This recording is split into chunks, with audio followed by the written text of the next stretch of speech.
Chapter 1. Resolutely deciding to be a slacker. Yi Chen, although you have established this celestial realm for me, your achievements overshadow your master, and I am compelled to strip you of your cultivation and cast you into the abyss if you manage to survive the abyss. Then you may live as an ordinary person in peace, echoed the voice of the celestial emperor in Yi Chen's ear, devoid of any pretense, straightforward and unceremonious, with no courtesy extended whatsoever. Yi Chen's expression remained calm as he nodded slightly, murmuring, "It has always been thus. The realm is already established, and the master must discard the mule when it is no longer useful. I do not hold it against you. After being the war god of the celestial realm for millennia, I have grown weary and fatigued. If I can survive the abyss, living as a mortal would not be so bad. I have no desire to return to the celestial realm, nor to pursue immortality any longer." Reclining on his bed, Yi Chen reminisced about the events of a decade past, his demeanor tranquil and unruffled, and deep down, he felt a sense of relief.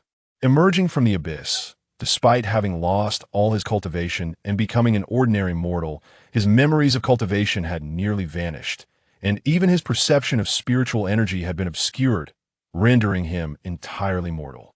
Yet life was indeed pleasant. After his emergence from the abyss, Yi Chen found himself in the Fire Nation, establishing a modest dwelling on a small hill at the nation's border, leading a self-sufficient life. In this lifetime, he had no desire to cultivate, no wish to attain immortality, and certainly no intention of returning to the celestial realm to confront the celestial emperor's simultaneously warm and hypocritical visage. Of course, the crux of the matter was that he could no longer cultivate. Aside from the basic knowledge of cultivation, most of his memories regarding the practice had faded away, leaving only a scant few. This was the consequence of the abyss devouring of him. Isn't it better to be a slacker? To be free of worldly disputes, to live leisurely? Yi Chen mused, his gaze drifting to Xiao'er by the bedside, lingering on her long, slender legs. Ah, truly beautiful, he thought to himself. Even having encountered countless celestial beauties and numerous empresses, none possessed the unique charm of Xiao'er. Perhaps it was this simplest form of beauty that was the most supreme. Xiao'er was a girl Yi Chen had found 10 years ago on the outskirts of a small town at that time. She was malnourished and emaciated, but under Yi Chen's meticulous care over the past decade, she had blossomed into a graceful young woman. Her long legs in particular made Yi Chen feel as though he could gaze upon them for a century. Naturally, if possible, spending a century in playful enjoyment would be ideal. Regrettably, since Xiao'er was taken in by Yi Chen, she had recognized him as her master, and their relationship remained chaste and unadulterated, leaving Yi Chen unable to act upon his desires. "Master, I wish to cultivate," Xiao'er said, seated beside the bed, holding a fruit platter in one hand while offering a grape to Yi Chen with the other. Her voice was melodious, akin to a lark singing in the verdant. "Xiao'er, what is so good about cultivation? It requires enduring countless tribulations and suffering," Yi Chen replied, feeling a headache coming on whenever the topic of cultivation arose. It troubled him, as he had forgotten much and could not recall it. This was not the first time Xiao'er had expressed such sentiments. She yearned for the path of cultivation, to soar freely through the skies like those immortal beings. However, Yi Chen remained resolute in his refusal. "If you cultivate, who will take care of me?" Yi Chen pondered, smacking his lips. "Xiao'er, be obedient and listen to me. We shall not cultivate, let me tell you. Those who pursue cultivation often suffer greatly, frequently facing injuries and even death." "I don't believe it. Cultivators are so powerful. How could they possibly be injured? Moreover, I've heard that cultivation can enhance beauty and grant immortality." Xiao'er pouted, her lips forming a small frown. Yi Chen scoffed, replying with annoyance, "Aren't you simply longing for beauty?" Knock, knock, knock. At that moment, the door to the courtyard was knocked upon, the sound urgent and insistent. Yi Chen furrowed his brow, wondering who could possibly come to such a secluded place. "Who is it?" After a brief pause, Yi Chen called out, slowly opening the courtyard door, only to be taken aback. Before him stood a woman clad in red, her features exquisite and her figure alluring, gazing at Yi Chen with an expression of sheer trepidation. Yi Chen appraised her from head to toe, and upon seeing her long legs, Two words involuntarily surfaced in his mind. Stunning. The woman had blood dripping from her abdomen, her complexion pale, clearly indicating she had sustained injuries. May I stay for a night?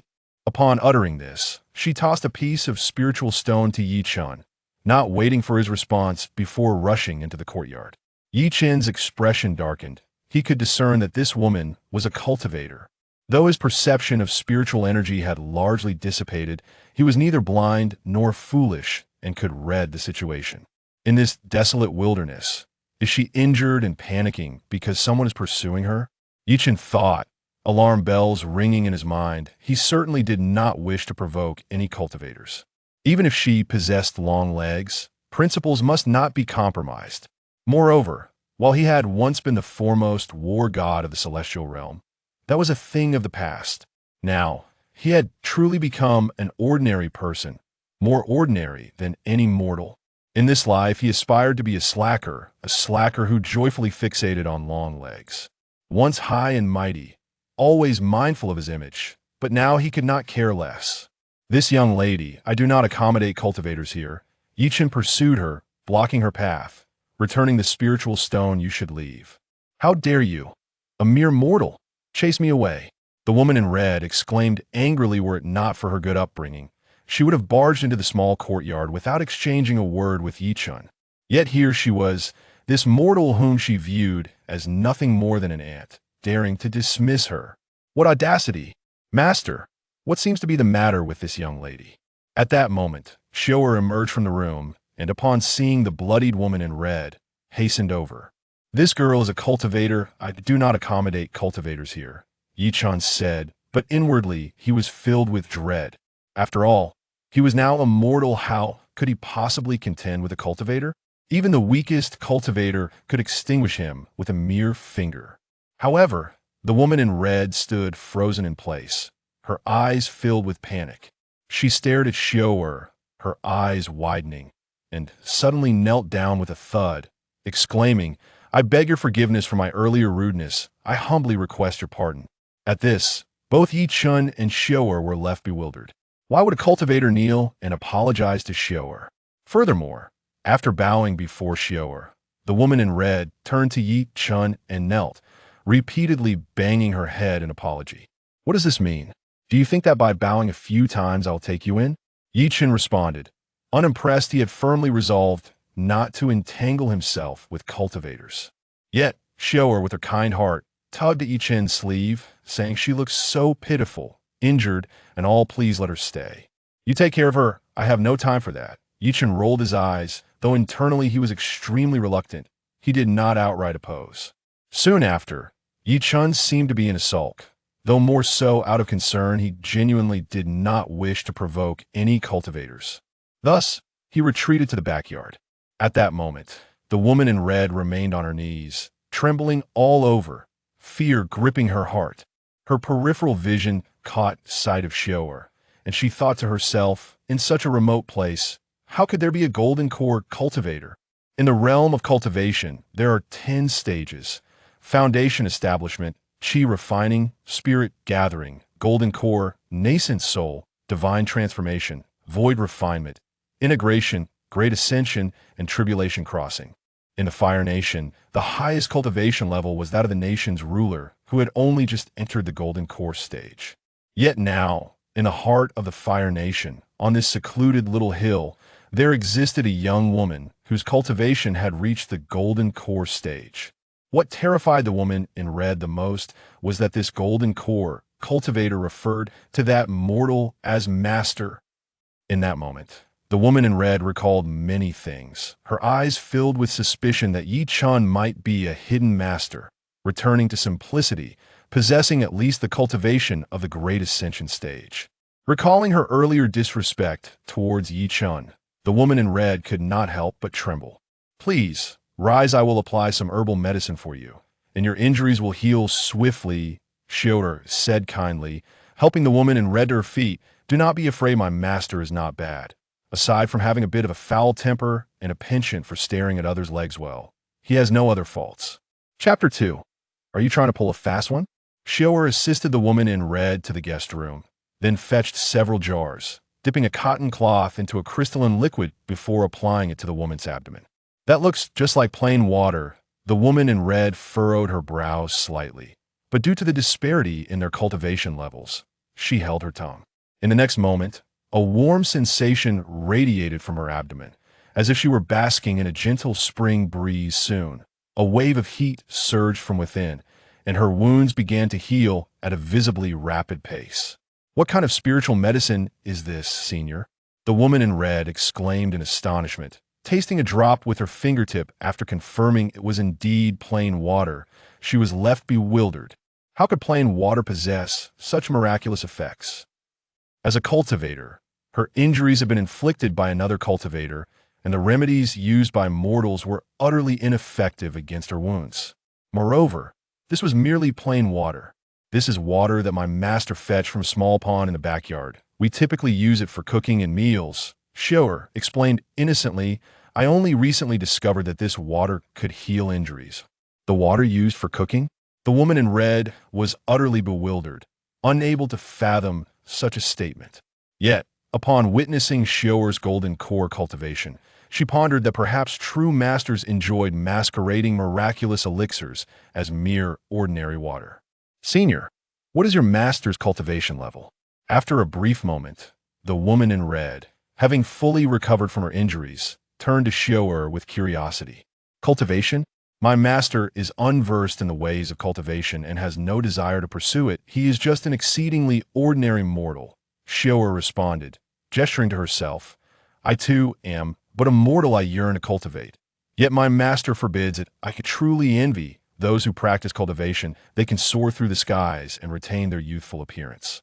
At this moment, the woman in red felt genuinely perplexed. If a breeze were to pass by, she would undoubtedly be left in a state of utter confusion for quite some time.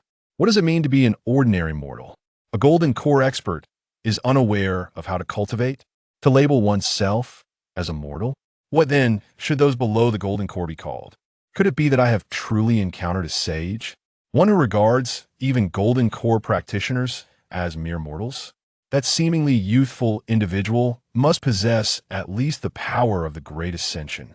A tempest of astonishment surged within the woman in red, who silently rejoiced that her previous offense against Chen had not resulted in retribution. "Shower, it's time to prepare the meal." At that moment, Chen sauntered in lazily, his expression somewhat displeased as he muttered, "The carp in the pond is missing today. Could have been taken by some beast?" "Carp?" the woman in red inquired, puzzled.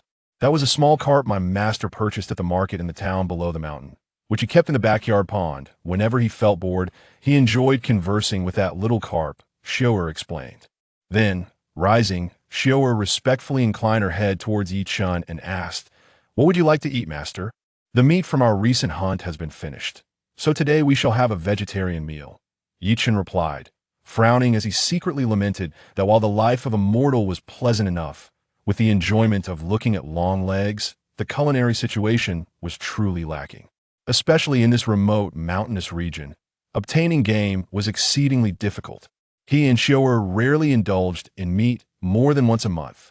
"The white radishes in the backyard are ready to be eaten. Let us have some radishes and cook a porridge." Chen sighed, gazing up at the sky and exclaiming, "Shower, thank goodness for your long legs."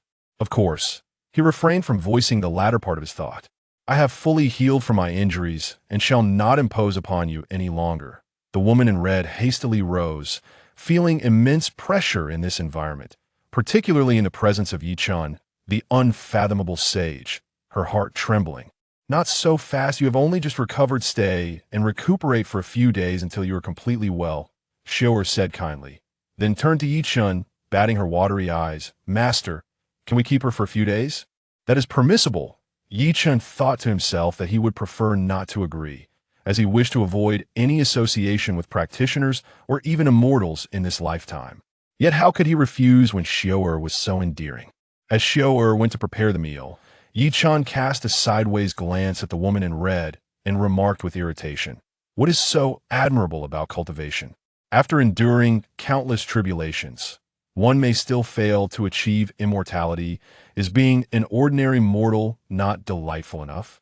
Although his memories of cultivation had faded significantly, he still retained some impressions of key matters. The woman in red was momentarily speechless, unsure of how to respond in this world. Everyone aspired to cultivate. It was considered the righteous path. Countless individuals were unable to embark on the path of cultivation due to insufficient talent. Yet now, this sage before her was disparaging the very pursuit of cultivation. Senior, my surname is Hua, and my name is Sang Sang. The woman in red introduced herself. Thank you for your hospitality. Do not thank me, thank Xiao'er, Chen replied curtly. With that, he turned and walked toward the living room. The living room was the place for dining and receiving guests. Hua Sang Sang followed closely behind Chen, her head bowed, scarcely daring to breathe. After a brief moment, having traversed the winding path of the front courtyard, Chen naturally entered the living room. However, Hua Sang Sang stood at the entrance, her face pale and her eyes wide with terror. Just because she caught sight of a piece of primordial gold, renowned as the strongest material for crafting weapons in the world, a fragment no larger than a thumb could forge treasures of celestial caliber. Yet at this moment, it lay at the entrance of the living room, repurposed as a mere welcome stone. If such a substantial piece of primordial gold were to be refined into a celestial artifact, it could easily yield 100 such items, couldn't it? Hua Sang Sang felt a dryness in her mouth, her heart raging with indignation. What a waste of resources. What are you dawdling outside for? Do you expect me to invite you in? Chen's voice came from within, tinged with impatience. Hua Sang Sang stood at the entrance, inadvertently blocking the warm rays of sunlight streaming into the living room. While Chen preferred to bask in the sun on the rocking chair before his meal, I will come in right away, Hua Sang Sang hurriedly replied. However, as soon as one foot crossed the threshold, a terrifying aura erupted, forcefully sending her flying several meters. The wound she had just healed reopened, blood instantly staining her abdomen. What's happening? Chen was taken aback, quickly stepping outside to Hua Sang Sang's side. Frowning as he inquired, Are you trying to pull a fast one? Don't think that just because you're a cultivator, I would be intimidated. There are rules in this world. Hua Sang Sang's entire body trembled. That previous surge of energy nearly crushed her to death. And now, with her injuries flaring up again, hearing Chen's words only made her chest heave with fury, prompting her to spit out a mouthful of blood. Chapter 3. Feasting and Indulgence. Hua Sang Sang dared not speak further, wiping the blood from the corner of her mouth, and, with a guilty conscience, explained, My previous injuries have yet to heal. Then allow me to assist you inside, Chen mumbled, helping Hua Sang Sang as they made their way toward the living room. Hua Sang Sang felt a chill in her heart, glancing nervously at the living room door. Resolute in her decision not to step inside this time, she harbored serious doubts that within the living room lay a celestial-grade treasure, for the pressure from that aura was overwhelmingly powerful. If she were to be struck by it again, her life would be in jeopardy. Senior, I am content to remain outside the living room, Hua Sang Sang said, her face reflecting her inner turmoil, unwilling to gamble with her life. However, Chen was insistent. He did not wish to upset Xiao'er. Leaving an injured person outside while he lounged in the sun would surely displease her. Him. Xiao'er was the only family he treasured. Standing out here is exhausting, and your injuries have not healed. Come inside, Chen insisted, lifting Hua Sang Sang and bringing her just outside the living room. Hua Sang Sang wanted to resist, but she understood all too well that the young man before her was formidable. Any act of defiance would likely result in her demise. Thus, she closed her eyes, bracing herself for the worst, and stepped into the living room once more. Yet this time, no overwhelming aura surged forth. She paused in place for a moment, then sensed a unique energy flowing around Chen. It felt as if all myriad paths converged upon him. As long as she remained beside him, the oppressive force within the living room would not harm her.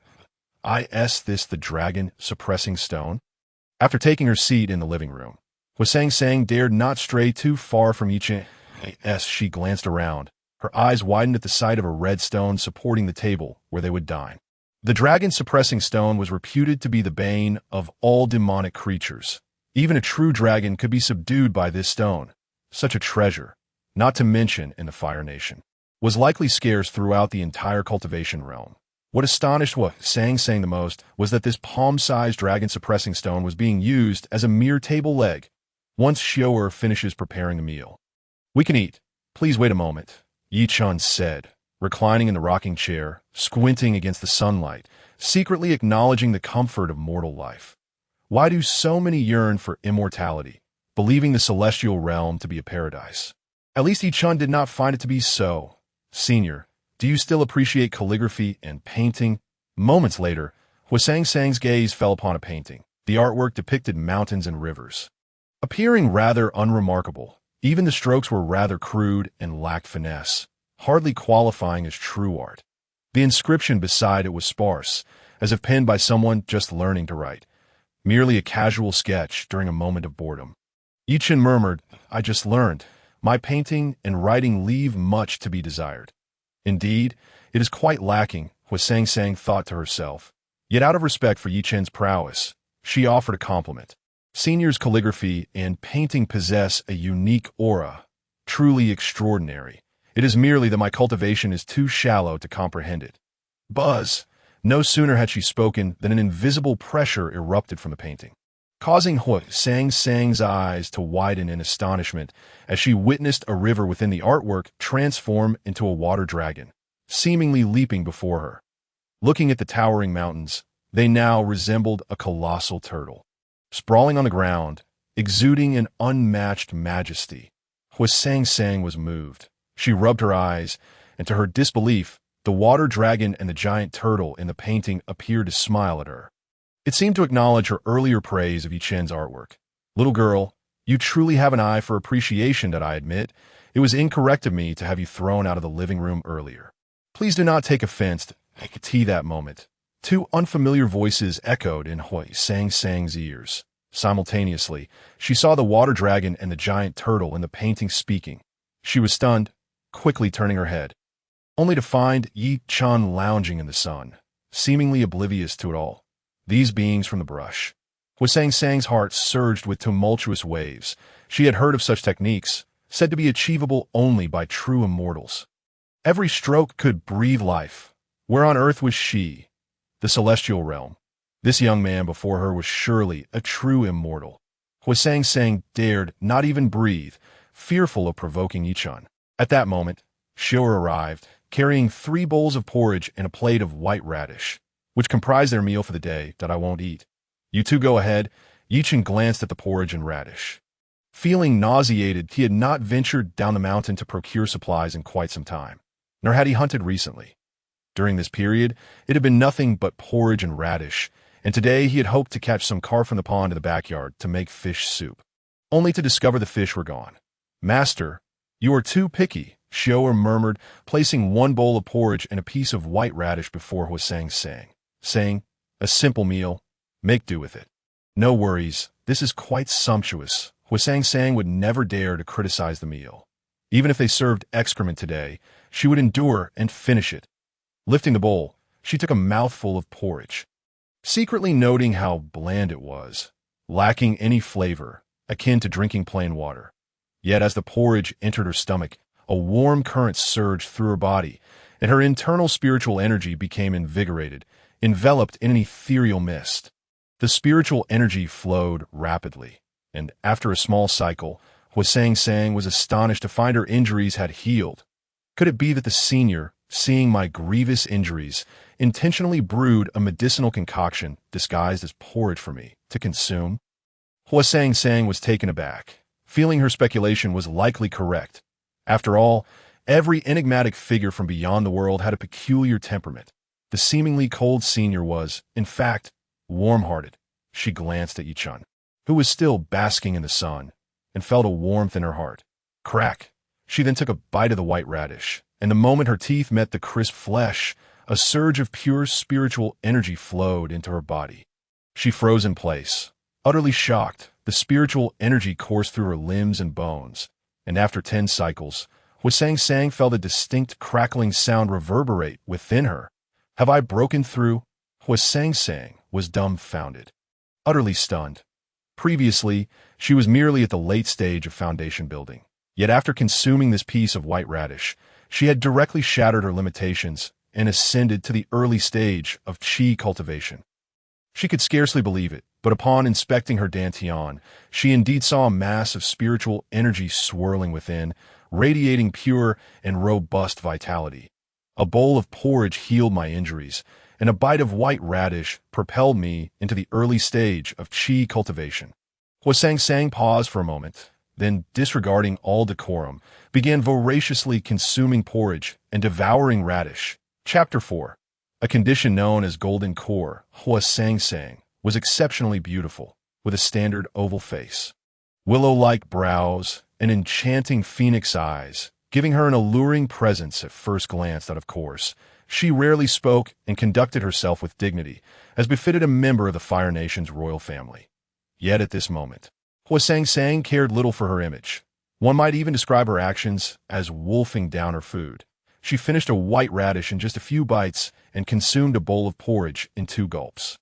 Then, her gaze shifted to the bowl of porridge and radish that belonged to Chen. "You are injured. You should eat more to recuperate," Xiao said, her cheeks flushed, secretly thinking that the porridge and radish lacked any real nourishment. "Thank you." Huasang, without any hesitation, held a bowl of porridge in one hand and a large white radish in the other, swiftly finishing her meal in just a few moments. After eating, her complexion flushed, and the spiritual energy within her surged like a tidal wave. Notably, the mass of spiritual energy in her dantian had astonishingly doubled during the course of a single meal. This sudden increase propelled her from the initial stage of qi cultivation to the intermediate stage. "Perhaps I should share my portion with you," Xiao remarked, patting her stomach, feeling not particularly hungry. Observing Huasang's expression of lingering desire, she decided to part with her own share. Huasang, already blushing, realized her earlier indiscretion upon hearing this. Yet, she found it impossible to refuse the seemingly ordinary porridge and radish before her. "Thank you, Senior," Huasang said earnestly. "Should you encounter any difficulties in the future, feel free to seek me out at the royal palace of the Fire Nation." With that, she thought little of it. Eagerly consuming Xiao's portion of porridge and radish, she ate with remarkable speed, finishing within mere moments. And upon reflecting on her earlier words, her face flushed anew.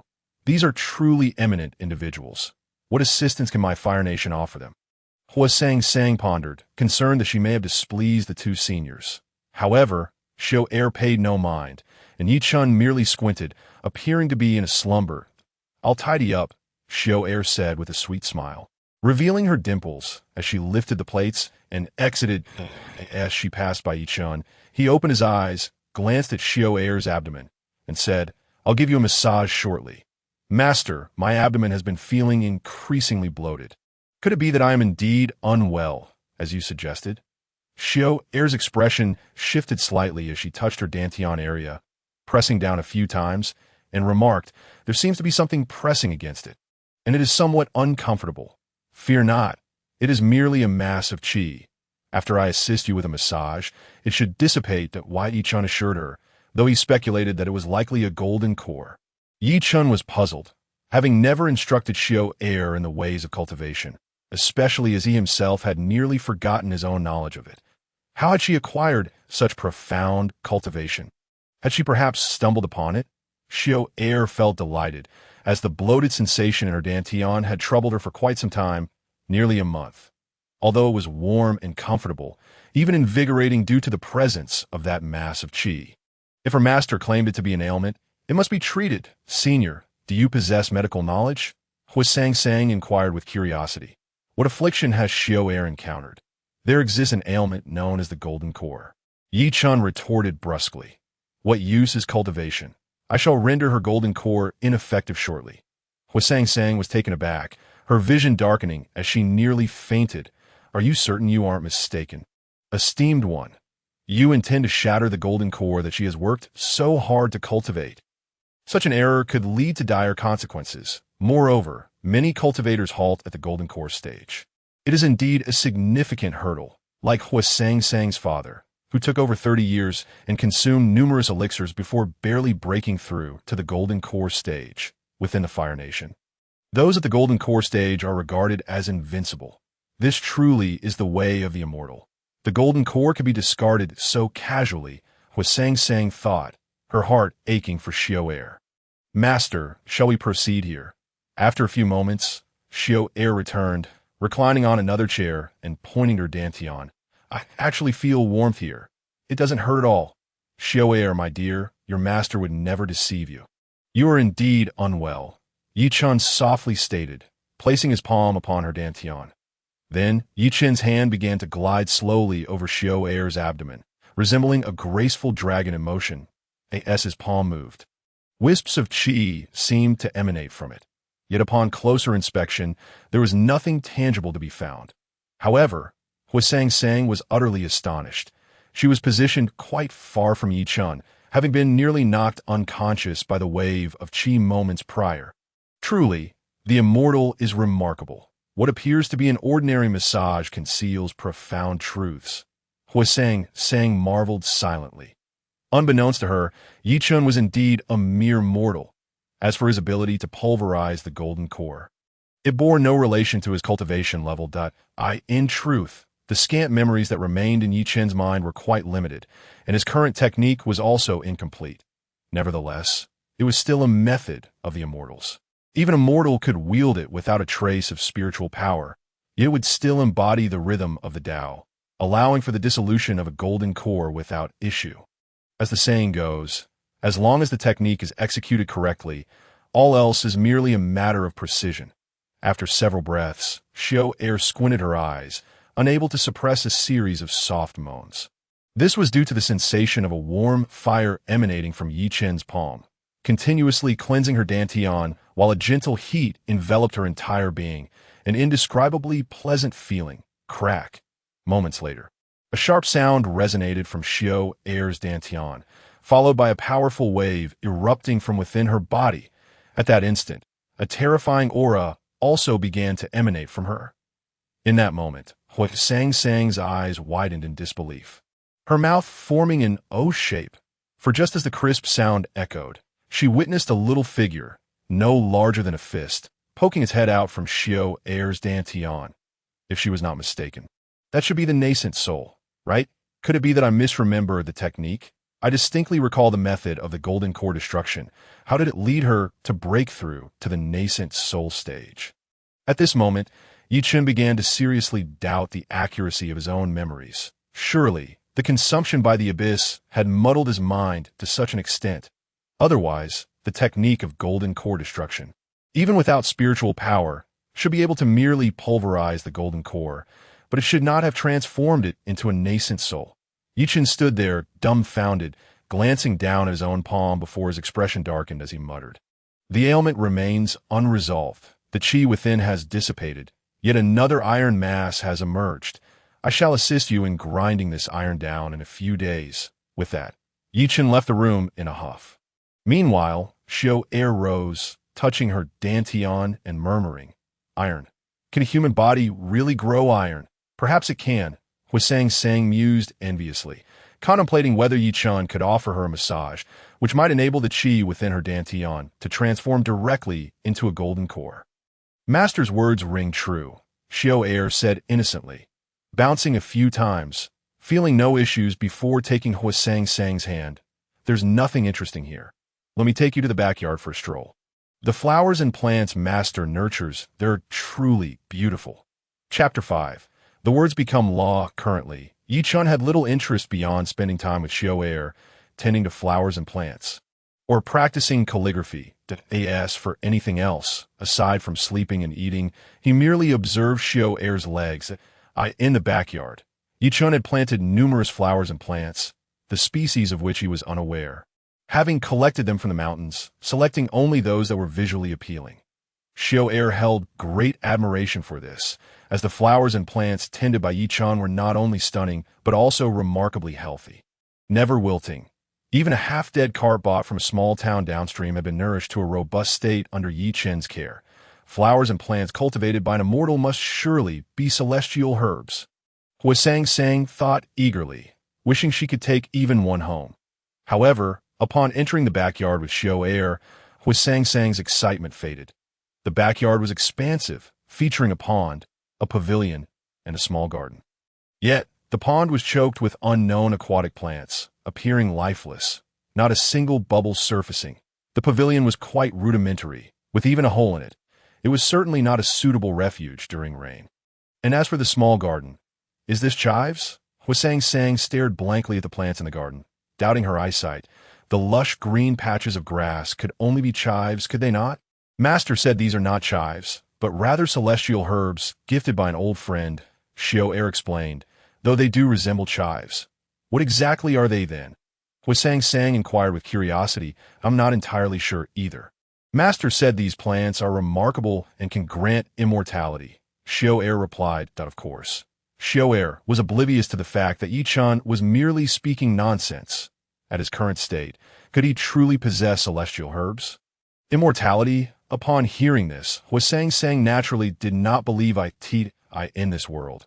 Aside from becoming an immortal, what other means exist for achieving immortality? Elixirs, celestial herbs. They could only serve as auxiliary measures, falling far short of genuine longevity. This pond is far too filthy, filled with aquatic plants. Let me assist you in cleaning it up. Hwasang Sang decided to set aside her concerns regarding the flowers and plants, believing that even a wild grass cultivated by an immortal must surely be a celestial herb. Having said that, Hwasang Sang approached the edge of the pond, her inner spiritual energy surging forth, transforming into gusts of formidable wind, seeking to stir the aquatic plants within the pond, before her spiritual energy could penetrate the water. A palm-sized, fully golden carp leaped from beneath the surface, only to plop back into the water with a splash. However, in that moment, Hwasang Sang was left in a state of astonishment. She felt an icy chill envelop her, her spiritual energy nearly solidifying, as if even her very soul was trembling. At that instant, when the carp had soared above the water, she distinctly perceived a glimmer of ferocity in its eyes. An oppressive force bore down upon her, nearly overwhelming her to the point of death. Leave!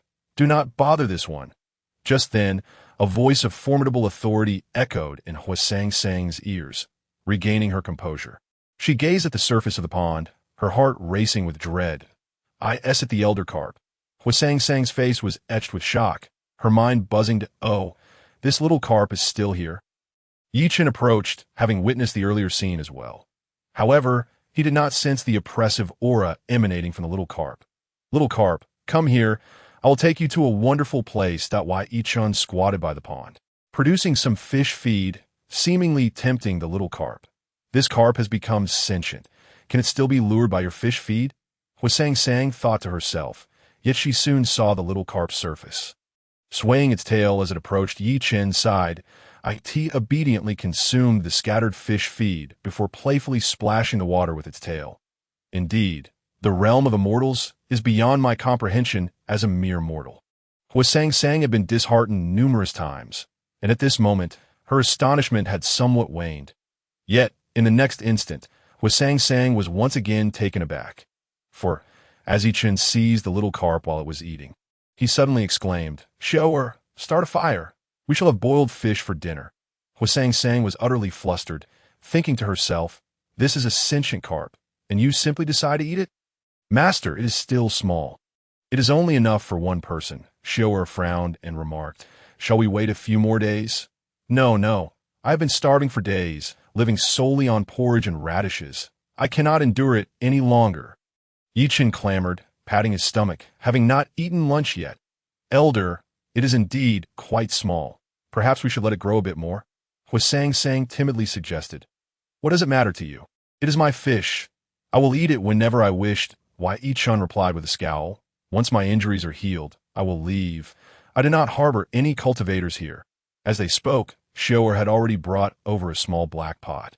Placing the little carp within it and igniting a fire, the little carp flipped onto its back inside the pot, blowing bubbles as if it were terrified. However, no matter how they tried, the firewood beneath the pot refused to ignite. Let me handle it. Yi Chen was genuinely famished, taking the flint from Xiao Er and striking it vigorously, causing a spark to appear. Yet before he could revel in his brief triumph, dark clouds suddenly gathered overhead. And within moments, a torrential downpour ensued, extinguishing the fire in an instant. Oh, you not know, I'm trying to light a fire. Cease this at once. Yi Chen grumbled in frustration, glancing up at the sky. his voice low and furious. Immediately, as if in response to his words, the previously overcast sky cleared up, revealing a vast expanse of blue. Although Yi Chun was but a mortal, and the beings of this world showed him no respect, could the celestial beings of the immortal realm afford to disregard him? After all, he had once been the foremost war god of the celestial realm, and all the immortals could discern that the celestial emperor had no desire for Yi Chen's demise. With such connections, who among the myriad celestial beings would dare to offend him? Naturally, Yi Chen's words could not reach the immortal realm, but the beings there were always observing him, and thus they could hear. Words manifest as laws. Hua Sang-Sang's eyes widened in disbelief. Such a feat was surely beyond the capabilities of an ordinary immortal. In that moment, Hua Sang-Sang became even more convinced that the youth before her was not merely an immortal, but a great immortal. Unbeknownst to Hua Sang-Sang, far above in the endless expanse of the sky, a trembling immortal holding a watering can was exclaiming, "What is the meaning of this? Summoning me to reign here? Are you trying to kill me?" The immortal's face darkened, silently grateful for their quick reflexes in retracting the rein, realizing that this situation could have escalated poorly. This great immortal resided within the Fire Kingdom. Could it be that he was protecting my Fire Kingdom? Hua Sang-Sang's mind began to wander, failing to notice as Yi Chun resumed his vigorous attempts to ignite the fire. Regrettably, the prior downpour had soaked the firewood, rendering it impossible to ignite. How frustrating! Yi Chun sighed, staring at the little carp in the small black pot, licking his lips in disappointment before ultimately placing the little carp back into the pond. "I shall let you grow a while longer. We shall feast upon you when you are fattened," Yi Chun lamented. Just then, his stomach grumbled audibly, a reminder of his missed lunch, and naturally, he was feeling quite hungry. Suddenly, a loud thud reverberated from outside the courtyard as the gate was kicked open, and a group of individuals clad in black finery rushed in. Before Yi Chun could react, they stormed into the backyard. Drawing their swords the moment they spotted Hua Sang-Sang, their spiritual energy surging forth, slashing towards her with blinding flashes of blade light. Chapter 6. Terrifying the baby Yi Chun was but a mortal, utterly defenseless. Witnessing this scene, his heart raced, cold sweat trickling down his back as he thought, "I said I would not harbor any cultivators. Now I have truly stirred up trouble, although the celestial beings above may grant him face. The beings of this world would not show him any leniency. Princess Hua Sang-Sang of the Fire Kingdom, I advise you to be wise and return with us peacefully, or else," the leader of the group snarled. His face twisted in malice, as his long blade hovered threateningly against Hua Sang-Sang's brow. Just half an inch more, and her life would be forfeit. Hua Sang-Sang remained unperturbed, believing that with Yi Chun and Xiu'er by her side, this group could not harm her in the slightest. Yet to her astonishment, Yi Chun had already hidden behind Xiu'er, who, despite her yawning cultivation, wore a pallid expression, her lips trembling. Hua Sang-Sang was momentarily dumbfounded, thinking one great immortal, one yawning powerhouse, and they are both frightened. The left minister has grown increasingly audacious, sending assassins who do not even bother to conceal their appearances, Hua Sang-Sang declared coldly. "If I return alive, do you not fear my father's wrath? He will annihilate the left minister's entire clan." "Nonsense! Do you think you can return alive? Today, we shall take you away, and you will bid farewell to this world forever." With that, a flash of blade light struck Hua Sang-Sang's abdomen, shattering the spiritual energy core within her dantian and rendering her cultivation null and void. In that moment, Hua Sang-Sang's composure shattered. Her face turned ashen, cold sweat streaming down her forehead. She collapsed to the ground, looking towards Yi Chun and Xiu'er, her eyes filled with desperation. She did not wish to die. However, unbeknownst to Hua Sang-Sang, Yi Chun was devoid of cultivation, and Xiu'er was utterly unaware of her own yawning prowess. Both trembled uncontrollably, nearly clinging to one another. This girl is quite appealing. She would be perfect to bring back for enjoyment. At that moment, the leader's gaze suddenly shifted to Xiu'er, his desire laid bare without restraint. Meanwhile, the once trembling Yi Chen's expression changed drastically upon hearing this. "She is mine," Yi Chen declared sternly. "We are both mortals. And the cultivation world has rules against harming mortals. in this desolate wilderness. Even if we were to engage, what could you do? A mere mortal dares to invoke the rules of the cultivation world to intimidate us. The group laughed, regarding the young man before them as utterly foolish. One of them stepped toward Xiao, reaching out a rough hand toward her. Stop. Yi Chen's eyes flared with anger, yet he was utterly powerless without cultivation. But in the next moment, a shocking event transpired. The several stalks of leeks in the garden suddenly began to sway, ethereal light cascading down like chains, piercing through the foreheads of these individuals in an instant. The once arrogant group now lay lifeless on the ground, devoid of breath. They are dead. Xiao paled, covering her eyes with trembling hands, too fearful to look at the corpses. That Yi Chen remained unfazed, his eyes turning cold as he glanced back at the leeks. Speaking in a low voice, if there's a next time, I shall chop you all and make scrambled eggs. Indeed, the peculiarities of the items in the courtyard were not lost on Yi Chen. He occasionally witnessed strange occurrences, and he understood that these were likely connected to him, or more precisely, to the dark abyss. Yet, as a mortal, one should maintain the demeanor of a mortal. Moreover, Yi Chen wished to sever all ties with the dark abyss. It was a connection he greatly feared.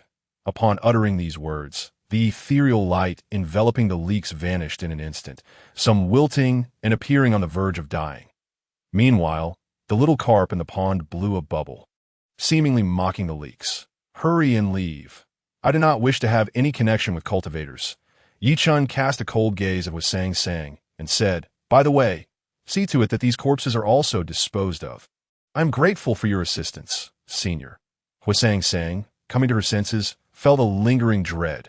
She dared not utter much, for it had become evident to her that Yi Chen held no fondness for cultivators.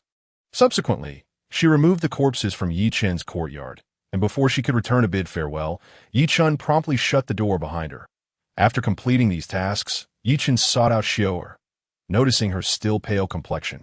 He felt a twinge of pain within and reassured her, Do not be afraid. Xiao, I am here with you. Master, Xiao blinked her large, watery eyes and buried her head in Yi Chen's embrace. She was far too innocent and kind-hearted, having never witnessed such scenes. Ordinarily, even when it came to slaughtering chickens or pigs, it was Yi Chen who took action. This was the world of cultivators, brutal and unforgiving, where death was a constant companion. Yi Chen sighed. It is far better to live as a mortal, to possess a patch of land, a humble abode, and a companion for life. Such is true happiness.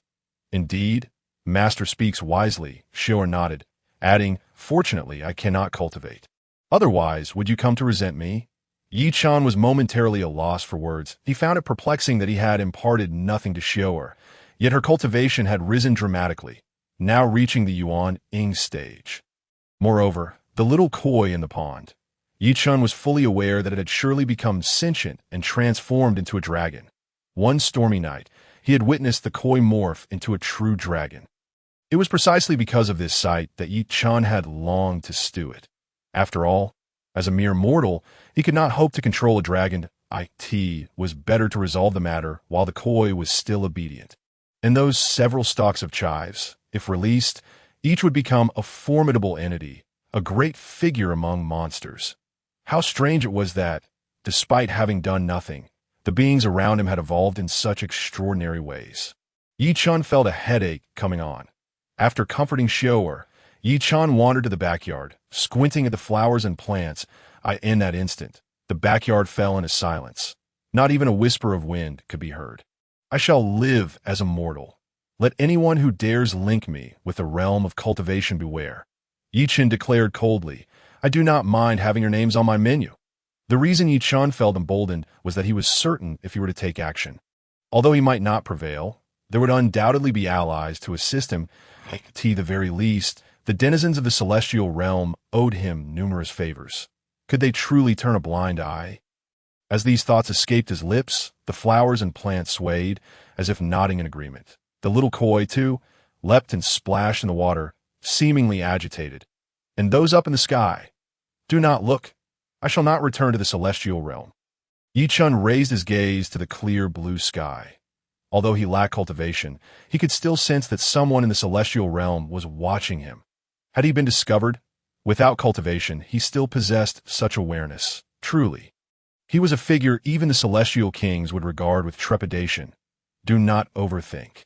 He is merely speculating. Someone murmured, I in the celestial realm. Many immortals stood at the celestial gate, their bodies trembling in unison. Among them was the immortal who had previously carried the water jug that I wished to request a transfer from the celestial emperor. This immortal, his face a shade of dark despair, lamented, I do not know which fool issued the decree for me to reign upon him. It has truly frightened me. It was a decree from the celestial emperor, someone weakly replied. Upon hearing this, the immortal's lips twitched, and he forced a laugh, saying, ha ha ha, it is of no consequence. Meanwhile, in the imperial palace of the Fire Nation, Huasang returned safely and informed her father, the ruler of the Fire Nation, about the events concerning the left minister. After deep contemplation, she also recounted matters regarding Yi Chen to her father. Chapter 7. Please take a seat. The current situation in the Fire Nation was far from stable. The ruler had previously been injured by the ruler of the Wind Nation, leaving his authority severely diminished, resulting in turmoil within the Fire Nation. Particularly, the faction led by the left minister was brazen, and their intentions were evident to all. Were it not for the ruler still being alive, the left minister would likely have usurped the throne by now. Even so, the left minister had shown little restraint. Among the 9 princes of the Fire Nation, only 3 remained. The other 6 had either perished due to unforeseen accidents or fallen into madness during their cultivation. Yet, any discerning individual could see that this was undoubtedly tied to the left minister. Now, the left minister had even dispatched assassins to hunt down Huasang, their appearances unmasked, a bold affront to all. My injuries. At this moment, the ruler of the Fire Nation sighed, fully aware of his dire condition. His wounds were too grievous to heal, and he feared he would not last much longer. His greatest concern now was for his children. Father, perhaps that immortal can assist us, Huasang suggested, though her brows furrowed as she added, but it seems that the immortal is unwilling to associate with cultivators. Immortals have their own considerations. The ruler of the Fire Nation sighed. Perhaps there is a way. Huasang suddenly recalled something, that Yi Chen had a penchant for beautiful legs, particularly those of exquisite charm. What if we take Sheer to pay him a visit? She mused. Would that be effective? The ruler of the Fire Nation was taken aback. As an immortal, how could such a preference be so peculiar? Why not give it a try? Huasang replied softly. Thus, the ruler of the Fire Nation, accompanied by Huasang and Sheer, the 6th princess and the fairest maiden of the Fire Nation, set off. Half a day later, they arrived at the entrance of Yi Chen's modest abode. However, before they could knock, they noticed a scholarly young man standing outside the courtyard, one hand holding a brush and the other unfurling a scroll. He was painting the serene mountains and clear streams.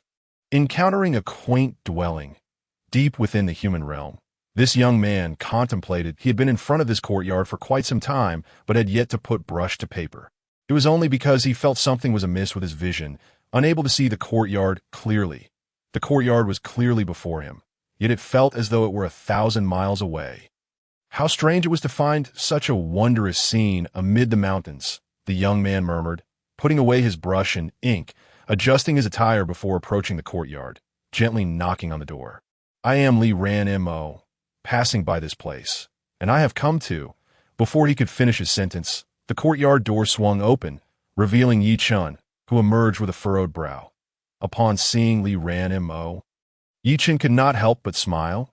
Ah, immortal. I am Li Ran Mo. The young man bowed respectfully, understanding the situation, yet before he could complete his statement, Yi Chen interrupted him.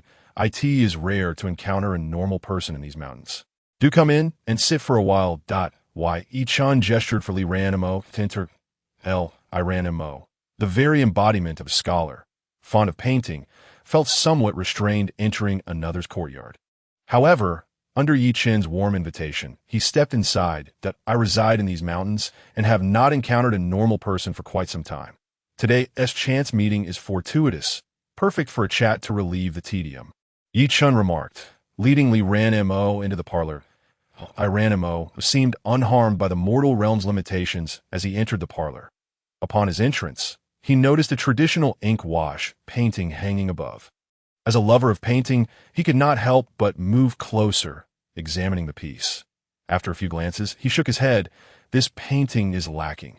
This is merely something I created out of boredom. Consider it a decoration, Chen replied, slightly embarrassed, knowing his skill was wanting. However, at that moment, Li Ranmo's expression grew pale, as if he were entranced, standing before the painting in a daze in the painting. The rough and chaotic ink suddenly transformed before his eyes into dragon patterns. The mountains and rivers surged, as though divine light were manifesting. Faintly, he could also see a multitude of beasts leaping and birds flying across the heavens. After several breaths, Li Ranmo regained his senses, gasping in astonishment, and promptly bowed to Chen, saying, "I've been blind to the brilliance before me."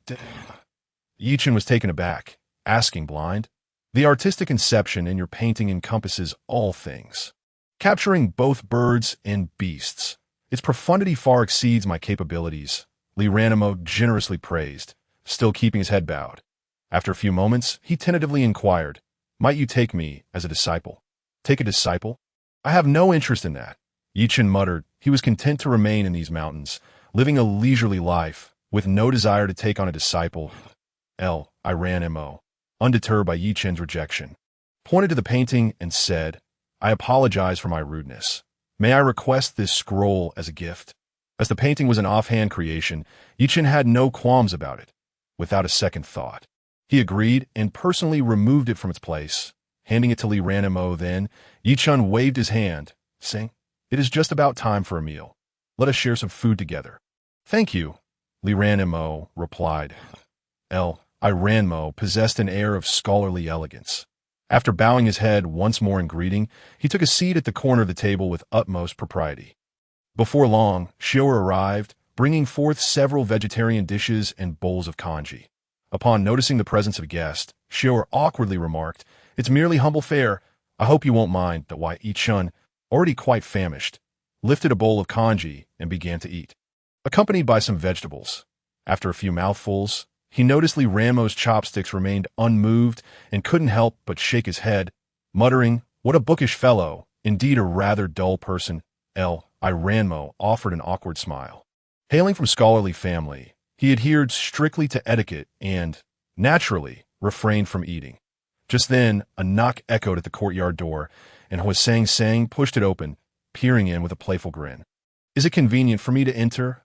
The living room was directly opposite the entrance, and Chen certainly saw her, his expression darkening as he retorted, "You've already come in.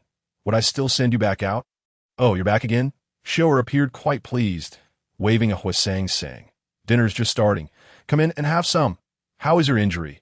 "The injury is no longer serious. This time I brought my father and sister along to express our gratitude for your life-saving assistance," Sang said weakly, avoiding Chen's gaze.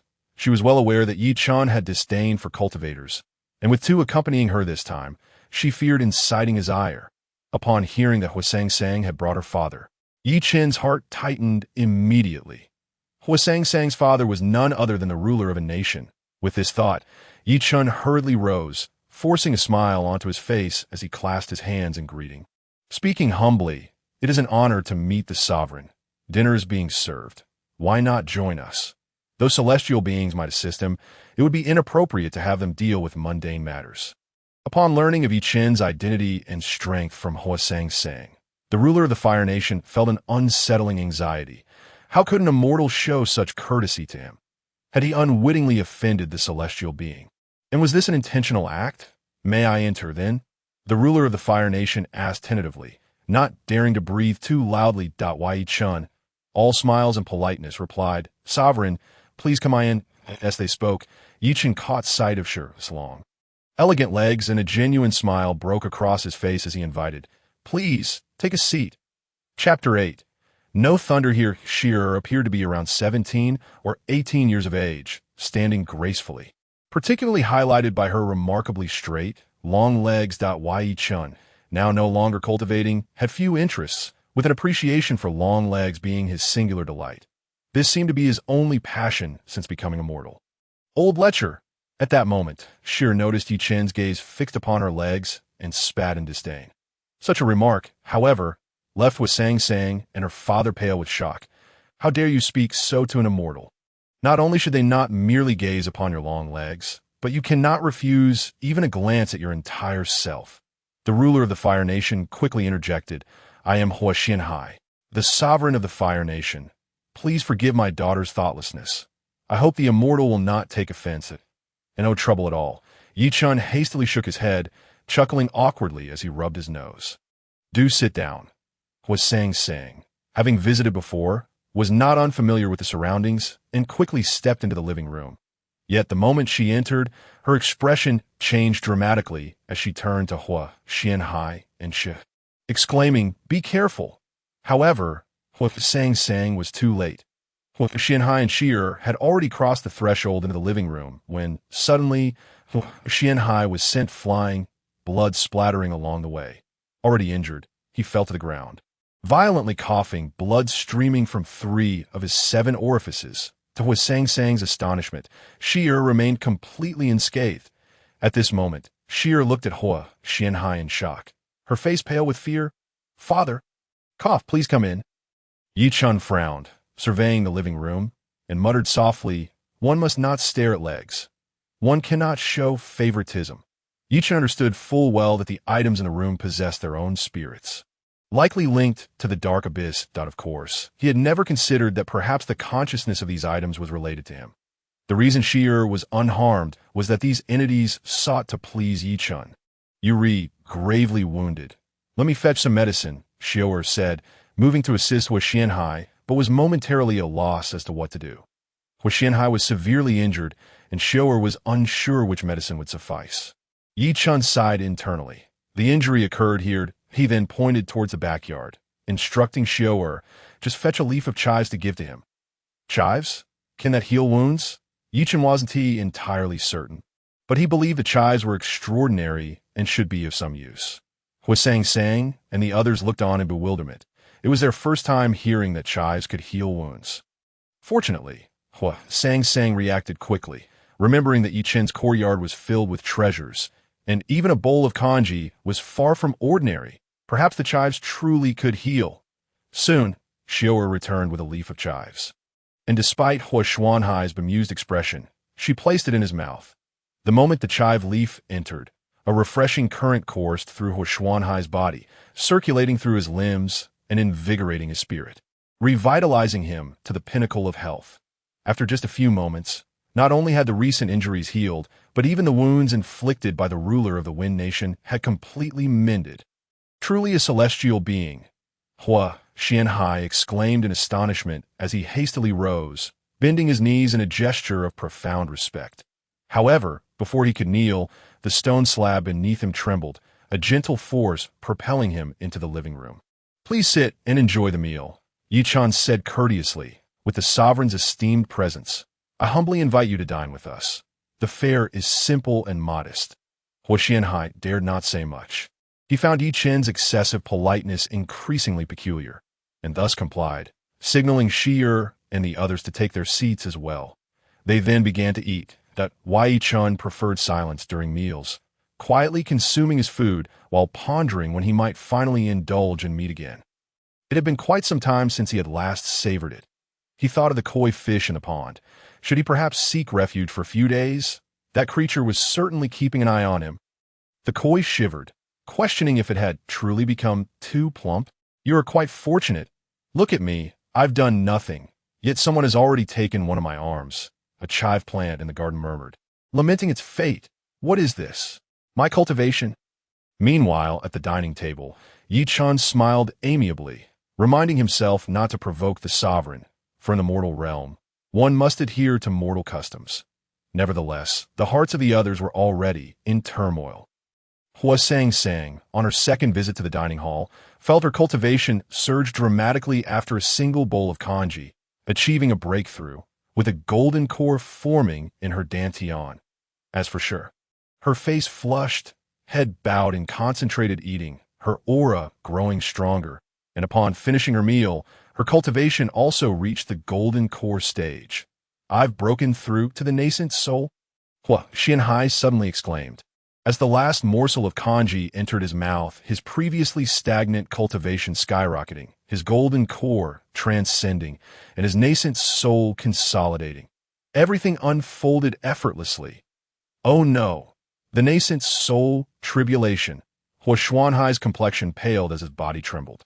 Advancing to the nascent soul required facing tribulations, and he was wholly unprepared. Should the tribulation strike, he would undoubtedly perish. What is wrong with the sovereign? Is the food not to your liking? Yi Chen remarked with mild annoyance. This is all I have. There's no meat to serve. This immortal, I've broken through to the nascent soul and must face tribulation. Huo Xianhai lamented, bitterness coating his words. Though he had achieved a breakthrough, it seemed he might not live long. Immortal? Tribulation? Yi Chen paused, hastily saying, just call me Yi Chen. As for the tribulation, it should not thunder here. Huo Xianhai blinked, pondering whether the immortal might protect him from the tribulation. Contemplating this, Huo Xianhai remained silent, quietly finishing his meal. After a few moments, once Yi Chen had finished eating and exchanged pleasantries with Huo Xianhai, he rose and made his way to the backyard for a post-meal stroll. Shi hurriedly followed him out, now realizing Yi Chen's extraordinary nature and recalling her earlier disdainful remark. Her heart raced. Senior, she said softly. Senior? Do I appear so old? Yi Chen was taken aback, glancing at Shi's long legs. He nodded slightly, muttering, indeed, remarkable. If the senior enjoys looking, Shi will come often in the future, she said shyly. The implication of her words, that she would come frequently to show Yi Chen her legs, was, in truth, a desire to partake in his meals. A virtuous gentleman would not take such things to heart, but Yi Chen spoke with utmost seriousness. Just as he exited the living room, Xianhai rushed over. Opening his mouth yet unable to utter a word, Yi Chen, well aware of Huo Xuanhai's intentions, chuckled and said, I assure you, there will be no thunder here. Nevertheless, Huo Xianhai remained unconvinced, and for his own safety, he closely followed Yi Chen, not daring to stray even a step away. Meanwhile, high above in the heavens, a celestial being wielding a thunder hammer wore a bitter expression as he gazed at the decree in his hand. He then turned to another celestial beside him and meekly inquired, should I unleash this heavenly tribulation, or should I refrain? Chapter 9. I sleep on the floor, since Yi Chen descended to the mortal realm. The inhabitants of the celestial realm had been closely monitoring him. Anything even remotely connected to Yi Chen was of monumental significance. Although Yi Chen currently possessed no cultivation, who among the celestial beings would dare to lay a hand on him? Who would dare show him disrespect? Even the celestial emperor would think twice before making a bold statement. Now, would anyone have the audacity to initiate a heavenly tribulation? It seemed prudent to let it be. Ultimately, the celestial with the thunder hammer wore a mournful visage, silently lamenting that he could not be blamed for this predicament. At that moment, in the backyard, Huo Xianhai followed closely behind Yi Chen as they made their way to the rear garden.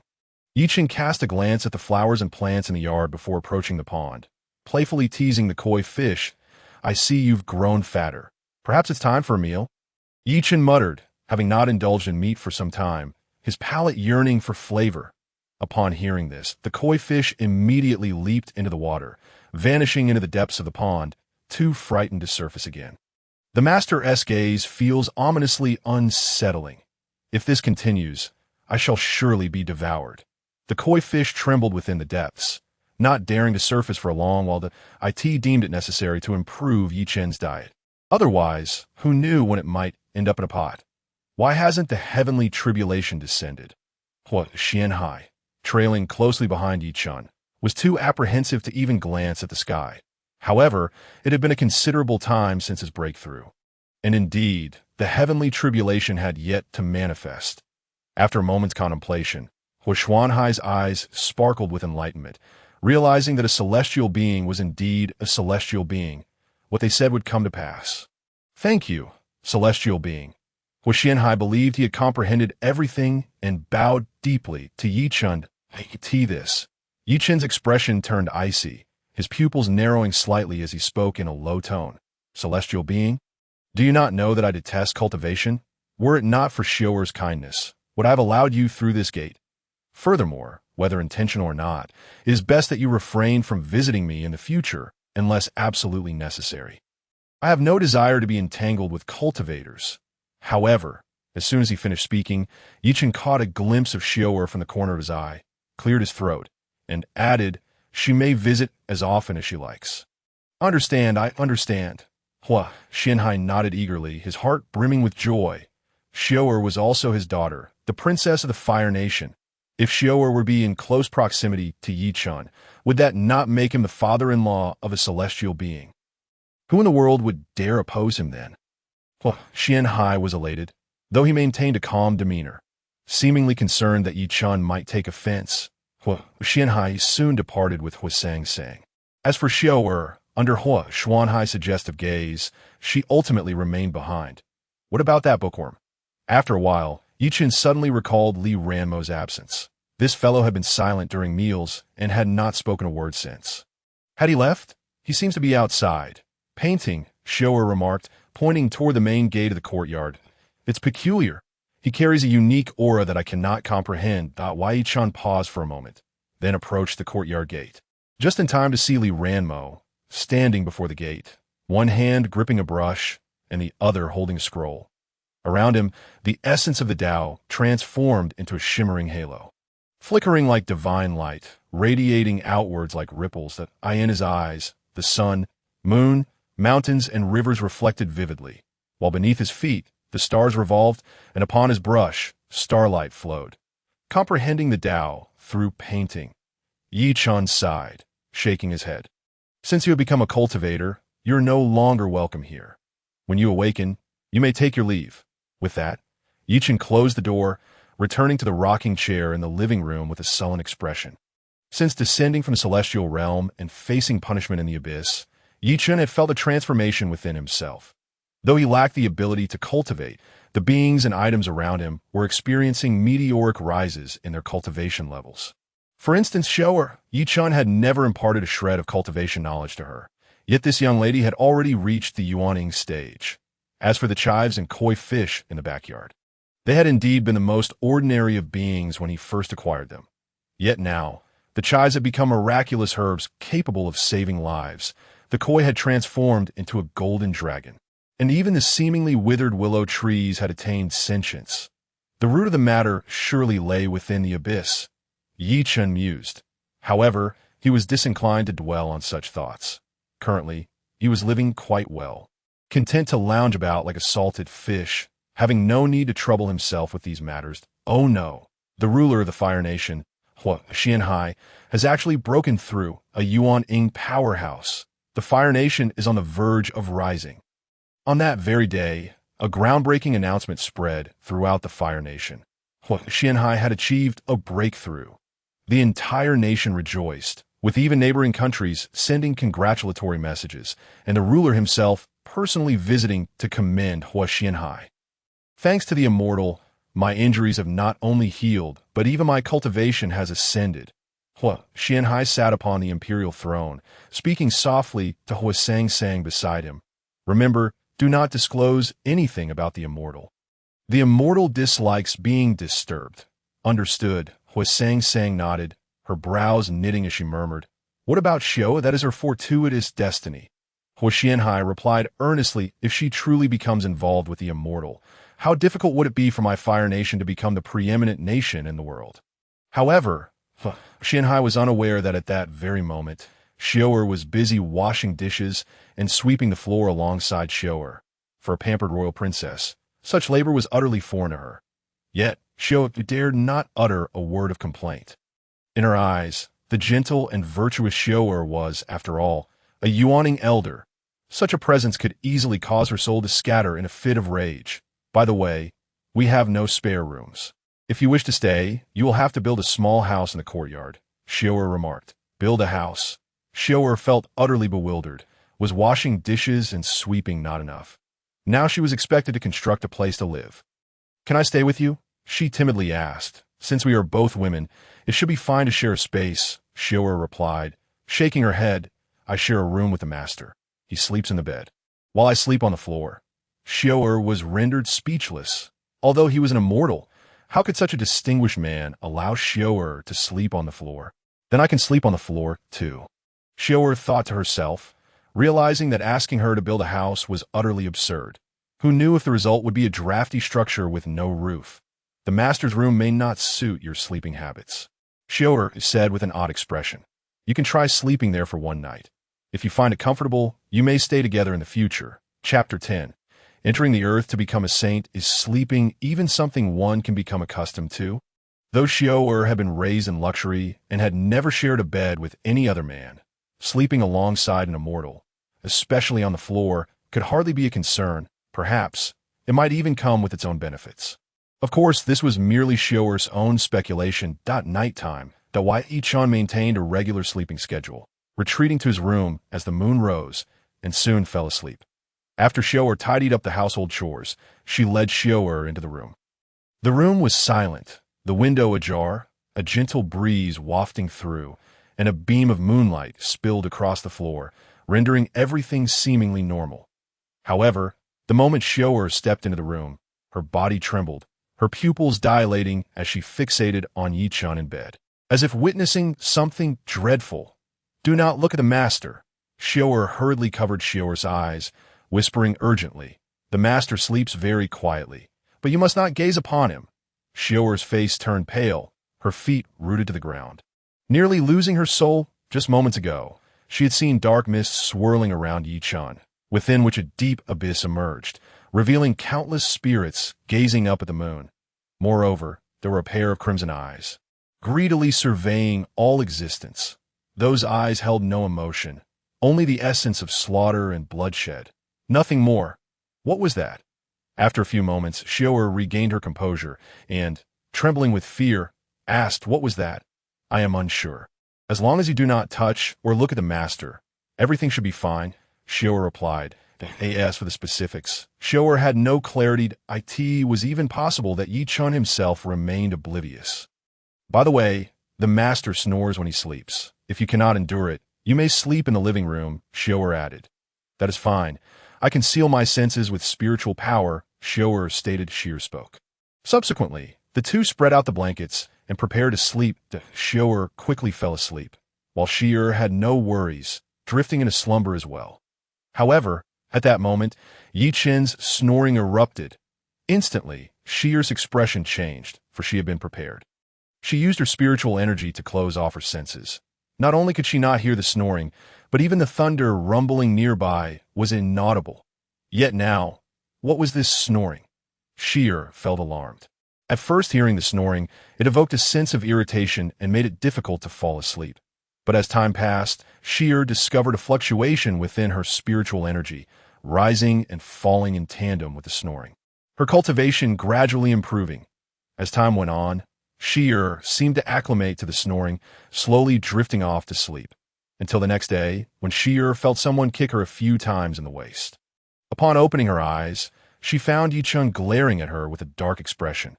The feeling of being scrutinized by a celestial being was certainly uncomfortable. Sheer hurriedly sat up, opened her mouth, but found herself at a loss for words. They had only known each other for a day. Their relationship had not reached such a level yet. Who allowed you to sleep here? Did I grant permission? Chen spoke in a deep voice. Do you not understand the distinction between men and women? It was I who allowed her to sleep here. Xiao tugged at Chen's sleeve, timidly stating, she is a girl. We cannot let her sleep outside. In truth, Chen had quite the temper, yet before Xiao, he showed none. After all, Xiao was the first person he encountered after descending to the lower realm. Very well. Though Chen felt quite displeased, he waved his hand, choosing not to pursue the matter further. He then rose and left the room, heading to the backyard as was his custom to stretch his muscles and ease his body. Watching the sunrise and inhaling the fresh morning air, Chen felt a sense of tranquility.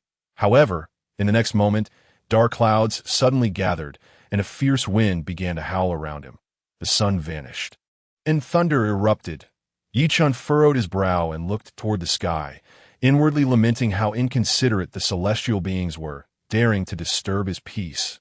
Yet before long, Chen realized he had misjudged the celestial beings. Within the dark clouds, two middle-aged men were engaged in combat, one of whom Chen recognized, as Hua Xianhai. As for the other man, clad in a blue robe, he commanded the winds with every gesture. His spiritual energy palpably formidable, also a formidable Yuanning master. However, after a few exchanges, Hua Xianhai emerged victorious, swiftly overpowering his opponent and letting out a loud laugh. Deliberate. Yi Chun frowned. In the vast Fire Nation, you chose to fight in this very spot. As a Yuanning stage cultivator, Hua Xianhai was acutely perceptive and had indeed noticed Yi Chun. Hearing his words, at that moment, Hua Xianhai trembled, rushing towards the courtyard's entrance.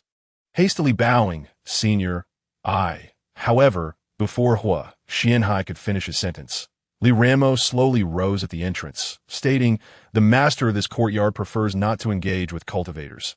Please take your leave." Li Ranmo had not left since his enlightenment. It was unclear what he was thinking as he stood by the courtyard gate, seemingly guarding it for Yi Chun. Hua Xianhai, being the ruler of a nation and now a Yuanning master, was wary of Yi Chun but felt no trepidation towards Li Ranmo. Furthermore, Hua Xianhai knew that Li Ranmo and Yi Chun had no connection. Thus, a national leader and a Yuanning master being dismissed by a mere scholar. Could Hua Xianhai endure that? "You insolent brat! I respect the master of the courtyard. What business is it of yours? A mere scholar dares to meddle in my affairs." Hua Xianhai coldly retorted, "And what of a scholar? A scholar has his own principles." Li Ranmo spoke softly, gesturing to the space before and behind him. "In front of me, I draw a line. Behind me, I revere the Tao. Today, you shall not cross this line before me, nor shall you step beyond this boundary behind me." A mere scholar, devoid of cultivation. How did such words resonate with Hua Xianhai? Was it a threat? "Today, I shall step into your space," Hua Xianhai declared, advancing. Boom! Yet as soon as one foot crossed into Li Ranmo's designated space, a profound resonance surged forth, creating a thunderous sound. Even Hua Xianhai, with his Yuanning cultivation, struggled to withstand it, being immediately sent flying. "A scholar has his own Tao. Do not bully the learned," Li Ranmo spoke gently, then resumed his quietude at the courtyard's entrance. Hua Xianhai was taken aback. In that fleeting moment of crossing the boundary, he sensed an immense Tao resonance, akin to a celestial suppression, nearly scattering his soul. "Have you ascended to sainthood, scholar?" Hua Xianhai stared, incredulous. Just yesterday, this fellow was but a mortal, and after one night, he had become a saint.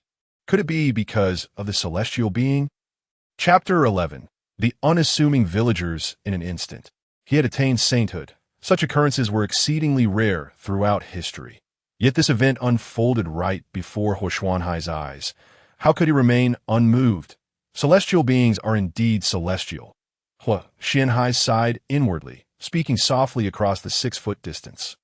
"I apologize for disturbing the celestial being. I shall take my leave." With that, Hua Xianhai hastily departed.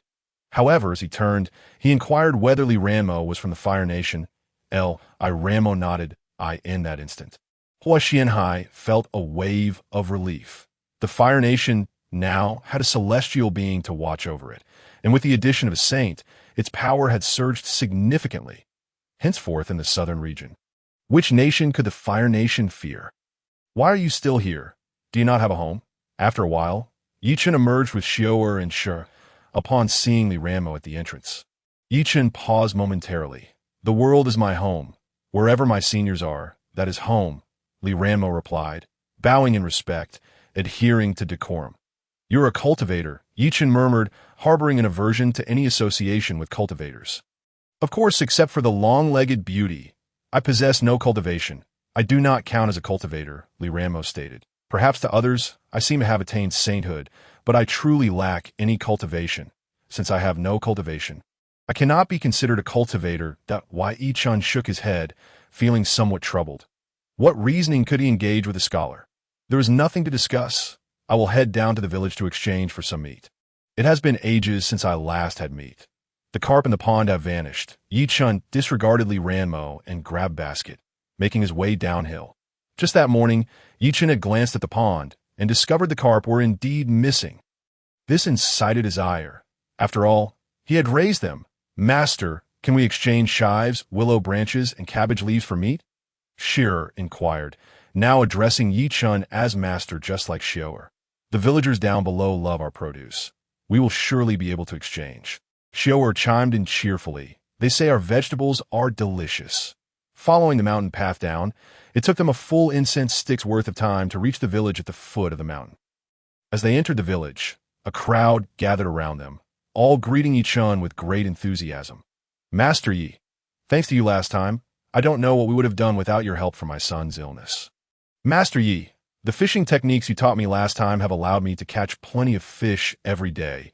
Now my entire family relies on my fishing for sustenance, and life is quite good. Observing the villagers before her, dressed in coarse fabrics and somewhat disheveled, Shearer felt a twinge of discomfort within her, as if fearing they would dirty her. However, Shearer was different. She engaged happily with the villagers, her eyes and face alight with genuine smiles. Uncles, aunties, I'm here to exchange for meat again, Yi Chun said with a grin, pulling fresh vegetable leaves from his basket. These are freshly picked. Master Yi is too polite. If you want meat, just say the word, and I will personally bring it to you.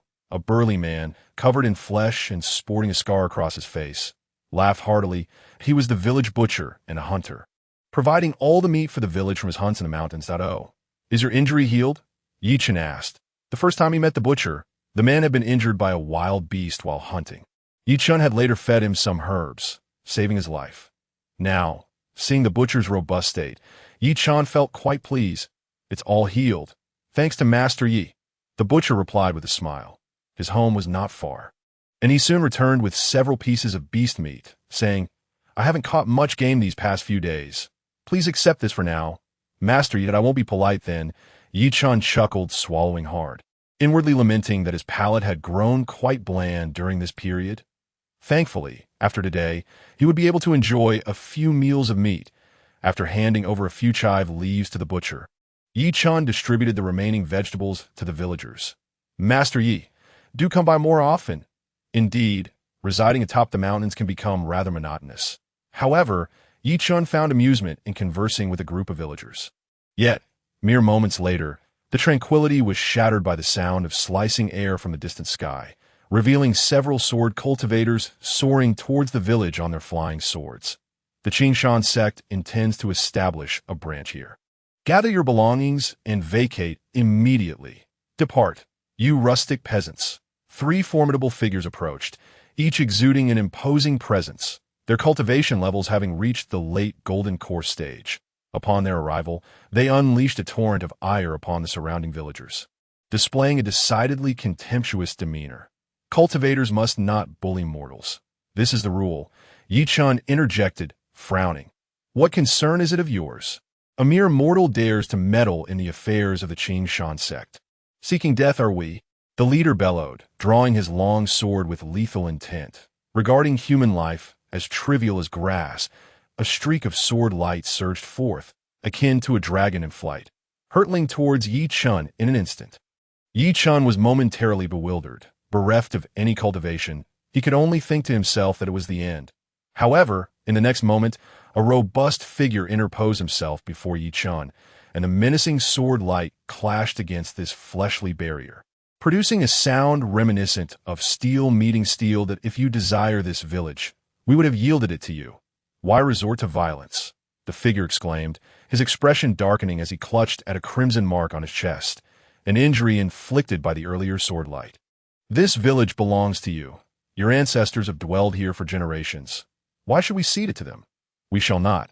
Yi Chun replied firmly, glancing at the butcher and inquiring, Are you unscathed? I am fine, merely feeling a bit constricted in the chest, the butcher replied, his countenance grim as he gasped for breath.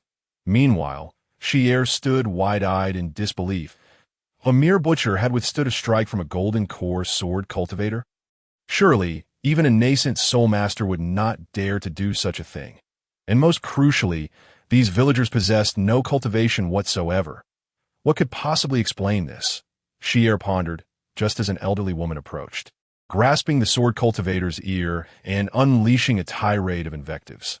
The sword cultivator seethed with rage, channeling his spiritual energy into sword chi, unleashing a flurry of sword beams, while simultaneously attacking with his long sword. This was an attempt to kill. Yet, whether it was the sword chi or the razor-sharp blade, both met with the elderly woman and produced no more than a sound reminiscent of clashing steel, failing to inflict any harm upon her. In fact, her garments were merely torn in a few places. "Ruffian," the elderly woman cried, exasperated. "Is one thing to argue or brawl, but how can a seemingly dignified cultivator stoop to tearing another's clothing?" Her outcry incited the fury of a burly man, her husband, a pack of scoundrels. He roared, charging towards the sword cultivator and unleashing a flurry of punches and kicks, hurling invectives as he did so. Moments later, when a man's rage subsided, the sword cultivator lay crumpled on the ground, rendered unconscious at this juncture. The remaining two sword cultivators were thoroughly flustered. What manner of people were these? Invulnerable to blades and spears. A golden core sword cultivator could cleave mountains asunder, yet now they could not even breach the flesh of these mere mortals. In the presence of these unpretentious villagers, the three golden core sword cultivators found themselves utterly overpowered, unable to mount any resistance as they lay sprawled upon the ground. The sword chi that they had once held in such high regard proved utterly ineffective against these villagers. "You shall pay for this. How dare you provoke the Qing Shan sect?" the leader proclaimed, his voice laced with fury. Who in this vicinity would dare oppose the Qing Shan sect? A mere group of mortals. Brace yourselves for the wrath of the Qing Shan sect. Ultimately, the three fled in disgrace, leaving behind a few venomous threats. "I have heard of the Qing Shan sect. It seems to be a significant sect of cultivators. Alas, we have entangled ourselves with a group of immortals." At this moment, the villagers began to comprehend the gravity of the situation, their faces paling as fear gripped them. They were mere mortals. What right did they have to confront cultivators? "Should I have my father send reinforcements?" Xier suggested softly. "If the fire country intervenes, not even 10 Qing Shan sects could withstand them. Does a mere Qing Shan sect warrant the involvement of the fire country?" Yi Chun retorted dismissively. The villagers were indeed simple folk, devoid of any cultivation. However, due to their long-term consumption of the vegetables provided by Yi Chun, their physical forms had undergone a transformation. It is not an exaggeration to state that every individual in this village, from the elderly of 80 to the youth of mere 10 years, had achieved physical sanctity. What if they lacked cultivation? What if they were ignorant of magical arts? Having attained such a state, even a nascent soul cultivator would be forced to retreat in the face of these villagers. Simplicity is also a virtue, Yi Chun murmured to himself, intending to reassure the villagers before departing. Yet, the Qing Shan sect's response was swift. Before Yi Chun could leave the village, he beheld over 100 disciples from the Qing Shan sect, accompanied by several late Golden Core elders, arriving at the village entrance. Faced with a cadre of cultivators, the simple villagers were paralyzed with fear, too terrified to utter a word. The earlier three had merely been at the early Golden Core stage, but now they were confronted with formidable late Golden Core powers. "With my strength, I too would struggle to withstand them," Xier fretted. "Master, what shall we do?" Shio also appeared worried. Wei Chen rolled his eyes at her words and glanced at Li Ranmo, who had accompanied them. "Bookworm, go and reason with them. If reason fails, then we shall forego reason." I Ranmo nodded, striding forward, and then, with a bow, saluted the Qing Shan sect's assembly. Clearing his throat, he was about to speak when a streak of sword light shot toward him. Startled, Li Ranmo instinctively waved his hand, unleashing a burst of Taoist energy that shattered the incoming sword chi. They are unwilling to engage in reason. Li Ranmo frowned as he returned to Yi Chen's side. Inquiring, "Shall we not attempt to reason with them? This is their home. Let us see what they have to say." Yi Chen gestured towards the villagers gathered nearby, and then asked, "If they seek to seize your home, will you acquiesce? We have lived here for generations. This is our home.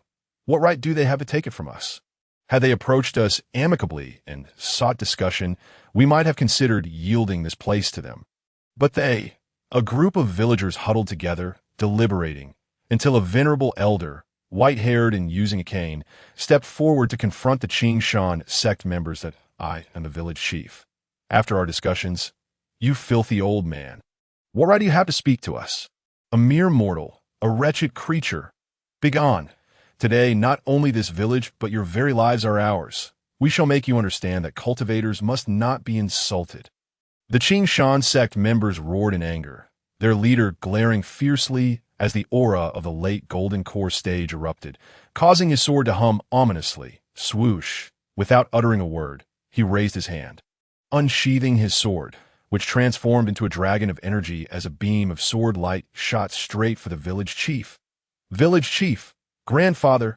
The villagers gasped in horror, but it was already too late. Thud! A sound akin to a great bell resonated as the village chief, amidst the villagers' cries of shock and anger and the astonishment of the Qing Shan sect members, used his wooden cane to deflect the sword chi from the late Golden Core cultivator. Furthermore, the village chief took a step forward, puffing out his chest and glaring with righteous indignation.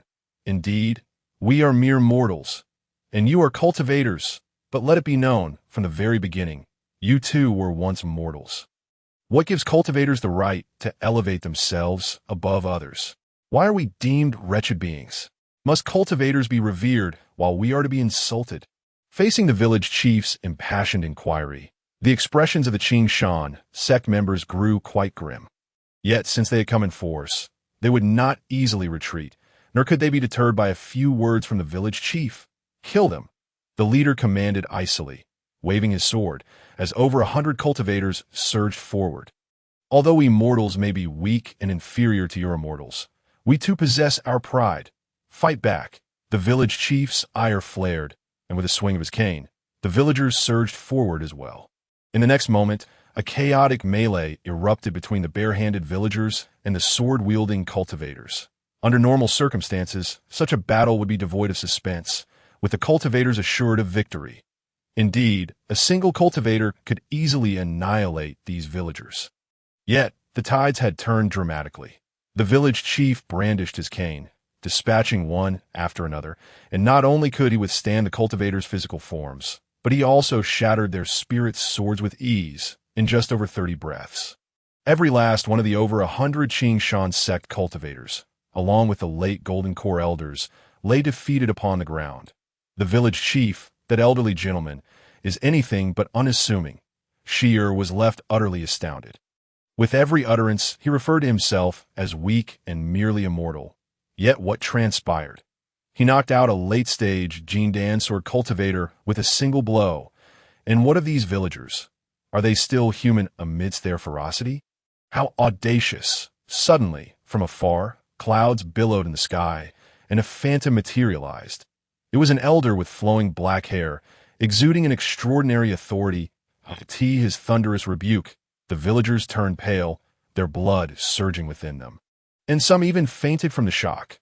Ultimately, he was only a mortal who had attained sanctity through the flesh and lacked knowledge of the arcane arts. Yi Chen sighed, pondering whether he should impart some self-defense techniques to the villagers. Otherwise, it would be regrettable for such simple folk to be bullied. Who dares to speak so boldly? "I see you are the one being audacious. Come down here." At that moment, Li Ramo stood proudly, delivering 3 statements in a voice that resonated like thunder, causing the atmosphere to shift dramatically, with a scroll unfurling above his head. Chapter 13. Finally, meat to eat. As the scroll unfurled, landscapes materialized, with beasts galloping and celestial birds singing. The cosmic energies transformed into a rainbow spanning the heavens, with the essence of the Tao cascading like divine mist, with each of his 3 proclamations. The distant phantom in the sky shattered, and even the black-haired elder plummeted from the air. A long cry echoed as a celestial crane emerged from the scroll, soaring through the skies like a flash of lightning, subsequently grasping the black-haired elder in its beak and bringing him before Yi Chen. "Spare us, good sir." The black-haired elder, displaying remarkable decisiveness, immediately knelt and begged for mercy. Yet, one cannot entirely blame him. After all, this place harbored a saint of painting. Wasn't everyone here a saint? Before Yi Chen could speak, the black-haired elder was taken aback. He instantly recognized the extraordinary nature of these villagers, although they possessed no cultivation. Their physical forms had achieved sanctity. "Who are you?" Yi Chen inquired. "I am merely Lu Sun, the sect leader of the Qingshan sect," The elder replied hurriedly, his brow slightly furrowed as he wondered about the circumstances surrounding this young man. Shi is a Yuanying, Shi is a Jindan, Li Ranmo is a saint of painting, and the other villagers are all saints. Yet this youth is undeniably a true mortal. However, this group seems to regard him as their leader. There exists a rule in the realm of cultivation. Cultivators must not harm mortals. Yi Chen spoke solemnly. Moreover, they are merely a group of humble villagers. Lu Sun, somewhat disoriented, nodded in agreement. It is my failure to discipline them properly. Once I take them back, I shall administer strict punishment. Best to impose a severe punishment. Yi Chen nodded, not wishing to make things difficult for him. After all, no one had suffered casualties on their side. However, out of curiosity, Yi Chen still asked, why does the Qingshan sect place such importance on this village? That is the directive from above. Lu Sun pointed to the sky and explained, the Qingshan sect is affiliated with the Qingshan clan, which has taken a keen interest in this place. Oh, the Qingshan clan? Yi Chen mused, inquiring, should your sect fail to acquire this village, will the Qingshan clan send others here afterward? Naturally, I have heard that the Qingshan clan is determined to secure this location. As for the specific reasons, I cannot say, Lu Sun quickly clarified. I am merely acting on orders, and it is truly unrelated to the Qingshan sect. Then you may return. Yi Chen waved his hand, dismissing Lu Sun. Once the Qingshan sect personnel departed, Yi Chen turned to Shi and asked, this village falls within the borders of the Huogua, does it not? Certainly, Shi nodded. I usually purchase my meat from this village. If it were to vanish, I would have no meat to eat in the future, but Yi Chen said earnestly. Furthermore, you wouldn't want to see such a group of humble villagers being bullied. Would you? Upon hearing this, Shi blinked, momentarily at a loss for words. You say you would have no meat to eat. I can understand that, but you say they are humble. Does the master mean for me to employ the resources of Huogua to resolve this matter? Shi inquired. Yi Chen nodded, choosing not to elaborate further.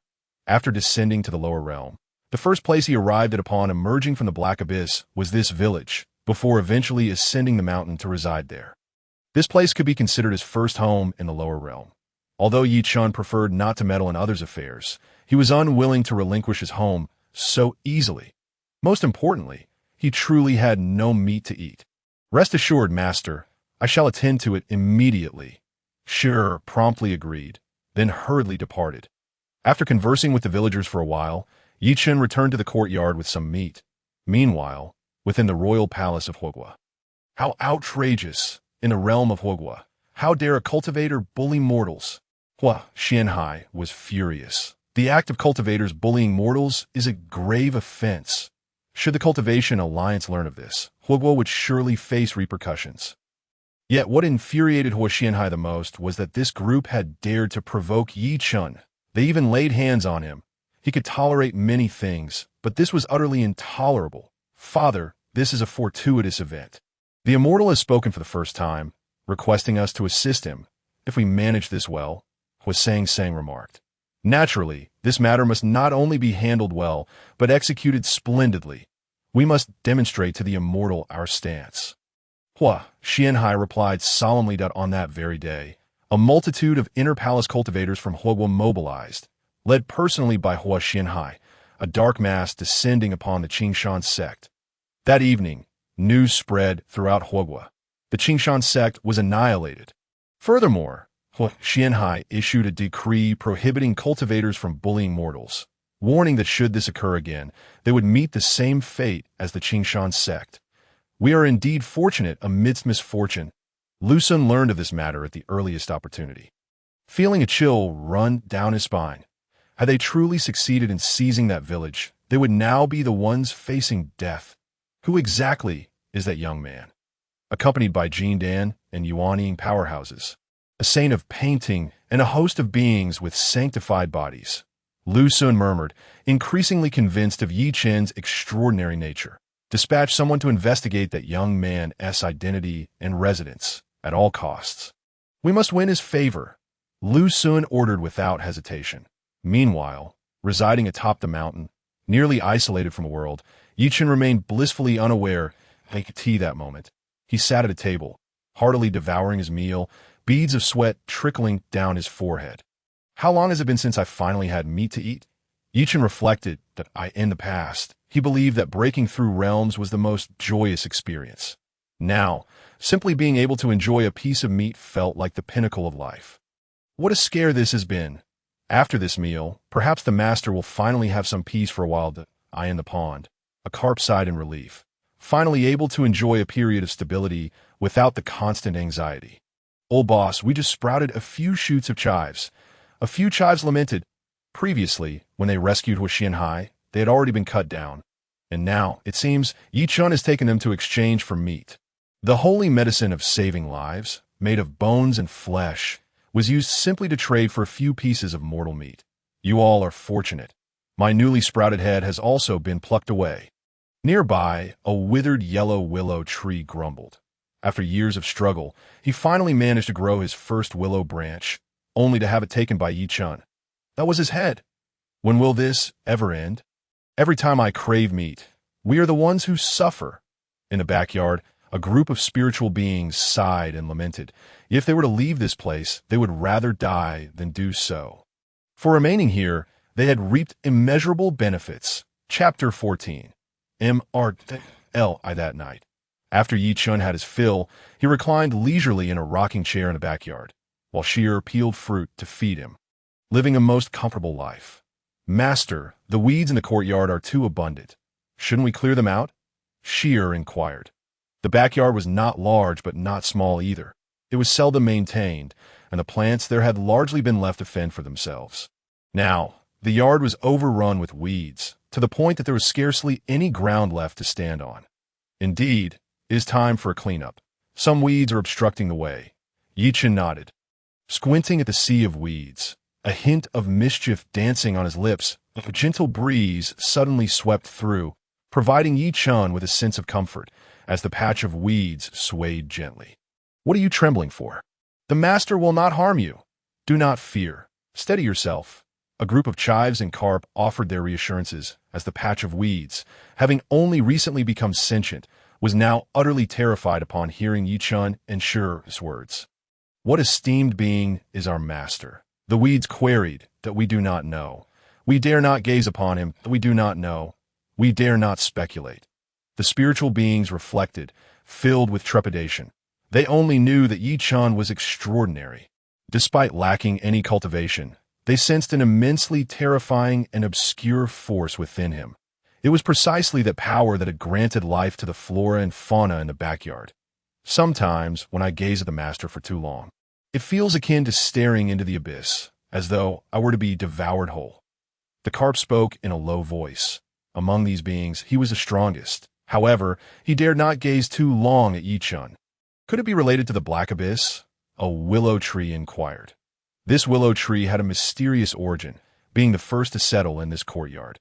According to its words, it seemed that Chen had brought it out from a place known as the black abyss.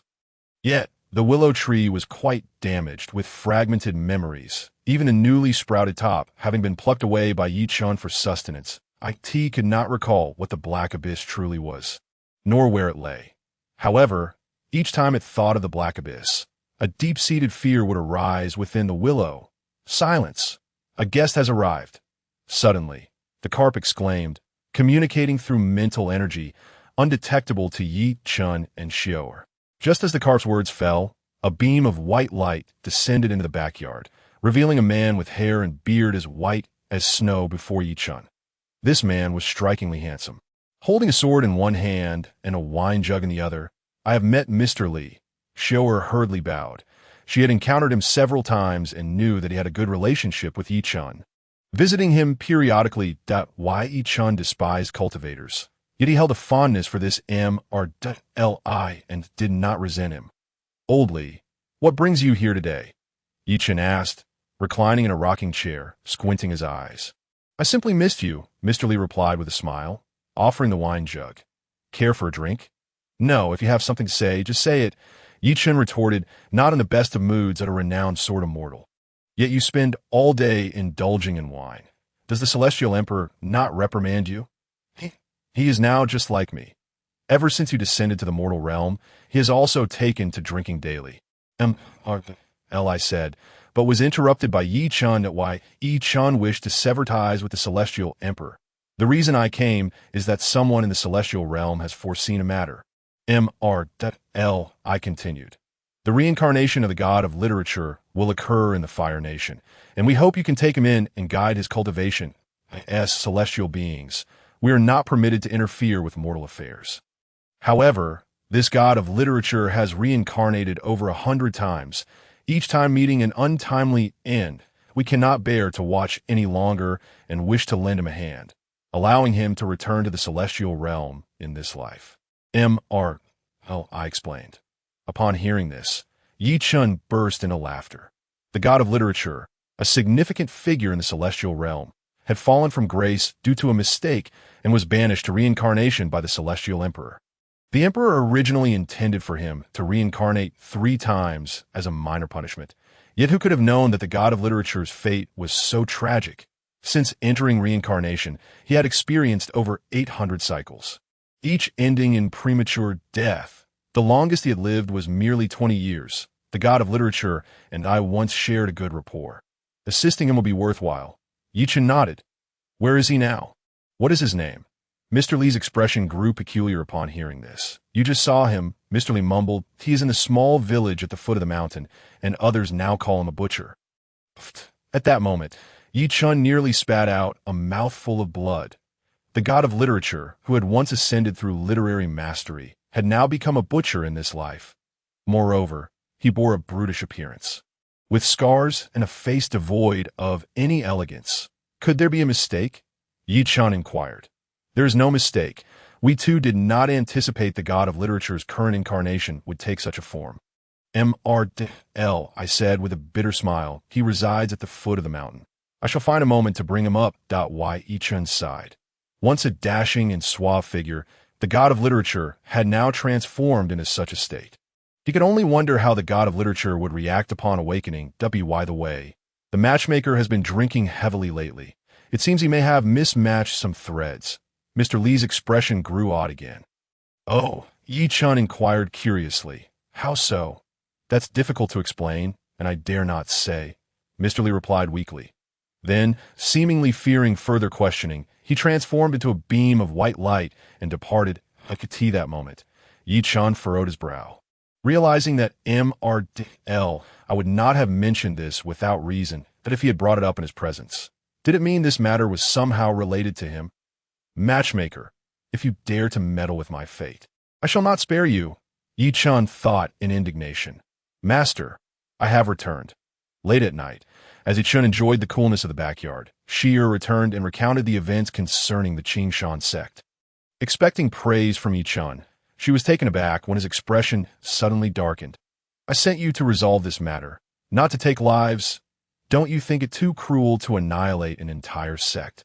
Yi Chen said coldly. Shi'er was terrified, her formerly pale face now appearing even more ghostly under the moonlight. Yet, Yi Chen suddenly deflated, letting out a bitter laugh, silently reflecting. I have no right to voice such sentiments. During my time in the celestial realm, I was also a figure of decisive retribution. Otherwise, how would I have earned the title of the battle god? My hands are stained with blood for the sake of expanding the celestial empire. If there is anyone in this world deeply tainted by sin, it is surely I. What a burden of sins I carry, Yi Chen sighed. Hearing the door creak open, he recognized it was Shi'er and Shi'er coming to sleep. With no further thoughts, Yi Chen calmed his heart and soon fell into slumber. Until the break of dawn, roar, a thunderous roar echoed through the mountains, followed by dark clouds gathering in the sky. Lightning crackling ominously. The mountaintop where Yi Chen resided was directly engulfed by the storm. In that moment, Yi Chen frowned deeply, stepping out of his room to gaze skyward, pondering who in the celestial realm was overseeing the thunder tribulation. Did they not realize he lived here? If the lightning were to strike, Yi Chen feared he would be forced to reincarnate. My fate is truly wretched. Meanwhile, in the celestial realm, the deity wielding the thunder hammer wore a sorrowful expression.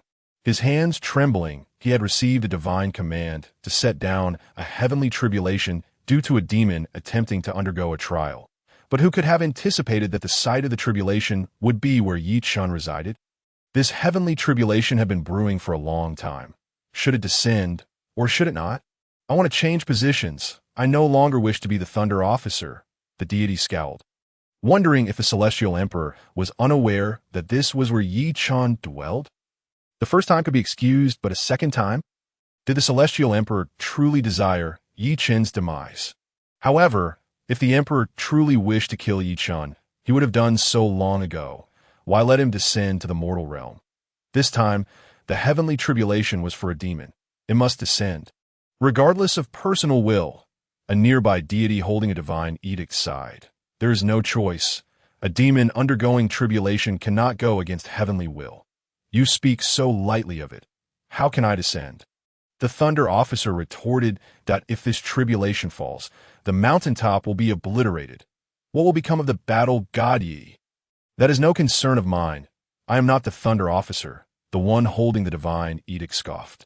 Meanwhile, Yi Chen stared wide-eyed at the sky, believing that the Thunder Officer should be able to see him. If so, the heavenly tribulation ought to dissipate, right? However, as time passed, the storm only intensified, despite not striking down. It showed no signs of abating. In that moment, Yi Chen sensed that this heavenly tribulation was anything but ordinary. Who is attempting to undergo tribulation? A demon's trial. Yi Chen murmured, suddenly feeling a shift in his expression as he made his way to the backyard. Initially thinking that a few beings in the backyard were about to undergo tribulation, he found the area eerily silent. Who is undergoing tribulation? Are they not moving to another location? Yi Chen pondered aloud. Just then, several streaks of flowing light shot forth from the backyard, clearly beings departing to seek the demon undergoing tribulation. I must go. The Azure Dragon. It truly is the Azure Dragon. No wonder the demon tribulation refuses to disperse. Moments later, the carp and other beings spotted it. In a nearby stream, a dragon of considerable girth lay coiled, staring at the sky, drenched in cold sweat. Why has it not descended yet? I have been waiting here for so long. The Azure Dragon furrowed its brow. I ask you to change locations for your tribulation. Do you not know that someone resides here? The carp materialized, frowning and speaking with irritation. Hurry and leave. You mere carp spirit dare to address me in such a manner. The Azure Dragon glared fiercely, declaring, I am the Azure Dragon who has cultivated for over 10,000 years, my Tao profound, standing at the pinnacle of this realm. Not even the celestial beings from above dare to challenge me. After all, I am no ordinary creature. I am a descendant of the 4 divine beasts. Carp spirit, are you blind? The carp bellowed, as radiant light enveloped him. Golden brilliance soaring into the heavens in an instant. A 5-clawed golden dragon, larger than the Azure Dragon, manifested. Its body radiated a brilliant gold, with 5 outstretched claws, its majesty rivaling that of the Azure Dragon, and its cultivation equally formidable. You are merely an Azure Dragon. What audacity do you possess before me? The carp coldly demanded. Who gave you the audacity? The Azure Dragon was left dumbfounded, contemplating the peculiar situation. Not only was there an Azure Dragon like him, but also a hidden 5-clawed golden dragon. This creature's ranks surpassed his own. Are you blind? I am a 5-clawed golden dragon. The carp's face darkened, pointing to the totem on his forehead, asserting, I am the holy virtue radiant 5-clawed golden dragon. Unlike any ordinary 5-clawed golden dragon, the esteemed Azure Dragon immediately bowed his head, realizing that this 5-clawed golden dragon's rank could very well be comparable to that of the Azure Dragon ancestor. Then what is the situation with you, several stalks of chives? The Azure Dragon weakly inquired, thought we. Perhaps we are what the celestial beings refer to as the elixir of immortality, the chives replied. Little Azure Dragon, heed our advice and depart. Otherwise, even if you successfully transcend your tribulation and ascend to the celestial realm, you shall lead a difficult life. Suddenly, a thunderous explosion resounded before the Azure Dragon could leave. A purple lightning bolt descended from the sky. At that moment, the carp and the chives quickly retreated, lest they be caught in the calamity. This Azure Dragon is courting disaster if the master is harmed. This matter could escalate. The carp and the chives were filled with trepidation. They did not flee, but stood nearby, preparing to form a barrier should the lightning spread. To protect their master, I am under immense pressure. To control the heavenly tribulation above, the Thundermaster was drenched in sweat, cautiously managing the calamity, fearing even a hint of lightning might obliterate this mountaintop. Quickly deal with that azure dragon. Once he is eliminated, we need not worry about the tribulation spread, remarked a celestial being holding a decree. That makes sense, the Thundermaster nodded, unleashing boundless lightning from his hammer, causing a bolt to pierce the heavens. What? Are you trying to kill me? At this moment, the azure dragon's eyes widened, sensing that this tribulation was amiss. With his cultivation strength, transcending the tribulation should have been effortless, at most leaving him severely injured. Yet now, this bolt of lightning shattered his corporeal form. Moments later, several more bolts of lightning descended, and the azure dragon could no longer endure, collapsing to the ground, in the end, with a flash of green light. He was not only reverted to his original form, but was transformed into a dragon, EGG. This how 10,000 years of cultivation dissipates. How pitiful. Should we take him back? The carp and the chives, filled with sympathy for the azure dragon, conferred and then carried the dragon egg back to the backyard. Chapter 16. Pet, what is this? How dare they unleash heavenly tribulation here? At this moment, Yi Chen's face darkened as he gazed at the sky. He then pointed, coldly declaring, "Strike again, and I swear I will end you." The Thundermaster, ever vigilant of Yi Chen's actions, dropped his hammer in fright upon witnessing Yi Chen's demeanor. With a darkened expression, he rushed towards the Celestial Emperor's palace, throwing down the hammer before the Emperor, exclaiming, "I resign. No need to plead, I quit." Before the Celestial Emperor could respond, the Thundermaster turned and fled. He well understood that offending the Celestial Emperor would lead to mere punishment, but crossing Yi Chen would mean opposing a significant portion of the celestial realm. "Thundermaster, get back here!" Just as the Thundermaster exited the palace, a man with azure hair rushed in, his furious voice echoing across half the celestial realm. The Thundermaster, drenched in cold sweat, recognized the man as none other than the azure dragon ancestor. "What did I tell you?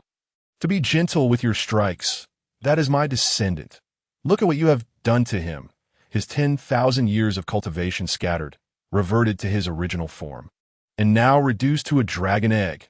"If this egg does not hatch, I will turn you into an egg." Faced with the azure dragon ancestor's furious reprimand, the Thundermaster lowered his head, not daring to utter a word. "Is it my fault? Who told your descendant to transcend tribulation on Yi Zhanshan's mountain?" The Thundermaster thought to himself, remaining silent as he endured an hour of scolding before the azure dragon ancestor finally departed. Meanwhile, Yi Chen wandered through the courtyard, soon discovering an egg amidst a patch of weeds. Breakfast! A boiled egg! Yi Chen's eyes sparkled as he cradled the egg, heading toward the kitchen. My heavens! Have we doomed him? The carp and the chives rolled their eyes, realizing that this was the azure dragon egg they had just rescued. They had intended to save the azure dragon, but now Big Brother Carp. "Why don't you persuade the master?" one chive suggested. "Persuade him? He is always trying to turn me into boiled fish. Do I dare appear before him?" The carp retorted, exasperated. "Life and death are fated. Fortune depends on the master." Suddenly, as Yi Chen entered the kitchen with the azure dragon egg, a crisp cracking sound echoed.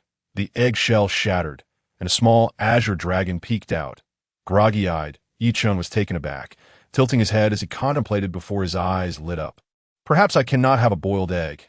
Instead, I shall have boiled dragon." The azure dragon was initially dazed, but upon being embraced by Yi Chen, a mysterious force surged into the eggshell, enabling it to break free.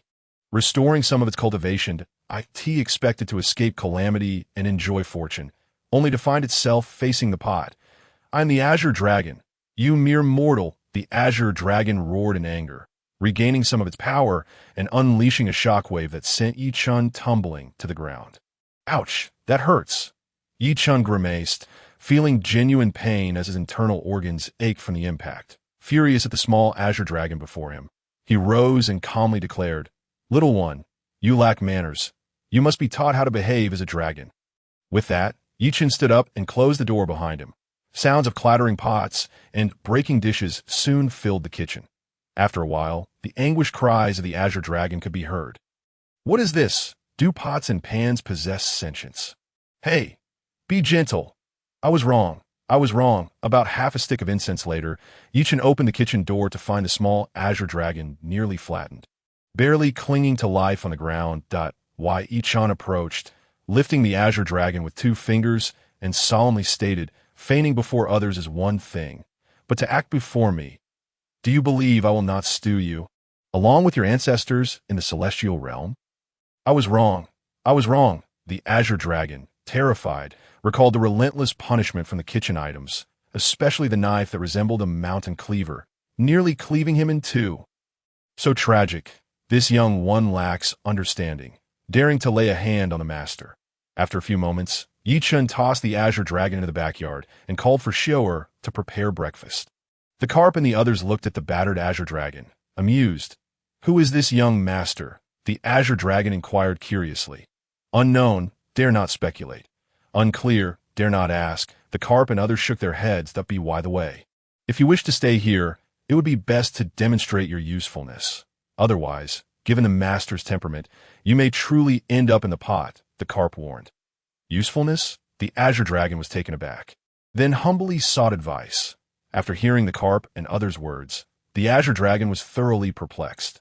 The chives and other vegetables were meant for trading meat. The willow tree could also be traded for meat, but was usually for shade. As for the weeds, they were merely decorative. The carp was a mere ornamental creature. After much contemplation, the azure dragon timidly asked, then esteemed ones, what do you think my usefulness is? Just be the master's pet. Simply keep the master happy, the carp and others suggested, ultimately deciding to let the azure dragon become a pet. I, a descendant of the azure dragon, reduced to a mere mortal's pet? I refuse, the azure dragon declared solemnly. If you leave, regaining your 10,000 years of cultivation will be quite challenging, the carp cautioned, that if you remain here, perhaps in a few years, you will restore your cultivation. You just hatched, and in less than a day. You can emerge. You think this place is good or bad? The carp and the others reminded him. The azure dragon, not foolish, realized that even the carp referred to Chen as master, understanding Chen's extraordinary nature. Then, I shall stay. In the tranquil aftermath of a fragrant incense sticks burning, Chen and his companions finished their breakfast. Xiaoer entered the backyard, tending to a cluster of vegetables and willow trees, sprinkling them with water. Upon catching sight of Qinglong nestled in the grass, her curiosity piqued. She approached and gently patted its head, her face illuminated with a radiant smile as she exclaimed, "What an adorable little snake." Qinglong, hesitant to speak, recalled from the words of the carp and others that it was permissible to offend Chen within this courtyard, but to provoke Xiaoer was utterly unthinkable. For Chen held Xiaoer in great affection. I must endure, Qinglong silently resolved, and in an effort to amuse Xiaoer, it rolled playfully on the ground, adopting a comical demeanor. Xiaoer was thoroughly entertained, her laughter filling the air, a scene fortuitously witnessed by Chen as he entered the backyard. If she ever feels displeased, I shall stew you, Chen remarked softly. I truly am unfortunate. Qinglong lamented inwardly, realizing it was destined to become Xiaoer's personal pet. Chapter 17. I am long out here, and the ensuing days unfolded with remarkable tranquility. Chen spent his time idly, indulging in simple pleasures of eating, drinking, and sleeping, often lounging in the backyard, lost in contemplation. This serene existence persisted until half a month later, when Li Ranmo unexpectedly entered through the main gate. Locating Chen in the backyard, after performing a respectful greeting, he informed, "There is someone outside." Oh, who is it? Chen inquired, pondering who might visit such a secluded locale. Could it be Hua Xianhai or Hua Sang? The visitor harbors ill intentions and possesses formidable cultivation. He is at the Yuaning stage. Li Ranmo replied gravely that I sensed a murderous intent emanating from him. Yuaning stage? Chen was taken aback. What could such a high-ranking individual want here? Furthermore, since he remained reclusive and uninvolved in worldly affairs, he had not knowingly provoked any Yuaning powerhouses. The visitor's intent was ominous. Chen mused. Xiaoer is also at the Yuaning stage. Yet she lacks any mastery of techniques, rendering her a mere ornament, while sheer, being of lower cultivation, cannot contend with a Yuan-ing opponent. As for the individuals within this courtyard, they are inconsequential. Contemplating this, a chill gripped Yi Chun's heart, pondering the dire consequences should the visitor choose to act against him. Did you inquire about his purpose for coming here? Yi Chen asked that I did not. Li Ranmo frowned and replied, sensing his murderous intent, I subdued him immediately.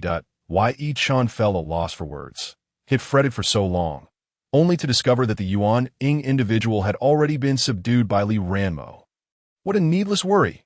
Bring him in and let us interrogate him, Yi Chen commanded in a low tone. Soon enough, Li Ranmo escorted the Yuan-ing cultivator into the courtyard. The man was of middle age, clad in a long robe of earthy hue, bearing a trace of imperial dragon aura. Undoubtedly, he was a sovereign of a realm.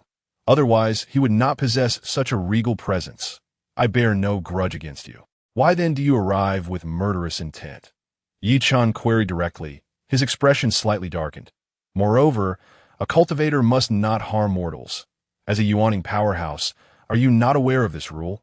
I am Long Outyan, the ruler of the Qinglong kingdom, the middle-aged man retorted coldly.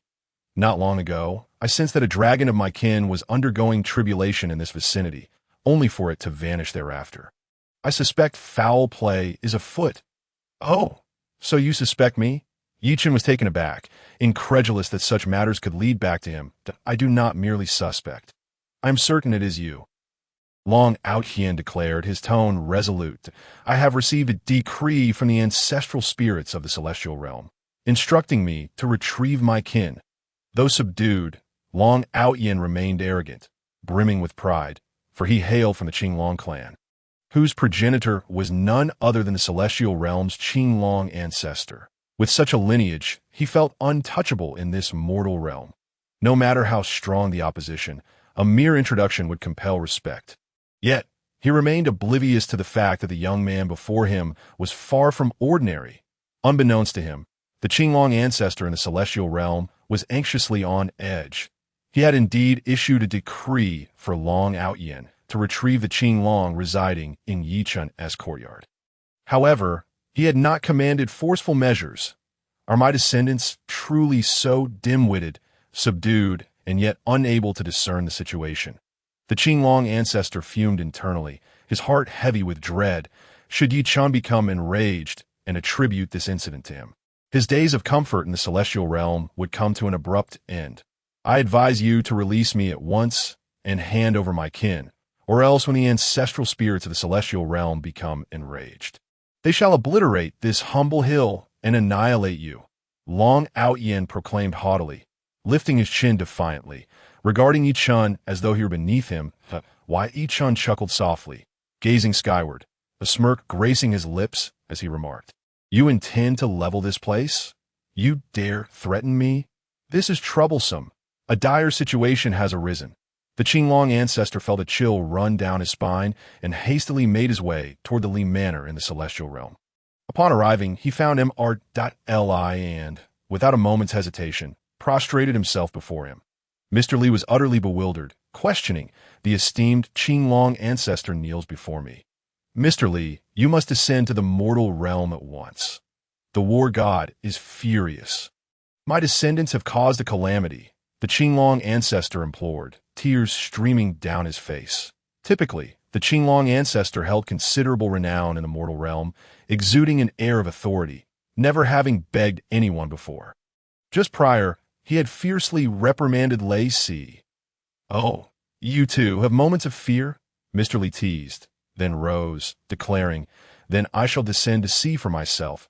Yes, soon as the words left his lips, Mr. Li transformed into a streak of light, arriving in Yi Chen's backyard within moments.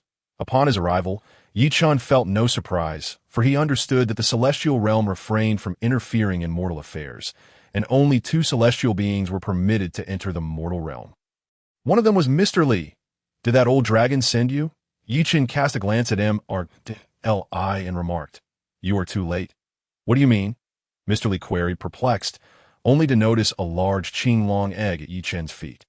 He disrespected me, so I rendered him powerless, Li Ranmo stated, unperturbed, even in the presence of Mr. Li's celestial aura.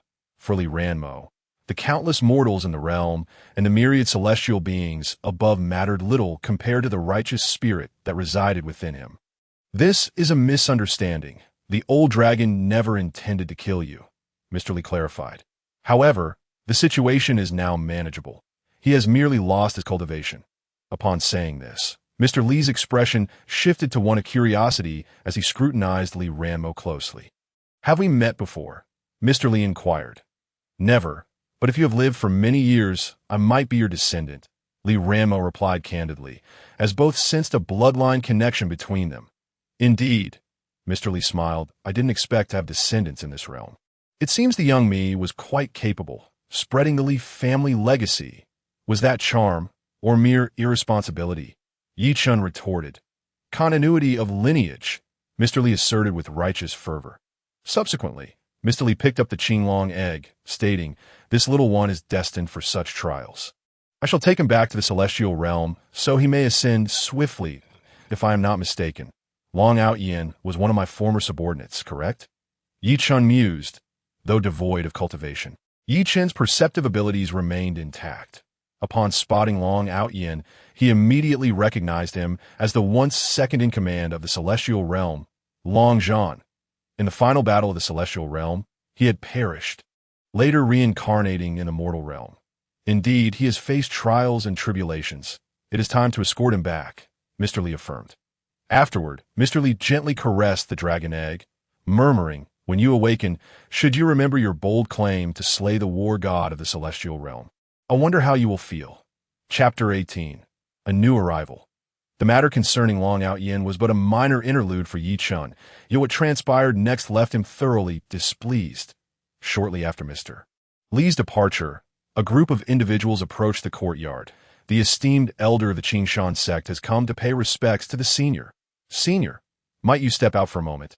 Upon hearing this, Yi Chen furrowed his brow, unwilling to entangle himself with cultivators. However, before he could voice his objection, the courtyard door swung open, and the group from Qingshan sect strode in uninvited.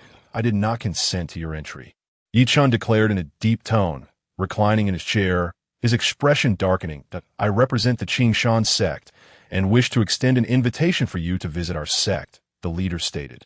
Fixing a gaze filled with barely concealed ire upon Yi Chen, who lay in his chair, he was unaware of the previous events and thus remained oblivious to the terror that Yi Chen and his companions instilled. In his eyes, Yi Chen was merely a mortal, and Li Ranmo was nothing more than another mortal.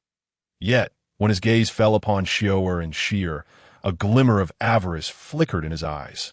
What's this? Yi Chen detected the shift, his pupils contracting as he tapped his fingers against the chair, declaring, I do not welcome cultivators here. Kindly take your leave. And what if we refuse to depart? The leader challenged, raising an eyebrow. Our sect master has commanded us to invite you to the Qingshan sect. Do not be ungrateful. Upon uttering those words, Yi Chen found himself genuinely vexed. Was the leader of the Qingshan sect intellectually impaired? Yi Chen mused inwardly. Given the previous occurrences, how could the Qingshan sect dare to provoke him again? Did they perhaps wish for their own demise? Since my master has declared your presence unwelcome, I kindly request that you take your leave. Iran Mo interjected. I am here to reason with you that if you refuse to engage in discourse, then I shall not engage in it either. What? Merely a scholar, and yet you presume to dictate our actions. How preposterous! A handful of mere mortals, and they speak so brazenly. The members of the Qingshan sect erupted into derisive laughter, their audacity fueled by their ignorance of past events. One disciple fixated his gaze on Xiao, his eyes brimming with unmasked avarice. These two beauties shall accompany us to the Qingshan sect, he proclaimed. Upon hearing this, Yi Chen's expression darkened considerably. Every person has their breaking point, and for Yi Chen, that point was Xiao. Li Ranmo, I do not wish to see these individuals any longer, Yi Chen stated in a low tone. In the meantime, you should pay a visit to the Qingshan sect and impart some wisdom to their leader. Yes, master. Li Ranmo nodded. He then turned slowly, gesturing for them to leave, saying, Gentlemen, please take your leave. You insolent brat. Merely a scholar, and you think to expel us? Who do you think you are? The members of the Qingshan sect seethed with anger. their words laced with hostility. Yet, in the next moment, Li Ran Mo raised his hand with a flourish, unleashing an aura of sanctity, and a magnificent scroll materialized in the heavens. Within the scroll, dragons and birds soared, vibrant clouds cascaded down, and chains erupted forth, ensnaring the members of the Qing Shan sect. Subsequently, Li Ran Mo retracted the scroll and bowed respectfully to Yi Chun, stating, "Master, I shall now go reason with the Qing Shan sect." With that, he rose and strode towards the entrance. After Li Ranmo's departure, Yi Chun cast a sidelong glance at Xier, a half-smile playing on his lips as he inquired, "This area falls within the boundaries of the Fire Nation, does it not?" "Master, Xier is truly frightened," she replied, fully aware that Yi Chun was admonishing the Fire Nation for its lax governance. "I believe it is necessary to have a serious discussion with your father." "A ruler cannot govern in such a manner," Yi Chun remarked solemnly. "All things in the world adhere to rules and regulations. If those rules are broken, everything will decay. That I shall summon my father at once." Xier thought, her heart trembling as she realized the gravity of the situation. This was the first time she had witnessed such an expression on Yi Chun's face. She hurriedly departed, leaving only Yi Chun and Xiao in the courtyard. To rise with the sun and rest with the moon, how splendid is the life of mortals. Why entangle oneself with cultivators? Yi Chun sighed, turning to inquire of Xiao, only to find her wide-eyed. Radiant auras swirling around her, golden lotuses appeared beneath her feet, 3 flowers gathered atop her head, and the sounds of the Tao resonated all around. This was a sign of impending breakthrough. Is this a mistake? Yi Chun was taken aback. He had never imparted any cultivation methods to Xiao.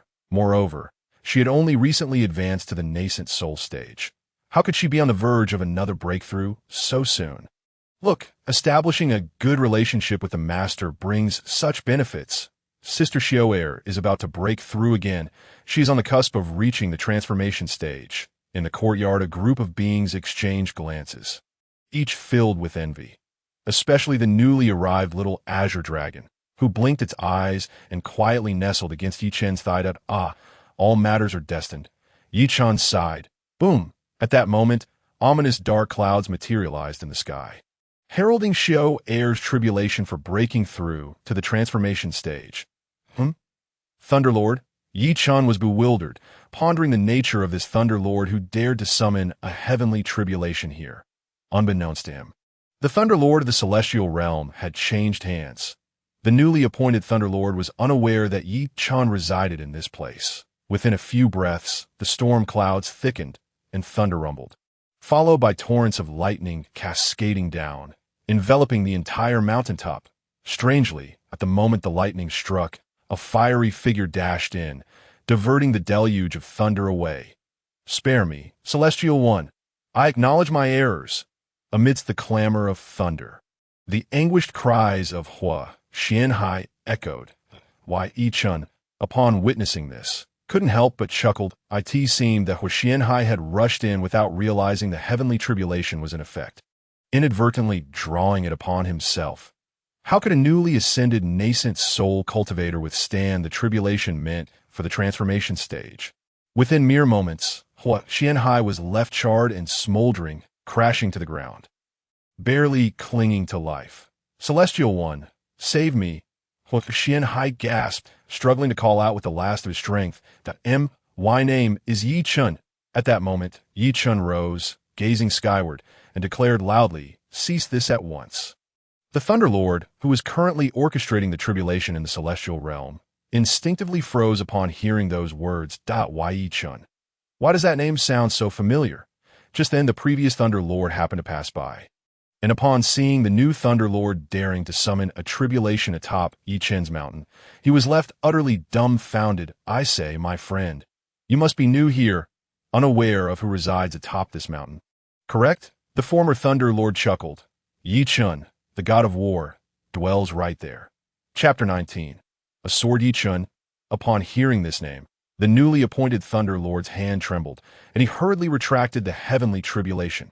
Without a moment's hesitation, he turned and fled towards the Li residence.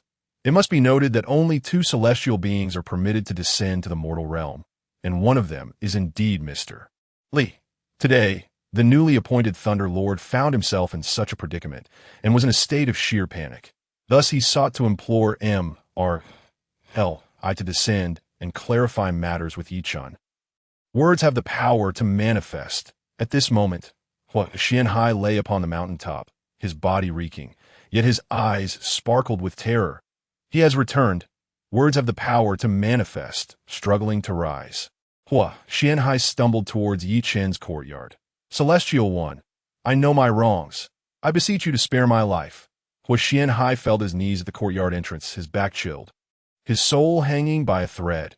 He believed this heavenly tribulation was a deliberate punishment directed at him by Yi Chun.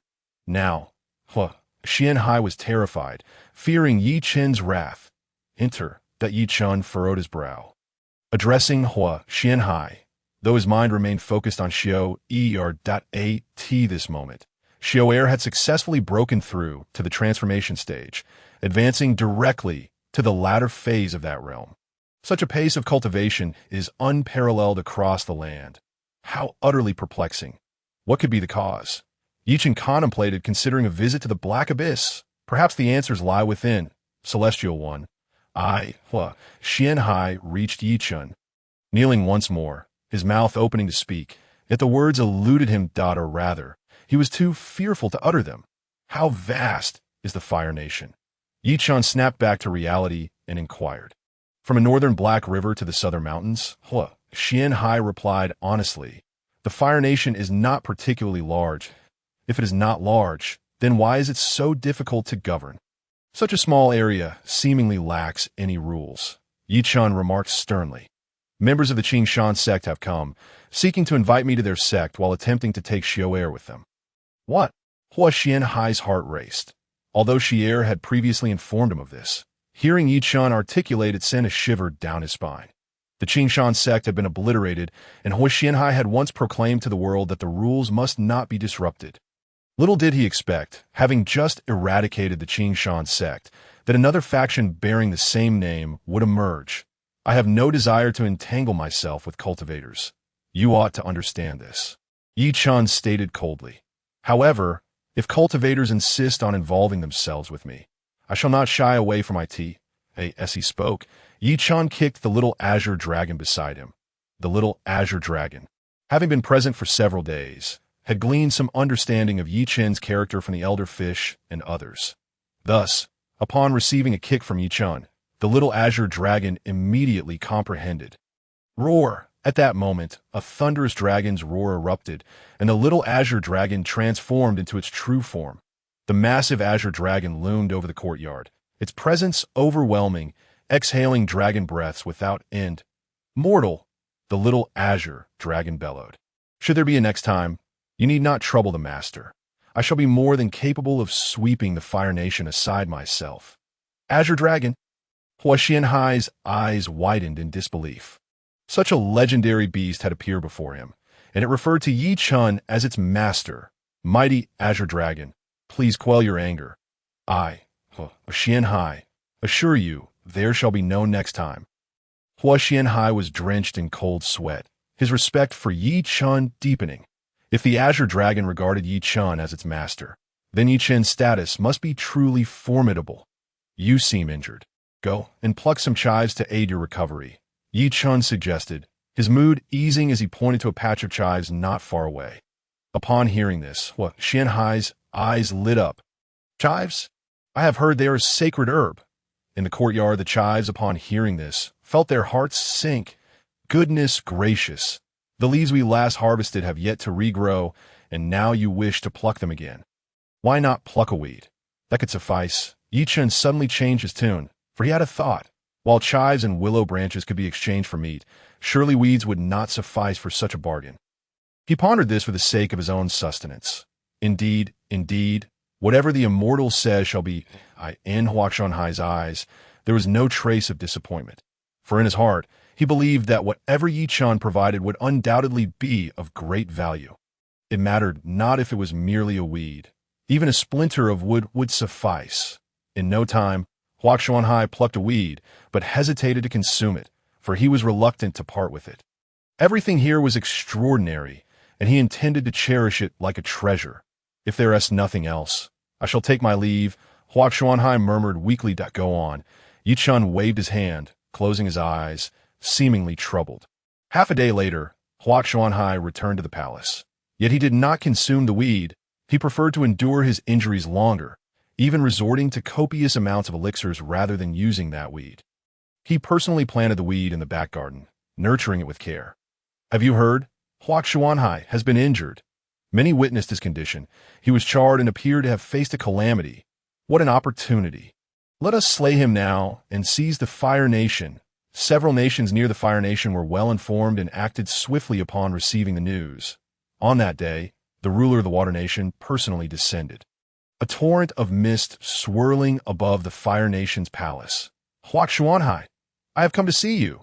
The ruler of the Water Nation spoke with cold disdain, and while he claimed to be merely visiting, all understood his true intent. Huo Xuanhai emerged from the palace, filled with regret. In his current state, he was no match for the ruler of the Water Nation.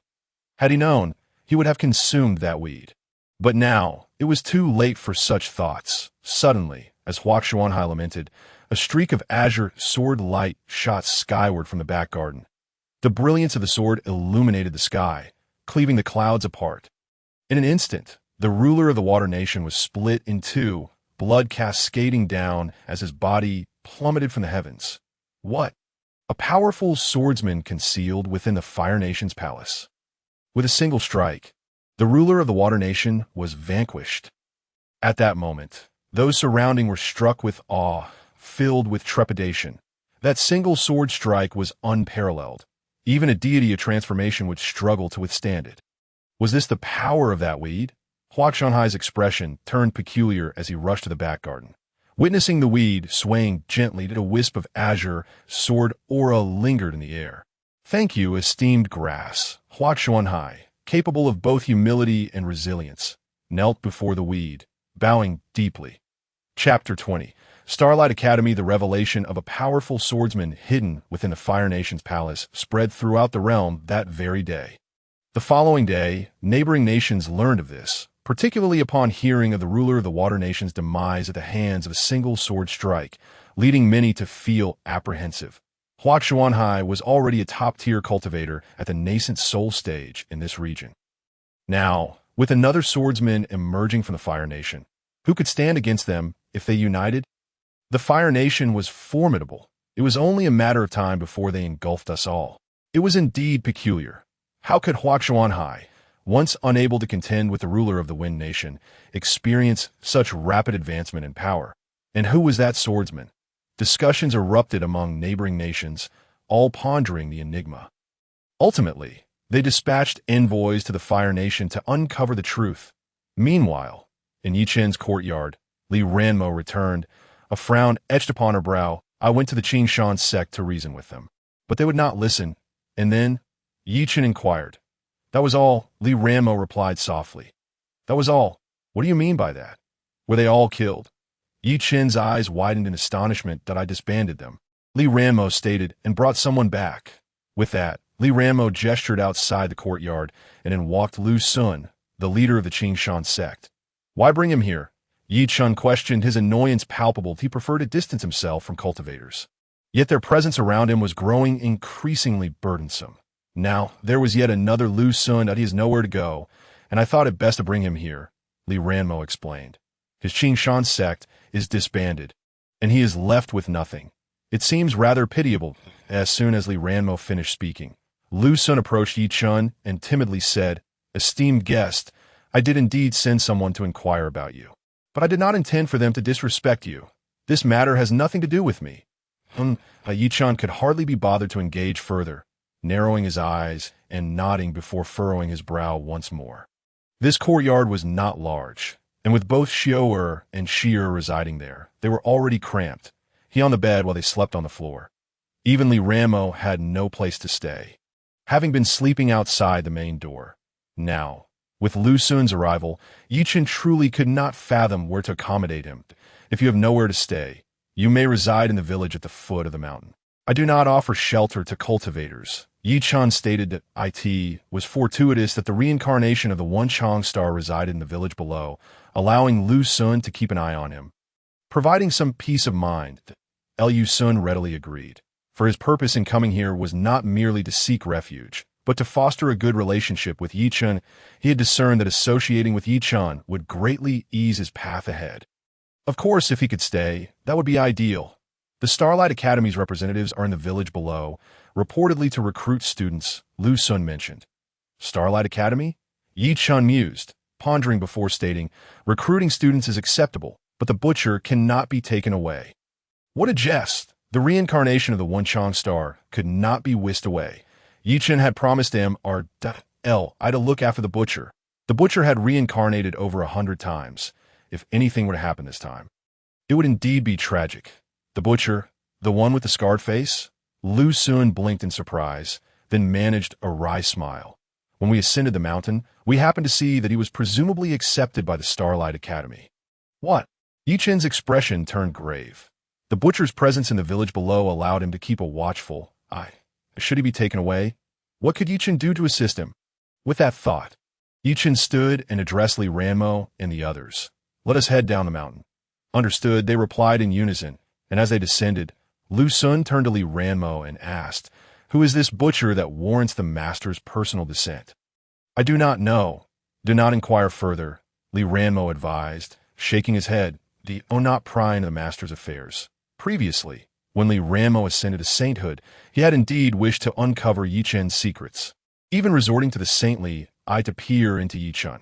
Yet, all he beheld was an abyss of darkness, as if it could consume all that existed. That sensation was too eerie. It could not be gazed upon or contemplated for long. To lock eyes with the abyss would ultimately lead to being devoured. Li Ranmo sighed.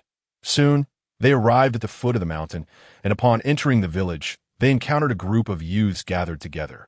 At the forefront stood a middle-aged man, clad in a starlit robe, exuding authority. The examination is over. This individual is accepted into our Starlight Academy, the middle-aged man declared to the villagers, with the butcher standing beside him. What you are doing is utterly excessive. The butcher does not wish to attend the Starlight Academy. You are coercing him. A wave of indignation swept through the villagers, some bearing visible injuries, clearly prior to Yi Chen's arrival.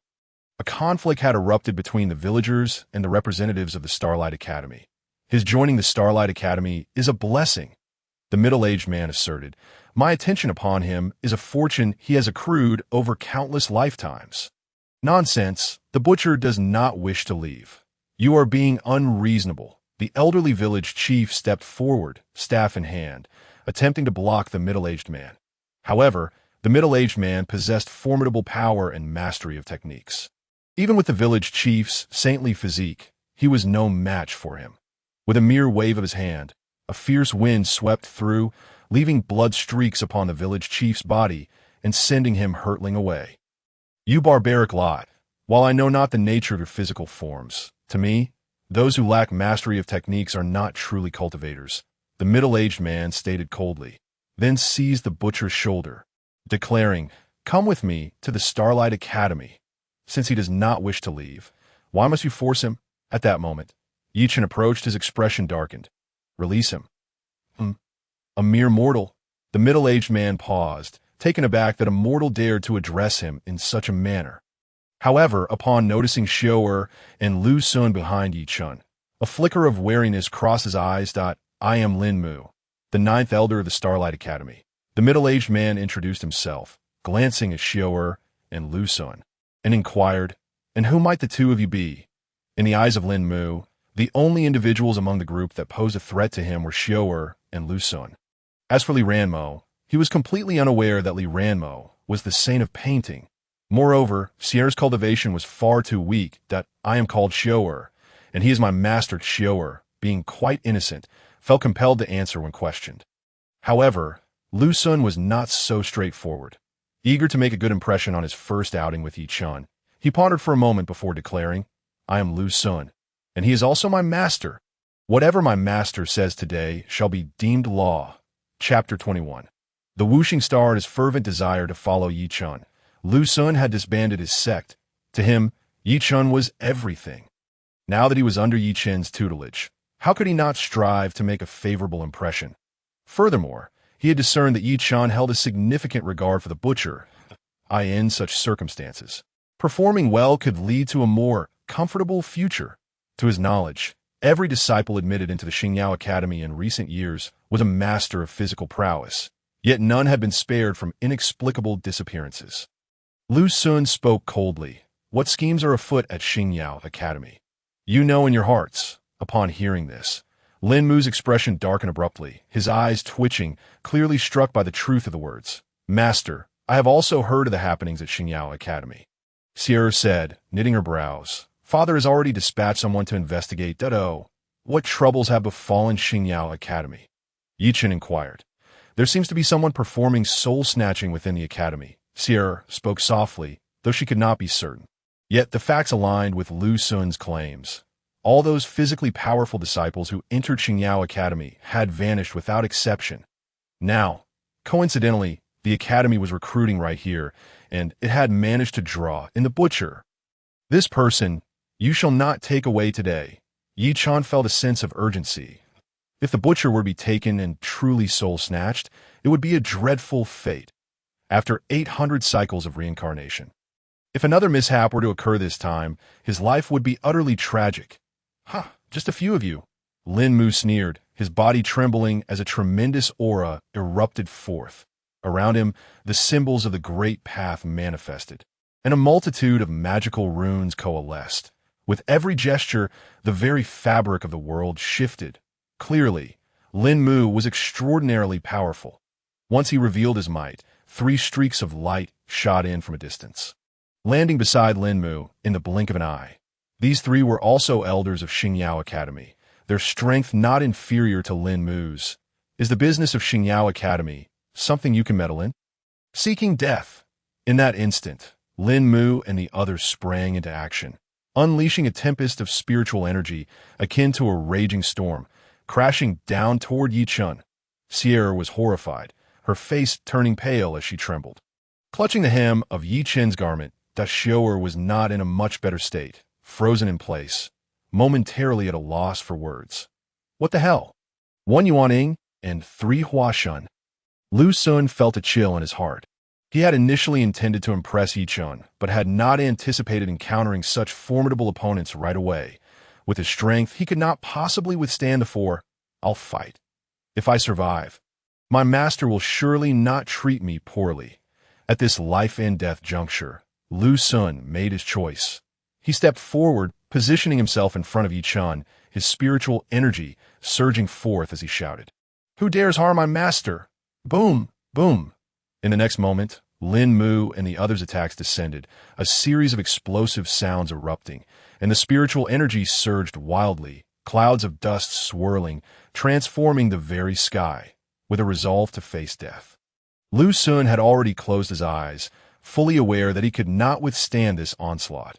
Yet, when the explosions subsided and the spiritual energy dissipated, he was astonished to find himself still alive.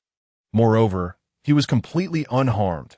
In utter disbelief, he turned to look at Yi Chen, presuming it was Yi Chen who had intervened. However, to his surprise, when he glanced back, he did not see Yi Chen at all. Upon closer inspection, he found that Yi Chen, along with Xiao'er, Sierra, and Li Ranmo, had already taken refuge behind a large tree not far away. Wait, what just happened? Lu Sun thought to himself, bewildered. Li Ranmo, did you step in? At that moment, Yi Chen was equally perplexed. He glanced at Li Ranmo beside him, who appeared calm and did not make a move. As for Xiao'er, it was needless to say, her cultivation level was too low to withstand the onslaught of Lin Mu and his companions. Who dares harm my benefactor? You shall all perish. Just as everyone was in a state of confusion, the voice of the butcher rang out. That moment, everyone turned to look, witnessing the butcher enveloped in celestial energy, a radiant light illuminating his being, with 3 radiant flowers atop his head, while myriad auspicious signs rained down from the heavens. At the summit of the clouds, the celestial gates swung wide, a rainbow bridge descending and extending to the butcher's feet. What? Has he attained enlightenment? Yi Chen exclaimed, astonished. After countless reincarnations, had he finally gained clarity in this life? Yet, Upon closer inspection, Yi Chen felt a sense of disarray. The butcher appeared unchanged, still the same as before. Could it be that he had simply gone berserk? Yi Chen murmured, "Boom!" At that instant, the butcher took a step forward, his figure resembling that of a ferocious tiger as he crashed into Lin Mu. With a single blow, Lin Mu did not even have time to scream before his body shattered, his very essence unable to escape. Subsequently, the butcher unleashed a torrent of attacks, his physical prowess unmatched, suppressing the other three with every strike. Chapter 22. Celestial beings of the lower realm soul-snatching, whether in the celestial realm or the mortal world, is considered a grave taboo, although Yi Chen was no longer cultivating. He could not abide such occurrences, especially since the butcher had nearly been taken away. This left Yi Chen feeling quite displeased that such a travesty had unfolded in his presence. The IT is the vice president. The vice president was injured 3 years ago, his physical form shattered, and has since sought out powerful beings for soul snatching. The 3 disciples confessed, trembling in fear. They readily agreed to accompany Yi Chen and his companions to Xingyao Academy to expose the vice president. Ridding the world of a scourge would be a boon. Why Yi Chen nodded in acknowledgement, but had no intention of going himself. Currently devoid of cultivation, he wished to remain uninvolved with cultivators. Matters such as these could be handled by Li Ranmo and the others. Subsequently, Yi Chen, Xiao and Sierra returned to their courtyard.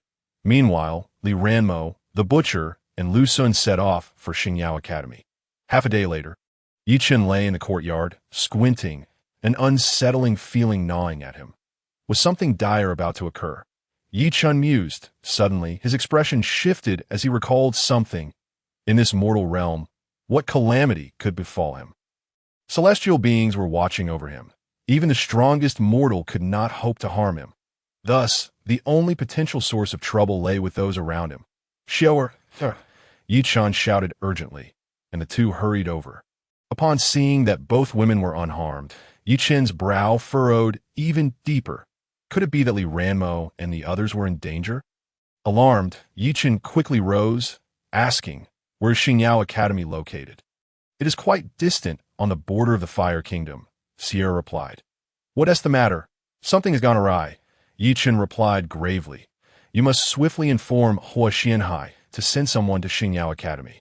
"I will go ahead with Xiao," Sierra departed without a moment's hesitation. However, what followed was a source of great vexation for Yi Chen.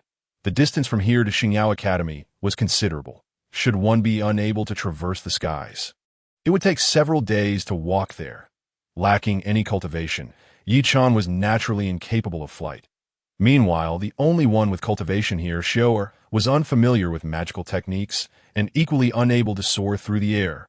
Walk there? Yi Chen was momentarily dumbfounded, his expression sullen, and he let out a long sigh as he gazed at the pond within the courtyard, remarking, "Enough of the pretense. It's time for your assistance." The koi in the pond, upon hearing this, swam leisurely, thinking that Yi Chen was merely jesting. All the creatures in the yard were acutely aware that Yi Chen disdained witnessing their transformation into sentient beings. Thus, even though Yi Chen knew full well that they had already attained sentience, these creatures continued to act very modestly, appearing no different from ordinary beings. "Shall I summon you?" Yi Chen glared, approaching the pond. Raising an eyebrow as he declared, "Take me to the border of the Fire Nation, to Xingyao Academy. If we tarry, I shall truly use you for soup."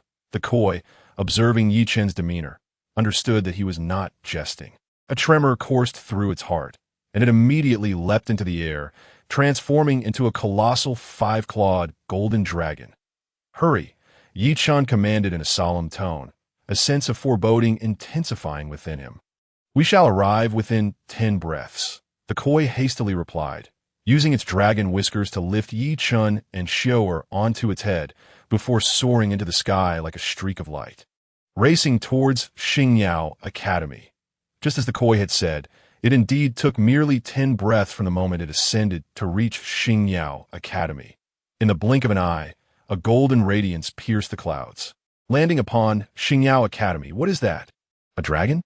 A golden dragon? At that moment, the people of Xingyao Academy were stirred, gasping in astonishment, with some even kneeling in worship of the koi. "There are people on the dragon." Someone exclaimed, spotting Yi Chun and Xiao. What a magnificent saint! Just then, a gaunt man emerged from within Xingyao Academy, ascending into the air to meet Yi Chen's gaze. Where Li Ranmo and the others? Yi Chun inquired directly, scanning the surroundings but failing to spot Li Ranmo and the others. Li Ranmo? Who is he? I've never seen him. The emaciated elder shook his head, facing Yi Chun and the Koi without a hint of fear in his eyes. This surprised Yi Chun, for this man was merely at the late stage of the transformation realm, while the Koi possessed the cultivation of a great ascension. How could one remain so composed in the face of such disparity? Something was amiss, Yi Chun mused, instructing the Koi to investigate Xingyao Academy. Soon discovering that Li Ranmo and the others were trapped in the back mountain of the academy. Release them. Yi Chen's expression darkened abruptly. Fixing his gaze upon the elder as he declared, should they suffer even a single hair's injury, not only you, but this Xingyao Academy shall cease to exist. Humph! Knowing full well that it is my Xingyao Academy that has imprisoned them, you still dare to demand their release? Truly, you court death, the gaunt man replied disdainfully. Do not think that a great ascension golden dragon can do much.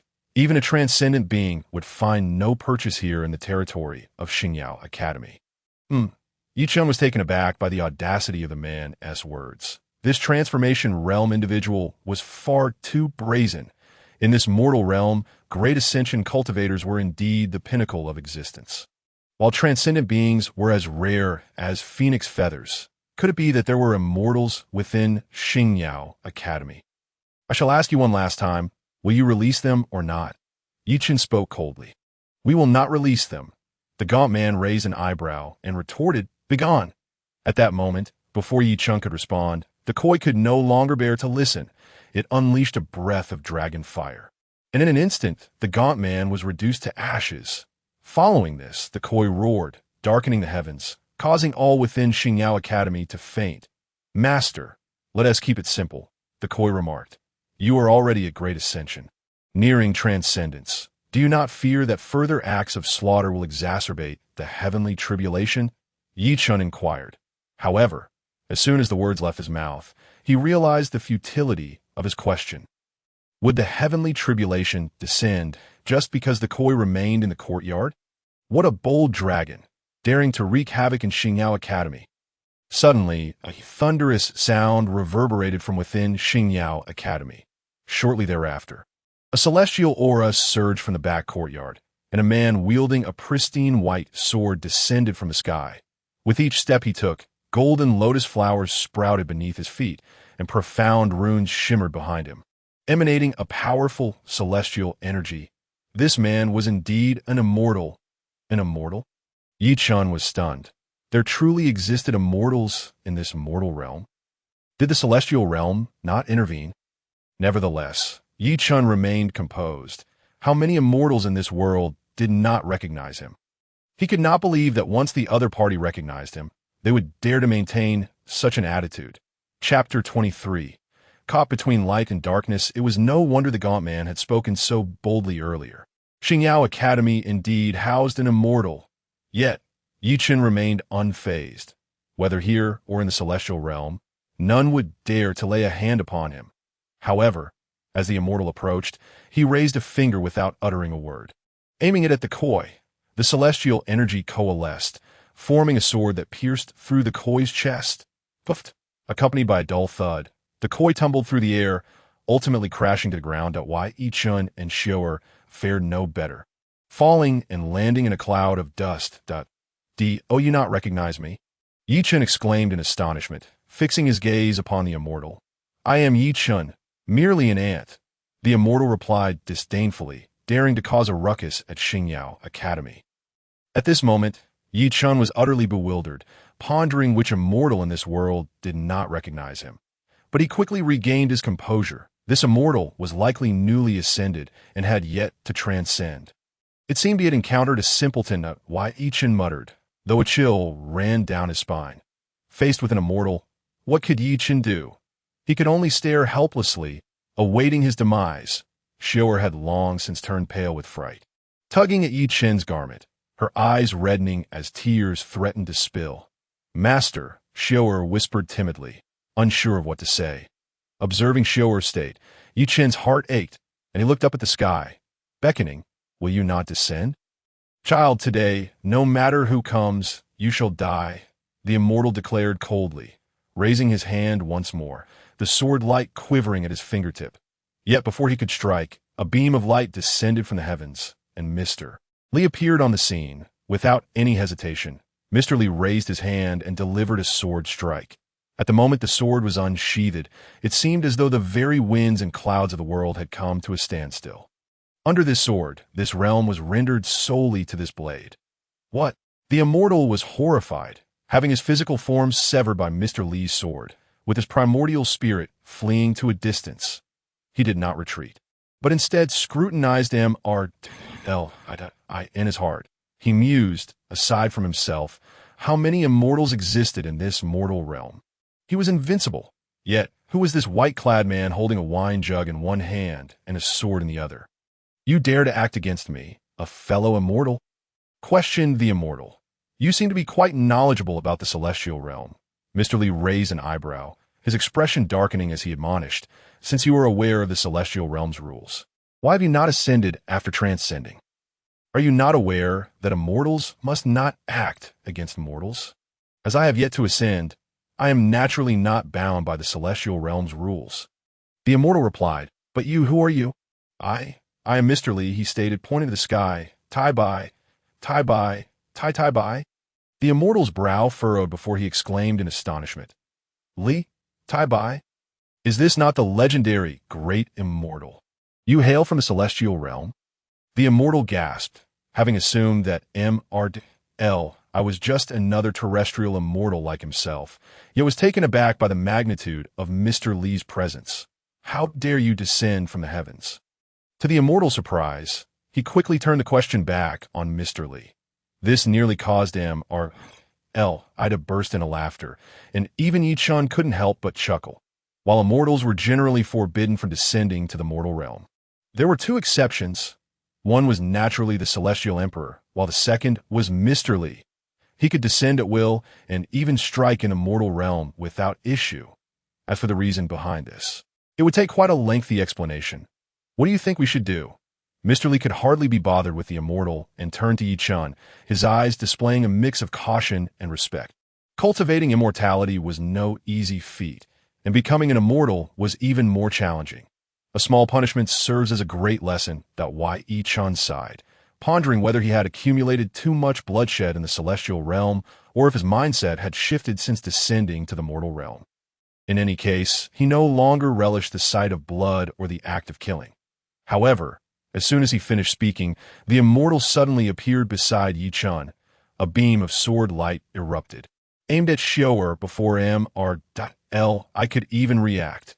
As the god of war, though Yi Chen currently lacked cultivation, his reflexes remained remarkably swift. He instinctively embraced Xiao'er, and then, with a swift turn of his body, the sword's radiance narrowly missed Xiao'er and pierced straight into Yi Chen's body. In that instant, it felt as though time itself had come to a standstill. Mr. Li was dumbfounded, rooted to the spot. Gazing vacantly at Yi Chen, he could hardly fathom that Yi Chen had been struck by an immortal. Xiao'er was equally stunned. She had never anticipated that in this critical moment, Yi Chen would sacrifice himself to save her life. UVE caused trouble. After a few breaths, Mr. Li finally regained his senses and, with a furious roar, unleashed a palm strike that immediately suppressed the immortal.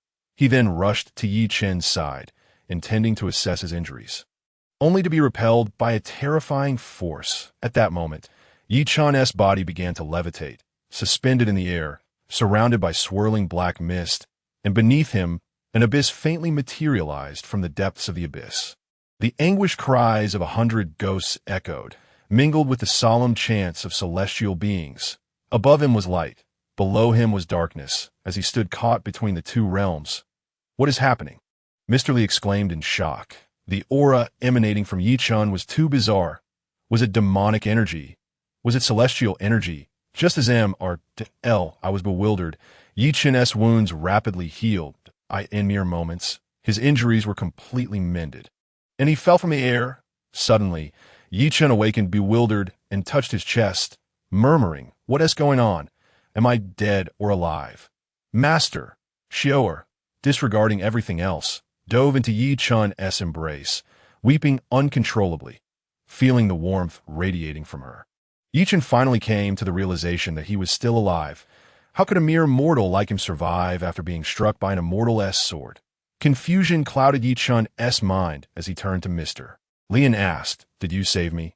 Just as I was about to speak, a sudden surge of killing intent erupted from Yi Chen's eyes as he coldly declared, "In this world, I do not wish to see him again." After uttering these words, Yi Chen rose, grasped Xiaoer's hand, and approached the koi fish at him. I stood behind Yi Chen, watching his silhouette, suddenly overwhelmed by a sense of dread. What on earth was happening? Could it be related to the abyss? What secrets was the Celestial Emperor hiding from us? Mr. Li pondered. Chapter 24. Snatching leftovers I was profoundly alarmed. He understood what the abyss was and its purpose. Throughout history, no immortal who had entered the abyss had ever returned alive. Yet Yi Chen was an exception. This fact puzzled even the celestial beings above, but the Celestial Emperor seemed to have anticipated this all along, remaining remarkably calm. Now, witnessing Yi Chun's state of intertwining darkness and light, I felt that something was amiss. By the way, let me remind you, this is wuxing, not wincuxing. Yi Chen, with his back to Mr. Li, spoke with a hint of indignation. I was taken aback, his face flushing with embarrassment. Ultimately, Yi Chen rescued Li Ranmo and the others, directing the koi to lead them back to the courtyard. The koi, having sustained significant injuries, immediately submerged into the pond upon returning, belly up, appearing as if it might perish. "What are you pretending for? If you're really going to die, then don't do so in vain. Let us make soup," Yi Chen remarked, tossing a stone into the pond, a tea that the koi leaped up, appearing lively and sprightly. "What the? Even the koi is injured. Big brother, what on earth did you do with the master? How could you, with such cultivation, sustain injuries?" A crowd of curious beings in the courtyard chimed in, with even the little azure dragon perched by the pond, looking inquisitive. "Don't mention it. I encountered someone undergoing tribulation to become an immortal," the koi replied, its expression animated as it swam around in the water. "Boasting, but in my presence, what does it matter if one is transcending tribulation? They were still subdued by me. Don't be fooled by my injuries. It's merely a trivial matter. That immortal is dead." Upon hearing this, the beings in the courtyard were immediately awestruck. A mere ascendant took down an immortal? "This truly impressive, big brother. How mighty you are!" they exclaimed, their faces filled with admiration. Moments later, Xiaoer arrived, carrying some leftover rice, which she poured in the pond, gently saying, "Little koi, thank you for your help this time. Here is some rice for you. I hope your wounds heal swiftly." "What? You slay an immortal for the master, and you're only rewarded with these leftovers?" The little azure dragon stared wide-eyed, exclaiming, "Isn't this a bit excessive?" The little azure dragon, having recently arrived at the courtyard, was unaware of such matters. At the moment Xiaoer poured the leftovers into the pond, the little azure dragon witnessed a willow branch suddenly shoot forward, picking up a few grains of rice from the pond and stuffing them beneath its roots. Soon after, a few chive leaves danced in the wind, also gathering some grains of rice, before burying them beneath their soil. Even a rare old toad, which had been hiding beneath the stone slab at the pond's edge, emerged, its tongue flicking out to carry away a few grains of rice. "You're courting death." The koi, usually jovial and amicable with the other beings, was now enraged. The wind whipped up, as if ready to strike. "What are you doing? What is so good about leftovers?" the little azure dragon asked, utterly bewildered. In this courtyard, which being was not a formidable entity, was it worth it to squabble over a few grains of leftovers? It was utterly disgraceful. However, moments later, as the willow tree sprouted new tender branches, as the chive leaves glimmered with divine light, and as the old toad radiated golden brilliance, the little azure dragon realized its naivety. "What? Hurry!" The little azure dragon dashed towards the pond, but alas, all the leftover rice had been consumed by the koi. "How careless!" the little azure dragon sighed, having been the closest to the pond moments ago. Yet, it had managed to snag not a single grain, youth after all. is still youth. Indeed, quite youthful. The beings teased, only to promptly hush as they noticed the Koi's darkened expression. You all better watch out, the day I'm displeased. I'll make sure to use all of you as toothpicks, the Koi said sternly, its body radiating divine light, its injuries completely healed. Even its cultivation had now advanced to the tribulation stage. What followed was merely the wait for the heavenly tribulation to arrive. However, in this courtyard, the heavenly tribulation was non-existent. Big brother, you're about to ascend to immortality. Congratulations. Big brother, take care. We will miss you. A multitude of beings expressed what seemed to be heartfelt sentiments, with dew forming on the chive leaves, resembling tears. Dew also appeared on the willow branches, resembling tears. Even the old toad croaked a few times, shedding tears as large as beans. Don't think I'm unaware of what you're all scheming. If I don't ascend to immortality, I'll be sticking around here, the Koi retorted. Ascend to immortality? What is so great about it? Is it not better here, carefree, with someone managing the meals? Isn't that splendid? Furthermore, staying here means fearing nothing. If the sky were to fall, Chen would support it. Master, there are too many injustices in this world. After this incident, I wish to leave this place and explore. At this moment, Li Ranmo respectfully stood before Chen, cupping his hands in farewell. After this event, the righteous spirit within Li Ranmo could not find peace. Seizing bodies and harming cultivators was indeed a calamity of the Tao. Such things must be eradicated. Ultimately, there exists justice in the world, and one should take action. Though I am but a mere mortal, lacking in cultivation, this incident has left my heart restless. Chen sighed. Had it not been for his timely sensing of danger, Li Ranmo and the others would have perished. Most critically, many others had likely perished before Li Ranmo, and in places unseen, there were many similar occurrences. Chen may not intervene, but that did not mean he wished to ignore it. He raised his head to glance at the sky, as if recognizing an old acquaintance. Moments later, Chen smiled and said, Once, I took lives and contended for the world. Now, I save myself and the common folk. Is that not commendable? Boom! As his words fell, a thunderous roar echoed from the heavens. Golden lightning struck the mountaintop, and a golden sword materialized. Upon seeing this sword, Chen's expression shifted slightly, as memories of his time battling in the celestial realm resurfaced. My weapon still remains, Chen whispered, understanding who had sent this weapon down. He then took the sword, presenting it to Li Ranmo, saying, A scholar, a sage, seeks nothing but the breath of righteousness within their heart. Wield this sword, traverse the world, and when faced with injustice, strike it down. I shall heed your words, Li Ranmo replied solemnly, accepting the golden long sword and fastening it at his waist, a flicker of complex emotions surfacing in his eyes. It was because he had come to this mountaintop, because he had entered this courtyard, because he had encountered Chen, that he had attained his current state. Was it a fated encounter or mere coincidence? Perhaps it was destined by the heavens. Master, I wish to paint a portrait for you, Li Ranmo stated. Chapter 25. The painting two portraits? Chen was engulfed in a haze of confusion and disbelief, pondering what there was left for him to paint.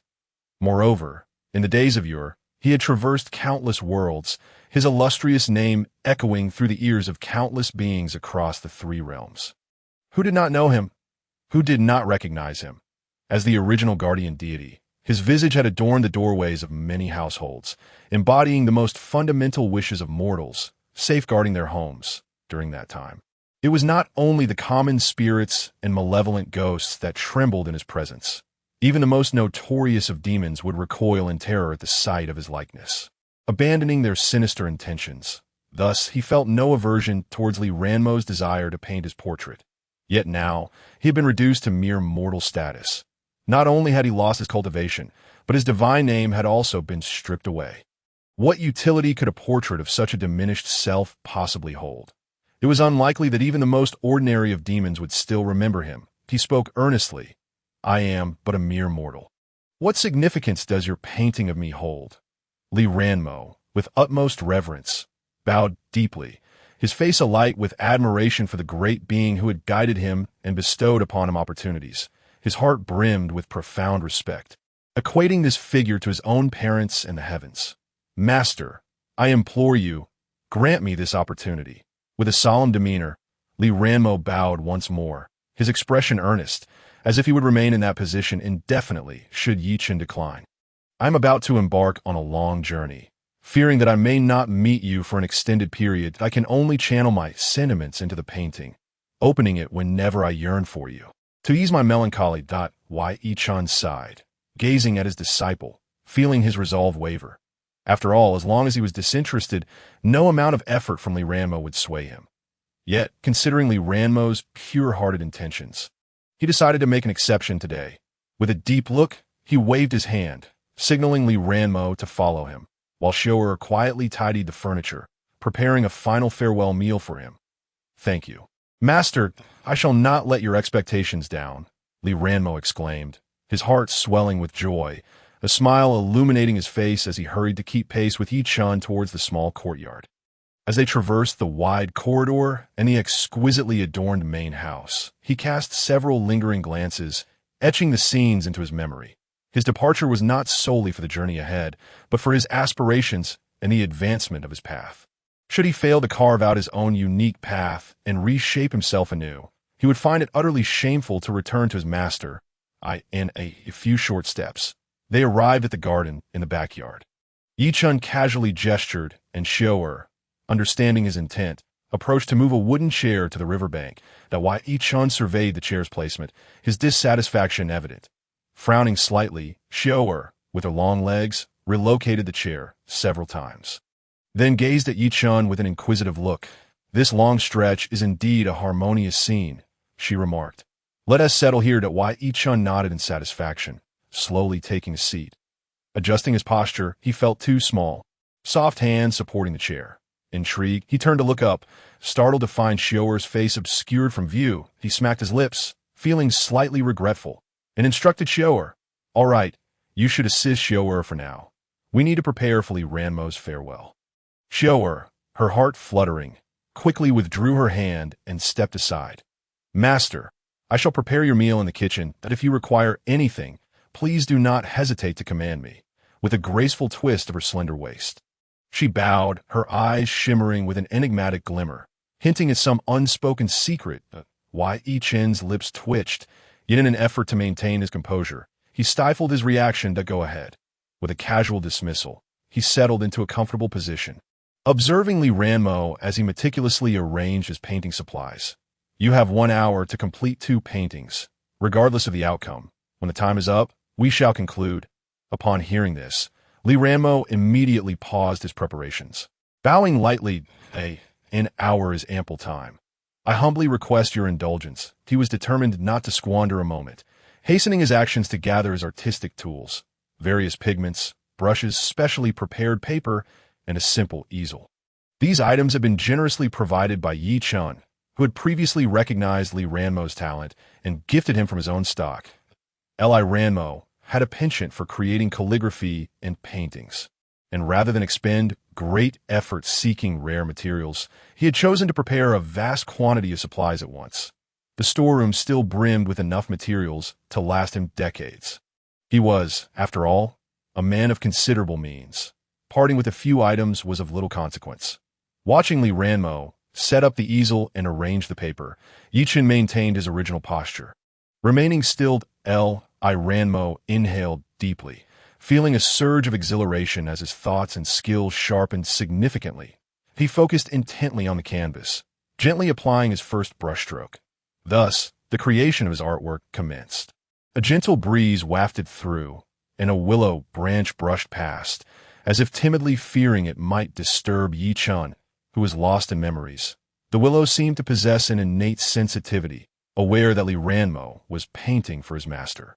It swayed gently alongside the breeze, its lush branches drifting past Li Ranmo, who wished to join Yi Chen within the frame of his painting. As the branches danced, the willow's trunk seemed to sway in delight. Yet it quickly reined itself in the clear stream. A golden koi leapt forth, its keen eyes wide with curiosity, observing the harmonious scene. Suddenly inspired, it swam swiftly behind Yi Chen, as if contemplating a clever idea. With a mighty leap, it soared above the water's surface, arching gracefully in a semicircle that soared over Chen's head, before splashing back into the water, sending a cascade of droplets flying. Chen heard the commotion, his brows furrowing as if he wished to voice a thought, but upon seeing Li Ranmo's earnest concentration, he held his tongue. This koi is truly unruly. Were it not for Li Ranmo's diligent efforts in painting, I would certainly have caught it and stewed it for dinner. Perhaps I shall let it go this time, but next time, when the meat in the house is depleted, I shall fry it or steam it to satisfy my cravings. Chapter 26. The seriousness of this chive, the little koi seemed to sense an inexplicable resentment, its form trembling mid-air as it plunged back into the water like a cannonball, splashing up a torrent of droplets.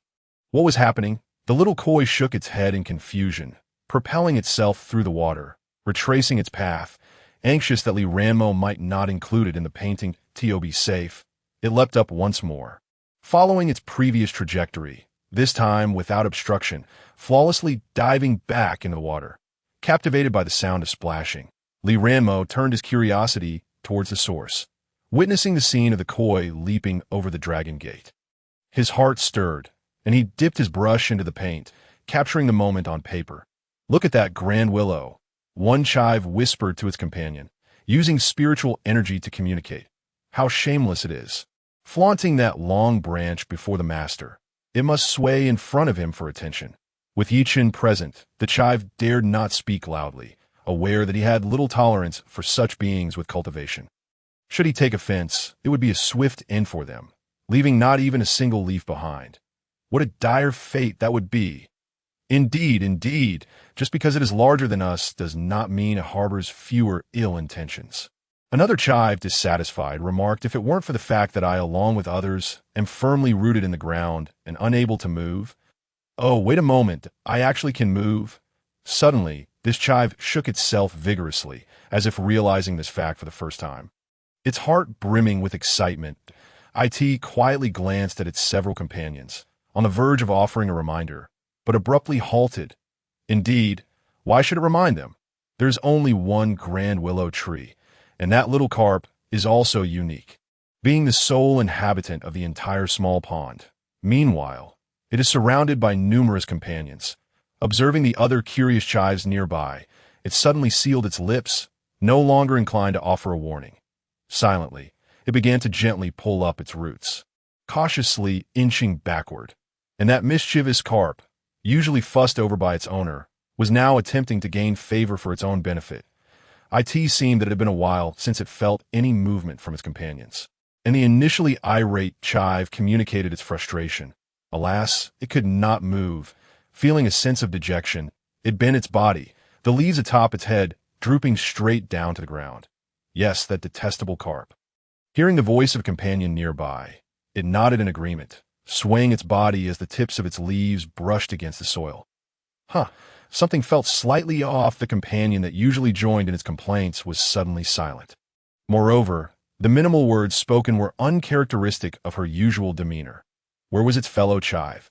The chive froze, hastily straightening up and turning around to look at its companions behind.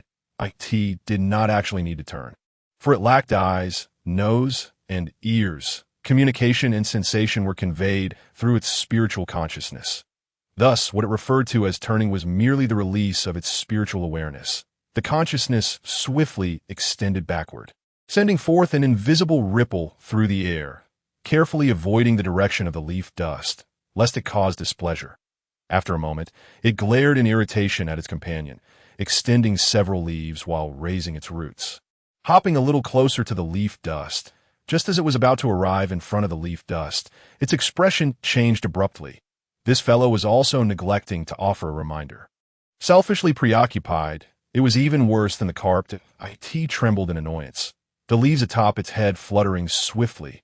Observing a few companions entirely engrossed in watching Li Ranmo paint, the urge to remind them instantly dissipated. If more companions were to join, who knew whether Li Ranmo would grow weary of painting for them? It silently uttered an apology in its heart, just like its earlier companion. Quietly, it withdrew its roots. Seizing the moment to move silently towards that direction, Li Ranmo had completed more than half of his painting. He gazed contentedly at the scene before him, thoroughly pleased with the depiction of his subject, the willow branches, the carp, the grass, and the small pond. Yet he felt that something was still missing, rendering it rather monotonous. Supporting the paintbrush with both hands, he pondered deeply, unable to grasp what the issue was. How could it be that, despite being a bona fide master of painting, he could not identify even a single problem? It seemed that this outing was destined to be fruitful. Taking a deep breath, he continued to gaze towards his subject. Suddenly, his eyes widened and his mouth gaped in disbelief at the scene unfolding before him. There, a tender chive, brandishing its roots, was energetically hopping towards the leaf dust. Behind it was another chive, similarly resembling it, bouncing along in the same manner. What was happening? These were merely ordinary chives, with nothing particularly special about them, quite akin to those he had encountered before. Why? Why could they move? He stared blankly at the scene. Having previously thought he had comprehensively understood everything about his subject, believing there was nothing left he did not comprehend. Yet, unexpectedly, not long after, he felt as if his cheeks were being slapped. Alas. However, it was fine. This provided the perfect theme that he joyfully tightened his grip on the paintbrush, adding several illustrations of chives bouncing beside the leaf dust in the grassy area. One chive in front, another behind, with several more following suit. Wait a moment, several chives following behind. Li Ranmo, puzzled, halted his brush, raising his head in confusion to match the scene in his painting. How could there suddenly be so many chives? Hadn't there only been 2 moments ago? Observing quietly, he noticed one chive silently pausing in front of the leaf dust. It gently lowered its leaves, allowing its roots to penetrate the soil directly, then straightened its body, striking an impressively poised stance as it gazed directly at Li Ranmo. A question mark appeared above Li Ranmo's head. What was this fellow doing? After rooting itself, why was it shaking so vigorously and contorting its body into such an odd pose? What was going on? Was this chive serious? Meanwhile, another chive quietly approached its companion, similarly rooting itself in the ground.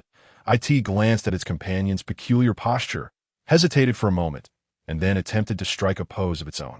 However, its movements were slightly too pronounced, startling its previous companion.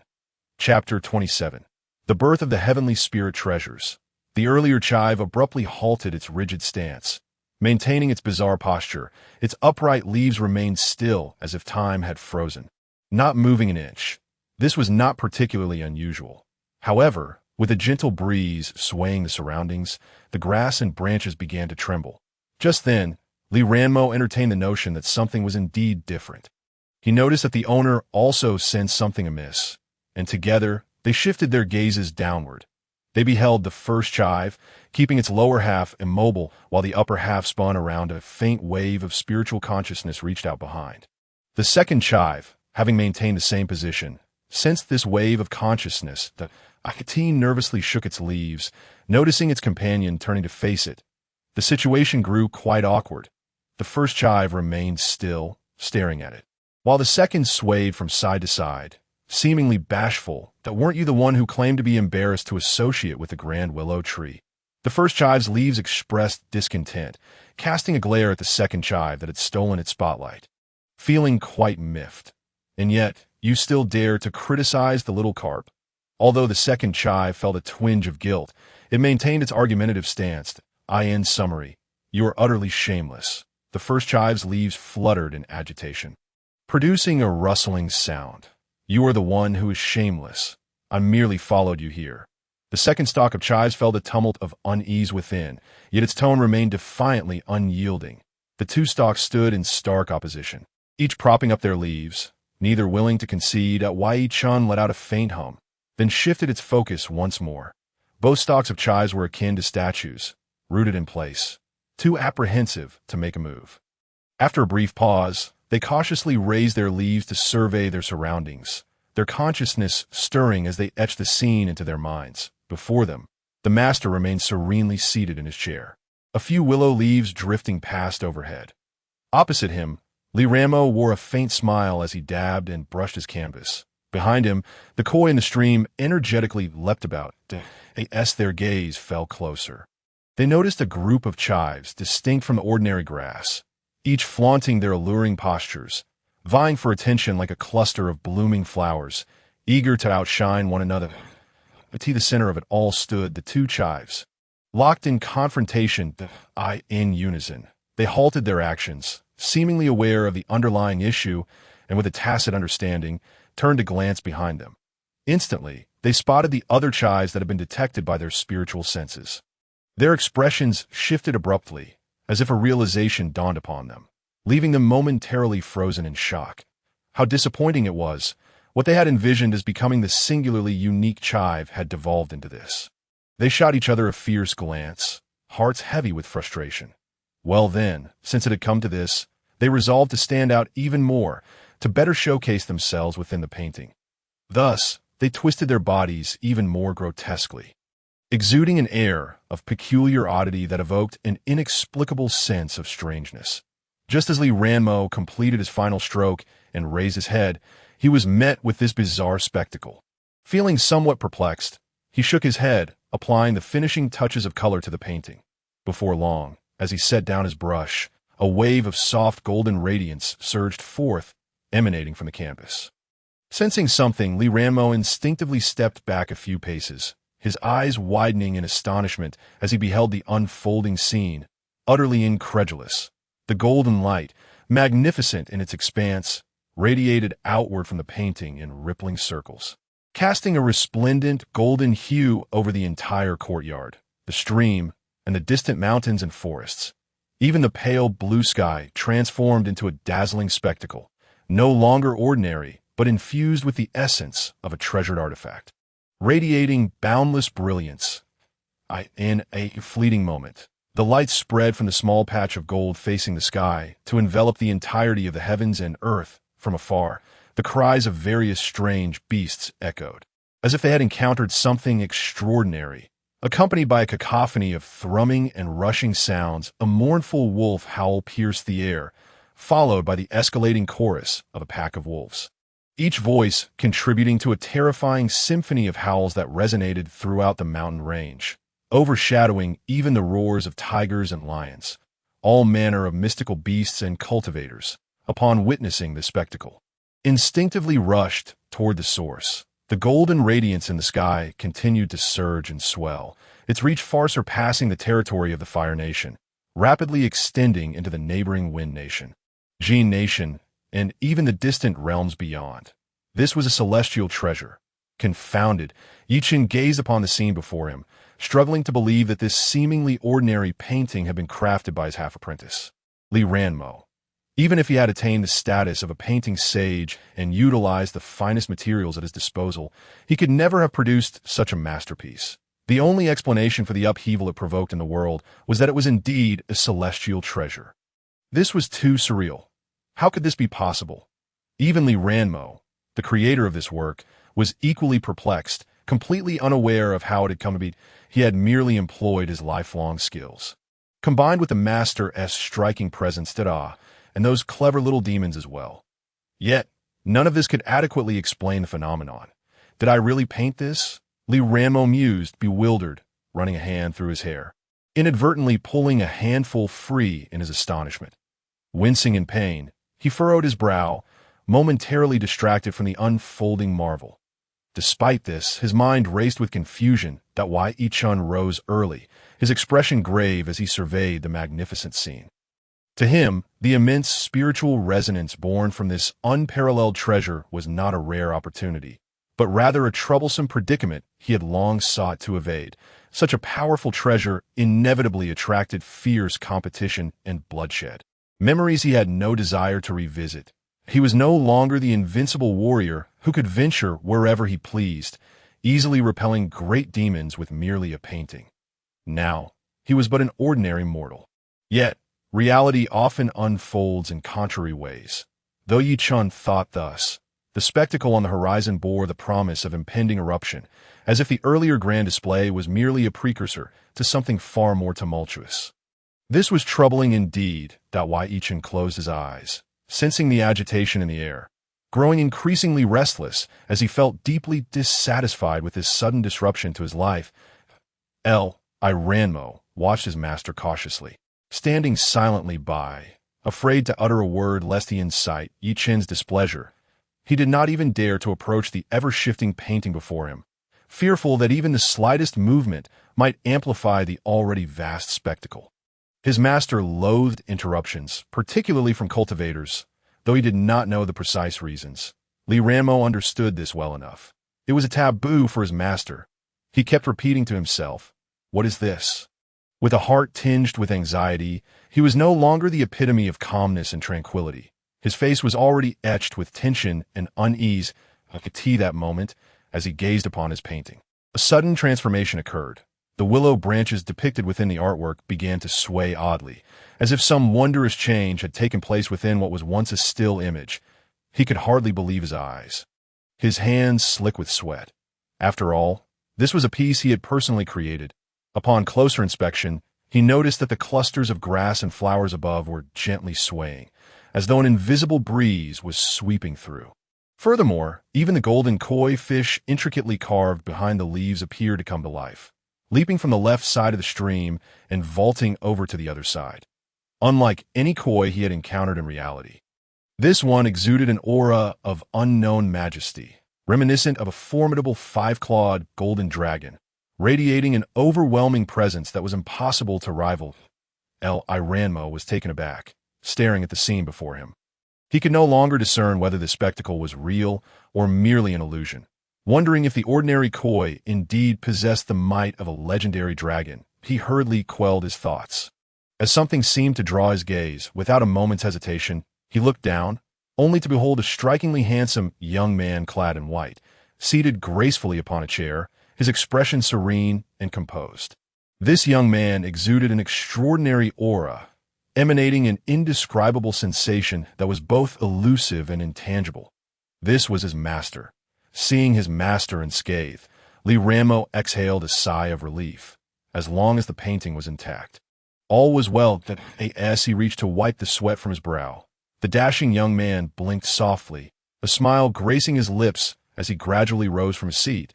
In an instant, an indescribable energy surged towards Li Ranmo, causing his gaze to lose focus and his spirit to falter momentarily. Fortunately, it was but a fleeting moment, and no significant harm ensued. Nevertheless, Li Ranmo was left in profound astonishment. Was this truly his master? Even within a mere painting, lacking his physical presence, such terrifying power was manifested. Had it not been for the extraordinary strength of his master, the scene that unfolded would have surely left him awestruck. Stealing a glance at the master who stood with a frown, Li Ranmo then compared him to the figure standing within the painting. That a swell of pride and fulfillment filled his heart. This was his master. This was the artwork he had painstakingly crafted. A surge of confidence welled up within him, restoring the calm and serene expression to his face, dispelling the bewilderment that had previously consumed him. Li Ranmo was indeed the unparalleled saint of painting in this realm.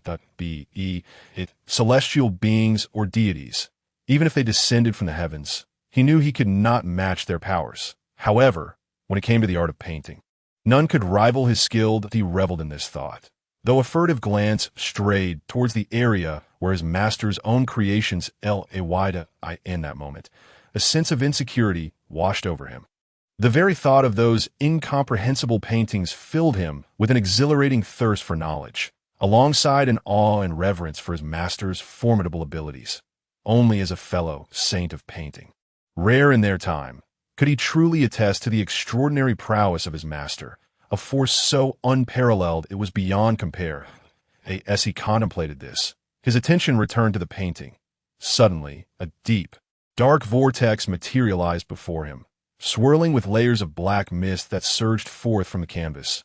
Flooding towards him, Li Ranmo stood transfixed, unable to move, as his very soul felt ensnared by this unexpected abyss. Gradually, his once vibrant eyes began to fade into a dull gray, as if tainted by the encroaching darkness, emanating a horrifying and foul aura. Sensing the impending danger, the few chives beneath Yi Chen's feet recoiled in terror, leaping from the earth as they frantically scattered in every direction, oblivious to being noticed by Yi Chen. In their haste, two of the chives collided, letting out a startled cry as they tumbled to the ground. Yet, with another wave of black mist sweeping in, the two chives hastily sprang back to their feet, darting behind Yi Chun for refuge. Simultaneously, the massive willow tree beside Yi Chun rustled ominously, its branches converging rapidly towards him, transforming from a sprawling mass into a tightly knit ball of vines. Attracted by the commotion above, Yi Chun curiously glanced up, a smile breaking across his face at the sight of the adorably plump vine ball. However, this was not the time for levity. The moment he witnessed the transformation of his likeness within the painting, an inexplicable feeling settled in his heart. Even though he faced away from the artwork and could not see it clearly, he was certain that the bizarre changes within the painting were intrinsically linked to him. Though he stood as an ordinary mortal at that moment, the thought of the spirit beings he had nurtured behind him ignited a powerful force within his chest. Chapter 29. The pompous thunder god. He took a deep breath and stepped forward, his face radiating a resolute determination, even in his current state as a mere mortal, devoid of any cultivation. The unique sense of responsibility and the pride of a battle god surged within him, refusing to allow him to retreat. While he had previously hidden behind others when faced with danger, it was only because he was surrounded by sufficient protective power. Now, as he surveyed the agitated painting and the oddly behaving Li Ranmo, he resolutely pressed onward to discover the unfolding events. At that moment, he felt an instinctive urge to look up at the sky, where he noticed a small point of darkness gradually expanding into a swirling haze against the backdrop of the radiant golden sky. What could this be?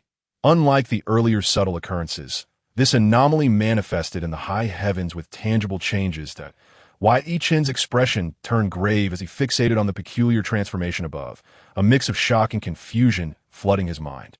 This familiar aura, this inexplicable sensation, felt like a nightmare haunting him. Was this not the abyssal energy that had drained his cultivation? How could it be present here?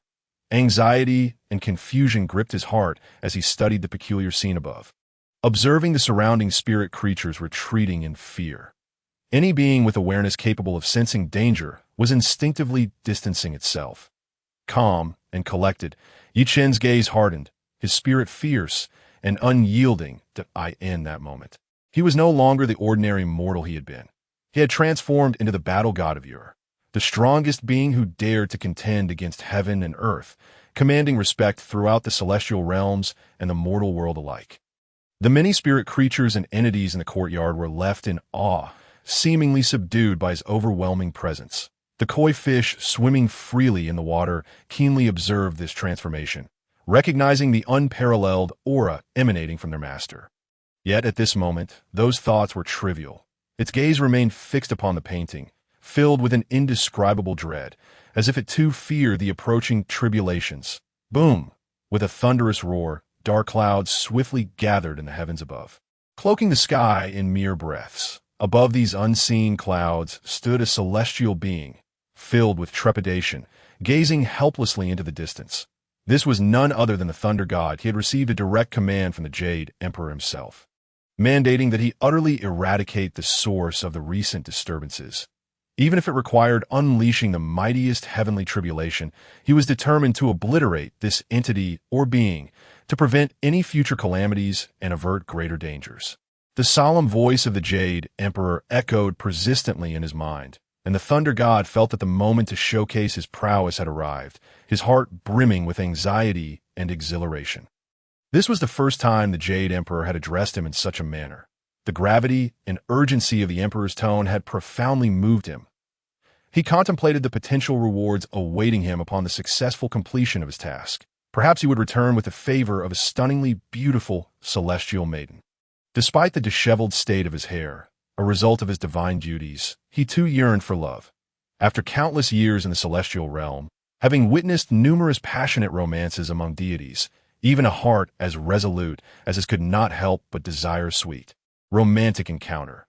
Hastening towards the source of the anomaly, he soon beheld the bizarre spectacle unfolding at the edge of the horizon. His sense of duty momentarily faltered as he observed the skies transformed by layers of strange hues. First, a brilliant golden glow, followed by the ominous dark clouds that coalesced into an unsettling blackness, radiating an aura of dread. All light seemed irresistibly drawn towards the profound darkness at its center. which arrogantly consumed every ray, be it the sunlight above or the resplendent golden light from the earth below, leaving naught in its wake. Oh, his astonishment! The thunder god noticed a small, deep black void within this darkness, expanding at a pace that appeared slow, yet was, in reality, alarmingly swift. Panic surged through him. If this expansion continued, he feared his mission would end in failure. Though he could not discern the nature of this ominous entity, he instinctively recognized its grave threat. Without a moment's hesitation, he brandished his thunderous hammer. With a resounding crash, the thunder god swung his hammer, unleashing a brilliant flash of lightning that surged rapidly toward the eerie black mass. Simultaneously, a deafening clap of thunder reverberated throughout the realm. The dense clouds above churned violently, unleashing a barrage of lightning that illuminated the dimmed world below. The scene was nothing short of breathtaking, instilling fear in the hearts of all living beings nearby. After delivering his mightiest blow, the thunder god anxiously awaited the outcome of his strike. In an instant, the dazzling lightning pierced the darkness, casting a blanket of white across the heavens. Following the path of the lightning, he beheld the previously ominous black clouds now transformed into a blinding white light under its brilliance. Had he succeeded? As he scrutinized the aftermath, he waited for the light to fade before focusing once more. The once pitch-black clouds had dissipated into a more mundane shade of gray, a natural hue for clouds. He released a sigh of relief, a smile breaking across his face as he felt a wave of tranquility wash over him. He reveled in his triumph, thinking to himself that this had not been as difficult as he had imagined. Indeed, he had managed to resolve what the Jade Emperor deemed a troublesome issue with such ease. The Thunder God was filled with excitement at the prospect of returning home with a great reward. However, as he casually glanced back at the scene he had just quelled, a sudden stiffness overcame him. Turning slowly, his eyes widened in disbelief. From the once empty expanse of clouds emerged a faint trace of deep blackness. Though minuscule and dim, it was visible to the Thunder God, who watched in horror as the strange darkness began to spread with alarming speed, as if it had triggered an alert in an instant. It burgeoned beyond its previous size, expanding at an even faster rate. Alarmed, the Thunder God realized the peril he faced. Without a moment to spare, he summoned all his celestial energy and raced toward the encroaching darkness. Upon nearing the ominous mass, he felt an inexplicable chill and dread wash over him, as if the very essence of fear was emanating from it. In that moment, he understood that if he did not act, he would surely perish. Determined, he lifted his hammer, aiming it at the swirling black entity. Gritting his teeth, he poured every ounce of his celestial might into a single, unprecedented strike. The energy surged forth, radiating with an intensity akin to the blazing sun, and struck the dark mass with blinding speed. The world seemed to hold its breath in a nearby courtyard.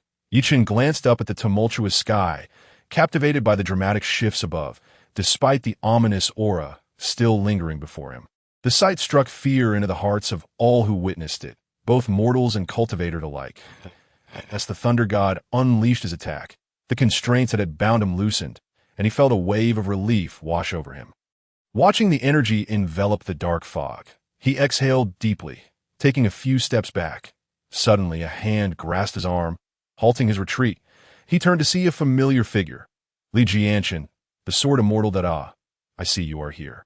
What brings you to this place? The Thunder God asked, a hint of unease creeping into his voice. Aware that this incident had been of his own making, he had taken the initial disturbance lightly. And now he found himself in this precarious situation. Had he not acted swiftly the second time, he might have lost his divine title. Take a moment to rest. I shall keep watch, Chen said, furrowing his brow as he assessed the unfolding scene. In truth, he had arrived when the Thunder God first faltered.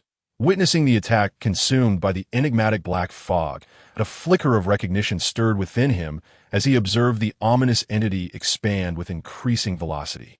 An unsettling familiarity gnawing at his memory.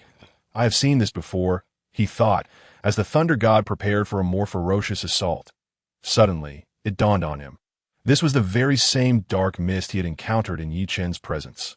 It cannot be merely said that there is a slight resemblance. It must be declared that it is utterly identical. Is that not so? This presence is undoubtedly that of the abyss. I has comprehended fully what has transpired in this place. Although he could not fathom the original course of events, he asserted without hesitation, this matter must be connected to Yi Chen. Gazing at the scene before him with a throbbing headache, he inwardly lamented the troubles at hand. He had not intended to be here. Yet at the time of escalating turmoil in the world, he received a direct summons from the Jade Emperor to assist the God of Thunder. He pondered deeply, if this truly is the abyss, then the God of Thunder's offensive would surely be incapable of dispelling the burgeoning black mist. Even with his assistance, the possibility would be utterly non-existent. Even if he could momentarily disperse the mist, it would surely coalesce again in an instant. The crux of this matter lies with Yi Chen, the former god of war. Though he was unaware of how Yi Chen intended to resolve this predicament, the mere fact that he was the first celestial being to escape from the abyss revealed the underlying issues. Exhaling a long breath, he observed the once brilliant lightning gradually diminish, losing its initial brilliance. He understood that the God of Thunder's most potent technique was nearing its conclusion. As for the likelihood of success, he noticed wisps of black mist emanating from beneath the resplendent white light. Solidifying his conviction, the God of Thunder's second assault had indeed failed. Mr. Li, with a solemn expression, unsheathed his long sword, contemplating the imminent outcome. Taking a deep breath, he prepared himself for the impending ferocious strike. The sound of the sword being drawn resonated powerfully. As crimson light illuminated the heavens and earth, causing the atmosphere to stir with increasing intensity, he raised his long sword, its radiance reflecting in all directions. The God of Thunder, whose heart had just settled, was abruptly jolted awake by Mr. Li's transformation. Turning to observe, he beheld a figure standing tall before him, exuding an air of elegance. The God of Thunder's gaze sharpened, confusion evident as he scrutinized the seemingly unremarkable sword in Mr. Li's hand. It appeared plain and ordinary, akin to a mortal's weapon. Yet, the brilliance emanating from it, coupled with the incessant warnings in his heart, imparted an overwhelming sense of threat and pressure. This oppressive force, even if he merely sensed a fraction of it, was enough to instill fear and awe within him. Although the God of Thunder held a renowned position in the Celestial Palace, he had recently faced inexplicable demotions and replacements, leaving him uncertain of his standing. His martial prowess could hardly compare to that of his predecessors, as those of great strength had been dismissed, and the other deities were well aware of the difficulties inherent in this role, thus evading it, which ultimately fell upon him. Chapter 31. Shi seeks help with a tense expression. The God of Thunder watched as Li Jianxian unleashed his resplendent strike. The world dimmed in response, and the entire realm became shrouded in a haze of glass-like clarity following the eruption of that sword. The might of the strongest sword cultivator, indeed, left one in awe. The God of Thunder gasped in astonishment. Instinctively stepping back, he could not afford to be touched by such a formidable blow. Otherwise, a new God of Thunder would be appointed by the morrow. Thunder cracked, and the heavens reverberated with roars. The sword light unleashed by M.R.L. I swiftly reached the point of collision between the black mist and thunderous light. Unable to resist, the God of Thunder squinted his eyes, silently praying for Li Jianxian's strike to succeed, hoping for a resolution to this matter. Just as this moment was poised to unfold, in the capital of the Flame Kingdom, Shi had just arrived. Unbeknownst to her, her master had infiltrated the Xingyao Academy, subdued the Academy's principal and their ancient ancestor, successfully rescuing several captives. Thus, when she rushed to the palace and encountered the guards' obstruction, she uttered not a word, boldly breaking through. The guards, upon realizing the little princess had returned, though anxious, did not dare to forcibly impede her, simply following behind her, weapons in hand, as they hastened into the palace. As they passed opulent palaces and the onlooking palace maids and eunuchs, it was not long before Shi reached the palace of the Flame Emperor. Without a moment's hesitation or formality, she flung open the grand doors and entered. Upon entering, she saw her father gazing vacantly in her direction. Shi hastily exclaimed, "Father, something has happened to my master's subordinates." The Flame Emperor, Hua Xianhai, had just lifted his head, ready to inquire about the situation, when he was met with this shocking revelation that he sprang to his feet. hastily approaching Shi. With a grave expression, Xianhai inquired. Shi, what has transpired? What has happened to the immortal subordinates? There was no time for pleasantries, and even the customary greetings were overlooked at this moment. Both Xianhai and Shi disregarded such trivialities, for the matter concerned an eminent immortal. And nothing could be deemed more significant. Shi let out a long sigh of relief, alleviating the tension she had carried throughout her journey. After a moment of contemplation, she spoke. Father, quickly gather the troops. Something has occurred with my master.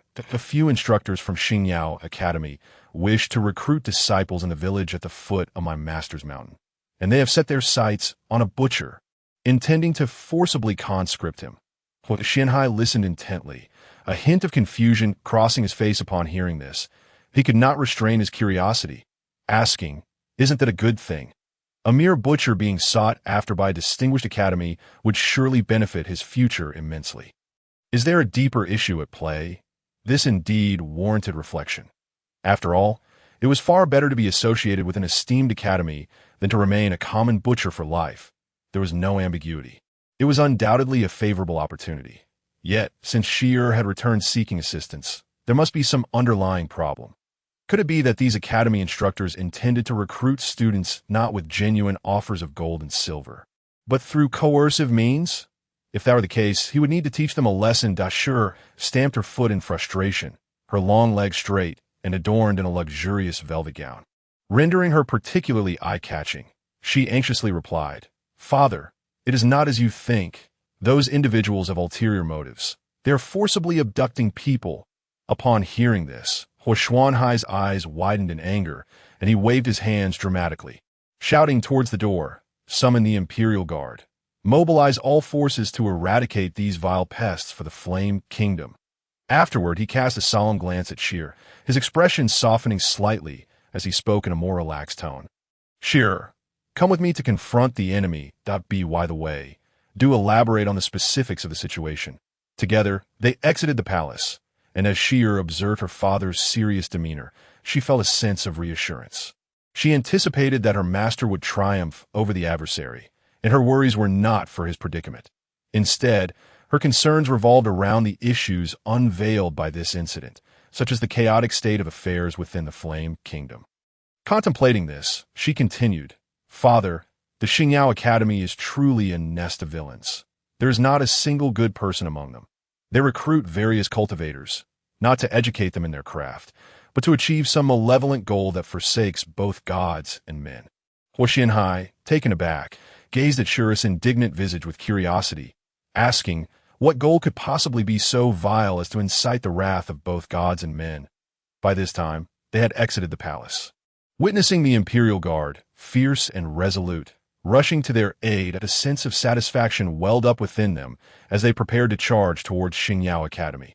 The two sat in a resplendent golden vessel, tea laid out before them, while several beautiful maidservants stood by to attend to their needs. Shi lifted a cup of tea, savoring its taste, and then closed her eyes in delight.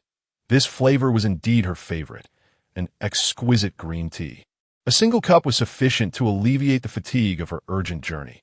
Now that they had embarked, there was no point in hurrying, as they could not instantaneously arrive at their destination. Thus, she took this moment to relax. After a brief respite, Shi set down her cup and turned to her puzzled father, inquiring, "Father, have you ever heard of the concept of soul possession?" Shi immediately cast a serious gaze towards Xianhai, eager to discern his perspective on the matter at hand. As anticipated, upon hearing her words, Xianhai erupted in fury, his expression darkening as he glared in the direction of Xingyao Academy, his grip tightening around the teacup in his hand. Suppressing his voice, he growled softly, "How dare they? Possession. This is a violation of the most egregious kind." Such acts had long been abhorred throughout the realm of cultivation, prompting the establishment of various pacts to prohibit any transgressions involving possession. This was only permissible when both parties willingly consented. Otherwise, cultivators would intervene at the slightest indication of such a transgression. Now, to think that someone would have the audacity to engage in such morally reprehensible behavior within an institution dedicated to education, it was a blatant affront to the imperial family of the Yin Kingdom. With a heavy thud, He slammed the teacup onto the table, his mind racing with thoughts on how to deal with these audacious wrongdoers once they arrived at Xingyao Academy. Yes, he lowered his head. Lost in contemplation, he noticed that the wooden deck of the flying vessel beneath him had quietly taken on a faint golden hue. Chapter 32. The Shock of Neighboring Nations. What is this? He Yunhai mused, observing the subtle golden tint that had spread across the deck, his expression one of perplexity. For a moment, he momentarily forgot about their destination, as the vessel was operated by skilled hands that required no constant direction from him. He leaned down, scrutinizing the changes occurring beneath him. As his gaze shifted downward, he was startled to witness a breathtaking spectacle. It was not merely the deck. Even his shoes, robes, and the tea table bore the same resplendent golden hue. In simpler terms, anywhere light could touch had been graced with this magnificent golden sheen. What could this be? A sudden tightness gripped his heart as he surveyed the room with renewed scrutiny. In that instant, even Sure, seated opposite him, noticed the change. She lifted her delicate face, bewilderment etched across her features as she stood up, following the shadows towards the source of the light. Before her stood an exquisitely crafted window, revealing an extraordinarily peculiar sky. Dark clouds loomed ominously, with a strange black mist emanating from the center, surrounded by concentric circles of golden light radiating outward. The sound of hurried footsteps approached, and Shi'er turned to find her father. The Emperor, entering the room. Her expression grew solemn as she beheld the scene before her, her heart racing with a sense of awe. This was the first time in her life she had encountered such a bizarre phenomenon. In the years that had passed, she had never witnessed anything so spectacular. The golden light stretched endlessly, obscuring the sun. Surely, a treasure of immense significance was about to emerge. Yunhai inhaled deeply, his eyes widening in disbelief as he gazed upon the vibrant scene before him. For a moment, his lips twitched in astonishment. Even as a sovereign, he had never encountered a treasure capable of altering the very fabric of heaven and earth, though he had heard of relics passed down through the royal lineage. Their caliber was far beneath this spectacle, hardly surpassing the level of a major tribulation. Yet this scene unmistakably suggested the presence of a celestial artifact. Could this truly be an unparalleled treasure? Shi'er inquired curiously, her eyes still reflecting the shock she had felt upon first witnessing the phenomenon, mingled with an inkling of covetousness. Indeed, this is undoubtedly a treasure of national significance, Yunhai replied gravely, his mind racing as he pondered the implications of his speculation. Yet, gazing at the golden illumination that enveloped the world, he was increasingly convinced that this was indeed a celestial artifact. But what could it be? Father, please do not keep me in suspense. Sure urged, her curiosity piqued, secure in the knowledge of her father's unmatched strength and safety. This must be a celestial artifact, perhaps even one of considerable rank within the celestial hierarchy. Yunhai hesitated to assert, fully aware of the rarity of such treasures within the Yen kingdom. The very notion of a celestial artifact, even one not ranked among the best, was an extraordinary rarity. To propose that this object might belong to the human-ranked celestial artifacts was already a bold claim. Is this truly a human-ranked celestial artifact? Shi'er stared in awe at the unfolding spectacle, her heart brimming with wonder. Such a treasure could only have been crafted by someone of extraordinary talent. Could such a figure possibly stand on par with her esteemed master? Unlikely, she mused. Sure, looked swiftly in that direction. Isn't that the abode of a celestial being? A voice, laced with uncertainty, broke through the moment. It was Yunhai, the emperor himself, who had never before appeared so visibly shaken except in the presence of an immortal. Shi'er's gaze shifted quickly to follow her father's pointing finger, which directed her attention to the very epicenter of the celestial phenomenon, where the ominous dark mist hung in the sky. That direction seems oddly familiar, she thought, her mind racing. They were currently heading northwest, towards Xingyao Academy, while the celestial disturbance seemed to emanate from directly north of the capital of the Hua Kingdom. She gazed at the nearby golden light. An odd notion surfaced in her mind, unbidden. Could this be the residence of my master? A wave of astonishment washed over her at the thought. Was it truly possible? With each meticulous observation, she grew more convinced, her certainty solidifying with each passing glance. The site of the disturbance was indeed the very mountain range where her master resided. Could this be the rebirth of a celestial artifact?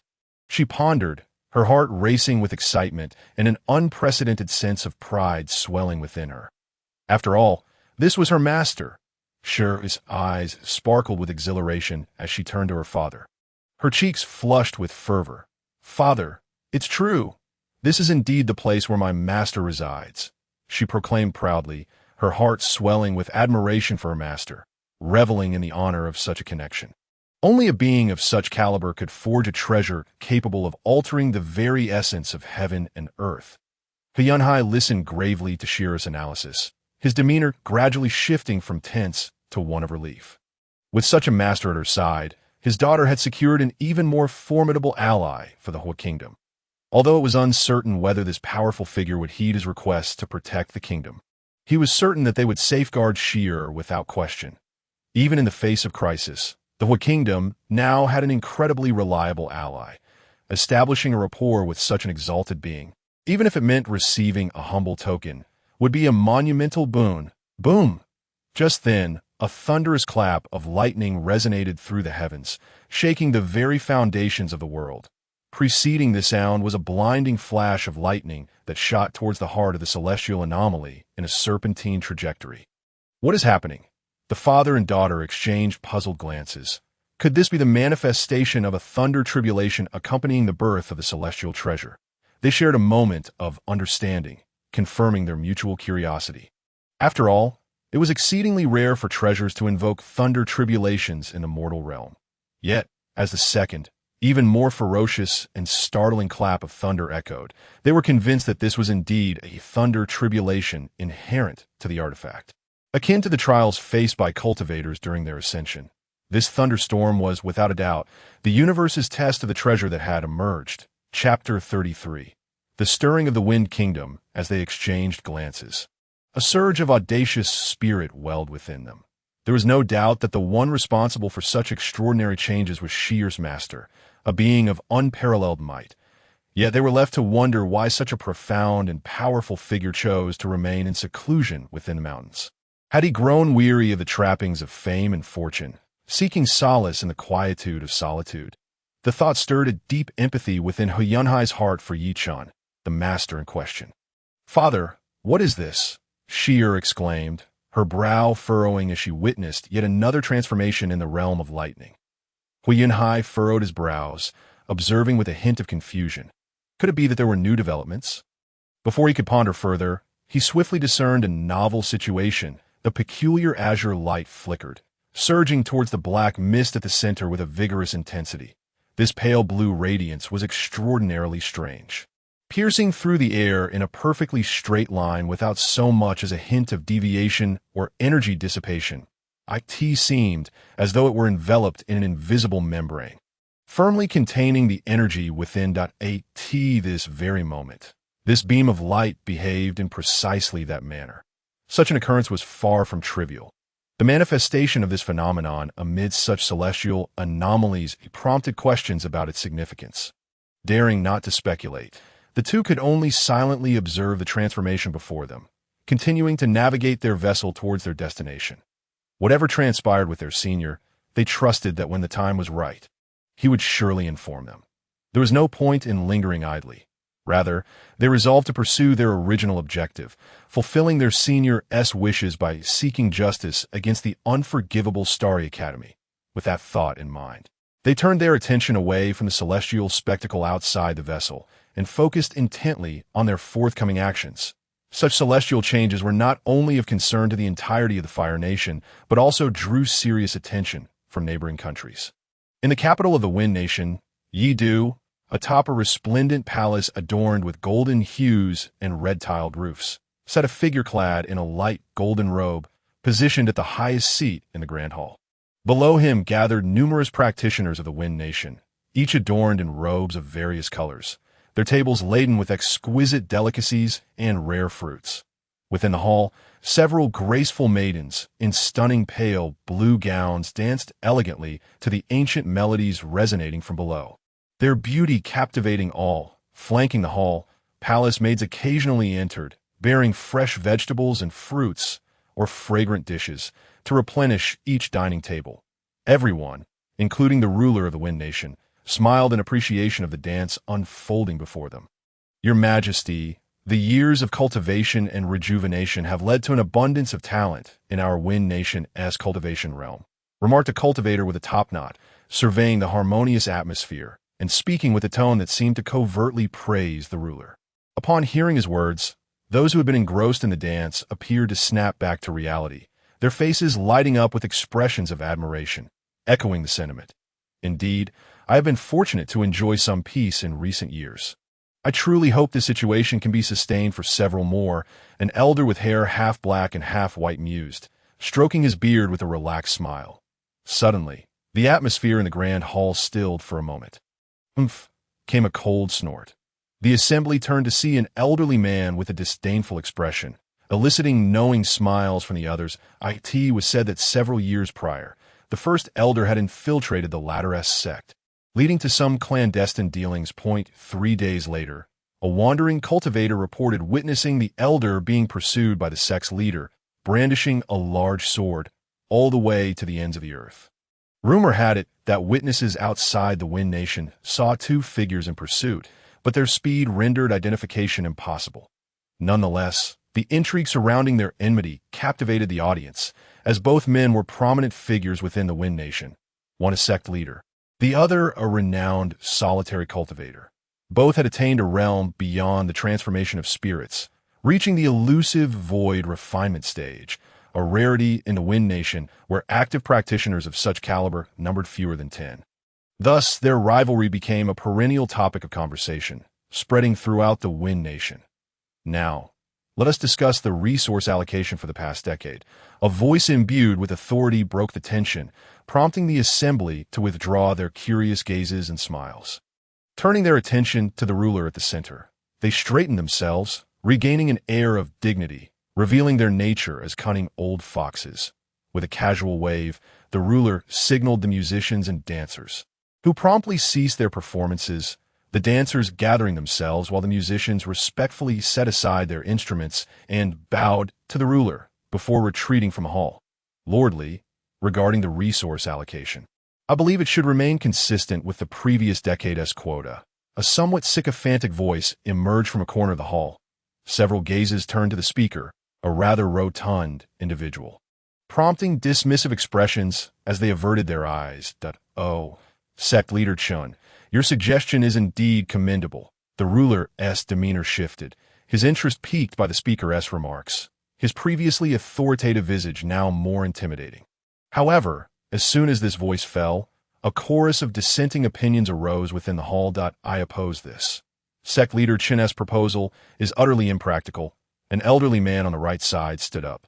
Discontent etched on his face, he glanced at sect leader Chen, then turned to address the ruler of the Flame Nation. Before the ruler could inquire further, another figure on the left side rose, his expression grave. Your Majesty, such a course of action is utterly inadvisable. While the Wind Nation's cultivation realm has remained relatively peaceful over the past decade, it cannot withstand the reckless use of resources by those who disregard their sect's actual circumstances, causing some once prestigious sects to falter from their former standing. His gaze subtly pointed towards the corpulent sect leader Chen, his tones seemingly just yet driven by self-interest, since the cultivation realm has not undergone significant changes. The allocation should continue as before. Another languid voice interjected, an elder speaking casually.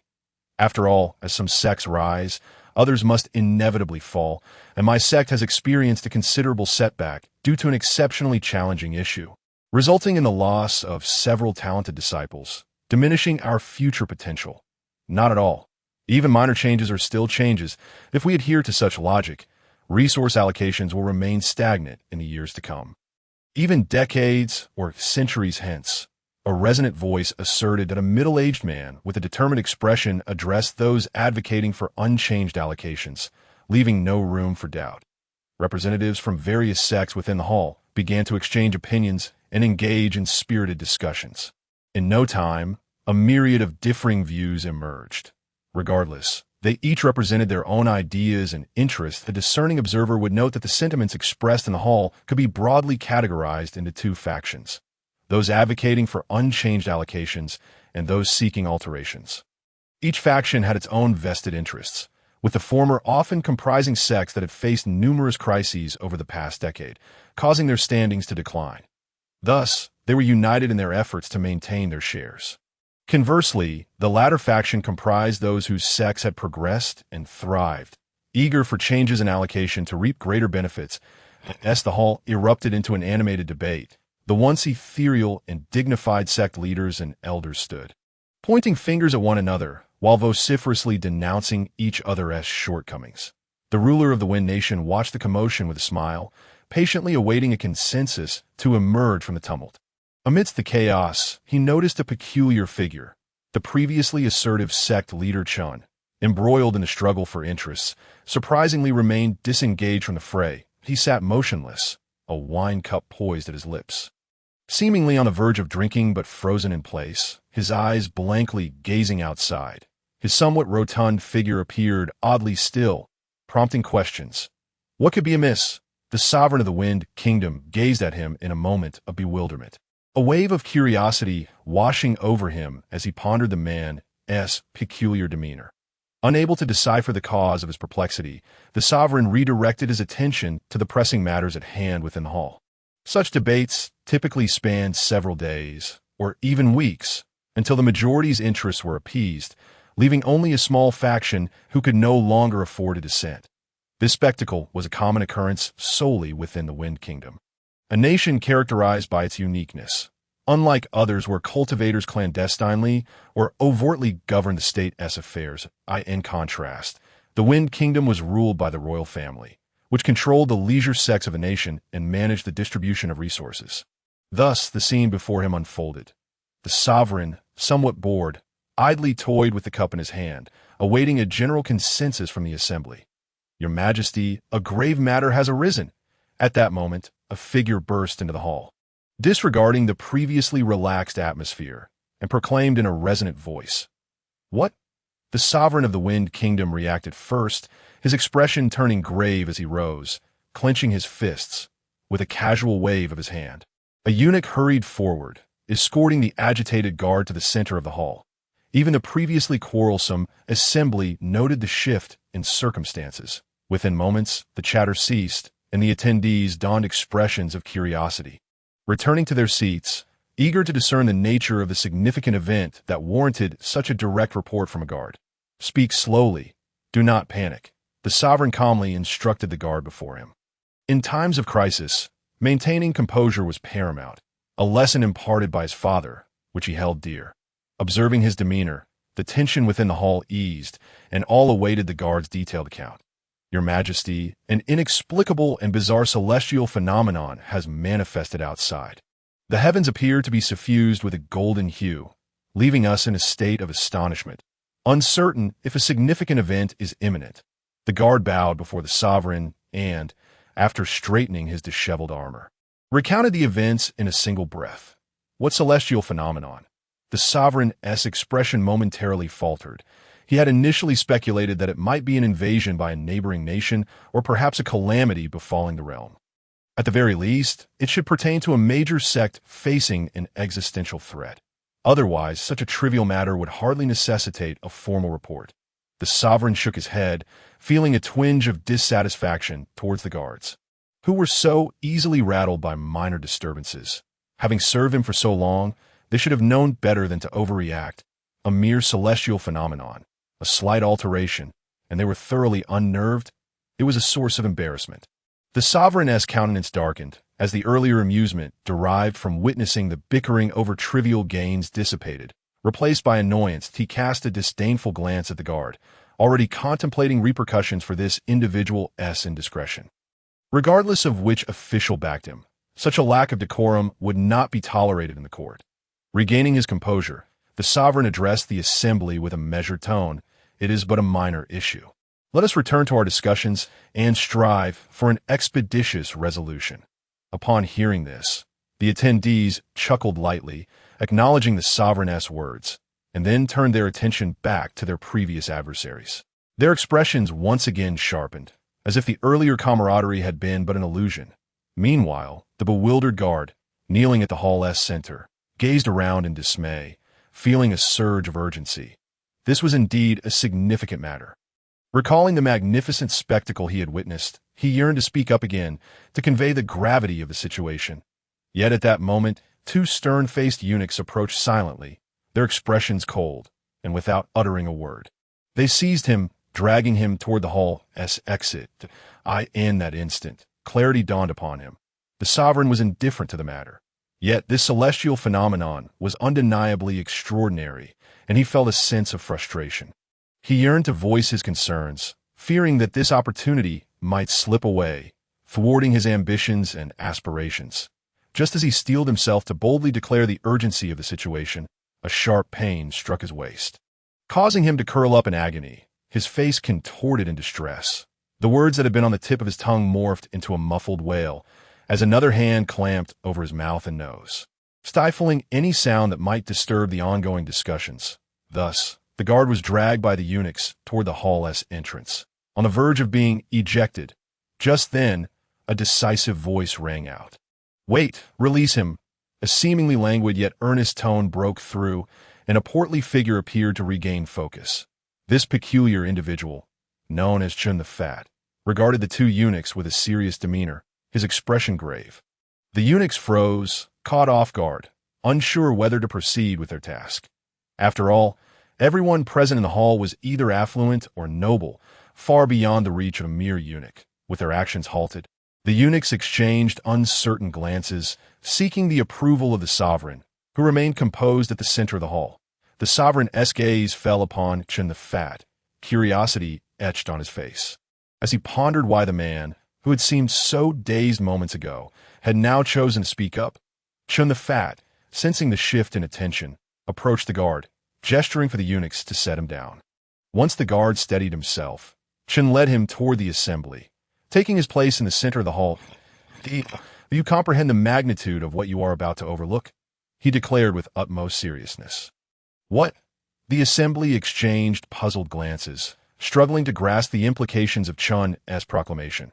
They had bypassed any discreet communication, resorting instead to hushed whispers, their expressions a mix of skepticism and intrigue.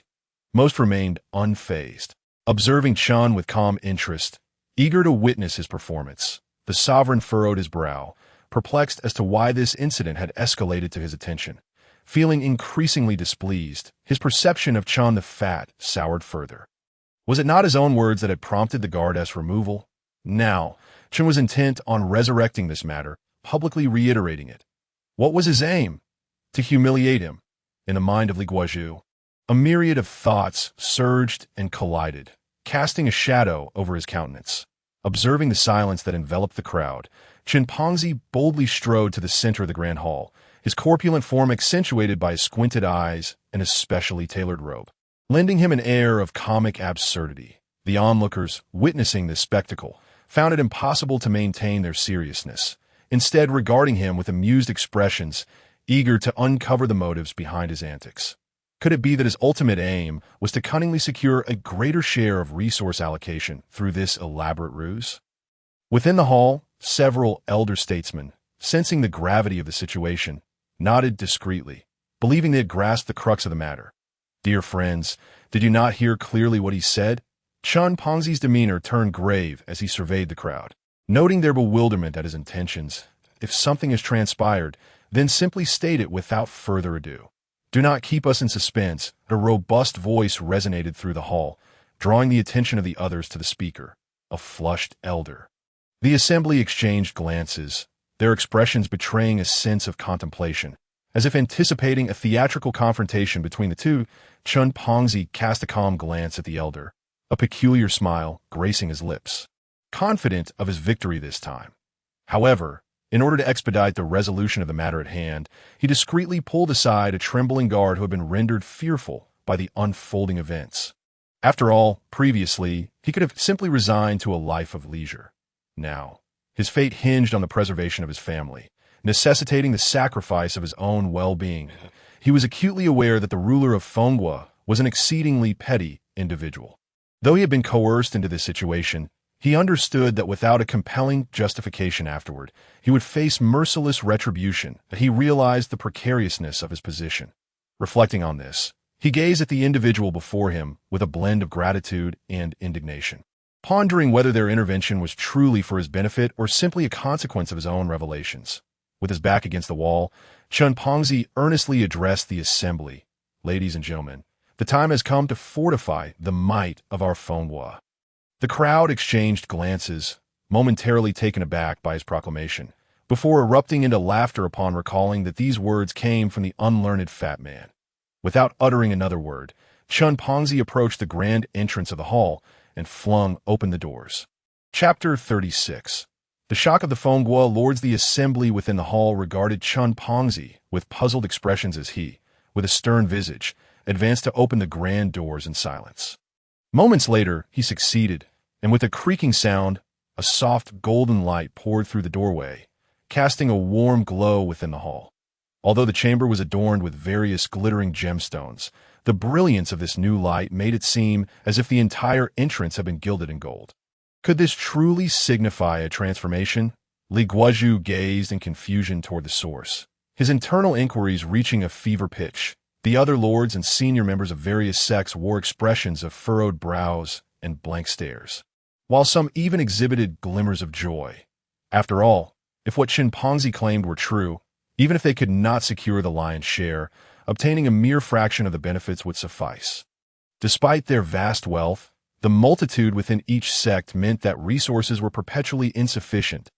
As the assembly's thoughts diverged, Chen Pongzi approached a side door and with a grand gesture, swung it open. The exterior, suffused with a dark golden glow, cascaded into the grand hall. In an instant, the crowd fell silent, astonished by this extraordinary spectacle. They remained in a state of shock for an extended period. What was this? The previously flushed elder stood up, his expression a kaleidoscope of bewilderment, grappling to comprehend the bizarre phenomena unfolding before them.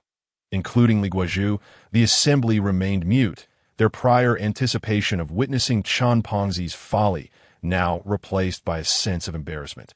Instead of witnessing his humiliation, they found themselves nearly ensnared in their own predicament.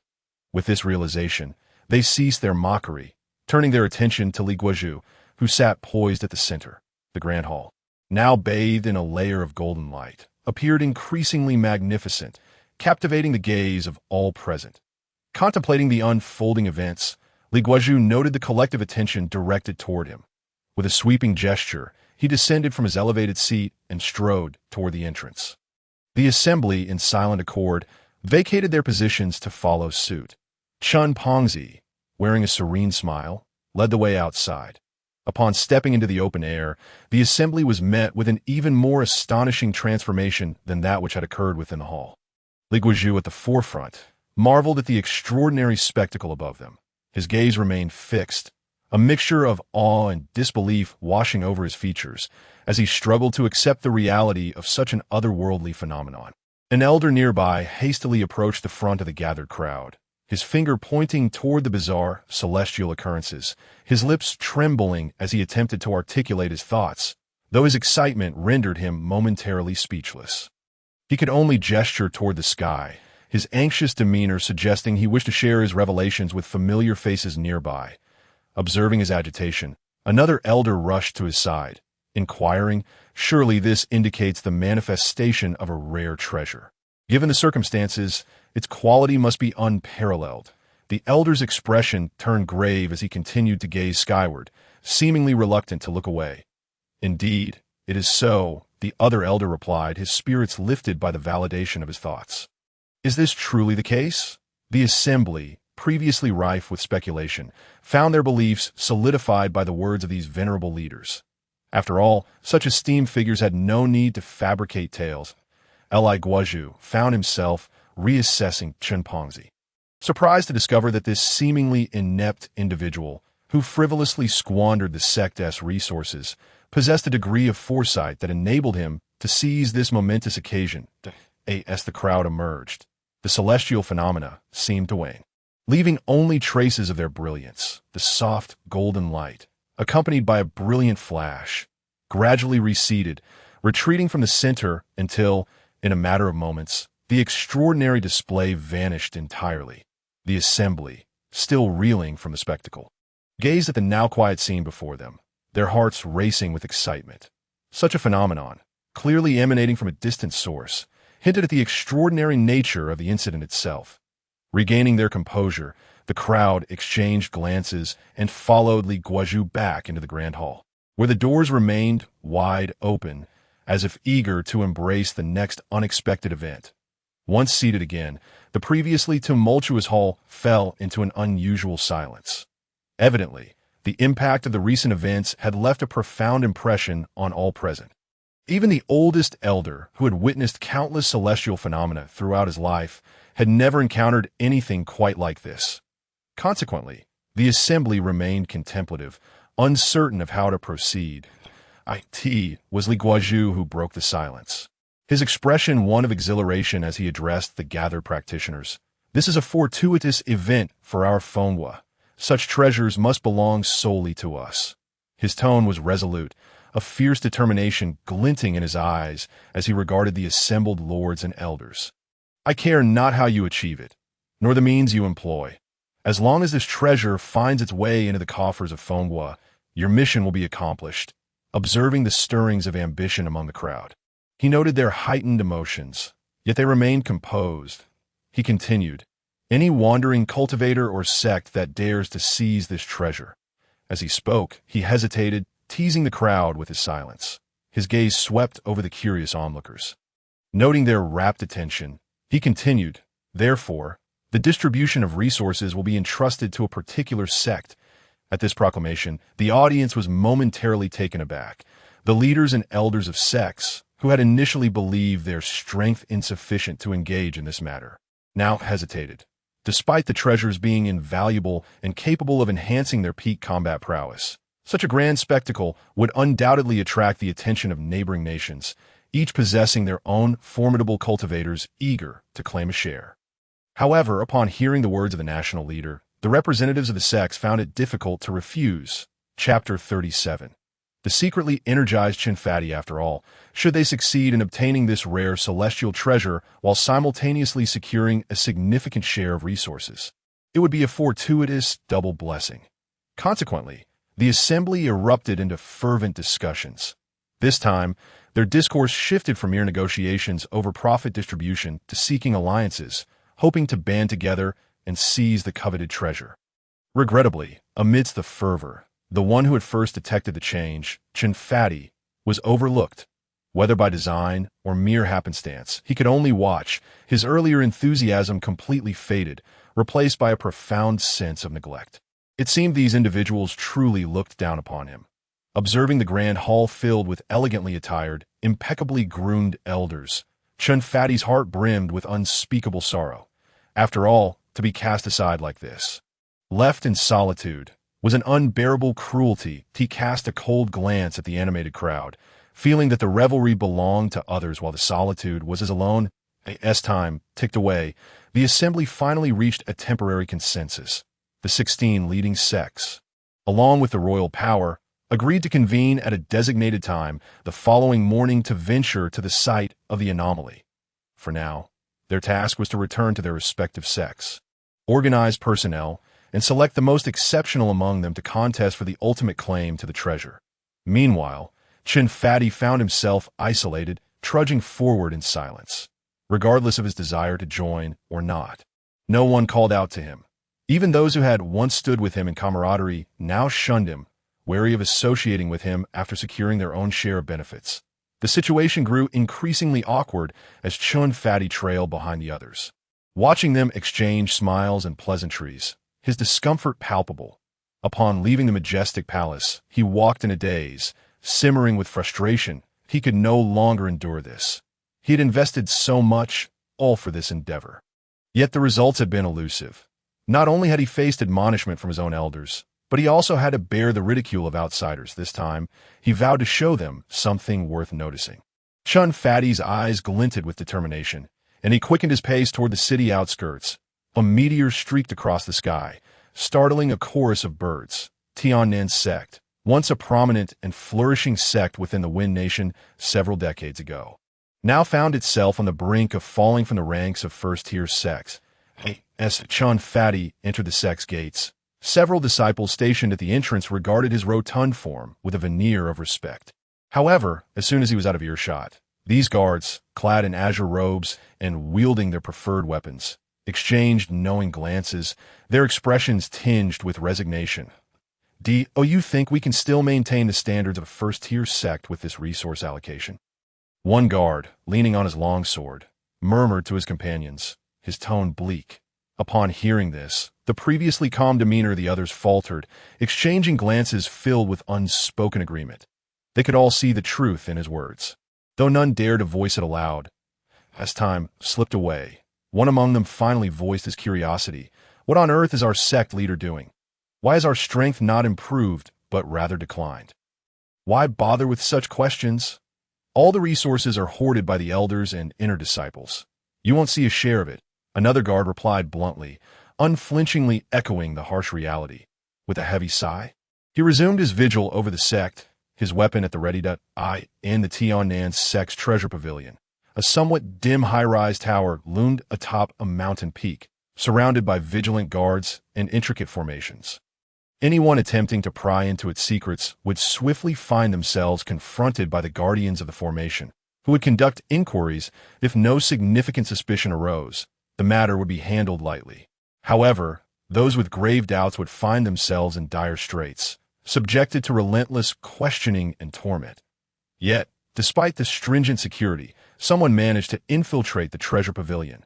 Inside, though devoid of illumination, the walls shimmered with various gemstones, twinkling like stars, captivating any would-be thief. Most would be deceived by this fade, mistaking it for the true treasure of the pavilion, unaware that these were merely tools of illumination. Amidst the glow, ancient wooden racks held the entire sect's collection of treasures and scriptures. Beside one such rack, a corpulent figure was hunched over, laboring to extract a piece of dark golden silk armor, which he nonchalantly stashed away in his storage ring. He then lingered over a pair of gilded boots, hesitating before ultimately deciding to take them, albeit begrudgingly. "Master, what brings you here again?" A resigned voice interrupted his clandestine activities. Startled, Chen stiffened and turned to face an elder clad in a moon-white robe, forcing a disingenuous smile. "Uncle Zhang, what a surprise to see you here." This elder was none other than the head of the treasure pavilion, the third elder of Tiannan's sect, who shared a close bond with Chen father from a previous generation. He had watched Chen grow up. Chapter 38. Chen theft of treasures. Elder Zhang fixed Chen with a look of exasperation.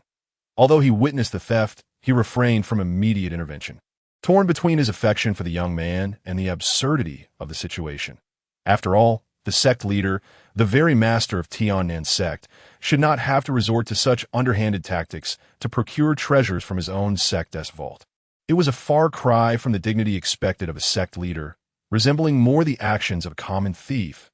To be honest, if Chen had followed the proper procedures and utilized the sect leader's token to access the treasure vault, Elder Zhang might not have even acquiesced.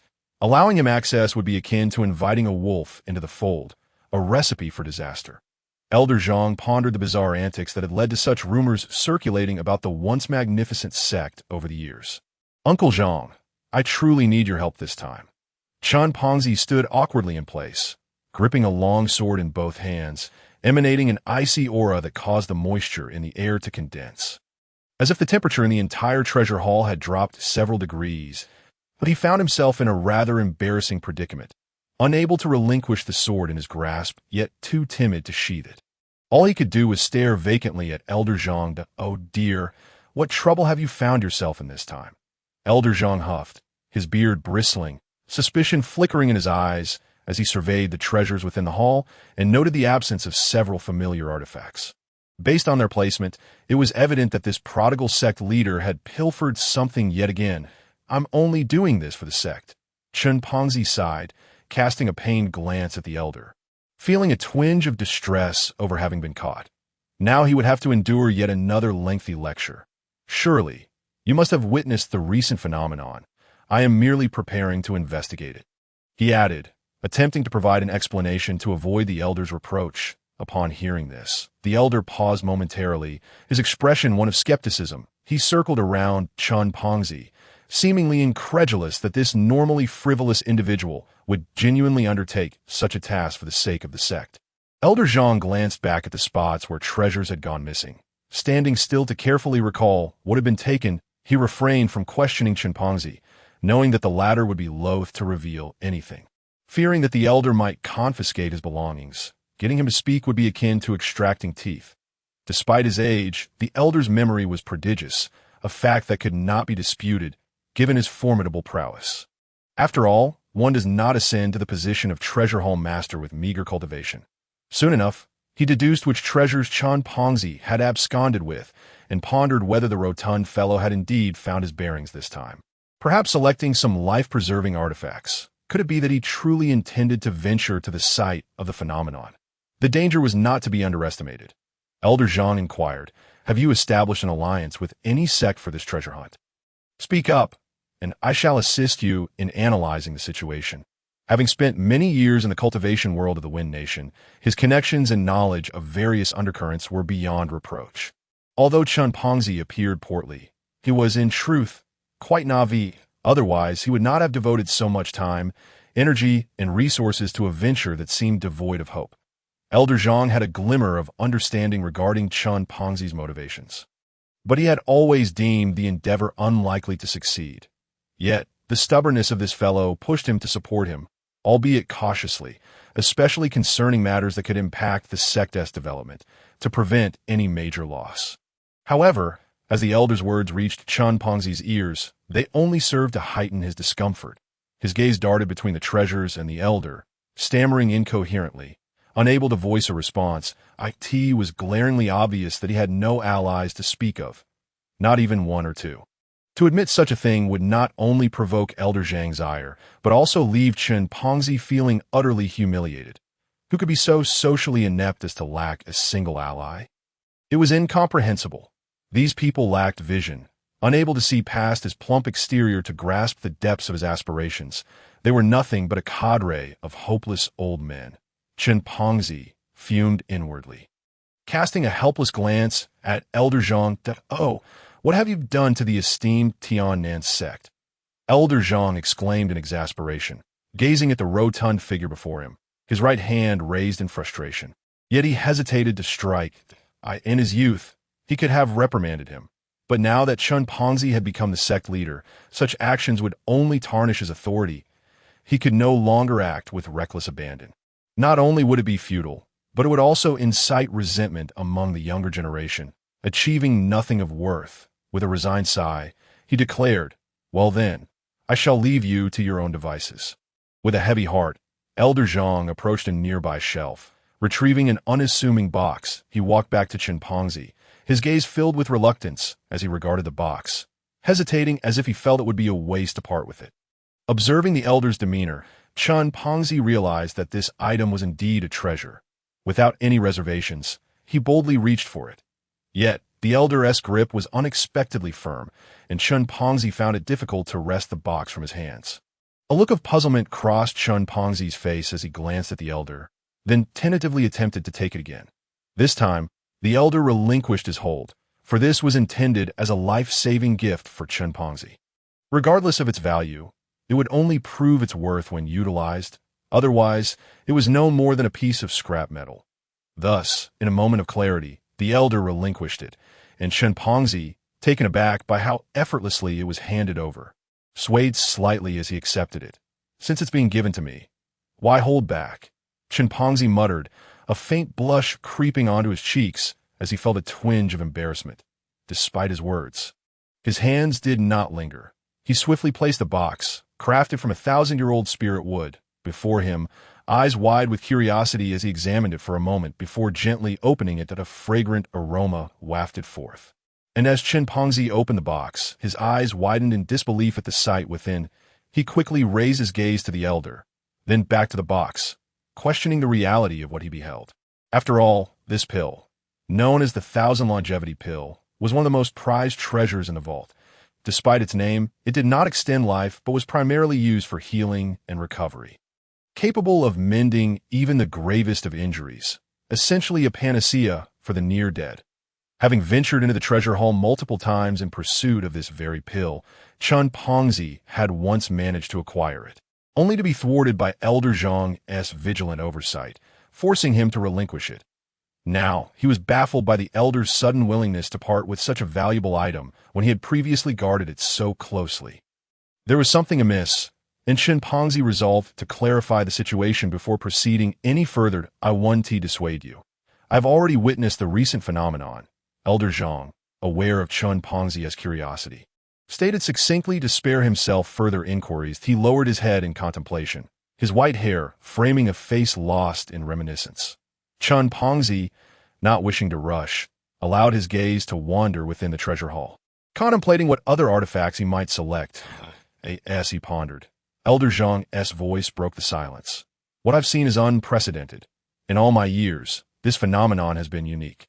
The Elder's expression grew serious as he raised his head to address the seemingly indifferent Chen Pengzi with utmost sincerity.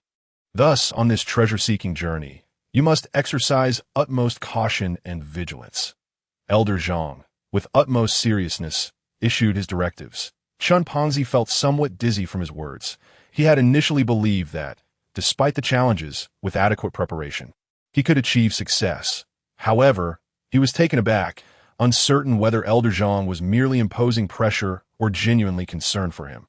Now, an inexplicable tension gripped his heart. Chen Pengzi helplessly observed the Elder, searching for protective treasures, his anxiety only deepening. This unusual behavior was far more disconcerting than a scathing self-reprimand would have been.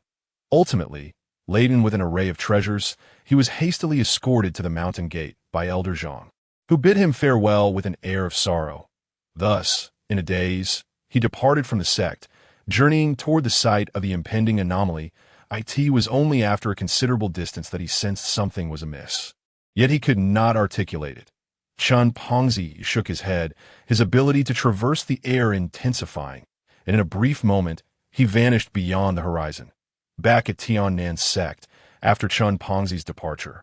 Elder Zhang remained rooted in place, gazing at the retreating figure until he was roused by a voice, aged and resonant, but a smile crept upon his lips as he turned, facing a group of assorted elders and robust men. A peculiar grin gracing his features. You all now believe that this child has been diligently striving for the sect, without indulging in any frivolous pursuits. Elder Zhang seemed to seek validation from the gathered individuals. However, after a prolonged silence, none among them responded. Satisfied yet bemused, Elder Zhang stroked his beard, his expression radiating contentment. Though the faces surrounding him appeared impassive, their silence stemmed from an inability to relinquish their pride. After all, this rotund fellow had nearly squandered the entire fortune of Tiannan's sect through his reckless actions. Naturally, the elders harbored lingering displeasure. Yet now, as they began to harbor a glimmer of hope for Chen Pengzi, believing his intentions to be sincere in serving the sect rather than pursuing personal desires, their perceptions of him began to shift. They no longer viewed him with the same prejudice as before and were willing to grant him several opportunities. With such chances, Elder Zhang firmly believed this fellow would not disappoint them. As night deepened, the elders gradually took their leave. In a secluded cabin nestled within the mountains, Yi Chun approached with a grave expression, his gaze fixated on a scroll emanating a golden radiance, sensing an inexplicable anomaly. Though confident in his ability to address the matter, he felt a twinge of apprehension. Such grand spectacles were rare, even in his past experiences. However, fear was not a sentiment that dwelled within a warrior like Yi Chun. His unwavering belief in resolving the issue stemmed from an intuitive feeling that this item would not pose a threat to him. Although minor complications might arise during the resolution process, challenges that, for him, could prove arduous. After all, he was merely an ordinary mortal at this moment. With a long exhale, Yi Chun resolutely advanced a few steps. At that instant, the scroll burst forth with an even more dazzling light, seemingly sensing danger and striving for self-preservation. Unbeknownst to Yi Chun, the dark mist enveloping Li Ranmo thickened ominously. Li Ranmo, already exhibiting signs of torment, contorted in agony, as though two opposing forces within him contended for control of his body. It was only due to his status as a painter saint, having attained a boundless realm, that he could withstand the encroaching black mist. Otherwise, how could a mere mortal endure such an onslaught for so long? Yet, despite this, as the scroll erupted once more, Li Ranmo's condition deteriorated further. His skin writhed as if something unknown lurked within. Threatening to break free, Li Ranmo let out a harrowing scream, collapsing heavily to the ground, his consciousness unable to tend to himself, helplessly crumpling onto the grass. Witnessing this, Yi Chen's expression shifted to one of concern. Although Li Ranmo had not aided him, he was nonetheless one of his own. Therefore, he resolved to ensure his safety. Chapter 40. Farewell. Yi Chen stepped forward with a calm demeanor. The myriad spirit beasts and exotic herbs behind him watched anxiously. Acutely aware of the terrifying black mist, for their cultivation alongside their master rendered them far more sensitive than the outside world could comprehend. In this moment, they silently prayed for their master's success in resolving the matter. Despite their trepidation, their faith in Yi Chen, who had guided them on their path of cultivation, remained unwavering as they beheld Yi Chen's tall and handsome figure, exuding an air of confidence and grace. They were captivated by his undeniable charm. However, as he continued forward, the spirit beasts suddenly exhibited signs of distress, their earlier calmness replaced by an anxious pallor. It turned out that as Yi Chen advanced, dark specks began to appear on his broad back, reminiscent of the black mist from the scroll, evoking the same sense of dread among them. Time slipped away as Yi Chen took another step, the dark mist on his back becoming increasingly pronounced, nearly intolerable to behold. The spirit beasts averted their gazes in fright. Yet at that moment, as Yi Chen pressed onward, the peculiar scroll emitted a radiant transformation. It now glowed with an even more resplendent golden hue, while the eerie black mist gradually receded, as if gripped by fear, akin to encountering its origin. The black mist surrounding Li Ranmo also diminished, becoming lighter and sparser. The astonishment of all, the situation began to improve incrementally. Eventually, as Yi Chen stepped before the scroll, the dark mist emanating from it and the one enveloping Li Ranmo vanished little by little. As if they had never existed, Yi Chen remained oblivious to this transformation. However, as he noted Li Ranmo's condition improving in tandem with his own steps forward, a hint of relief graced his features. It appeared that he had made the right decision once again. Simultaneously, curiosity piqued, he glanced at the scroll and casually picked it up. The scroll radiated a brilliant golden light, swirling gently around his hand, akin to wielding a sword that glimmered with golden brilliance. That moment, Yi Chen's thoughts were far from contemplating the scroll's contents. He approached Li Ranmo's side, scrutinizing his state. The once twisted features of Li Ranmo had notably relaxed. His eyelids fluttered a few times before he gradually opened his eyes, and Yi Chen watched with bated breath, uncertain of his recovery.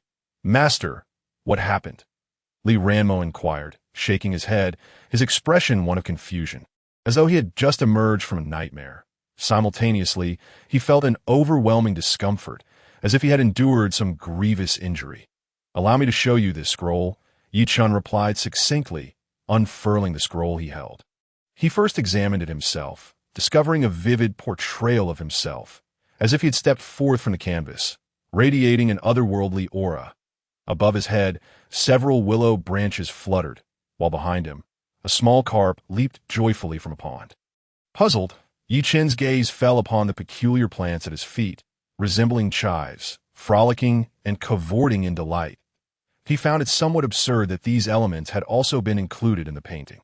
Nevertheless, he refrained from commenting further and instead handed the scroll to Li Ranmo. Yet, in that fleeting moment of transfer, he caught a glimpse of movement in the depicted figure. Strange, what is this? In a state of urgency. And lacking the inclination to ponder further, Li Ranmo directly took hold of the scroll, feeling a tinge of nervousness as he unfurled it, scrutinizing it from top to bottom. To his astonishment, he found it to be an exact replica of the painting he had completed last. Untouched and unchanged, a sigh of relief escaped his lips as he meticulously rolled up the scroll, securing it with care before casting a grateful glance at his master. Truly, he was indebted to his master. Had it not been for his presence, he would have been utterly consumed by the enchantment of the scroll. Ranmo bowed deeply, his face alight with admiration and reverence. It is but a trifling matter. Since the scroll is in your possession, you may take your leave, Yi Chun replied with a serene smile, refraining from further conversation. Shortly thereafter, Yi Chun made his way to the hall, where Xiao had prepared a sumptuous meal. Artfully arranged upon the table, as they approached, Xiao was gazing outside at the unusual, celestial phenomenon. Trusting her master implicitly, she merely exhibited a hint of concern upon her face, refraining from causing any disturbance. Upon noticing the two approaching, she smiled and ushered Yi Chun into the room. Xiao pulled out a chair, and Yi Chun sat down without hesitation. Ranmo likewise opened another chair for himself. Once both were seated, Xiao took her place beside Yi Chun, sitting demurely. This would be Li Ranmo's last meal before departing, hence Xiao had prepared it with great care. Moreover, it was his first experience of the culinary delights within Yi Chen's abode. Although Li Ranmo had regained some composure, he still bore certain concealed injuries that were not immediately apparent. Despite being a master of painting, he was, after all, merely mortal. Yi Chen's subtle prompting, he picked up his chopsticks, casually selecting a leaf of vegetable to accompany a mouthful of rice. The moment the food touched his palate, Li Ranmo was taken aback, his eyes wide with astonishment. He marveled at the meal before him. Unable to utter a single word as he continued to chew, feeling waves of potent spiritual energy coursing through him with each bite, assimilating into his very being, flowing through his blood and marrow. The wounds he had sustained began to mend significantly in that instant. How can this be? He raised his head in disbelief, gazing at Yi Chun, rendered speechless. Is this truly the master's secret? With a newfound solemnity, he lowered his head, savoring each bite slowly. As time passed, he found his injuries completely healed, and the excess spiritual energy continually nourishing his body. Were these truly ordinary dishes? Li Ranmo was filled with profound reflections. Chapter 41.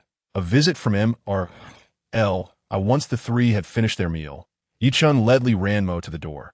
Much time had already been spent, and one of the two paintings he required had been completed. As for the final piece, he likely lacked the inclination to continue painting at present. Arriving at the entrance, he looked at Yi Chun with a hint of regret.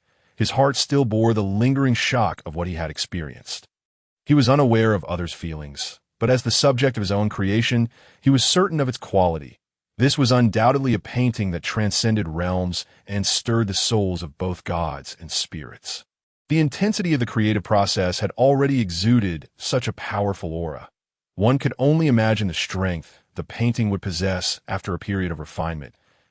Li Ranmo refrained from sharing with Yi Chun the horrifying vision he had encountered upon being engulfed by the abyss. In that terrifying moment, he had glimpsed a figure, one strikingly similar to his master. Yet out of respect, he chose to remain silent. His master was likely aware of this, but to preserve the secret, he resolved to forget the incident. Master, I take my leave. Once I achieve greatness, I shall return to visit you. Ranmo bowed deeply to Yi Chun before turning away, not looking back as he walked into the distance. Xiao appeared somewhat melancholic at the sight. Pouting slightly, her hair billowing in the wind, she glanced at the departing Li Ranmo, then turned her gaze inquisitively towards Yi Chun. Master, you have truly gifted him that painting. Although Xiao could not discern the painting's quality, the profound transformation it had instigated, unleashing such a grand spectacle, surely indicated its extraordinary nature. It is but a painting. Should he wish for another, I can create one anew. Yi Chun shook his head, unaffected by the sentiment. The painting merely absorbed a fragment of his spiritual essence. Even as a mere mortal now, he retained an inexplicable aura, a remnant of his former identity as a war deity. While uncertain of the painting's capabilities, he felt content if it could provide even a modicum of assistance to Li Ranmo, considering it a gift from himself. With this thought, he smiled, gazing at the silhouette that had vanished into the horizon, before naturally returning indoors. Meanwhile, in the back garden, various spiritual beasts and peculiar plants engaged in fervent discussions about the earlier events. High above, where Emma, Li, and Lacey were located, Lacey could only observe in awe as Mr. Li's unparalleled strike obliterated the indelible black mist. He wore an expression of admiration, yet his heart was still somewhat dazed. Has it truly vanished? Lacey found it hard to believe that he watched as the black mist dissipated against the backdrop of the fading golden light. His heart filled with astonishment that it was indeed unfathomable. Yet upon reflection, it was also reasonable. After all, a celestial being as powerful as Mr. Li, unleashing his full might, would undoubtedly deliver a devastating blow to such an enigmatic phenomenon. Seemingly assured of the outcome, he approached Mr. Li, who remained silent, observing the remnants of the black mist. "Mr. Li, did you disperse that strange black mist?" he inquired, casting a somewhat timid glance at Mr. Li, awaiting his response.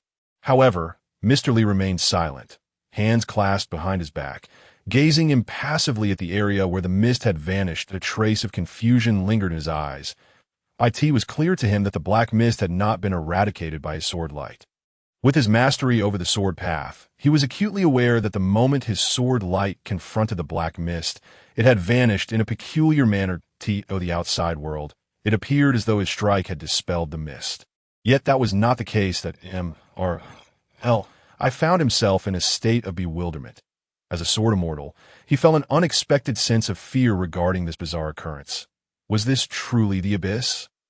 If so, how had it dissipated? Such questions filled his mind, disorienting his thoughts completely. Suddenly, his gaze fell upon the ground, where he faintly discerned a peculiar mountain peak, the secluded dwelling of an old friend. The former war deity. The wave of inexplicable suspicion washed over him. Could there be a connection between these two entities? Recalling the scene he had witnessed at the Starry Academy, thoughts began to swirl in his mind. He paid no heed to Lacey, simply dismissing him with a wave, before soaring towards the ground. In a short time, he arrived outside Chen's residence. Knocking lightly on the door, Xiao heard the sound. Putting aside her tasks and swiftly made her way to the entrance. Upon seeing Mr. Li, she greeted him with a smile. "Mr. Li, are you here to see the master?" He nodded, his expression somewhat grave, as if still lost in contemplation of the earlier spectacle. Xiao, receiving his affirmation, proceeded to the backyard, calling out to Chen, who was playfully engaging with the koi fish. While it was termed play, only Chen appeared genuinely joyful, with the koi merely serving as the object of his amusement. Upon hearing Xiao's voice, Chen turned to look. Seeing the sword immortal, a flicker of impatience crossed his face. After all, he was merely a mortal now and wished to avoid entanglements with celestial matters. Yet unable to resist Mr. Li's enthusiasm, he reluctantly set aside his fishing rod, tossing the small koi he had been holding back into the pond. "What brings you here again? Are you here to visit me?" Chen raised an eyebrow, a gentle smile gracing his lips. With but a few friends to his name, he was reluctant to be disturbed by others, yet he found solace in the occasional company of friends. I shook his head, his expression revealing a hint of astonishment. He refrained from directly answering Chen's words, instead lost in the memories of the recent events. "You recall how you emerged from the abyss?" After a prolonged hesitation, Mr. Li finally posed the question he had been pondering, albeit indirectly, fully aware that Chen had little fondness for such discussions. "I don't know. I've long forgotten," Chen replied, his impatience evident as the conversation shifted to the topic of the abyss. He casually uttered a few words before leading toward the backyard, eager to showcase his humble abode. I sighed softly, choosing to remain silent as he followed Chen to the small courtyard. However, upon his arrival, he sensed something amiss. An aura reminiscent of black mist lingered, as if remnants of an inexplicable essence still pervaded the air. His expression shifted, and he stood still, scrutinizing his surroundings as if he had discovered a peculiar presence. Chapter 42. The Origin of Events with a Hint of Hesitation. Mr. Li approached the spot where the painting had been created, sensing the residual fluctuations of the natural world. Intrigued, he noticed a flash of green in his hand. Behold, several emerald-like strands of spiritual energy cascaded down, dancing like fireflies in the air. The green dots melded with a certain substance in the atmosphere, exchanging information in a silent dialogue. Before long, the ethereal glow began to flicker and gradually returned to Mr. Li's being. Absorbing the information, he engaged in a mental analysis. Indeed, the source of this phenomenon stemmed from Yi Chen's backyard. He sighed, casting a gaze of astonishment toward Yi Chen, realizing that this fellow could never be a source of tranquility. Regardless of his circumstances, even when banished to the mortal realm and stripped of his cultivation, he could still conjure such disturbances. Truly, it was admirable that Yi Chen, sensing his old friend's actions, understood that I had perceived something unusual and did not intervene. After all, he had merely gifted his disciple a painting. Clarifying the situation was preferable to wild conjectures and incessant scrutiny. Yi Chen had little patience for disruptions in his life. Once I conducted his own investigation. There would be no need for further explanations. Yi Chen had already discerned his intentions. The two parted for but a moment. For I would not visit without cause, pondering the reasons behind the events. Yi Chen felt his interest wane and chose to ignore Mr. Li, returning to his fishing as anticipated. Once I had gleaned the truth, he approached Yi Chen to take his leave. Go on. Next time you come, remember to bring me some peach seeds, Yi Chen said languidly, reclining in his chair with a fishing rod in hand, thoroughly enjoying the leisure of fishing. Meanwhile, the carp in the small lake helplessly pretended to be caught, only to be released back into the water, thus perpetuating its joyful cycle. As for the absence of other fish, one could only blame the transformed little carp. It's a long story. It was a delightful summer when it happened. The peach seeds are not easily acquired. The Queen Mother of the West guards them closely. I can only see them once every 500 years. Afterward, the peach pits must be returned to the fairy who nurtures the celestial peaches. Are you not making this difficult for me? Upon hearing this request, Mr. Li frowned, exasperated by Yi Chen's whimsical musings. He was exactly the same as before, always tinkering with peculiarities. Even now, having become immortal, he remained enamored with these trivial pursuits. Very well, but you must realize that the peach blossoms only bloom every 500 years, and it takes just as long for the fruit to mature. Even if I provide you with the seeds, you will exhaust your lifespan waiting for them to bear fruit. Mr. Li patiently explained, acknowledging that these were merely experiments, and that Yi Chen was likely aware of this. He only wished to offer a gentle reminder to spare his friend disappointment. Like a tea that moment. Xiu'er entered carrying a platter of fruit, her emerald green dress strikingly radiant. She placed the fruit basket on a nearby table and silently exited. Noticing the increasingly potent aura emanating from Xiu'er, who was approaching the mid-stage of the nascent soul realm and on the verge of a breakthrough, Mr. Li's lips curled into a smile. Although he was a celestial being and had encountered many young prodigies with rapid advancements, it was indeed remarkable to witness such progress in just a day or two. She was certainly among the most exceptional of the chosen ones.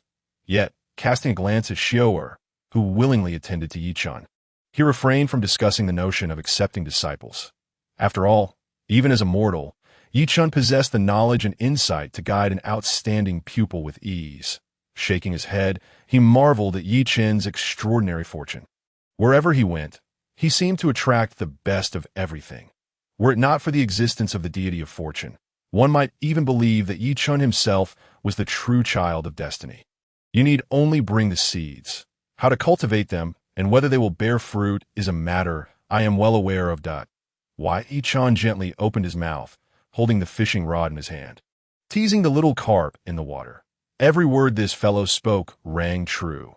The pan peach was something he had once cherished above all else. Whenever nostalgia struck, he would soar to the pan peach orchard and pluck a few succulent, fleshy peaches.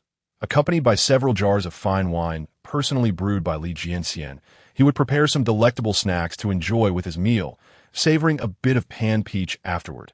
Suddenly, he found himself reminiscing about his past life. Presently, he could hardly indulge in even the most ordinary peaches, fruits, or even meat at his leisure. What a miscalculation! He had never imagined that the life of a mortal could be so monotonous and tedious. As for Li Jianxian's remark on whether the pan peaches could thrive, he harbored no concerns. There was a secret he had not disclosed to others. His secluded dwelling seemed to possess some extraordinary power. Despite its seemingly ordinary appearance, resembling a typical landscape, he had discovered remarkable secrets since his arrival. Any plant brought here, regardless of its difficulty to grow elsewhere, would undergo wondrous transformations after merely a year in this place. Flourishing and blooming rapidly.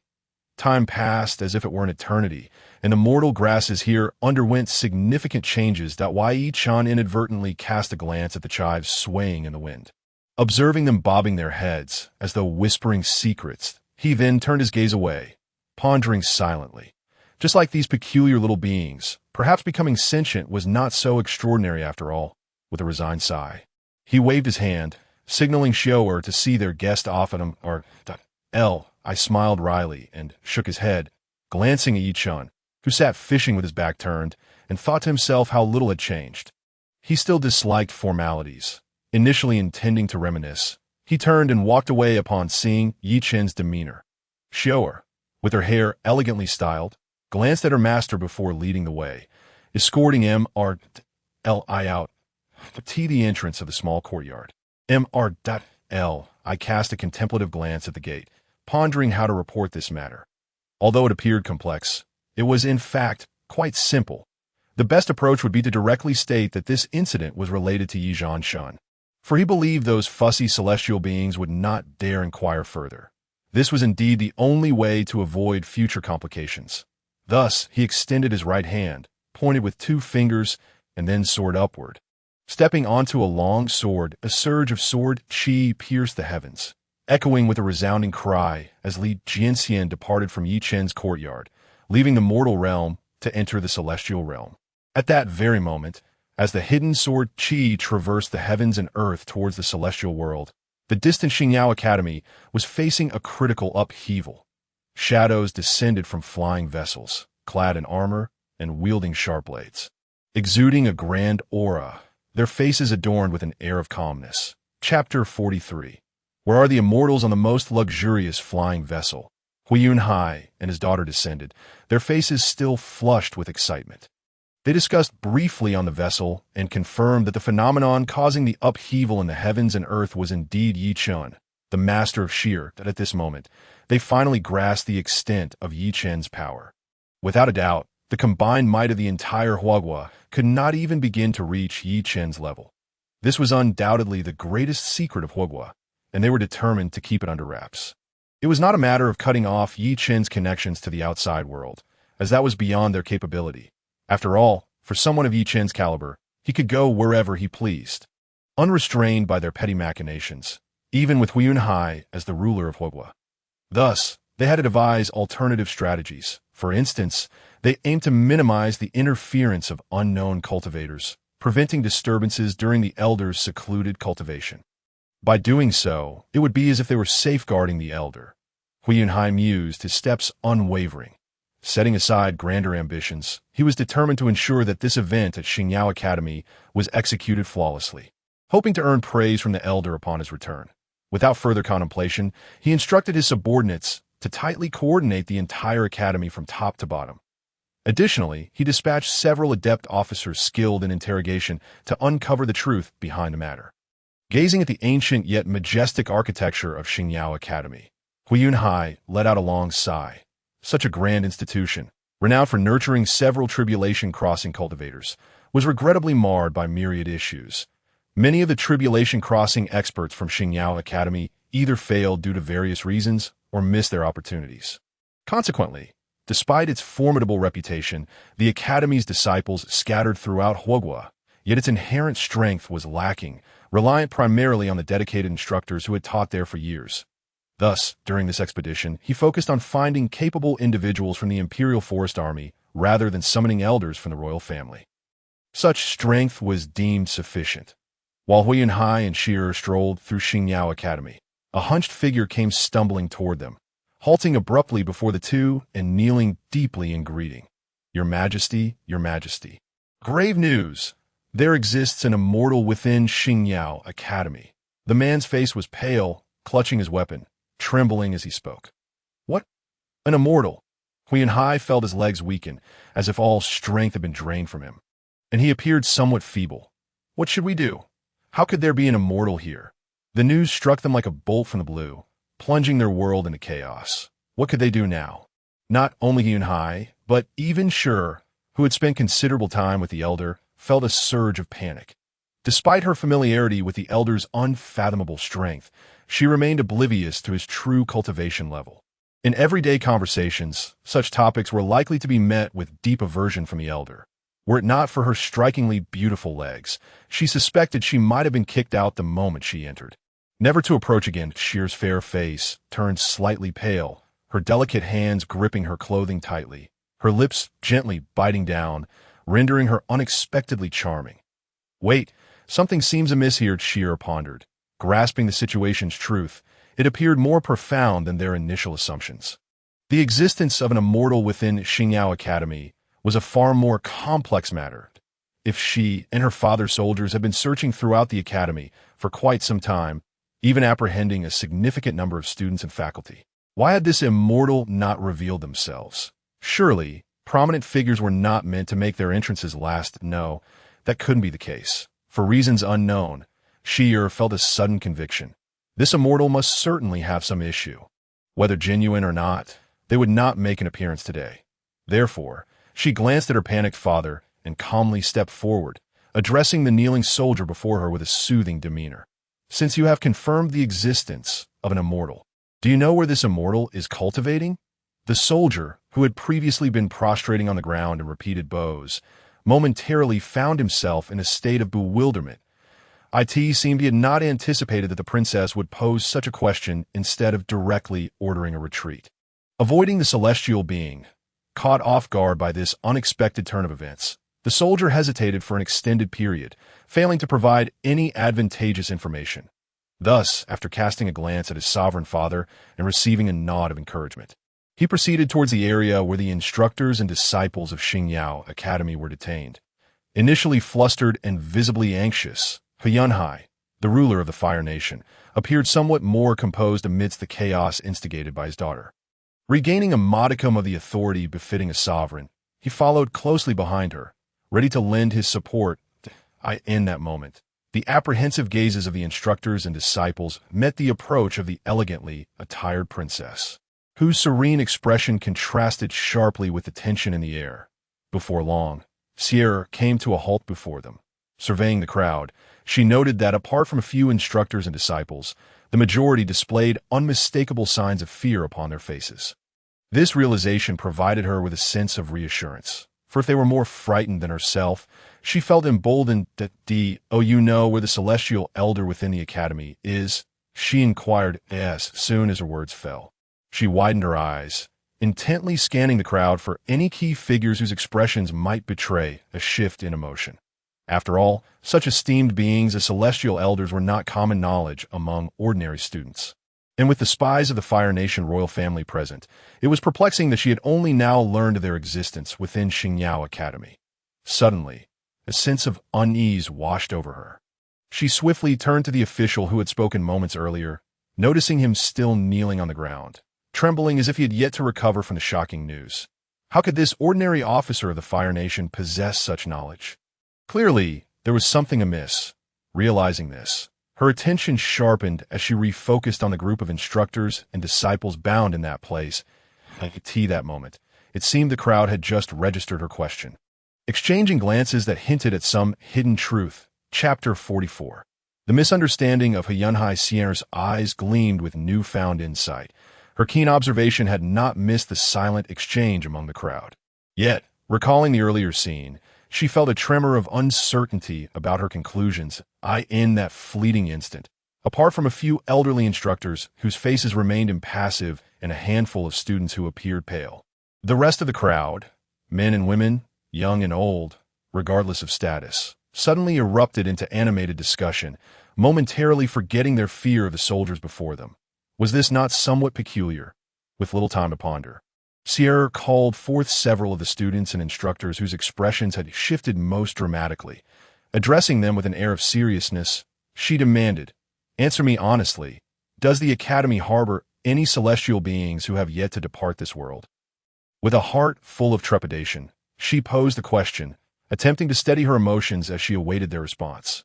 Meanwhile, Yunhai, hurrying to catch up, felt a weight settle upon him as he heard his daughter's inquiry. His expression turned grave as he observed the young disciples, visibly anxious, as well as an elderly instructor, waiting for the truth to emerge from their lips, seeking a final verdict, if there truly were celestial beings present. Their reckless approach might have laid bare their actions before such beings, putting them in peril. Anxiously, Yunhai scanned the surrounding Imperial guards, still oblivious to the truth, and sighed inwardly. Just then he caught a faint murmur, prompting him to lean in closer. Reporting to the princess, "We indeed have celestial elders within our academy." A trembling youth stepped forward, pushed by several companions, gazing at the striking princess with newfound courage. However, before he could finish, a chilling realization surged through Yunhai, immobilizing him as icy dread washed over him. Although he felt relatively safe at that moment, it was evident that their every action had been scrutinized by the celestial beings. It was over. All was lost. Moreover, there was Sierra's enigmatic master. If she could incite such upheaval, their power must be unfathomable, rivaling that of the celestial beings in this vicinity. If only they could endure a little longer and send someone for help. Perhaps a senior figure would come to their aid. Yet the critical question remained. Could they endure for that long? As Yunhai wrestled with these thoughts, Sierra strained to hear the youth's next words. Yet, the celestial elder of the academy emerged only briefly before being struck down by an indescribable force. The boy stammered, his voice growing softer as he faced the princess. "Wait, are you saying the celestial being was defeated by some kind of attack?" Sierra gasped, her eyes widening in disbelief, her mind racing to comprehend the implications. In that instant, she found it hard to accept such a notion that a celestial being, an invincible force on land, could not simply be felled by a single blow. It was utterly preposterous. She anxiously awaited the boy to continue. "Indeed, I assure you, yesterday several figures charged directly into the Academy's rear mountain," he explained, sensing her skepticism and summoning the courage to elaborate. "Several figures? They charged into the rear mountain?" Sierra thought, beginning to entertain the possibility that these might be the seniors she had parted ways with. That if the truth were as he described, the potential danger posed by the celestial being might dissipate entirely. "One of them, I recall, rode a golden dragon, descending from the heavens directly into the academy. Others can confirm this," the boy added urgently. She listened to the boy's fervent explanation. A smile crept upon Sierra's lips, her eyes sparkling with admiration and awe. Without needing further elaboration, she recognized with absolute certainty that the figure who had appeared there was none other than her mysterious master, the golden dragon. She recalled, seemed to correspond with the spirit beast from the rear courtyard. Suddenly, a realization struck her. The little koi that her master often captured. The golden dragon must be that little creature.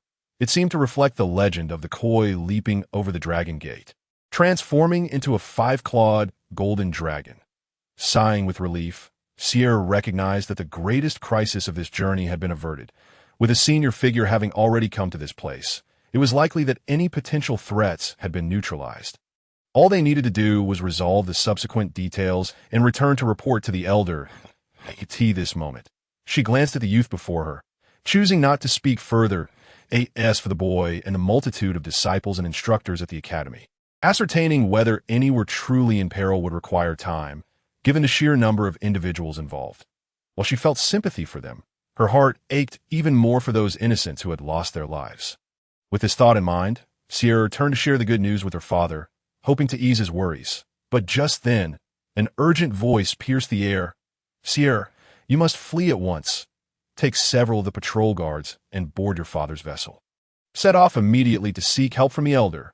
As she turned, she found her father, his expression grave and hair disheveled, grasping her arm and urging her towards the docked flying vessel, his voice relentless. "Remember, once aboard the vessel, depart at once, heading straight for the elder's secluded location. Do not attempt to return to the imperial capital. The might of the Fire Nation cannot withstand a celestial being of such caliber." Sierra stared at her father, bewildered by his urgency. "But father, has the celestial being not been dealt with already?" she questioned, confusion clouding her eyes. Had he not comprehended her earlier inquiry? Furthermore, when he reached the elder, he should speak only if necessary. The elder was not fond of the affairs of the cultivation world. If the elder was unwilling to come to their aid, he must not cause a scene. At that moment, as father and daughter reached the flying vessel, surrounded by numerous guards. Yunhai's pallid face conveyed his distress. "Sire, take care along the way. I shall remain here to hold off the celestial being," he declared resolutely. "If the senior truly refuses to lend a hand, do not harbor resentment in your heart. Remember to live well and uphold the glory of our Fire Nation's royal family. The future relies on you." With a sorrowful smile, Yunhai waved his hand, instructing the surrounding soldiers to escort Sierra onto the ark. He then resolutely marched towards the academy, not pausing for a moment. Chapter 45. The shock of Yunhai. Yunhai's face bore a resolute expression. Summoning his courage, with a steadfast demeanor and his weapon firmly grasped, he led the remaining Imperial Guard towards the entire Starry Academy. Simultaneously, he shouted for the soldiers to cease their interrogation of the Academy disciples, that he planned to temporarily retain these students and instructors for a simple sorting and classification, hoping that his actions would not provoke the celestial beings behind the Academy. As long as he could delay their emergence for a little longer, waiting for his precious daughter to call for reinforcements, even if the senior did not care about this place, as long as Sierra remained, the Fire Nation would endure. Thus, step by step, he advanced towards the Starry Academy, growing increasingly distant from the flying vessel behind him. Meanwhile, a bewildered Sierra, surrounded by dozens of guards, approached the flying vessel. Confused, she followed the crowd, sitting in the vessel while observing the solemn expressions of those around her. "What is happening?" Before Sierra could regain her composure, filled with a sense of reassurance upon learning the truth, she found herself inexplicably swept away to this place. Utterly bewildered by the situation, she glanced at her tall father's silhouette outside, her mind replaying the words she had heard. Indeed, the celestial being had been slain by her master. The Starry Academy was now several times safer than before. And even those who were reluctant had lost their lives in the previous purge.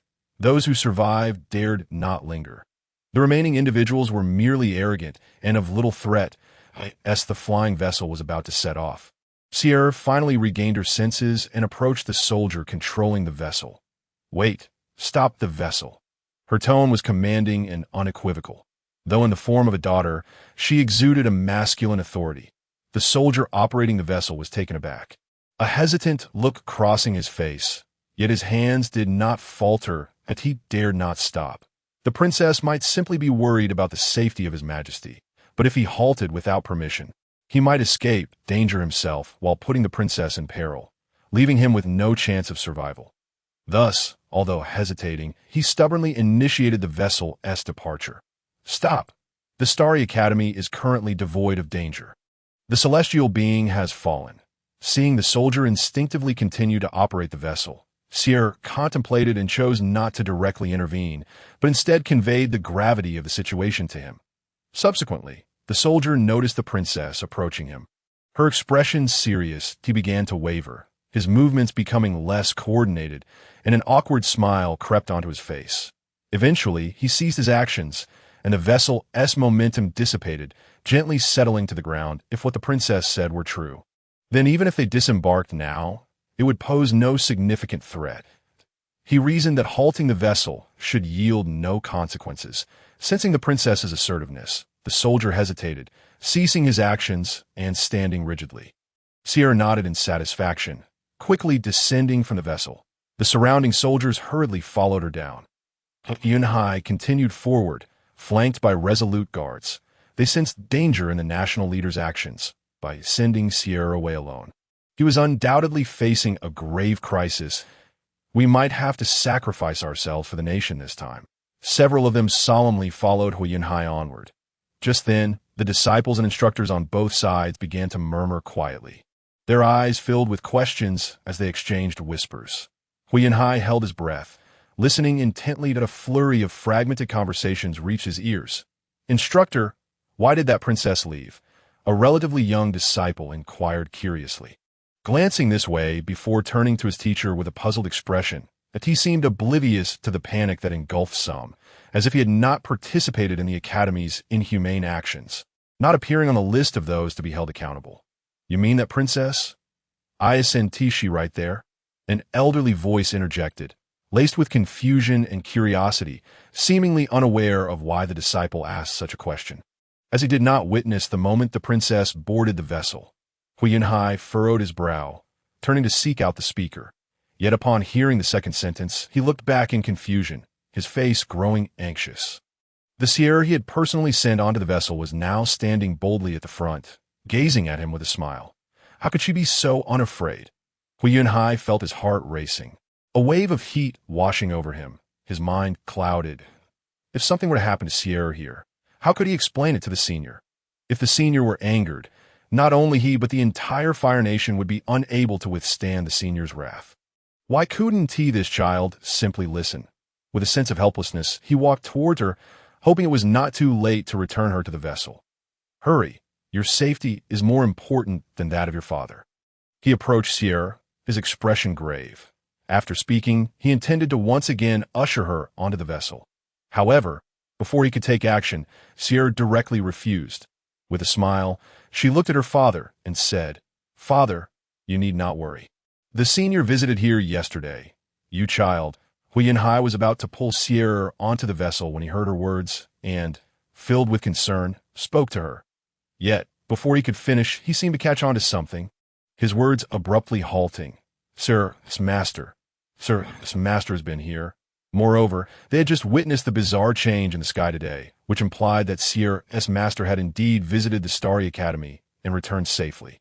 Hui Yunhai stood there, momentarily stunned, unable to believe what he had just heard. If he were to think critically, he would realize that Sierra's master was now alive and well, and the commotion had been caused by the creation of a certain treasure.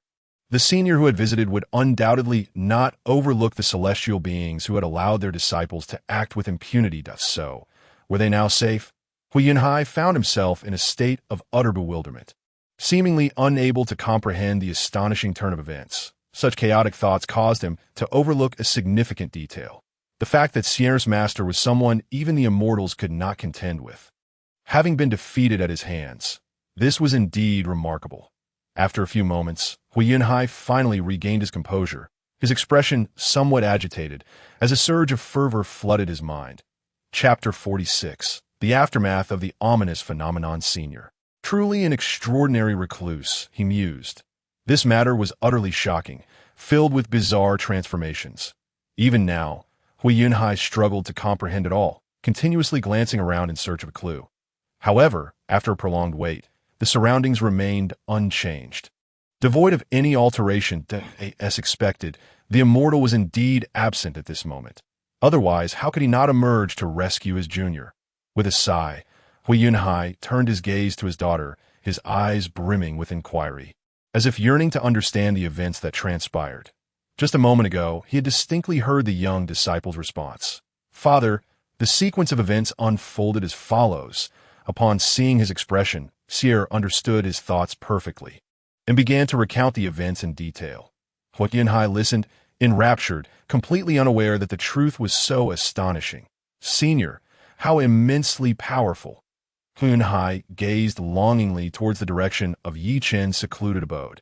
His face suffused with admiration and envy. He exhaled slowly, then turned about, swiftly regaining the majesty he was known for, observing the bewildered disciples and instructors before him. Hui Yunhai snorted coldly and waved his hand. A multitude of soldiers promptly advanced, beginning to interrogate those present, intent on identifying any accomplices in this matter to mete out severe punishment. Simultaneously, he remained on guard, wary of potential dangers. Fortunately, the gathered crowd posed no threat to the soldiers. Though some were unruly, they could not escape amidst the encirclement. The concern he had harbored regarding the immortal had yet to materialize. Just as Sierra had stated, the immortal had been swiftly dispatched by the senior, leaving no remnants of future troubles. Thus, the expedition of Xingyao Academy commenced smoothly in a secluded courtyard nestled within the mountains. Chen stifled a yawn, gazing at the dimming sky, feeling rather bored.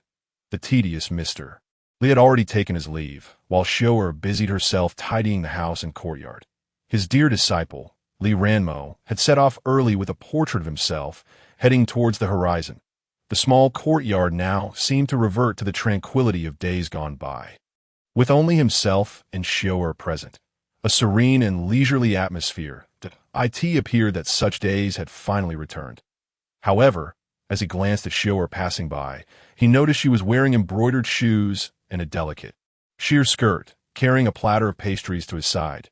Tempted, he casually picked up a few pieces to taste. They were indeed delightful, though somewhat cloying. After all, who could relish the same pastries for 10 years? Regardless of their exquisite nature, without a hint of weariness. Nevertheless, he chose not to voice his thoughts for the sake of Xiao's feelings. Moreover, he recalled the minced meat he had brought back from the butcher down the mountain, which he had consumed rather hastily, now barely leaving a portion for 1 or 2 meals. The memory of the butcher, who had regained his past, reincarnated as the martial star, brought a smile to his face. He mused, this fellow could never be the literary star. Indeed, even Li Jianxian had his moments of folly. He wondered whether the martial star, having restored his memories, would remain in this ordinary little place and retrace the path of martial cultivation he once walked. Another peculiar matter lingered in his mind, the portrait of Li Ranmo. Although he had taken it with him, Yi Chun could still feel its imprint, as if, in some mysterious way, it transcended countless spaces and times. Fostering a unique connection, he tilted his head, savoring a piece of pastry, finding it overly sweet, and shook his head. Returning to his previous thoughts, It felt as though, should he merely think of it, the portrait would traverse mountains and rivers to reach him. This strange sensation had arisen since the scroll was completed and had startled him. However, for a certain purpose, he refrained from directly mentioning this to Li Ranmo. After all, while he possessed such abilities, the portrait was not merely a treasure. It was also a potential source of trouble. Moreover, it held no utility for him, whether in the present or the past, rendering it somewhat unworthy of his regard. As Li Ranmo traversed the world, he too required a measure of protection. Thus, he considered the portrait a gift he would bestow upon him. With this thought, Yi Chun picked up another piece of pastry and swallowed it down with some tea. Cough, that he found himself choking slightly, and, with a resigned sigh, thought that he would need to descend the mountain tomorrow to procure some meat. Otherwise, he wondered how long he would have to endure such a meager existence. After finishing the pastries, he rose and, as he walked by the pond, cast a contemplative glance at the splashes of water before returning indoors to rest. Beneath the surface, a small carp trembled, curling up at the bottom. Seemingly terrified. How frightening! My master truly intends to eat me today. What should I do? The fish's eyes reflected fear as it silently pondered how to capture its master's attention with something more pressing. Resolute, it leaped from the water, transforming into an elegant humanoid figure, and strode towards the back mountains, seemingly devising a plan. Meanwhile, as Yi Chun rested, the night deepened, and the moonlight dimmed in the distance. Several shooting stars streaked across the sky. As various creatures bowed in prayer upon witnessing this celestial display, in a dense forest, a figure resembling a robust man took strides, seemingly casual yet deceptively quick, as the scenery behind him receded. Should anyone witness this, they would surely be astonished to discover that he was employing a secret technique to traverse great distances in the blink of an eye. He soon arrived at an open area.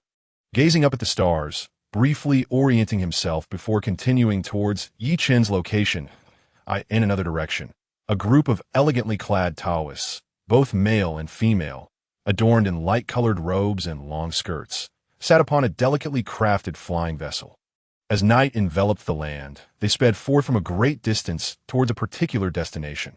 "Sister, do you think we will truly find the treasure on this journey? Is there any danger?" a youthful voice inquired. Belonging to a little girl with a bun atop her head, her face alight with curiosity as she gazed at her elder sister. The elder sister, possessing striking beauty and a dignified demeanor, sat cross-legged, quietly meditating. Upon hearing the girl's question, she lifted her luminous eyes, a glimmer of light flashing within. In a gentle tone, she replied, "Certainly, we shall, with our departure from the mountains, alongside our esteemed brothers and sisters, endowed with unparalleled talents. The ordinary cultivators from those realms cannot pose any threat to us." Upon finishing her words, she closed her beautiful eyes once more. Chapter 47. The Butcher's Farewell. The butcher bid farewell. Yet this little girl fidgeted restlessly, seemingly discontent with this tedious journey. However, Glancing at her senior sister, who sat with closed eyes in silent meditation, she furrowed her brow in resignation. Her gaze swept over several senior brothers, who appeared quite curious, exploring the scenery outside. Instantly, her interest in conversation waned. What was there to discuss with these unrefined men, who lacked the tranquility expected before a significant event? Look at the senior sister. Even during a long journey, she silently cultivates her practice. With this thought in mind, the young girl retracted her wandering thoughts. Like her senior sister, she obediently settled onto the mat opposite, forming a hand seal and beginning to meditate with closed eyes. The senior sister smiled faintly, her bright eyes gently opening and closing again. This little girl was delightful in many ways, yet far too spirited. It was indeed a rarity for her to focus on her cultivation for a while. Reflecting on this, she shifted her posture and continued her practice, enduring the mundane routine of travel. Under the night sky, countless figures mirrored this scene, especially beyond the borders of the Fire Nation. Any sect that had witnessed the celestial phenomena of the previous day dispatched their finest disciples and elders, eager to seize the treasures. Not to mention within the Fire Nation itself, where various factions were restless and ravenous for action. Had it not been for the royal family's restraint, all sects would likely have mobilized by now. After all, distance could be a significant advantage. Even so, a multitude of individuals was already making their way towards the small courtyard. The situation was on the verge of erupting. The sky was shrouded in ominous clouds and mist, the atmosphere growing increasingly enigmatic, while the small courtyard exuded an unusual stillness. Chen wandered through the courtyard, feeling that it was remarkably cleaner than usual. As if something was amiss, he surveyed his surroundings. His eyes filled with confusion. The large willow tree remained, and the chives were growing well. As for the various fruits and vegetables, they were all safe and sound. Why did he feel a sense of loneliness? As if something was lacking, confusion enveloped Chen until Xiaoer presented him with a bowl of century egg and lean meat porridge. Upon gazing at the bowl, he suddenly grasped the issue. The family's meat supply was running low, and this was likely the last couple of meals. Moreover, his backup stock, the plump big carp, was unusually quiet today. Curiosity piqued, Chen tossed a few stones into the water. The stones created ripples, stirring the pond into a considerable commotion. Yet he failed to spot the usually lively big carp. Indeed, it seemed that even the last piece of fish meat had fled. Observing the two water inlets and the outlet of the pond, Chen felt a pang of sadness, contemplating whether he ought to block these openings. Just as this thought crossed his mind, he was abruptly interrupted by a knock at the door. Frowning, Chen made his way to the main room. Who could be knocking at this early hour? He couldn't help but wonder if it was that Li Jianxian again. This fellow seemed to have nothing better to do, either visiting his small courtyard or on his way to another. Before Chen could formulate a coherent thought, Xiaoer led a burly figure into the main room. The robust silhouette beamed, bowing deeply to Chen, while the large bundle he carried nearly touched the ground. Chen smiled faintly, recognizing the purpose of this visitor. He owed much gratitude to Senior Zhang Yi for his rescue. Had it not been for that, his current body might have become someone else's wedding dress. The visitor was none other than the butcher from Wukwing, who had been restrained a few days prior. His face was filled with gratitude, the rough exterior surprisingly expressive, in the midst of his speech. He nearly slipped and revealed Chen's former identity, but quickly corrected himself under the latter's furrowed brow. It's a trivial matter. After all, you all followed my instructions to check it out. How could I disregard that? Chen smiled calmly, scrutinizing the butcher. Seeing his complexion normal with no lingering concerns, he casually picked up a cup of tea brewed by Xiaoer and took a sip. The butcher chuckled wryly. He refrained from picking up the teacup himself, as he was never fond of such formalities while in the heavens. After all, he was not like the cultured ones who savored elegance. A warrior should eat heartily and drink generously. With this thought, he hastily produced his gift. After a rustle of sounds, chunks of fresh, blood-scented pork appeared before them. The butcher grinned at Chen, saying, "Senior, this is my little black pig. To celebrate this successful return, I specifically slaughtered it in advance and brought it to you." Chen wrinkled his nose. The aroma was rather pungent, but undeniably fresh. With such large pieces of meat, he wondered how long it would last. feeling a surge of happiness. However, how to preserve it became a concern. If not stored properly, he feared he might regret it. Why Yi Chen's brow furrowed at the thought. The butcher carefully observed Yi Chen's reaction, noting his initial indifference followed by a frown, but he couldn't help but chuckle ruefully at his own thoughts. After all, Yi Chen was a formidable celestial war god. What exquisite delicacies had he not encountered? Even the rarest peaches or ginseng fruits were mere trifles to him. That it was a moment of folly on his part to present this ordinary meat. Alas, not only had he failed to please, but he had also risked displeasing the war god. Truly, a case of losing both the wife and the soldiers. Just as the butcher shook his head in self-derision, Yi Chen suddenly inquired, "By slaughtering your only piglet, do you intend to leave?" "Leave?" The butcher was taken aback. Then his eyes sparkled with realization, as if a heavy weight had lifted from his heart. Upon returning home, he had hurriedly dealt with the little black pig he had raised, not keeping it for the new year, but instead bringing it up the mountain to present to his senior. Was he subtly signaling himself to sever the last ties to the mundane world? Exiting the mountains, just as he once did, with an indomitable spirit, breaking through the heavens with martial prowess, and reclaiming his path as a celestial figure once more. With this thought, he stood up abruptly, feeling invigorated, as if his path ahead was clear and promising. The future was within reach. Truly, Yi Chen was remarkable. With just a hint, he could perceive the innermost thoughts of another and guide them towards understanding their own journey. The butcher's face radiated admiration, filled with gratitude as he gazed at Yi Chen, expressing his heartfelt thanks. It's a small matter. Now, you may return to your tasks, Yi Chen replied, momentarily taken aback by the butcher's inquiry, puzzled as to why he would ask such a thing. This fellow had even slaughtered his piglet. Surely, it indicated he had found a better path and was preparing to venture far to procure goods. There is no need for self-instruction. Indeed, a martial man remains a martial man. Were the Wenchang star present here, he would surely comprehend everything with but a single word. Chapter 48. Sierra's report. Why Yi Chen shook his head in resignation, perceiving that this fellow, even after hundreds of reincarnations, would still exhibit such a lack of insight. Observing the butcher's beaming countenance, he chose to remain silent. However, when Xiao'er came to change the tea midway, she wrinkled her nose at the overwhelming stench.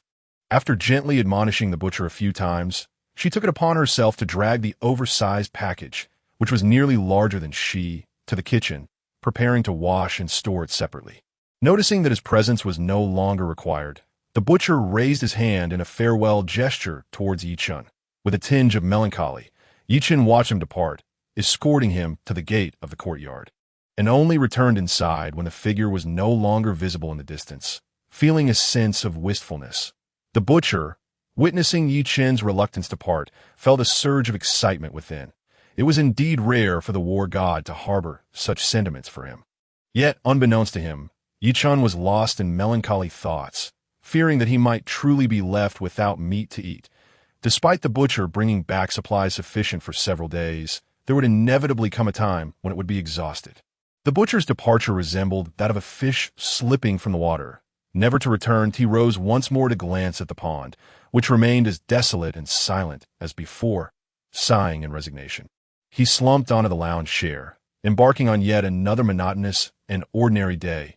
Just then, a tantalizing aroma wafted through the air as Xiao'er approached with dishes in hand, coinciding with the distant arrival of a flying vessel on the horizon. The delightful fragrance intoxicated Yi Chen's senses, and before he could pick up his chopsticks, his displeasure was evident as he gazed into the distance. A magnificent flying vessel grew larger as it approached, eventually halting before the entrance of the courtyard. All under Yi Chen's watchful gaze, a robust figure descended from the ship, none other than Yunhai, who had visited multiple times before, now displaying an even more obsequious demeanor than on previous occasions. Just as Yi Chen was about to voice his displeasure, a striking figure emerged from the vessel, gracefully descending, clad in a vibrant green skirt, with long, fair legs and a smile that radiated warmth. It was none other than Xiao'er, who had come seeking assistance. Initially irked at being interrupted during his meal, Yi Chen's irritation gradually subsided in the presence of her enchanting legs, considering her value. He decided to forgive the tactless Huyunhai. Showa led the two into the main room, and with Yi Chen's tacit approval, added 2 more sets of chopsticks. While Yi Chen sat down, savoring the fragrant food, feeling a sense of tranquility envelop him. Meanwhile, across the table, Huyunhai and Sierra were both astounded by the substantial transformation of spiritual energy within them, as this meal contained an even more formidable essence than before. In his excitement, Huyunhai hastily grabbed a piece of meat, devouring it whole, and began to channel his energy to absorb the immense spiritual power surging within him. Gazing at the seemingly ordinary slice of meat before him, he was astonished. It was far more potent than the previous vegetarian dishes he had consumed. Surely, it must be meat raised by celestial beings. He'll have the fortune of tasting. It was a tremendous joy. Sierra, too, delicately picked at the exquisite meat, which appeared far more succulent and delectable than the wild game from previous days. Yi Chen, observing the pair devouring their food with abandon, silently vowed that he would never again invite this father-daughter duo to dine. He glanced at Sierra's slender waist, mentally noting that she was the exception to his rule. After their simple meal, they moved to the front room. Yi Chen was well aware of Sierra's purpose for visiting. She must have come to report the findings from their expedition to the Xingyao Academy. With this in mind, he regarded Huyunhai with a newfound appreciation, acknowledging him as a competent tool. Master, during our visit to Xingyao Academy, we discovered that it is deeply corrupted. Aside from the matter of soul snatching, there are various other taboos involved. Sierra began thoughtfully, her lovely face gradually shadowed by a sense of dismay as she revealed the grim reality she had witnessed. Yi Chen remained silent, neither interrupting nor speaking. He was already aware of the various issues within, having seen them for himself during his visit. However, as an ordinary mortal, he had no desire to intervene or concern himself with them. By the way, we captured the most notorious villain, the deputy dean who attempted soul-snatching. In a hidden chamber, he is currently detained aboard the vessel. I wonder how you wish to handle him. Master, Sierra continued, her expression filled with indignation. When they found the man, he had just harmed a disciple of the academy, displaying a complete disregard for the chaos that had befallen the institution. Such a person should not be allowed to live. Dispose of him immediately. I have no desire to see him again, Yi Chen stated, waving his hand in disgust, signaling for the father and daughter to take care of the matter themselves. Sierra exchanged a knowing glance with Huyunhai, clearly understanding Yi Chen's decision. Yet she cautiously probed, Master, we wish to use this man's actions to issue a warning to the entire Fire Nation. Therefore, we propose to publicly display him in the capital, detailing his crimes, and then execute him at the marketplace. Sierra's face reflected hesitation as she voiced this idea, nervously awaiting Yi Chen's response. Beside her, Huyunhai fidgeted with his hands, contemplating the opportunity to contribute to the celestial realm. In that moment, Yi Chen's eyes lit up. This was indeed a splendid plan, serving both to punish evil and promote virtue while alleviating the disorder within the Fire Nation, applying pressure to deter further disturbances in his tranquil life. Very well, let it be as you suggest. This matter is entrusted to you, Yi Chen replied coolly, relishing the prospect of free labor without exerting any effort himself. He could envision a future where the Fire Nation would experience peace, free from chaos for a considerable time. He pondered how his secluded little place had attracted so many cultivators, disrupting his previously serene existence. That in just a few days, he had endured more turmoil than he had in several years. Just then, a voice broke through his thoughts. Master, considering the remoteness of this location and the treacherous mountain paths, procuring food has become exceedingly inconvenient. Yi Chen looked up, momentarily bewildered, as he observed Sierra's rosy lips parting in analysis of her statement. It was indeed true. Not only was there a scarcity of rich foods, but even the daily meals were quite bland. Perhaps, as she suggested, establishing a marketplace would not be unreasonable. Most, it would merely increase the presence of ordinary folk, while his secluded abode remained hidden from prying eyes. Chapter 49. The arrival of Master Chen. But Chen did not object. Although the butcher had delivered a substantial supply of meat today, it was the last of his inventory. Without the butcher in the small mountain village, it was unlikely that anyone would venture out to hunt again. His diet was about to visibly diminish. Yet, as fate would have it, the father and daughter duo presented him with another significant gift. Before Chen could express his delight, Sierra continued, "However, considering the recent unrest among the cultivators in the country, we propose to set up a competition arena within the marketplace, providing the cultivators of the Fire Nation a means to resolve their conflicts directly." Upon finishing her statement, Xier gazed with her sparkling, watery eyes at Chen, yearning for praise. The monotonous training in this small courtyard had become exceedingly dull. On ordinary days, her only source of amusement was fishing. Moreover, the kind-hearted elder did not oppress the good-natured, which she keenly observed. After pondering for a considerable time, she devised a solution that was both practical and delightful. The marketplace offered a plethora of daily entertainment and indulgence. However, instead of the expected encouragement from the elder, she was met with a gaze filled with melancholy. That moment, Chen felt no desire to speak and merely returned her a cold stare. Little did he anticipate that what he believed to be a benefit would turn out to be a cruel betrayal. He had initially thought that regardless of the strength of ordinary mortals, the marketplace was still far away and would not be disturbed. Yet now, tranquility was shattered. Were there still places above and below where cultivators could not reach? Chen felt a profound weariness. "Master, do you find the scale too small?" Xiao inquired anxiously, observing the elder's stiff expression. She feared that by only inviting cultivators from the Fire Nation, she had caused the elder to feel slighted, as if he had lost face. Why Chen, unwilling to engage with her, thought, "Is this too small? This is clearly an indication of a lack of desire." Moved him to tears that his devoted mate cared so much for him. "Rest assured, we will extend invitations to cultivators from other nations later, but how many will come is beyond my control," he replied. Upon hearing this, Huiyanhai finally recognized an opportunity to contribute and exclaimed with excitement, "What is this? Are you dissatisfied with the number of people?"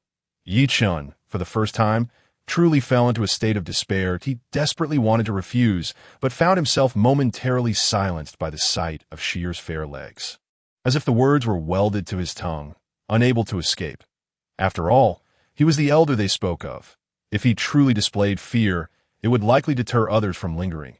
The thought of never seeing such a splendid mate again compelled Chen to reconsider, deeming the opening of the marketplace not so excessive after all. Besides, there were always eyes watching over him.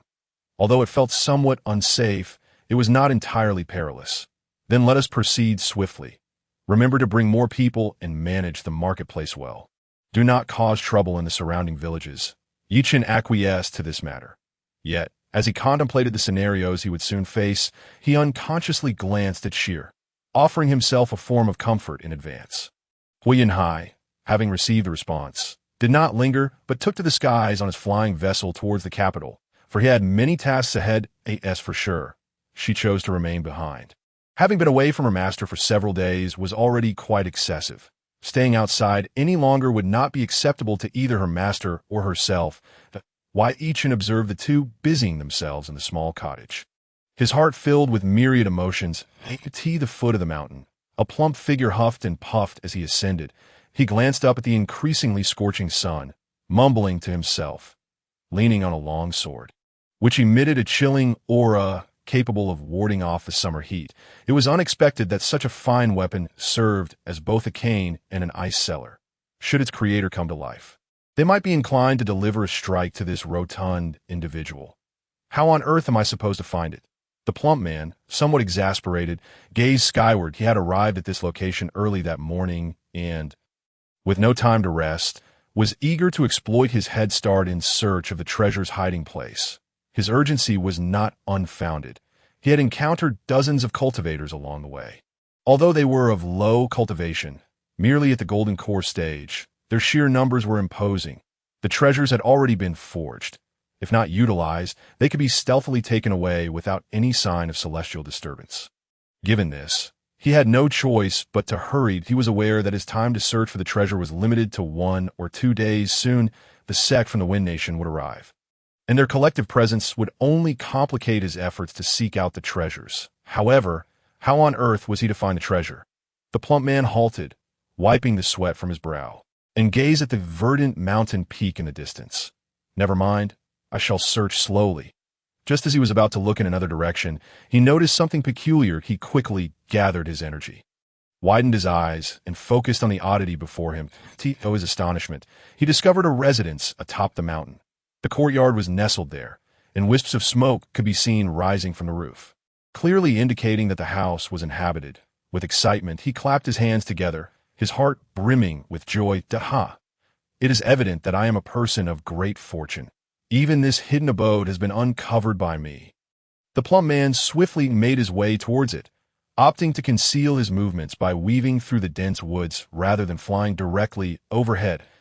As he drew closer to the courtyard, he began to contemplate how he would inquire about the treasure. Clearly, this household had resided there for quite some time. They must have noticed the grand spectacle from the day before. A simple inquiry would allow him to surpass the progress of all others and be the first to acquire precise information about the treasure's location. As he entertained this thought, the plump man, known as Chen, broke into a wide grin. However, just as he stepped out of the thicket and was about to reach the courtyard, several figures wielding weapons emerged from a nearby path. Without hesitation, they charged towards the courtyard and began to pound on the door. Chen Zhongzhu's expression darkened instantly. These individuals, if not outright robbing him of his opportunity, certainly displayed an abhorrent attitude towards the common folk. From their demeanor, it was clear that even if they managed to extract information, they would ruthlessly eliminate the inhabitants to prevent any potential witnesses. Such individuals deserve death. With this in mind, he stepped forward without hesitation, approaching the group. Meanwhile, the group of sullen-faced cultivators continued their impatient assault on the door. Surprisingly, the wooden door, which would typically splinter under the gentlest touch, remained unyielding despite their persistent pounding. They were too preoccupied to notice this anomaly. Chapter 50. The Arrival of Malefactors. Yi Chen listened in bemusement to the incessant knocking at the door. How is it that just as one group departs, another arrives? Will I truly never have a moment of leisure to recline? He strained to listen to the commotion outside, while Xiao'er had already moved to open the door. Yet, the knocking seemed somewhat unusual. Frowning, he sensed that something was amiss. That moment, the small door swung open with a resounding bang. His concern for Xiao'er's safety was not overly pronounced. The little girl had recently reached the late stage of the nascent soul realm, a peculiar state that seemed devoid of any bottlenecks. If she continued to develop at this pace, it would not be long before she achieved the transformation stage. Shaking his head, he dismissed such thoughts. The knocking at the door was the pressing matter. Before he could contemplate further, Xiao'er had already swung open the courtyard door. Instantly, several figures flew into the courtyard. Third brother, go to the back and keep watch. Do not let a single mortal escape. A voice commanded. Upon hearing this, Yi Chen sprang to his feet, his expression growing grave as he sensed a powerful presence approaching along the path, heading towards the back of the courtyard. Clearly, this individual was the one referred to as Third Brother, intent on searching for any remaining mortals and blocking their escape route. This situation did not bode well. After a moment's hesitation, Yi Chen stepped forward. Though he felt a twinge of anxiety, the sight of Xiao'er standing resolutely before him filled him with courage. He pushed open the door, navigating through a few turns until he arrived at the scene, where Xiao'er stood facing off against several figures. However, before he could advance, Xiao'er's expression turned icy, and she swiftly stepped forward, her long legs striding with purpose. In just a few steps, she stood before the men clad in a variety of colorful garments, their weapons radiating a chilling aura. Taking a moment to assess them, she couldn't help but smirk. Just a handful of golden core cultivators, and yet they dare to brazenly come knocking on our door. Boss, these two little girls are rather attractive. One of the men remarked. A lewd voice echoed, revealing a pallid-faced man whose greedy gaze unabashedly fixated on Xiao'er and Xie. He casually patted a towering man beside him. The latter furrowed his brow, seemingly disapproving of his subordinate's demeanor, yet refrained from voicing his thoughts. He merely stated, "Enough, quell your desires. We are in a race against time. Were it not for our proximity, we would never have arrived so early. Do not harbor illusions of sharing in the spoils." After speaking, he extended his spiritual energy, surveying the entirety of the small courtyard. The previously excited expression of the lascivious man faltered upon hearing his leader's words, his countenance darkening. Unable to vent his frustration at the leader, he cast a fierce glare at the two women before him, his sordid thoughts unspoken. Though Xiao'er possessed both inner wisdom and outer grace, she lacked any mastery of spells despite her considerable cultivation. She felt a twinge of disdain towards these men and glanced at Sierra, the princess of the Fire Nation, who had long attained the golden core and was likely on the verge of reaching the nascent soul stage. Catching Xiao'er's gaze, Sierra snorted contemptuously and stepped forward. Ignoring the gravity of the situation, she warned, "Do not provoke the elders here. It will not end well for you." The man, initially assessing the courtyard, smirked derisively at Sierra's rebuke. He scrutinized the two women before shifting his attention to a young man emerging from behind. Cautiously extending his spiritual energy, he gauged the newcomer's strength, his expression shifting to one of surprise. He then sneered at the two women. "Is this the esteemed elder you speak of? A mere mortal attempting to play the part." With disdain, he remarked, "How poorly you have been taught." He scanned the courtyard once more, confirming the presence of only these three individuals, which relieved him. Grasping a curved blade that gleamed ominously, he aimed it at the trio. "Speak. Where did the anomaly occur yesterday? Should you utter a single falsehood, I shall sever the fingers of your so-called elder." With that, he advanced towards them. This moment, Chen arrived at the center between Sierra and Xiao'er, realizing that this man was drawn by the celestial anomaly from the previous day. He offered a rueful smile, sensing impending trouble. With Li Ranmo already away on a training journey and the butcher preparing to depart, he found himself relying solely on the unreliable Li Jianxian. Truly, it was audacious for several Golden Core practitioners to brazenly intrude. He wondered how their master had guided them. Though Sierra was strikingly beautiful, she showed no mercy when confronting such ruffians. Yet, she felt an inexplicable astonishment that these men had come seeking the anomaly. Assessing Xiao'er and the elder's expressions, she noted Xiao'er's discomfort, as if stirred by something. While the elder maintained an inscrutable calm, a realization dawned upon her. The anomaly was indeed connected to the elder, else Xiao'er would not exhibit such a reaction. However, the elder was enigmatic.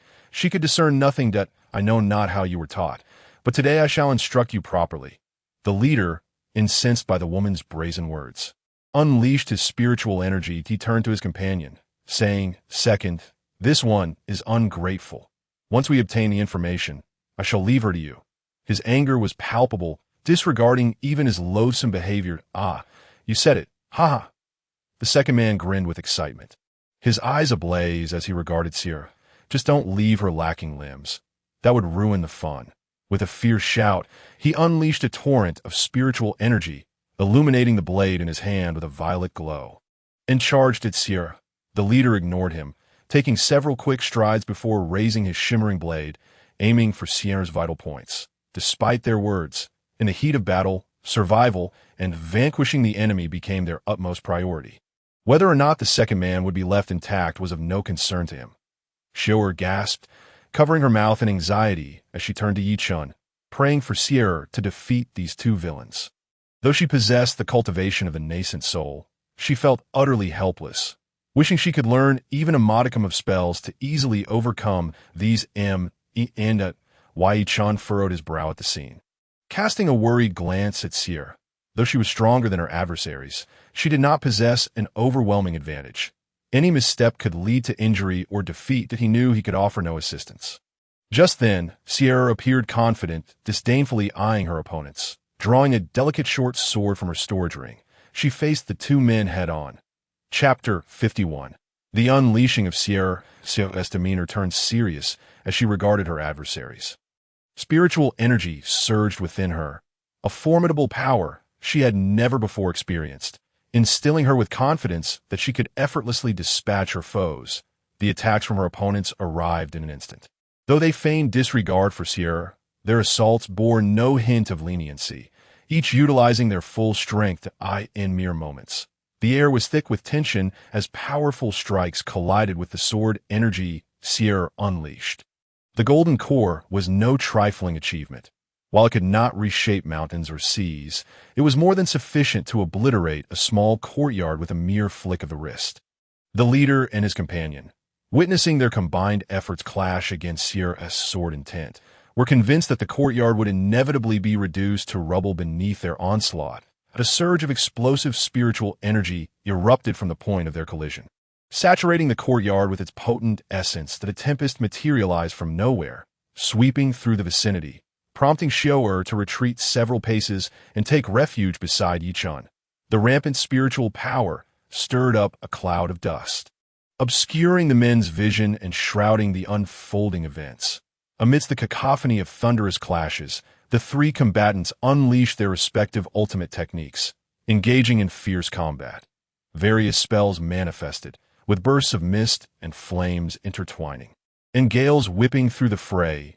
While Yi Chun stood at the edge of the spiritual explosion, his expression tense as he observed the skirmish. Although he could not see the exchanges, he could infer from the dispersing spiritual energy and shifting dust that Sierra held the upper hand. Exhaling slowly, he turned his gaze to the surroundings. To his surprise, he found that the courtyard, which he had constructed from ordinary trees in just a few days, remained unscathed amidst the tremendous clash of Golden Core practitioners. How could this be? Yi Chun struggled to comprehend the situation. Had the aftermath of their battle been too weak to inflict any damage on the structures? He cast a blank stare at the scenery outside. Before him, the sand and stones surged, and rows of trees were uprooted and hurled away with a howling sound, flung towards the distant horizon. Even the dense woods, situated a considerable distance from the small courtyard, were disturbed, their canopies swaying incessantly above. The power was undeniable, befitting a cultivator at the Golden Core stage. This abode was anything but ordinary. Instead of worrying about the unfolding battle, Yi Chun found himself contemplating matters unrelated to it. However, it was not long before two figures were ejected from the dust, their faces pale, bodies riddled with wounds, and bearing the marks of flames that had seared their flesh. It was evident that the two were no match for sure. Yi Chun drew his thoughts back, observing the dust gradually dissipate, unaware of what was preoccupying his mind. Meanwhile, Xiao clung to Yi Chun's arm, casting anxious glances toward Shi. As the dust settled, visibility returned somewhat, revealing a version of Xiao that contrasted sharply with her usual demeanor. A confident smile graced her lips, and in her right hand she wielded a short sword. Though her attire appeared somewhat disheveled, her strikingly heroic presence was undeniably captivating. The outcome was clear. Xiao had emerged victorious. The two figures now gazed at her with fear etched on their faces, their weapons held unsteadily in hand. Their eyes darted around, scanning the terrain for an escape route. Remarkably, the surrounding area remained untouched, free from any residual shockwaves. Stunned, the duo exchanged glances, seemingly struggling to articulate their thoughts. The leader, with a look of horror, turned his gaze towards Yi Chun, a silent alarm ringing in his mind. This man, was he the master of this female cultivator? Could his cultivation be even higher? Had they unwittingly stumbled into a den of demons? How could such a seemingly inconspicuous place harbor such a formidable practitioner? What filled him with dread even more was the realization that he could not gauge this man's cultivation at all. Was it so advanced that it completely obscured his power? At that moment, the leader's eyes were clouded with confusion.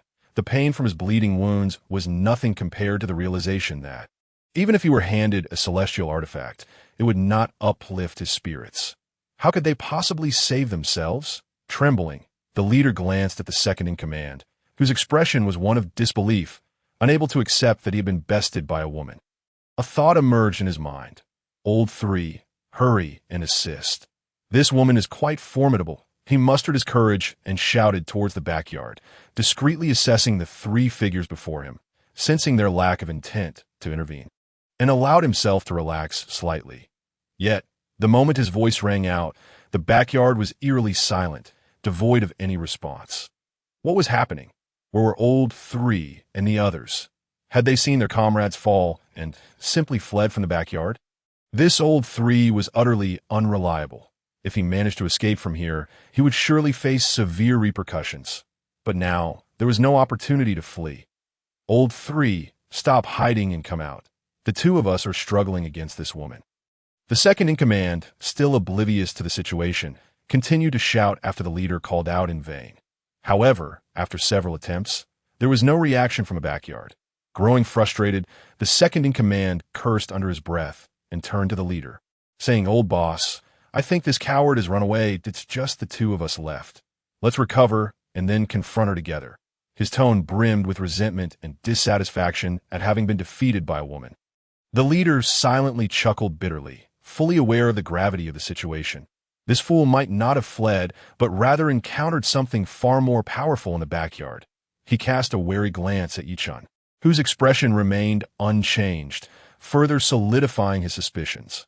"All right, let's take a moment to recuperate, then we charge together." The leader assented without hesitation, continuously consuming pills from a porcelain vial, unreservedly feeding them into his mouth. As their injuries gradually improved, a fierce expression returned to the second-in-command's face. He glared intently at Sheer, as though intending to devour her alive. "Old boss, let's go."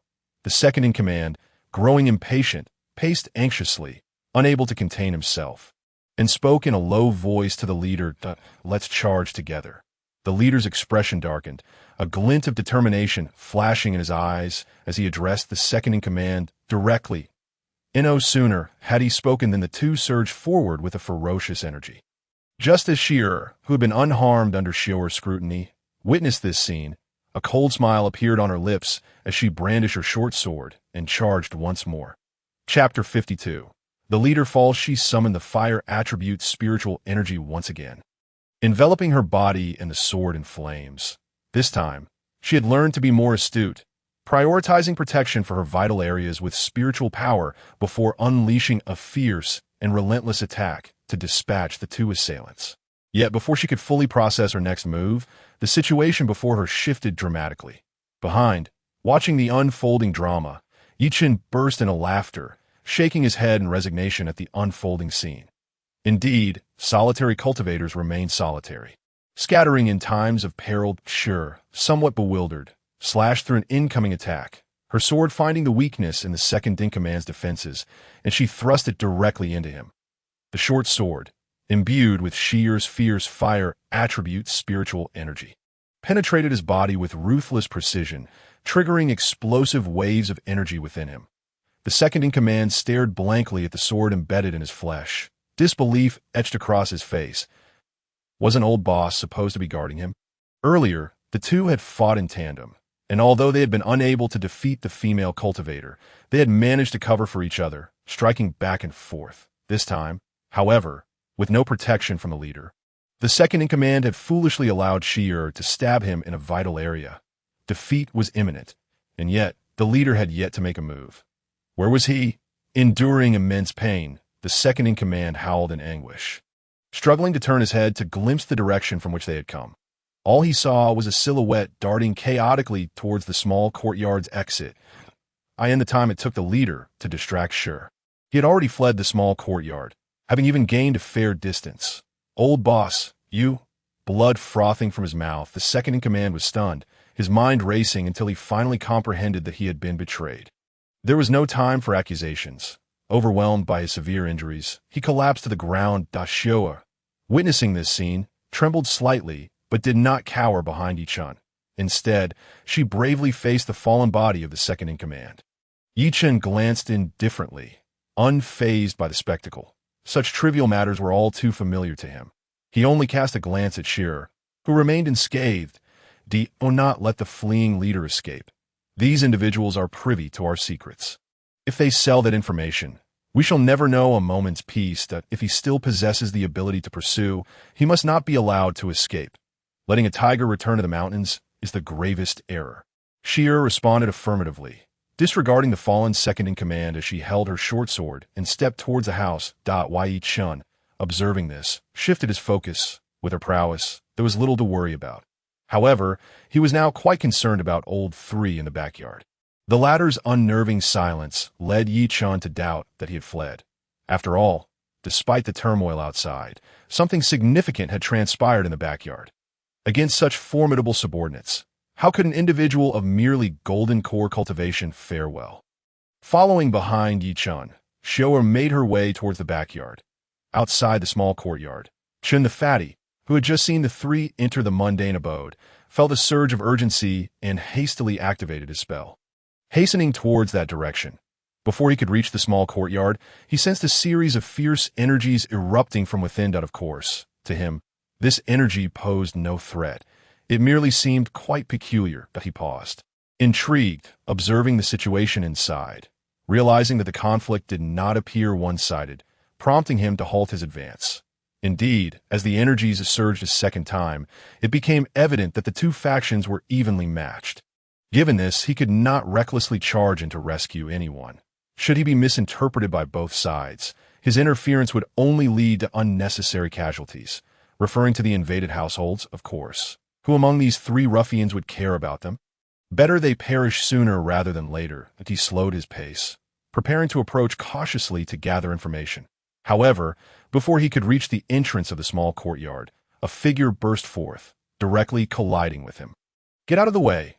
Are you seeking death?"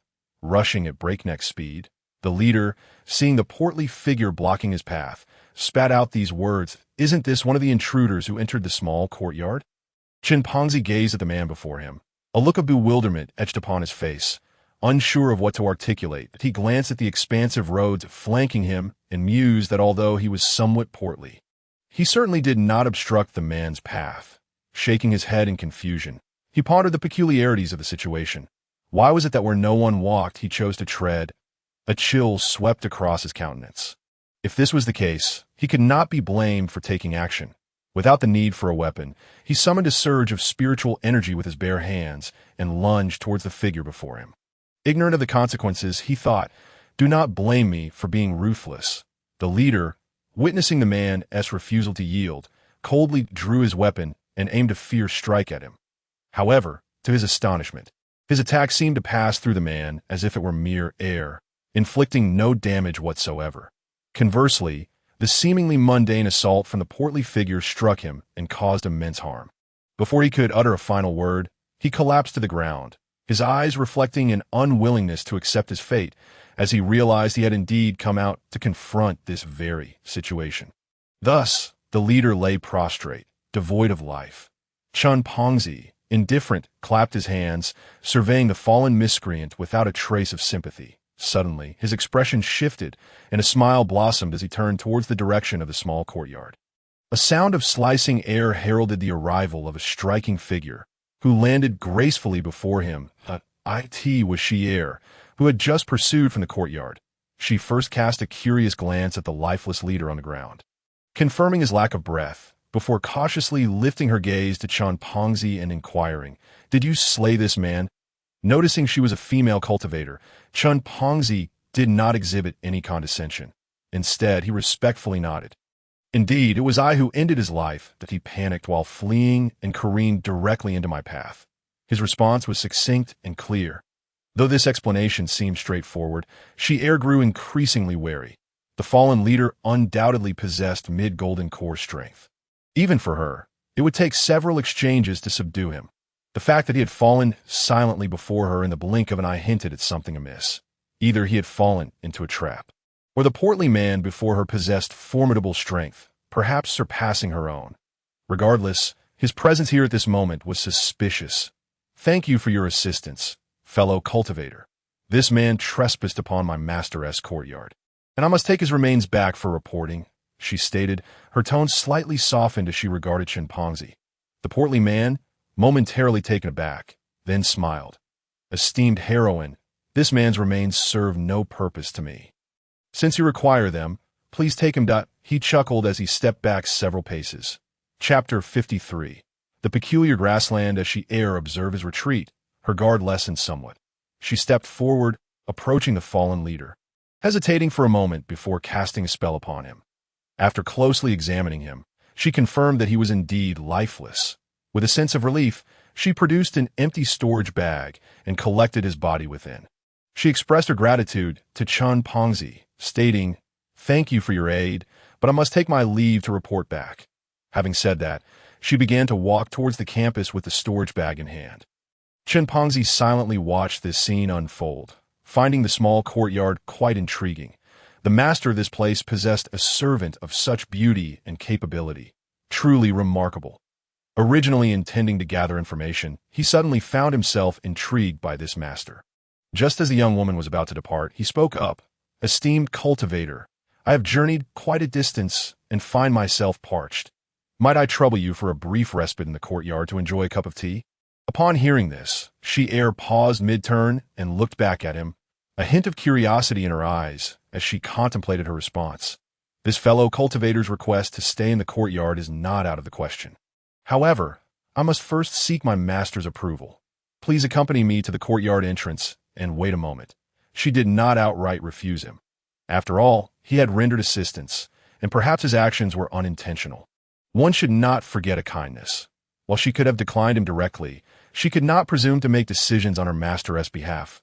Ultimately, the final word lay with her master. "Thank you. Esteemed cultivator, my request was indeed presumptuous, and waiting a moment is no trouble at all." Chen Pongzi chuckled heartily, finding amusement in his visit, which had unexpectedly led him to encounter such an extraordinary pair of individuals. She-Air led the way, with Chen Pongzi trailing behind, a rather agile figure for someone of his stature. In a short while, they arrived at the entrance of the small courtyard. Chen Pongzi waited outside, while She-Air entered to announce herself, only to find the front courtyard eerily empty. Save for the remnants of the fallen second man, that a sense of confusion washed over her as she wandered about in search of Yi-Chun. Eventually, she discovered the two dazed figures in the back courtyard. Yi-Chun was lost in thought, staring at a pile of clothing on the ground, while She-Air gaped in astonishment. The grassland was lush and verdant, filled with fragrant blooms. Scattered clothing lay haphazardly on the ground, yet the third man was nowhere to be seen. This bewildering scene left Yi-Chun perplexed, unable to comprehend why only clothing remained without a person in sight. His contemplation was interrupted by She-Air's entrance. He turned to her with a smile, asking, "Have you dealt with that scoundrel?" She-Air, regaining her composure, looked at She-Air with eager anticipation, her eyes brimming with curiosity. "Indeed, the leader has been dealt with," She-Air replied with a sense of assurance, though she hesitated when it came to detailing the cause of his demise. "What is it? Has something occurred?" Yi-Chun inquired gently. Sensing her reluctance to speak further, "It was not I who vanquished the leader, but rather a passing fellow cultivator who dispatched him with ease. He awaits outside, claiming to be thirsty and seeking temporary shelter for the night." She-Air explained succinctly, standing quietly beside him, awaiting his judgment. Seeking shelter and quenching thirst, Yi-Chun raised an eyebrow, his curiosity piqued. While this individual had aided them, cultivators were often troublesome beings best avoided. His appearance here undoubtedly bore some ulterior motive. Moreover, he was reluctant to engage with such individuals, yet he felt it ungracious to dismiss someone who had rendered assistance. She-Air, please brew a pot of tea and take it to the guest outside. Inform him that our humble abode has no spare rooms for him to stay in, and politely decline his request. Yi-Chun decided, contemplating a suitable course of action, that if he was thirsty, he could at least be presented with a cup of tea. However, as for lodging, that was out of the question. Not even a stranger, let alone Li Ranmo, had ever sought refuge within. They all preferred to meditate and rest outdoors. "Understood. I shall attend to it immediately." She-Air bowed and headed towards the kitchen. As for She-Air, Yi-Chun turned to her and inquired, "Have you brought back the leader's remains?" "Indeed, I have," she replied with a smile. Confident that her assumption had been correct, he would surely inquire about this matter, given the importance of eliminating threats completely to ensure peace in their courtyard. Yi-Chun chuckled softly, appreciating the diligence of this young girl. Not only for her beauty, but also for her earnestness, he gestured towards the pile of clothes strewn upon the ground and instructed She-Air, "You may place him here, and while you're at it, please bring the one from the front courtyard as well." She-Air conjured a spell and retrieved a storage bag, directing it towards the spot indicated by Yi-Chun, releasing the old man from within. Before Yi-Chun lay an old man, somewhat battered and broken, who lay there in a state of disarray. He was momentarily taken aback, unable to fathom how this individual had been so thoroughly tormented. Casting a curious glance at Shi, once she had set the old man down, Shi noticed the glimmer of encouragement in the elder's eyes, mistaking it for a commendation of her actions. She smiled sweetly at Yi-Chun and then turned to head towards the front courtyard, intent on fulfilling the elder's instructions. Meanwhile, Yi-Chun's thoughts began to spiral. Shi exhibited a certain brutality. How could she have reduced the man to such a pitiful state? It was a sight that would sadden any onlooker and bring tears to the eyes of witnesses. Yet, he dismissed these reflections as inconsequential. Turning his attention back to the old man, he sought to uncover the mystery of how the second man had vanished. In truth, he was aware that the flora and fauna in the backyard were rather extraordinary. However, in all the time he had spent there, such an event had never transpired. Any intruder would have been swiftly dispatched by a spirit beast or a formidable demon. There was no logic in someone disappearing while their clothing remained. If one were to suggest that the individual had simply changed attire in preparation for a hasty escape, that would be even more absurd. Chen's gaze sharpened as he scrutinized the old man before him. Before long, he detected a subtle anomaly. The plants surrounding the old man seemed to exhibit strange movements, leaning curiously towards him, as if drawn to his presence, with one even sniffing intently. Soon, the flora on the ground underwent a transformation. The old man's body suddenly sank slightly, while Chen's expression shifted, uncertainty clouding his mind as he pondered the implications of this development. As he observed, he was horrified to witness the old man's form gradually sinking into the earth, half of his body becoming engulfed by the ground. In mere moments, it appeared as though the old man's body had been devoured, disappearing entirely beneath the surface. Yet the ground above remained unchanged, still adorned with lush grass and wildflowers. Exuding a rustic charm, the scene was increasingly unsettling. Chapter 54. The scream, "What is this?" Chen furrowed his brow tightly. This unsettling tableau felt eerily familiar, stirring memories within him, as if he had witnessed a similar occurrence before, yet any recollection eluded him. Suddenly, the ground before him shifted once more, as the flora began to writhe as if imbued with life. With a rustling sound, a piece of fabric emerged from the earth. More and more fabric was expelled from the ground, cascading onto the surface beside it. Was this not the very clothing worn by the old man? Chen regarded this bizarre spectacle with bemusement. What had once been a scene of terror now evoked a chuckle. Did the soil, which had undergone such strange transformations, now disdain the garments once worn by another? It resembled a rebellious child, selective in its taste. As time advanced, the first piece of clothing was soon surrounded by a pile of other fabric fragments, resembling a heap of refuse accumulating beside the original piece. Chen frowned as he glanced at the leeks and various fruits and vegetables he had cultivated, finding the entire scene rather distasteful. Fortunately, the two were at a considerable distance, or else he would have found it difficult to face those vegetables after witnessing such a sight. "Elder, I have returned." At that moment, a voice called from behind Chen. Sheer reappeared, carrying the original storage bag. Chen's indifferent gaze swept over her long legs before he gestured towards the vacant space beside the old man. "Just place it there," he instructed before turning to leave. However, Sheer appeared bewildered, glancing at Chen and then at the spot where the old man had previously been placed. "Ah!" she exclaimed in surprise. She quickly turned back to the elder, who was already departing, covering her mouth in astonishment, suppressing her curiosity. "Elder, where's the old man I brought back?" Chen remained silent. She would soon discover the truth for herself. The peculiar soil was far too whimsical.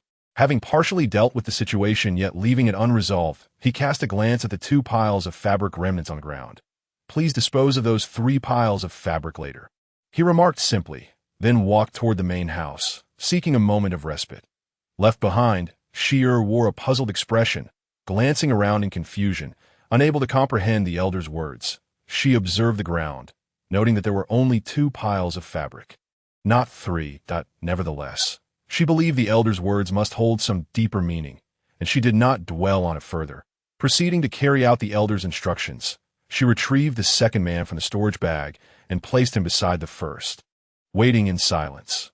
After Chen had taken a brief rest in the house, a blood-curdling scream erupted from the backyard, a sound that transcended mortal limits, showcasing the prowess of a cultivator.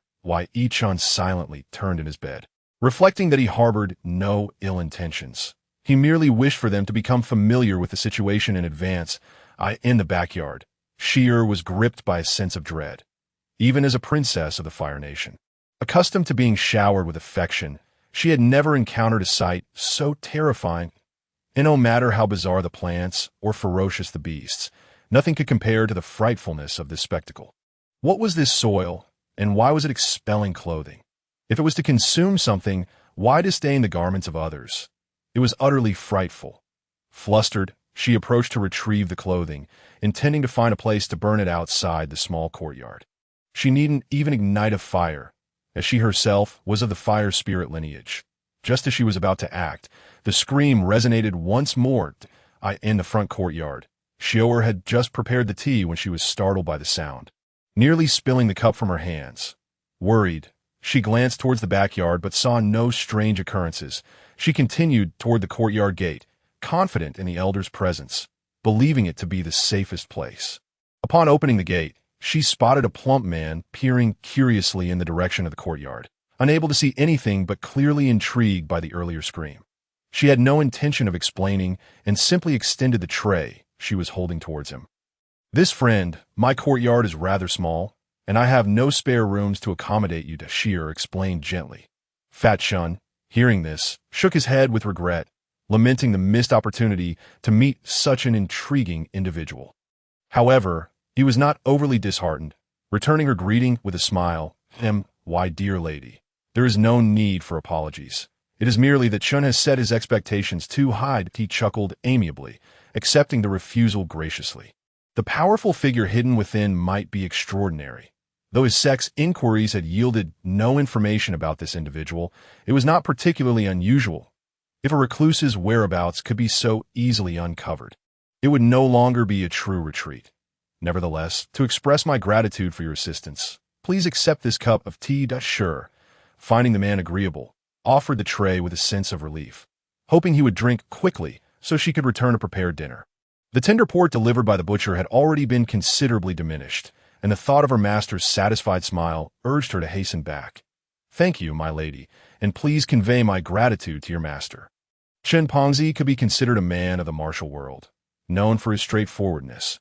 Upon receiving the teacup presented by Xiao'er, he clasped his fists in gratitude before taking the cup with both hands. While he outwardly displayed proper etiquette, inwardly he felt a twinge of melancholy. Unable to meet any true masters, he thought that savoring a cup of tea might serve as a balm for his spirit. Such reverence was reserved for those of great stature. As for the tea itself, it appeared rather ordinary, and he held no particular expectations. As the leader of a sect, he was accustomed to receiving a plethora of tribute teas. Having sampled a wide array of varieties, good tea and bad tea could be discerned with just a whiff. He casually lifted the tea lid to his lips, inhaling gently. However, before he could bring the teacup to his mouth, an intensely rich fragrance surged into his nostrils and mouth. Subsequently, he felt a slight tremor within his body. Waves of spiritual energy began to stir and fluctuate within him, as if he had consumed a powerful tonic. Invigorated and stimulated, this tea was anything but ordinary. Chen Pengzi's expression shifted dramatically. This tea was exceptional. Though he had already attained the transformation stage of cultivation, merely inhaling its aroma hinted at the possibility of destabilizing his internal realm. Just the thought of consuming it directly left him apprehensive. He regarded the young woman presenting the tea with renewed scrutiny, secretly employing his spiritual energy to assess her. In a matter of moments, he uncovered an astonishing revelation. The maidservant before him was of a nascent soul realm, and not merely a novice, but one who had reached a level of mastery. How could this be? A seemingly ordinary girl serving tea possessed such formidable cultivation, nearly on par with his own. Although he was in the mid-transformation stage, considering her age, he himself had only reached the pinnacle of the golden core stage at that age. What sort of place could foster such prodigious talent, surpassing even his own sect in efficiency? At that moment, Chen Pengzi fell into a contemplative silence. Just moments ago, he had been concerned about such a powerful figure. If others were to discover this, it would be utterly embarrassing. He gazed at the teacup before him, no longer daring to underestimate it. Instead, he solemnly lifted it, taking a gentle sip to savor the rich aroma and the swirling spiritual energy within him. Taking a deep breath, he sipped again. Instantly, he felt rejuvenated, as if transported to a paradise. The changes within him were uniquely profound. The spiritual energy spread from his abdomen, expanding vigorously, like an inexhaustible source. Chen hastily activated his cultivation technique to dissipate the overwhelming spiritual force brought on by the tea. Yet the potency of this energy was too formidable and dense. Gritting his teeth, he hurriedly circulated his internal energy through his meridians, operating at an incredibly rapid pace, round after round, until it finally settled in his dantian, transformed into his own reserves. Only when the last remnants of spiritual energy had completely integrated did he open his eyes and exhale slowly. He stared blankly at the untouched tea before him, suddenly feeling a pang of anxiety. Why was he feeling so unsettled about this generous gift? After all, he had merely intercepted an ordinary scoundrel. Not only the earlier acquaintance, but even this maidservant could have easily dealt with that person. Chen Pongzi glanced at Xiao'er, feeling awkward and unsure of what to say. "This esteemed friend, please accept the host's gratitude. Otherwise, I shall face admonishment," Xiao'er said, observing the chubby man who seemed restless as he stood in place. She found it peculiar that he appeared so anxious over a simple cup of tea, especially one that she had personally brewed, which couldn't possibly be poisoned. Why was he so tense? Chen Pongzi awkwardly smiled. He felt embarrassed to admit that as a cultivator in the transformation stage, he was hesitant to drink even a cup of tea. Though the tea was undoubtedly potent, he believed he could withstand it. In front of the young woman, he lifted the cup and drank it in one gulp. He then forced himself to hand the empty cup back to Xiao'er, expressing his thanks before turning to descend a mountain. However, before he could take a step, the surge of spiritual energy erupted within him like a volcanic explosion. Halting his descent, he had initially intended to endure the journey down and find a quiet place to cultivate. But unexpectedly, this cup of tea had brought forth a sensation far more intense than the previous sip, magnified countless times. This was utterly humiliating. Chen Pongzi stood frozen, facing away from Xiao'er, motionless. She looked at him with curiosity, unable to comprehend why he had turned his back after drinking the tea. What strange form of etiquette was this? Completely at a loss, Xiao'er chose not to dwell on the peculiar behavior of the man before her. Instead, she returned to report to her superior. As the courtyard gate closed behind her, Chen Pongzi had already ceased to care about such matters. His mind was consumed by the chaotic spiritual energy raging within him. Witnessing the tumultuous changes, feeling the throbbing pressure in his veins, he couldn't help but smile wryly. How reckless it had been to drink an entire cup of tea without hesitation. Standing there, his complexion pale, he gradually began to dissipate the seemingly solidified spiritual energy. His cultivation level visibly surged upward the mid-transformation stage, late transformation stage, pinnacle of the transformation stage that he encountered no sense of bottleneck whatsoever. His cultivation soared like a rocket at this moment. He was caught in a whirlwind of pain and pleasure. As night enveloped the sky, Chen Pongzi finally regained his senses, utterly astonished by the changes in the spiritual energy within him. His lips trembled and his eyes twitched. What sort of divine tea was this? Just a single cup had propelled him 3 levels, catapulting him into the pinnacle of the transformation stage. Moreover, the benefits he had reaped went beyond mere elevation.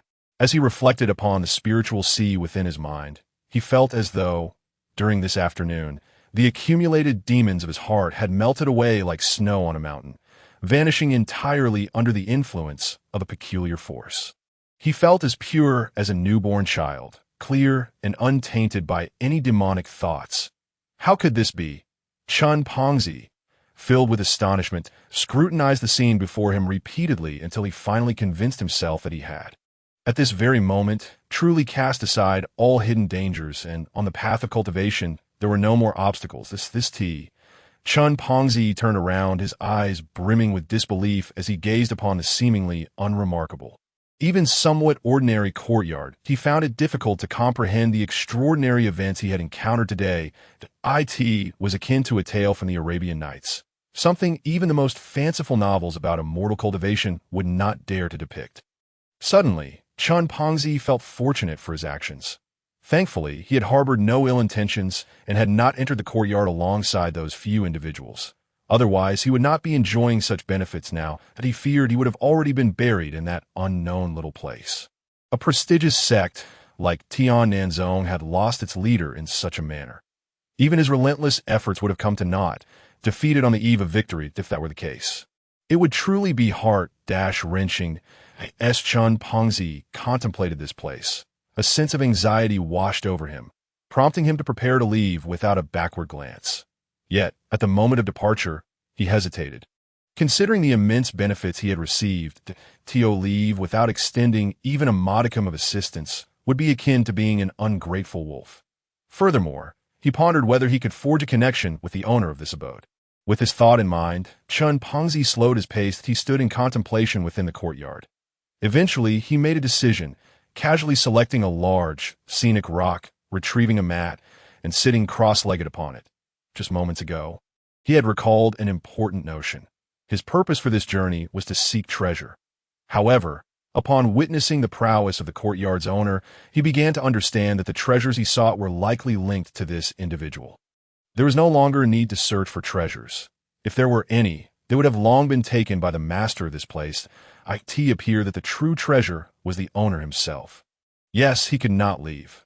Chen Pengzi silently encouraged himself. He had just realized that the owner seemed averse to being disturbed by outsiders, and he, fortuitously, could act as a deterrent to those cultivators who might approach with inquiries. This would also spare the courtyard's owner from any irritation. Chen Pengzi's eyes brightened. Such an action would be perfectly appropriate. Chapter 56. Chen Pengzi guards the gate. Thus, Chen Pengzi settled comfortably on the mat, closing his eyes to enter a state of deep meditation. Having just crossed the threshold of transforming the spirit and reaching the realm of refining the void, his internal spiritual energy was still dissipating. Yet to stabilize, the newfound insights he had gained flowed through his mind like a bubbling spring, invigorating his thoughts.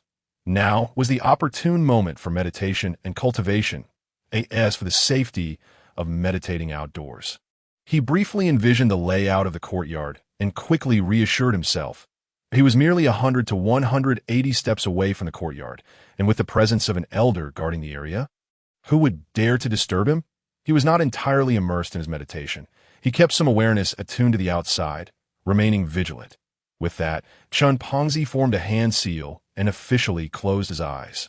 Inside the small dwelling, Yi Chun had settled down, lying on his bed as he reminisced about recent events.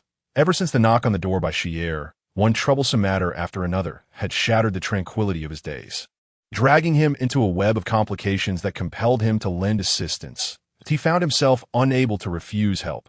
Consequently, despite his intention to distance himself from cultivators, he continually encountered them at his doorstep. Now, the situation had escalated. Observing the events of the day, it was astonishing how these absurd occurrences had once again taken a turn in previous instances. While the source of trouble lay nearby, it had mostly involved others. Now, this trouble had found its way to him, but he stared at the ceiling, feeling immensely frustrated as he contemplated possible solutions. Perhaps he could relocate. The moment this thought emerged, it took root in his heart like a seed finding fertile soil, flourishing and becoming increasingly vibrant. With this notion, his mind could not help but leap with excitement. However, the peculiar environment here made him wonder if he could transplant the fruits and vegetables from the backyard elsewhere. Never mind for now. Let us add that to the plan. For the time being, he would remain here. As the night deepened, Yi Chun, engrossed in his thoughts, gradually drifted into slumber. Outside the courtyard, sensing the change in the sky, Chen Zhongzhu quietly opened his eyes, surveying his surroundings before continuing to circulate his cultivation techniques to fend off the cold. He then delved into comprehending the transformations of the refining void realm. Elevating his perspective to the heights of the sky, he discerned that figures were continuously approaching from near and far. Observing a large contingent drawing near, he scrutinized them closely and discovered that they seemed to be connected to the royal family of the Fire Nation. As his gaze ascended once more, it was abruptly obscured by dark clouds, rendering everything beyond invisible. Time passed. The sky cleared. Just waking up, Yi Chun stretched lazily, yawning as he stepped outside. His bleary gaze swept across the yard, and he noticed Xiao diligently tidying up. A smile crept onto his face. He watched as Xiao fetched 2 buckets of water from the well, effortlessly lifting one with a single hand and pouring it into the kitchen's water tank with a splash. before proceeding to fetch more water. That why Chen found himself at a loss for how to react. This little girl had such an odd demeanor, despite possessing the cultivation level of a nascent soul. She still considered herself a mere mortal. Shaking his head with a chuckle, he continued to observe. After scanning around, he realized he had not seen Xier. "Master, you're awake. Wait for me to fetch the water, and then I'll prepare breakfast," Xier exclaimed, her eyes crinkling into a smile as she caught sight of Chen amidst her flurry of activity. That why Chen returned the smile and nodded. He then prepared to head toward the backyard, but just as he moved, a voice reached his ears. "Oh right. Yesterday, Xier seemed to be startled and didn't sleep until very late. I'll call her once breakfast is ready." Upon noticing Yi Chen's scrutinizing gaze, Xier hurriedly approached, speaking quickly. The girl appeared to have little concern, simply worried that Xier might incur the displeasure of the master. After all, she had spent over a decade here with him, and they rarely shared intimate conversations. It was a rare occasion for her to have someone to confide in, and thus she was quite delighted. Yi Chen nodded thoughtfully, signaling that it was all right, and proceeded toward the backyard. Upon arriving in the backyard, he first examined the spot where he had devoured the 3 individuals yesterday. Clusters of green grass swayed gently in the breeze, while ordinary wildflowers bloomed more vibrantly than ever. Oddly enough, something seemed different. He focused intently on a small patch of grass, furrowing his brow as he sensed an anomaly. With this thought, he shifted his gaze further across the grassland. Indeed, there was a difference. That he suppressed the excitement stirring within him. Taking a few steps closer to where he had noticed the irregularity, he scrutinized the distinctly marked boundary before him. The connection point between the peculiar grassland and the surrounding area. A notable disparity was evident. In the normal grassland, the plants grew as expected, while in the area that had undergone a transformation yesterday, the weeds and flowers stood taller and appeared more lush and vibrant than those elsewhere. Could it be that the nutrients had been absorbed, resulting in this change? The thought surged in Yi Chen's mind, filling him with astonishment. He had never expected to encounter such a wondrous patch of grass in this world. Not to mention in the mortal realm, even the heavens lacked such a phenomenon. Puzzled, Yi Chen recalled that Xier had walked across it yesterday without any danger. Hesitating for a moment to confirm his suspicions, he cautiously stepped toward the boundary. He remained alert, ready to withdraw his foot at the slightest hint of danger. However, as he stepped into the other side, he felt no attack or any other change. Wait a moment. Before Yi Chen could delve deeper into his thoughts, he noticed the grass beneath his feet shifting. He instinctively attempted to retract his foot, but was astonished to find that these green blades, despite their strange transformation, did not harm him. Instead, the grass nearby bent low, as if bowing in respect or expressing a form of reverence. What on earth was happening? Yi Chen was bombarded with countless questions in his mind. Even if he had once been a war god in the celestial realm, unbeatable and invincible, he stood before an entirely ordinary being now, devoid of any cultivation. What was this all about? One cannot simply assert that a patch of grass, inexplicably born with its own consciousness, would possess an awareness of its identity. Such a notion is rather chilling. Why Yi Chen dared not contemplate the principles behind this phenomenon. Glancing at it and noting the absence of any other unusual reactions, he deduced that this peculiar soil posed no threat to him. Confused yet intrigued, he moved aside to observe the other plants. Nevertheless, his thoughts lingered on the earlier scene. How had this soil come into existence? It was astonishing that he had failed to notice any anomalies. He pondered the events leading up to the soil's birth. The first significant incident was the arrival of the 3rd brother in the backyard, which triggered a series of extraordinary discoveries. Yet he did not believe that this individual was the creator of the strange soil. At most, he was merely a catalyst. As time pressed on, it dawned on him that this coincided with the day Li Ranmo's painting was completed. Chapter 57. A visitor returns. With this realization, a light flickered in his mind. Yes, this was the answer. Continuing onward, he made his way toward the small pond, his mind racing with memories of that day. It seemed that the series of changes had only begun after the successful creation of the painting. Yi Chen lowered his gaze in contemplation. Observing the tranquil waters of the pond, he exhaled a sigh of relief. Now that he understood the cause, the mystery diminished in its terror. Furthermore, This enigmatic soil's recognition of him could indeed be considered a fortuitous development, but a smile crept onto his lips, deeming it a piece of good news. Yet, he remained curious about the potential growth of this peculiar substance, and whether it would affect the fruits and vegetables in his garden. Casting a glance back, he noticed the chives and other crops in the backyard had firmly rooted themselves far from the strange soil. They certainly moved quickly. It was to be expected, given the bizarre abilities of that peculiar black earth. Such a strange power that could devour all living things was something he had never encountered outside of this place.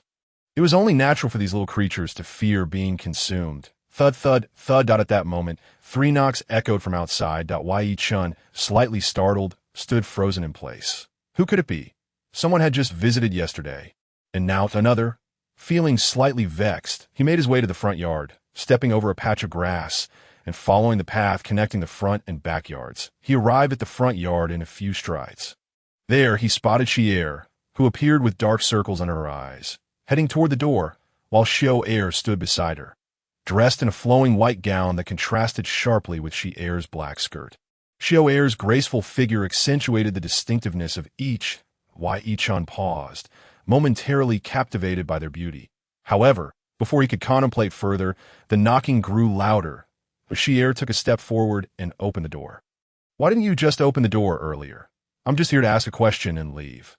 Even before entering, a brash voice bellowed from the entrance. The 3 individuals in the courtyard exchanged disdainful glances. Noting that the newcomer appeared to be at the early stage of the nascent soul realm, and judging by his youthful appearance, he likely hadn't consumed any longevity elixirs. This was quite audacious. Chen frowned, looking at him with disdain. This person clearly lacked any sense of propriety and seemed oblivious to how he had survived to this point in such a lowly state. However, Xier was merely at the golden core stage and would certainly be unable to contend with him. As for Xier, it was best to leave her out of it. He preferred her to remain an ordinary person rather than practice any spells. He squinted, contemplating how to handle this intruder. Since direct confrontation was not an option, he would have to devise a plan from another angle. Unfortunately, the little koi fish was not present. Otherwise, he could have simply dealt with the situation by bringing the intruder to the backyard without difficulty. As he shook his head in frustration, he suddenly recalled the strange soil. Yes, was it not still there? With that thought, Chen's eyes brightened. This seemed a more promising possibility, for who would suspect a mere patch of soil? As for the other flora and crops in the backyard, they were simply too unreliable. The young cultivator in front had grown impatient and pushed the door open, striding into the front yard. Upon entering, he immediately noticed the 2 beauties before him. His previously arrogant demeanor faltered as he instinctively smoothed his clothing. His expression shifted, adopting an air of a gentleman. "May I inquire how to address you?" "Fair maidens, I am the chief disciple of the Chen sect. I have come today in search of a treasure that belongs to my sect." A flicker of greed flashed in his eyes, his face masking a facade of sincerity and anticipation. Had they not witnessed his earlier demeanor, the 2 women might have easily mistaken him for a refined young gentleman. However, this pretense was utterly repugnant to both women, who regarded him coldly. Remaining silent, Chen approached slowly, silently assessing the man, waiting for an opportune moment to speak. The young man, sensing the awkwardness in the air, hastily interjected, "While this treasure is indeed precious, without the secret methods of the Chen sect, you would be unable to unlock or utilize it. Why not simply inform me, and I shall owe you a favor." He studied the expressions of the 3. Noting their indifference, even confusion, he pressed on. The Chen sect ranks among the top 5 sects within the Fire Nation, boasting countless resources and remarkably powerful elders. If you assist me in locating the treasure, I will invite both of you to our sect as a gesture of gratitude. His words dripped with ostentation, merely a ruse to extract information while simultaneously attempting to ensnare the 2 women. Such gluttony was truly insatiable. As for the man standing between the 2 women, the chief disciple of Chen sect cast a disdainful glance, noting the lack of cultivation in this man, who bore an unremarkable appearance. Unable to suppress a curse, he thought, surely these 2 women are not reduced to keeping a mere mortal as a pet. He planned to take the women away, intending to deal with this ordinary man later. thus avoiding any public scandal that might tarnish his reputation. In this way, he had already devised plans for each of the three, never once considering their opinions. Once he finished speaking, he feigned a virtuous demeanor, striking a dashing pose as he gazed at the two women. Dream on. A mere Chung insect dares to proclaim itself among the top 5 of the Fire Nation? Upon hearing this, Xier felt a wave of nausea wash over her. With a fierce glare at the man before her, she retorted, "A so-called top 5 sect like yours is likely to be outnumbered by at least a dozen other sects that could claim the same." Xier, not fully grasping the implications, remained oblivious, while Xier was unable to swallow her indignation. This man clearly sought to extract the whereabouts of the treasure, while simultaneously attempting to lure the two women into his sect. Leaving them vulnerable and at his mercy. It was utterly revolting. Xier spat vehemently. Chen's expression darkened. This man was brazen enough to target his women, but he realized he had no choice but to confront the situation in the backyard. "Esteemed friend, are you referring to the extraordinary object that triggered the celestial phenomenon a few days ago?" As Chen spoke, he captured the man's attention, who turned away from the two women. His eyes gleaming with eagerness. "You, young sir, happen to know where it has fallen?" The man's expression shifted to one of urgency. His tone infused with anticipation. He appeared anxious, gazing at Chen with barely restrained impatience, yet still attempting to maintain composure in the presence of the two women. Chen smiled, exuding confidence as he replied, "I happened to catch sight of the direction in which the treasure had fallen while tending to the backyard the other day." The man, clearly intrigued, hurried forward, grasping Chen's sleeve with increasing fervor. Chapter 58. Master Chen knocks at the door. Chen regarded the reckless intruder before him, his brow furrowing in distaste as he glanced at the grip on his right arm. His irritation grew palpable. "Quickly, take me there. If we find the treasure, there will be generous rewards." The man's grip tightened further upon hearing this, causing Chen to wince.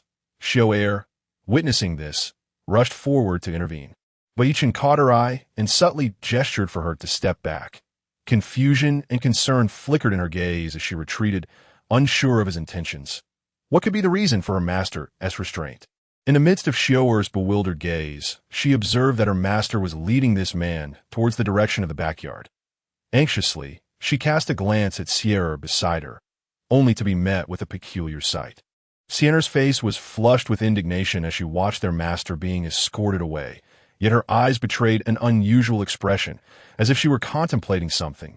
Suddenly, an odd glimmer flickered in her gaze, casting a strange look at the man, as if she were both fearful and expectant of something. Taken aback by these details, Xier found herself puzzled, unable to comprehend the source of Xier's bizarre demeanor. However, the initial worry that had gripped her heart began to dissipate, replaced by a calm resolve as she chose to follow closely beside Chen. The three of them turned and made their way towards the backyard. The man released his hold on Chen's arm, realizing that leading the way while holding on to him was both inconvenient and somewhat strange. Just as the trio commenced their movement, a series of 3 authoritative knocks echoed at the door. Their steps halted abruptly, and Chen cast a curious glance towards the entrance, musing over the unusual arrival of guests today. How peculiar. Xier and Xier exchanged puzzled looks, silently wondering who could be knocking. Noting the courteous nature of the knocks, which were not overly forceful. Meanwhile, the man trailing behind furrowed his brow, nervously watching the door. He understood that the visitors were there for the fabled treasure. As the individual approached, he sensed the aura of spiritual power emanating from him. However, due to the man's adeptness at concealing his cultivation level, he had not discerned the extent of his strength. Regardless of the visitor's capabilities, he preferred to avoid unnecessary complications. He shot a cold glare at the trio before gesturing with his hand near his mouth, signaling them to remain silent. Simultaneously, he traced a line across Chen's neck with his right hand, indicating that should they dare to meddle, he would not hesitate to eliminate the MANAT this moment. He realized that, irrespective of the stranger's status or strength, this individual undoubtedly held a significant place in the hearts of the two women. Xier and Xier exchanged glances at the candlelit Chen, their lips moving without uttering a word. Refraining from approaching the door, It was not out of fear, but rather uncertainty regarding the game their master intended to play. Thus they dared not disrupt it in their minds. Their master was synonymous with omnipotence. Therefore, the four individuals stood in place, gazing at one another, frozen in inaction. Yet the person at the door continued to knock insistently, seemingly unaware of the tension within. Suddenly, amidst the sound of knocking, a voice filled with curiosity rang out. "Elder, are you inside? Just a single glance. I implore you." The booming voice suggested a familiarity with Yi Chun within the courtyard. However, Yi Chun, hearing the voice, felt perplexed, having never encountered this individual before, and questioned why he referred to him as elder. Although he was merely a mortal at present, his perceptive nature allowed him to discern that the visitor was, in fact, a cultivator who had reached the void refinement stage. From the spiritual energy dissipating in the air, it was evident that this person had not been at this level for long, and his cultivation seemed unstable. Beside him, Sierra's eyes brightened as she recognized the voice. It belonged to the rotund man she had encountered the previous day. He had assisted her in dealing with the escaped leader. Arriving to pay respects to their master, he had found himself rebuffed at the door, unable to enter without permission. Uncertain of this man's intentions, Xiao'er found the voice somewhat familiar. She tilted her head, pondering for quite a while, yet was unable to recall who it was, merely sensing that she had indeed heard that voice recently. The man who had seized Yi Chun, upon hearing the request to enter, displayed an expression of impatience and menace. If this individual were to enter and complicate matters, he would find himself in a precarious situation. Contemplating this, he glanced at Xiao'er and Sierra, whispering, "Go see who it is and send them away." "What business do they have here at this hour? Hurry!" His tone was laced with irritation, as if he feared being discovered, and he spoke in a hushed voice. Xiao'er and Sierra exchanged understanding glances, intuitively grasping each other's intentions. This time, they would feign compliance with their master's theatrics. As for the person outside, they resolved to send him away to avoid disrupting their master's amusement. Both women reached the same conclusion, confidently looking towards Yi Chun for a hint. Indeed, Yi Chun was subtly signaling to the two of them, urging them to hasten and seek help, even though he did not know who the visitor was. The fact that he knocked and addressed him as elder suggested some connection. Surely he was an ally. Moreover, this individual was a cultivator at the void refinement stage, making it relatively effortless to deal with an ordinary nascent soul practitioner. With this thought, Yi Chun felt a wave of relief wash over him, and as he noticed the two women acknowledging his gaze, he sighed inwardly. However, he was taken aback by the realization that the message they received diverged from his intentions. The two women interpreted Yi Chen's message as a cue to quickly dismiss the visitor and not to disturb his enjoyment. Consequently, they confidently returned a glance, indicating their understanding. "Hurry, you go, and do not speak recklessly, or you shall see how I deal with him."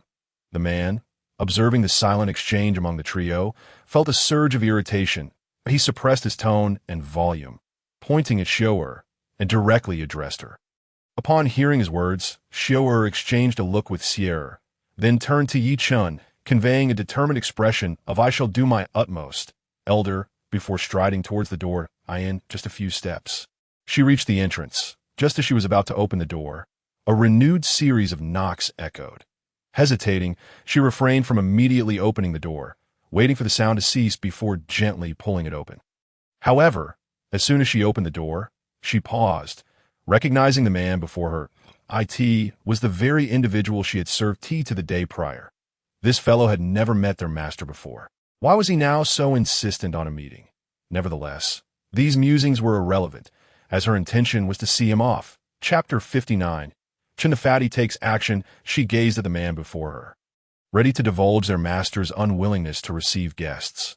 Yet before she could utter a word, the portly man leaned in, peering curiously inside, wholly disregarding her impending announcement. Chen the Fatty's eyes scanned the courtyard, quickly landing on the female cultivator from the previous day, along with the scheming cultivator beside her. Indeed, this man had brazenly infiltrated the courtyard. It was utterly disgraceful, taking advantage of his own inability to act due to his newly attained cultivation level. He had dared to breach the sanctity of the elder's domain. One might say that even a humble mortal cultivator like himself would not be granted an audience with the elder. let alone a sect leader of the void refinement stage.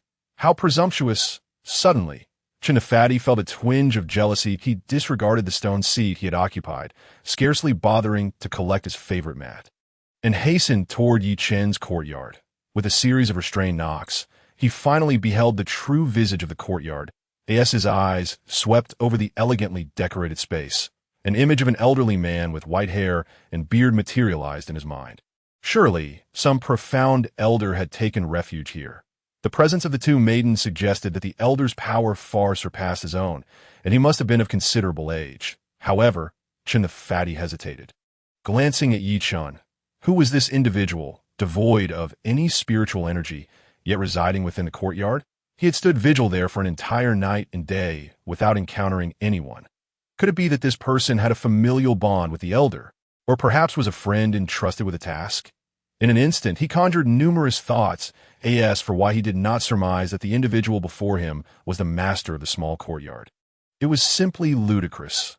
How could one, devoid of any cultivation, dare to claim to be a hermit of great renown? Although Chen, the rotund man, had overestimated the identity of this individual, he refrained from making reckless conjectures in that direction. For such a notion was entirely implausible. His gaze shifted once more. Landing upon the cultivator who was holding the youth captive, he let out a cold snort. It was indeed this person who had entered the courtyard before him. However, observing the magical artifact in the man's hand and his somewhat peculiar demeanor, coupled with the grip he had on Yi Chen, it was evident that he did not appear to be there to pay respects to an elder. Chen let out a slow breath. Given the circumstances, matters had become simpler. "Excuse me, young lady, may I pass? I would like to enter," he stated politely, bowing slightly, before proceeding into the small courtyard, much to Xiaoer's bewilderment. He strode directly towards the man. Suddenly, his expression shifted. It was no longer the gentleness he had displayed while conversing with Xiaoer, but rather a chilling and formidable demeanor, as if he were a figure of high status. The man froze momentarily, clearly intimidated, causing him to tremble involuntarily, and he felt a twinge of fear. Regaining his composure, he attempted to display a fierce glare, fixing his cold gaze upon the advancing Chen. He warned, "If you come any closer, I will kill this person." Upon hearing the threat, Chen smirked derisively, a sardonic smile gracing his lips, as if amused by the audacity of a mere mortal. "Oh, you truly believe you can act without consequence? Today, I am here, and I doubt you could carry out such a threat. Why not try?" Chen did not relent to the man's foul temper. Instead, he stepped forward to provoke him further. Beside them, Yi Chen felt helpless. The moment the rotund man had entered, he realized that he was unfamiliar with this individual. As for the term elder that the man had mentioned, Yi Chen was entirely oblivious to its significance upon entering. The man had already begun to incite trouble next to him. Though Yi Chen harbored no fear, he was acutely aware of his limitations. Were he to possess even a fraction of his former strength, he would have no need to fear such a confrontation. He subtly gestured to Chen, imploring him to refrain from further provocation, and suggested that they take advantage of the man's moment of distraction to subdue him swiftly. Though he thought this, he was uncertain whether Chen would heed his unspoken advice. "You truly believe I lack the courage?" The man, seething with rage at Chen's demeanor, flushed crimson, veins bulging with fury, his eyes gleaming with malice. He yanked at Yi Chen, who had been signaling anxiously, and hissed at Chen, "Come, let us see if you dared." And no sooner had he spoken than a strange blue light emanated from his weapon, the aura of the nascent soul erupting forth, stirring a considerable cloud of dust and debris. Why, Yi Chen's heart sank. This was dire. If this individual truly lashed out at him in anger, how would he defend himself? Beside him, Xiaoer and Sierra rushed forward, intent on rescuing their master. After all, allowing this rotund man to enter had jeopardized their master's plans, inciting the man before them to aim his weapon at Yi Chen. This was their fault. There was no time for further discussion. Saving their master was paramount. Seeing that the man was indeed about to strike, Chen felt a flicker of anxiety. Though the man was merely immortal, he remained unaware of his true identity, and should he inadvertently cause harm, he would undoubtedly regret it immensely. With this thought in mind, he no longer hesitated. Chanting in the dialect of his homeland, he swiftly moved. Although he had only recently ascended to the illusory void stage and had yet to learn similar techniques, he had previously been capable of overwhelming all nascent soul cultivators. Not to mention, this individual was merely a novice in the nascent soul realm, that in truth, he was more than capable of handling the situation. With a cold chuckle, Chen summoned forth a massive sandstorm that enveloped the area where the two men stood, then activated his technique, soaring towards the man before him. His form, though exceedingly large, moved through the sand without a whisper, as if he were a feather, imperceptibly displacing the ambient spiritual energy. Clearly, this was the essence of the wind spirit, the core power of the wind kingdom. The man was taken aback. Within the confines of Chen's spiritual aura, this conspicuous rotund figure had seemingly vanished without a trace. He felt a tightening in his chest, his expression grave as he scanned his surroundings. Unfortunately, visibility was severely impaired, and he could not even see his own hand, relying solely on instinct as he swung his weapon in every direction. As for Yi Chun, held captive in his left hand, the man could scarcely afford to consider him at that moment. If Yi Chun were truly of significance, would he have so recklessly charged forward to confront him?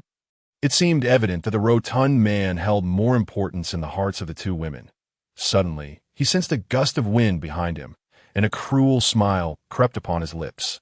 "Ah, so you are not as formidable as you claim." With confidence, he swung his weapon backward, intending to deliver a decisive strike to the source of the disturbance, but a smirk graced his lips, certain that his attack would find its mark. He did not even deign to glance back, but instead focused on locating Yi Chun, who he had just cast aside. However, before he could ascertain the youth's whereabouts, his body stiffened abruptly, frozen in place. Puzzled, he glanced down at his abdomen, only to find a significant gash in his armor, from which the tip of a sword protruded, glimmering coldly. How could this be? My strike clearly connected with that rotund man. How did he evade it? The bewildered man lacked both the energy and opportunity to ponder further. His strength gradually ebbed away, and in that moment, a flash of crimson light erupted as a child engulfed in flames materialized from his form. As soon as the child appeared, he bolted towards the courtyard's exit in a state of panic. Alas, this diminutive being, scarcely the size of a palm, barely took a few steps before being drawn irresistibly by an unseen force. The terrified nascent soul emitted a piercing scream, uncontrollably propelled toward a specific point amidst the dust, the very direction where Yi Chun stood. Previously, in the chaos of their confrontation, Yi Chun had utilized the opportunity to advance a few steps, relying on his familiarity with the courtyard's layout to navigate through the obscuring haze. Suddenly, a surge of black mist erupted from behind him, exuding an eerily peculiar aura as it drifted toward the fleeing infant. Moments later, the infant's nascent soul merged with Yi Chun's back under the influence of the black mist. In the blink of an eye, the mist dissipated into the air, seemingly reluctant to leave, as if it desired to lash out at the enormous figure behind it. However, it appeared to consider Yi Chun, returning to him with an air of reluctant submission. Meanwhile, Yi Chun, who continued to navigate ahead, remained entirely oblivious to the events transpiring behind him.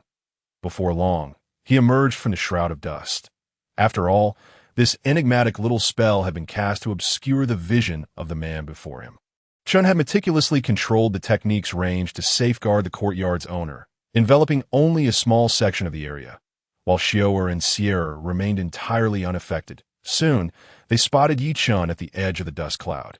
The two rushed forward to assist him, their expressions tense as they remained vigilant. Glancing anxiously toward the dust-laden expanse, they helped Yi Chun to the entrance of the courtyard, and after a brief wait, when the man failed to emerge, they collectively exhaled in relief.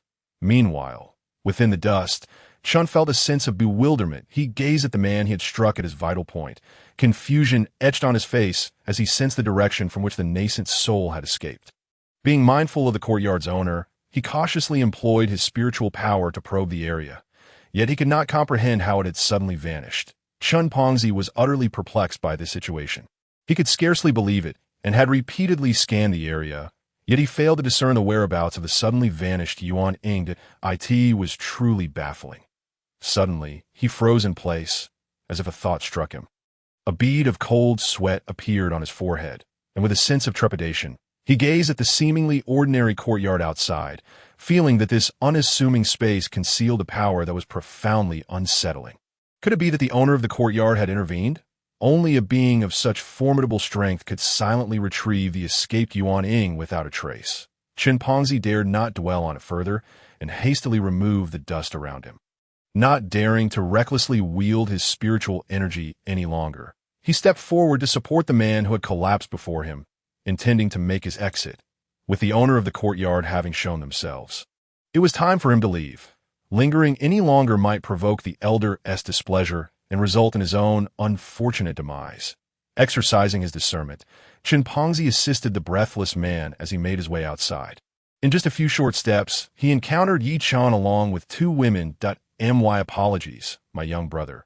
For the earlier offense, I was compelled to resort to such measures to save a life. Chen Pongzi said to Yi Chan, a hint of regret in his voice. After all, his previous actions could have caused Yi Chan harm, even if only slightly. Why Yi Chan remained silent, his lips moving as if to express something, whether to commend or to reproach was unclear. Without this portly man, he would not have been taken hostage. In that moment, he truly felt the weight of danger. After all, his current form was merely that of a mortal, exceedingly fragile. He had the means to deceive the intruder into entering the courtyard, using the enigmatic soil to trap him there. Though uncertain if this soil could indeed contain a practitioner of the Yuaning realm, he knew that even if only momentarily trapped, he could rely on unreliable spirit beasts or demonic plants to eliminate the intruder. Yet this portly man had entered and immediately placed him in jeopardy, only to swiftly extricate him again. Out of both gratitude and reason, Yi Chan felt compelled to thank him. However, considering the man's reckless intrusion, he decided that a balance of merit and fault was in order. Neither gratitude nor vengeance would be offered.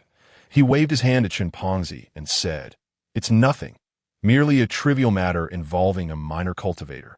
You have shown good intentions." With that, he turned towards the back courtyard, having developed a newfound interest in relocating after this bout of turmoil. After all, experiencing such events once or twice was bearable, but enduring them continuously was exhausting for anyone. Moreover, he was merely a mortal without any celestial power and wished to avoid entanglements of this nature. Yet, just as he began to walk towards the courtyard, he was halted by the man in front of him. "My friend, I present you with this treasure. After all, I caused you to fall into peril, and it is only right that I make amends." Chen Pongzi declared, extending a trinket from his meaty hands towards Yi Chan, who could only stare back in astonishment at the sincerity in his expression. The Yi Chen's lips twitched as he examined the object. It appeared quite ordinary, lacking any distinctive features. After scrutinizing a moment longer, he casually tucked it into his sleeve. After all, what treasure could a cultivator possibly bestow upon a mere mortal? Even if it were something significant, a mortal would not only be unable to utilize it, but could also invite trouble if others learned of it that moment. Yi Chen simply inclined his head in acknowledgement, finding his attitude toward the portly man had softened considerably. After all, such a person, even when pursuing their own objectives, would not engage in any truly nefarious deeds. Chapter 61. The unconvinced Chen Pongzi with this thought, Yi Chan found himself harboring a bit more fondness for the man. However, today's experiences had been more than sufficient. Why Yi Chan felt a sense of fatigue wash over him. He glanced at the few people before him, waved his hand, and signaled for the two women to see their guests out. He himself turned to head to the back courtyard, seeking a moment of repose on a lounge chair. Although the little carp was no longer present, the small pond and surrounding scenery remained quite pleasant. It would provide a simple means to cultivate his mood and alleviate the tension he had just experienced. As he walked away from the group, Xiaoder glanced in the direction her master had departed and turned to Shi-er, saying, "Shi-er, please keep an eye on this friend of ours while I attend to our master." After a moment of hesitation, she cast a slightly apologetic glance at Chen Pongzi before turning back to Shi-er and whispering, "Go on, Xiaoder sister. I'll manage here." To Shi-er, perceptive as ever, readily replied, "Of course. Go ahead and I'll take care of things." After all, the master had just endured such a scene and certainly needed a bit of relaxation. It was only natural for Xiaoder's sister to prepare some fruits and snacks at the same time. Chen Pongzi, observing the item he had given away being tucked away by the young man, felt a sense of reassurance, believing he had executed everything flawlessly and attended to all necessary details. However, when he learned that the seemingly handsome yet utterly unremarkable mortal before him was indeed the owner of this quaint courtyard, he was left dumbfounded. How could this individual, a mere mortal, possibly be the master of this estate?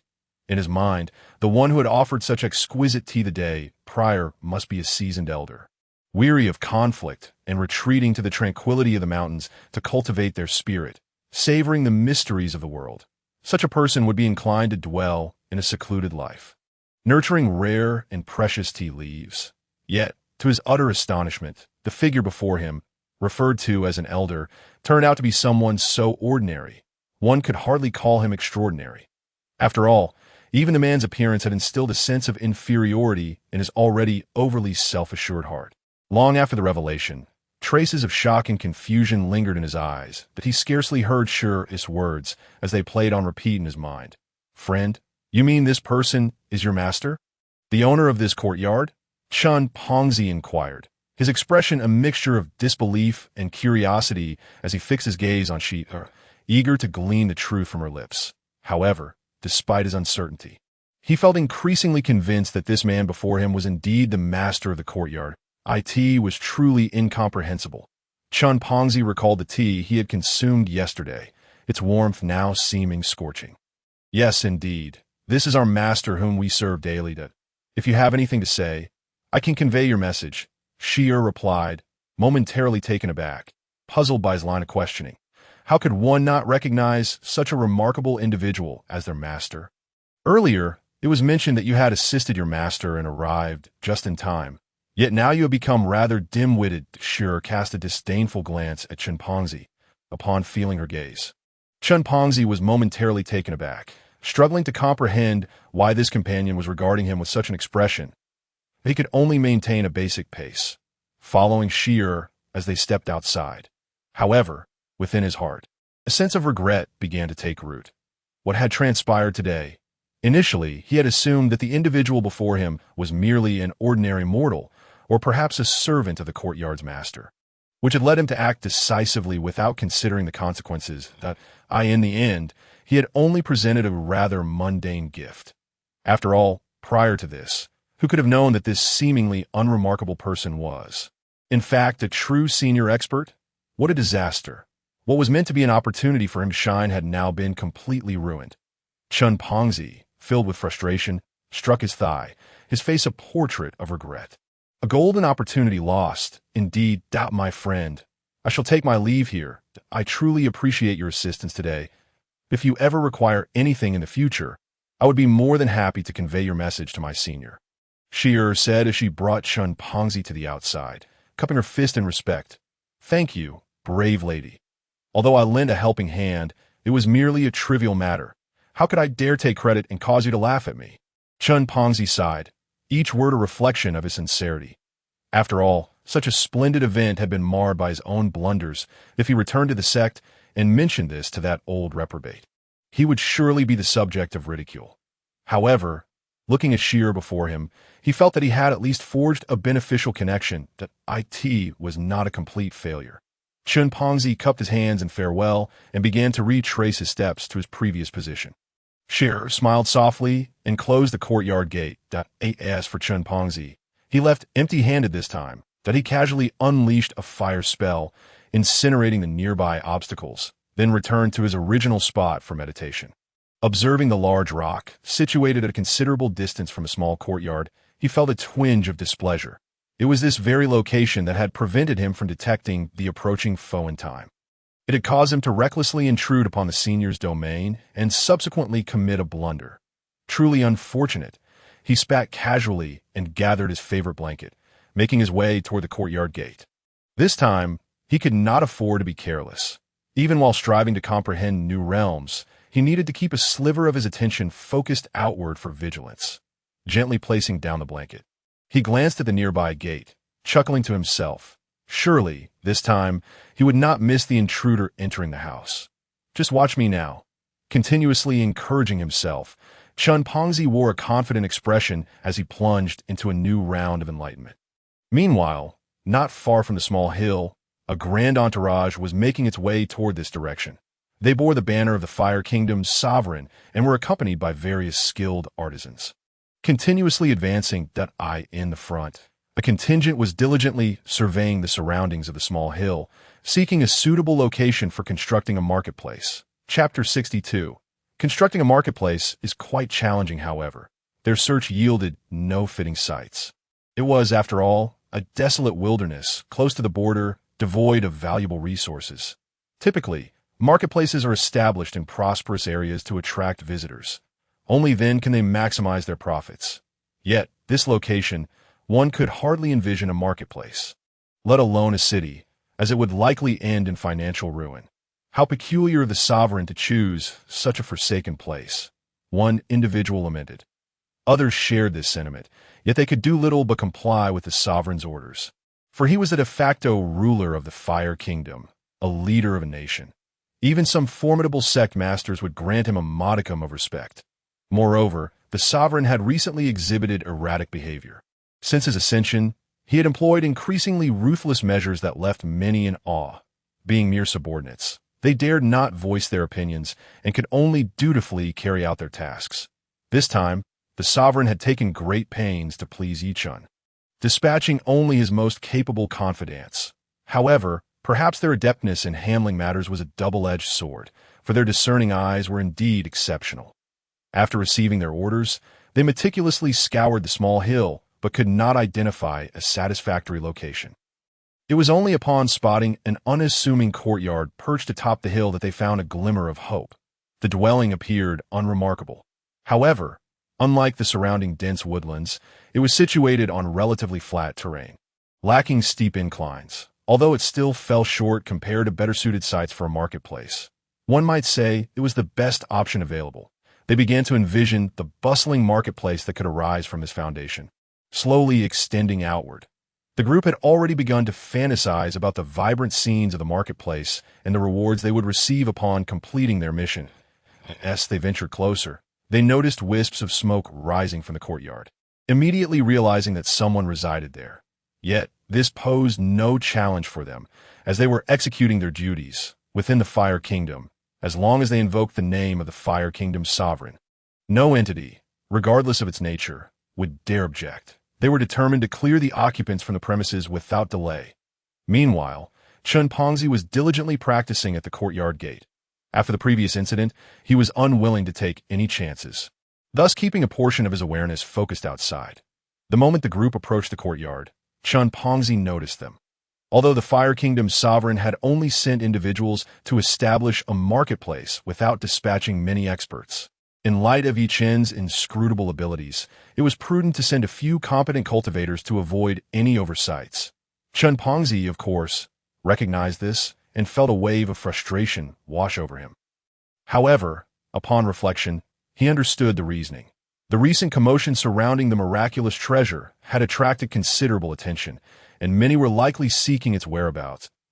As the group drew near, they also caught sight of Chen, who sat upright at the courtyard gate. Good heavens, what a large mass of flesh! They collectively gasped in astonishment. Hey, fatty, are you the master of this place? One individual, mistaking Chen meditative state for slumbering in the sun, called out rudely. They had yet to ascertain his strength. After all, in such a remote and desolate area, what formidable cultivator could possibly reside here? Thus, they immediately assumed that this individual was either an ordinary person or a rather lackadaisical cultivator. In their eyes, he was nothing significant. How foolishly reckless. Even I wouldn't dare covet such treasures, yet these lowly cultivators have the audacity to pry. Chen dissatisfaction grew as he observed their blatant rudeness. He discerned that even the strongest among them had yet to attain the golden core level. Consequently, he resolved to act swiftly and decisively to ensure that he resolved the matter before they could disturb the senior. With a swift thought, Chen appeared before the group in an instant. Without uttering a word, he released an aura of pressure. The group was momentarily dumbfounded. They had merely intended to ask a few questions and negotiate. Yet before they could utter a word, it seemed the situation had escalated. Despite his unremarkable appearance, the mere aura he exuded left them gasping for breath. This individual's cultivation was undoubtedly above theirs. They internally lamented, "We only sought to handle a minor task. How did we provoke such a formidable presence?" "Esteemed senior," the leader began, eager to soften the situation, but was abruptly cut off by Chen. At that moment, Chen was feeling particularly stifled. He had initially intended to assist his senior in exchange for goodwill after having received guidance that enabled him to break through to the initial stage of void refinement. However, what he thought would be a chance to shine had turned into a blunder, leaving him feeling quite frustrated. The appearance of these individuals provided him an outlet for his pent-up emotions. Thus, he chose not to waste time with them. In a matter of moments, he dispatched them with ease. However, this time, he refrained from delivering a fatal blow, opting instead to unleash a flurry of strikes upon them. As he had sensed that the leader had been about to say something that it seemed, perhaps, that their intentions were not entirely malicious. Thus, he quickly halted his actions and inquired about their true intentions. These individuals, having received a beating, were now more alert. Considering the recent series of peculiar events surrounding the ruler of the Fire Nation, as well as the deliberate instruction to summon them to this secluded place, it was evident that the ruler's sudden surge in power was connected to this location. It was entirely possible that the formidable cultivator before him had played a role in assisting him. The thought of having offended a being of such immense strength, whom even the rulers sought to curry favor with, sent chills down their spines. Therefore, when questioned, they dared not exhibit even a hint of hesitation or concealment. They promptly laid bare the entire sequence of events in a clear and concise manner. Constructing a marketplace? Here. After carefully confirming the intentions of the few individuals before him, Chen the Fat found himself perplexed. Gazing around at this remarkable hidden sanctuary, he pondered whether the elder had secluded himself for too long and felt a sense of loneliness. No, that was simply implausible. He firmly dismissed that notion in his mind. Upon entering the courtyard earlier, he had sensed that Yi Chun, seemingly an ordinary mortal, possessed unfathomable strength. Even a single cup of what appeared to be commonplace tea contained a powerful energy that enabled him to make successive breakthroughs. The elder's master was certainly not as simple as he appeared. His cultivation level undoubtedly surpassed Chen's by a significant margin. This was evident, even without considering the prior incidents, simply from the presence of the two women accompanying the elder. How could a mere mortal, lacking any understanding of cultivation, possibly mentor such remarkable talents? Moreover, how could they willingly refer to him as their master? Such a person would surely be indifferent to the trivialities of the mundane world. Chapter 63. Tremendous shock. No. It was said that powerful cultivators often had eccentric temperaments, and his thoughts were not to be taken lightly. There must be an ulterior motive at play. The saying goes, "The small hide in the wilderness, while the great conceal themselves in the city," and the elder must surely have that in mind. Indeed, how profound his contemplation was, Chen the Fat couldn't help but admire him internally. However, another dilemma arose. Had he not recklessly assaulted these individuals, who were merely carrying out the elder's wishes, thus inadvertently ingratiating himself in the wrong manner? Chen the Fat, feeling ashamed, covered his plump face with his hands, lamenting that his life was effectively over. Previously, he had failed to carry out his duties, causing great harm to his sect, and now, after finally encountering a fortuitous opportunity, he had managed to ruin it. Yet, there was no alternative. The matter at hand was beyond his control. Thus, he could only muster the courage to say, "I am not the master here, merely a guardian of the gate. You should seek out the elder yourselves." What? The group was even more bewildered, their minds churning with tumultuous waves. They had already discovered, during their previous encounter, that this plump man was, in fact, a cultivator at the void refinement stage. They had initially assumed he was the master of this place.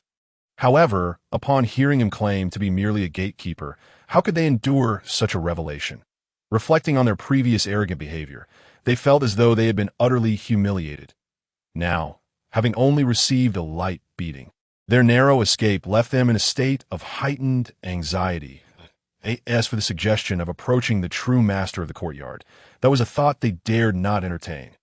Thus, they exchanged glances at the courtyard entrance. None willing to step forward, the leader of the group, with no other choice, mustered his courage and urged Chen the Fat, "Elder, it would be best if you could announce our arrival. We wouldn't dare intrude. I lack the qualifications for that." Chen the Fat promptly declined to avoid refinement cultivator lacking qualifications. The group felt dizzy.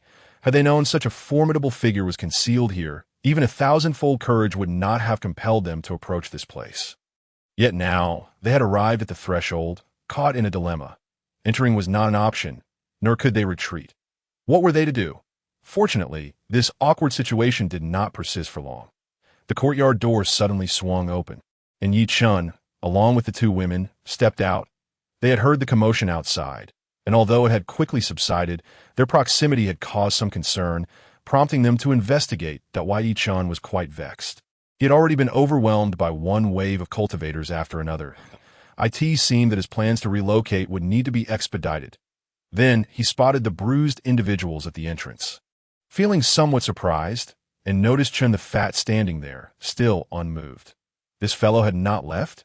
Yi Chen couldn't be bothered with the details and felt it was beyond his control, as he was still merely immortal. No one would expect Shi'er to be able to deter a cultivator at the void refinement level. Moreover, even if Shi'er could wield spells, she would undoubtedly be defeated. He felt powerless in that regard. However, Chen the Fat appeared to harbor no ill intentions. In fact, he had seemingly resolved one of Yi Chen's troubles. Yet Yi Chen remained somewhat frustrated and addressed the bruised cultivators curtly. "Do you have business here? If you seek lodging, I must decline. There is no space here, and this place does not welcome cultivators." Mortal? The group seeking a location to establish a marketplace found it difficult to believe that a mere mortal would dare to speak to them with such disrespect.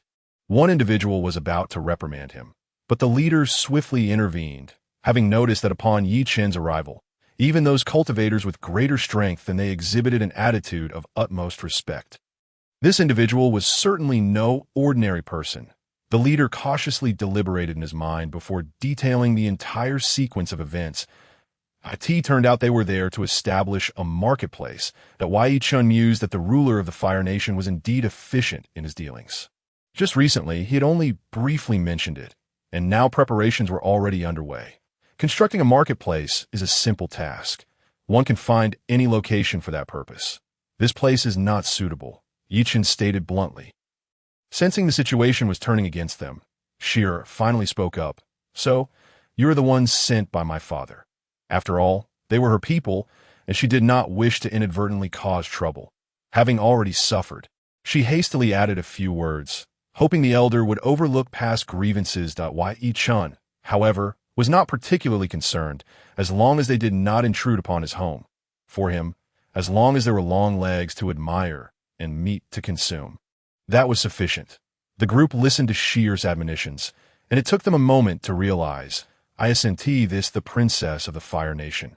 Faced with the reprimand from their superior, they quickly nodded and bowed, agreeing to whatever she said. Then, like escaping from tiger's den, they swiftly fled Yi Chen's residence with astonishing speed. Yi Chun watched their retreating figures and thought to himself that at this rate, the marketplace would certainly be completed swiftly. Finally, he would not have to worry about a lack of meat. It seemed prudent to postpone his relocation plans. Otherwise, he might find himself short of food, which would be rather unpleasant. He then glanced at the still-standing Chen the Fat, but refrained from saying much before returning to his courtyard. Seated comfortably in a chair, Yi Chen reflected on the events of the past few days and couldn't help but feel troubled. Why was it that the more he resolved not to get involved with cultivators, the more such matters seemed to find him? Was there something wrong with his body, attracting cultivators to him? Yi Chen's speculation was likely not far from the truth, yet, as he was unaware of his own physical condition, he didn't dwell on it too much. He reclined, munching on fruit while waiting for Shi'er to finish cooking. He occasionally stole glances at Shi'er's long legs beside him, feeling that life was nearly perfect in its tranquility, albeit with occasional minor flaws. Before long, Shi'er finally prepared the meal. Although Yi Chun had eaten some fruit, he still felt an emptiness in his stomach. Upon catching the aroma of meat, he joyfully devoured 2 large bowls, then patted his belly, basking in the sun, feeling that life was quite delightful. After resting for a while, he strolled to the backyard to tend to the plants, observing the pond where the koi had vanished, idly stirring the water. Thus, an interesting day in the life of an ordinary person passed by. The following day, just after dawn, while Yi-chan was still sound asleep, Xiao had already risen early, preparing to busy herself. Suddenly, a powerful tremor shook the ground. Judging by the sound, it seemed to originate from outside the courtyard. Yi-chan, naturally startled awake, realized without a doubt that yet another group of cultivators had arrived. He sighed, recognizing that his desire for tranquility had become an impossibility. Yet he also understood how significant the commotion caused by the wondrous treasure described by Li Ranmo had been. Even in his past life in the immortal realm, such occurrences were rare, let alone in the mortal world. That it was likely that such a phenomenon had not been witnessed in centuries. However, today was different. Unlike previous visitors who had charged directly into the courtyard, it was peculiar that these individuals were engaging in a scuffle outside. Chapter 64. Perilous situations, yet Yi-chan remained relatively unperturbed. Previously, he had noted that the courtyard, for reasons unbeknownst to him, exhibited an extraordinary resilience against impacts. Although the commotion caused by these individuals was considerable, the courtyard stood defiantly, showing no signs of impending destruction. Out of caution, Yi-chan resolved to ascertain the nature of the disturbance. As long as they refrained from entering the courtyard, he felt no anxiety for his safety. Worst, if they exhibited a tendency to breach the premises. He could simply flee with Xiao. However, as he stepped outside, he overheard someone shout, "This courtyard is peculiar. Quickly deal with that fat man. The treasure must be connected to this place." This is troubling. It turned out that their hesitance to invade was due to Chen the Fatty's vigorous resistance. Yi-chan found this somewhat puzzling. He had not done anything particularly significant for this cultivator of the void refinement realm. So why the fervent effort? He cannot comprehend that those around him often inexplicably experienced rapid increases in their cultivation levels. The first to manifest this was Hui Sang, followed by Shi and the ruler of the Fire Nation. Even the nearby villagers had grown remarkably formidable. I Ranmo's transformation into a painting sage was particularly astonishing. As for Xiao, despite Yi-chan not having imparted even the most basic cultivation techniques, she had somehow ascended to the Yuan-ing realm. That, if these individuals were merely exerting themselves, Yi-chan could understand. But what of the fatty? Of course, Chen the Fatty's enhancement stemmed from that cup of tea, which not only bolstered his cultivation, but also dispelled his inner demons, akin to a rebirth. Thus, he fought with such zeal. Yet, it was not solely this motivation. Chen the Fatty harbored his own calculations. Throughout his life, he had dedicated himself to the future of his sect. However, having muddled through half a lifetime without notable achievements, he had nearly dragged his sect down a tier. Initially, he had planned to aid his sect by seizing treasures, but that now seemed an unrealistic endeavor. Yet, heaven rewards the diligent. Finally, he encountered a grand opportunity. The growth of his own realm and the rise of his sect's future no longer felt like mere fantasies. Misunderstood for much of his life, he was unwilling to relinquish this chance. Thus, he willingly remained to guard the entrance, seeking only to win a modicum of favor from the courtyard's master. However, fortune does not always favor him. Although Chen the Fatty was uniquely endowed and discovered the extraordinary nature of this place first, others were not idle either. Utilizing a general sense of direction, they quickly pinpointed this location. This was not particularly challenging. After all, Yi-chan had intentionally chosen such a remote site to avoid the world. For an extended period, this had indeed prevented trouble. Yet the circumstances had changed, and all were drawn here to a vast expanse of land, with this solitary courtyard standing out conspicuously. Thus, anyone who noticed would immediately come to verify. Had it been the original scenario, it might not have been too alarming, but now Chen the Fatty had resolved to guard this place against any disturbances from other cultivators. Therefore, whenever he sensed anyone approaching, he would immediately act to drive them away. This only heightened suspicion. Among the visitors, there were indeed formidable figures, including 2 cultivators of the void refinement realm. Although Chen the Fatty had just broken through to the initial stage of void refinement and had taken 2 days to recuperate, his stability remained tenuous. Not to mention, one of his opponents was already at the mid-stage of void refinement. During the initial skirmish, Chen the Fatty had taken advantage of their underestimation, injuring several cultivators of lower realms. However, once these two engaged, he found himself at a disadvantage, barely able to defend against their onslaught that will block him. You all go in and investigate. The two void refinement cultivators instructed the others as they launched their attack. I'm going to fight you all. Chen the fatty, seeing others prepare to rush in, was instantly enraged and attacked with wild ferocity. Fueled by his anger, he momentarily gained the upper hand. However, the disparity in realms was not so easily compensated. Facing two opponents simultaneously, he found his situation only marginally improved. As for the others attempting to breach the courtyard, he could only watch helplessly. Damn it, I'm not even fit to guard the entrance. Chen the fatty cursed inwardly, feeling utterly humiliated. Inside the courtyard, a familiar scene unfolded once more while Chen observed 5 elegantly attired individuals enter, comprising both men and women. Among them, a striking woman donned a long gown of indigo hue. Her demeanor dignified. Though she appeared youthful, she had already attained the Yuaning realm. Beside her stood a young girl, also a golden core cultivator. The other 3 were no slouches either, one having reached the transformation stage. They quickly surrounded the courtyard.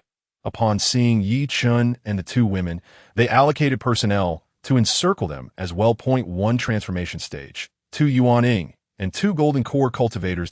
Yi Chun discerned their levels and felt a profound sense of foreboding. With such a lineup, he would find it exceedingly difficult to contend with even a single Yuaning cultivator. Worse yet, if it were only one, he might devise a way to lure them to the back courtyard. However, with 5 present, it was evidently impossible to deceive them all. Furthermore, he was uncertain whether that peculiar soil possessed the capacity to engulf a transformation stage cultivator. The 2 women, upon witnessing the situation, grew increasingly anxious. Their only semblance of security lay in being near Yi Chun, especially Shearer, who in her heart believed her master could slay celestial beings. Yet they were unaware that Yi Chun himself was in a state of greater panic.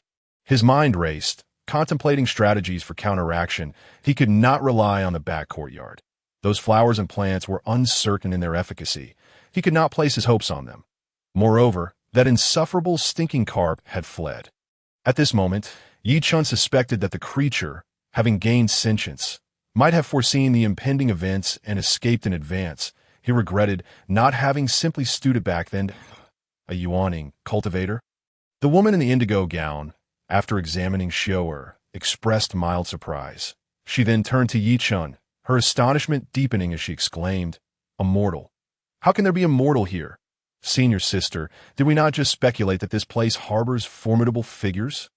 How is it that the highest cultivation here is merely a Yuaning, and there is a mortal present?" The young girl beside her queried. "How would I know?" The woman, referred to as senior sister, replied, her gaze fixed on Xiu'er, and Yi Chun. 1 is the most powerful cultivator here, and the other appears to be the one in charge. Chapter 65. Is he truly a master? In his previous life as a war god, Yi Chun's discernment was exceedingly high. How could he be intimidated by a mundane sect? Yet Shearer was different. She was merely a mortal cultivator, and hearing of their esteemed lineage naturally instilled fear within her. "Shearer, is this Yuehua sect particularly renowned?" Xiu'er inquired, utterly baffled.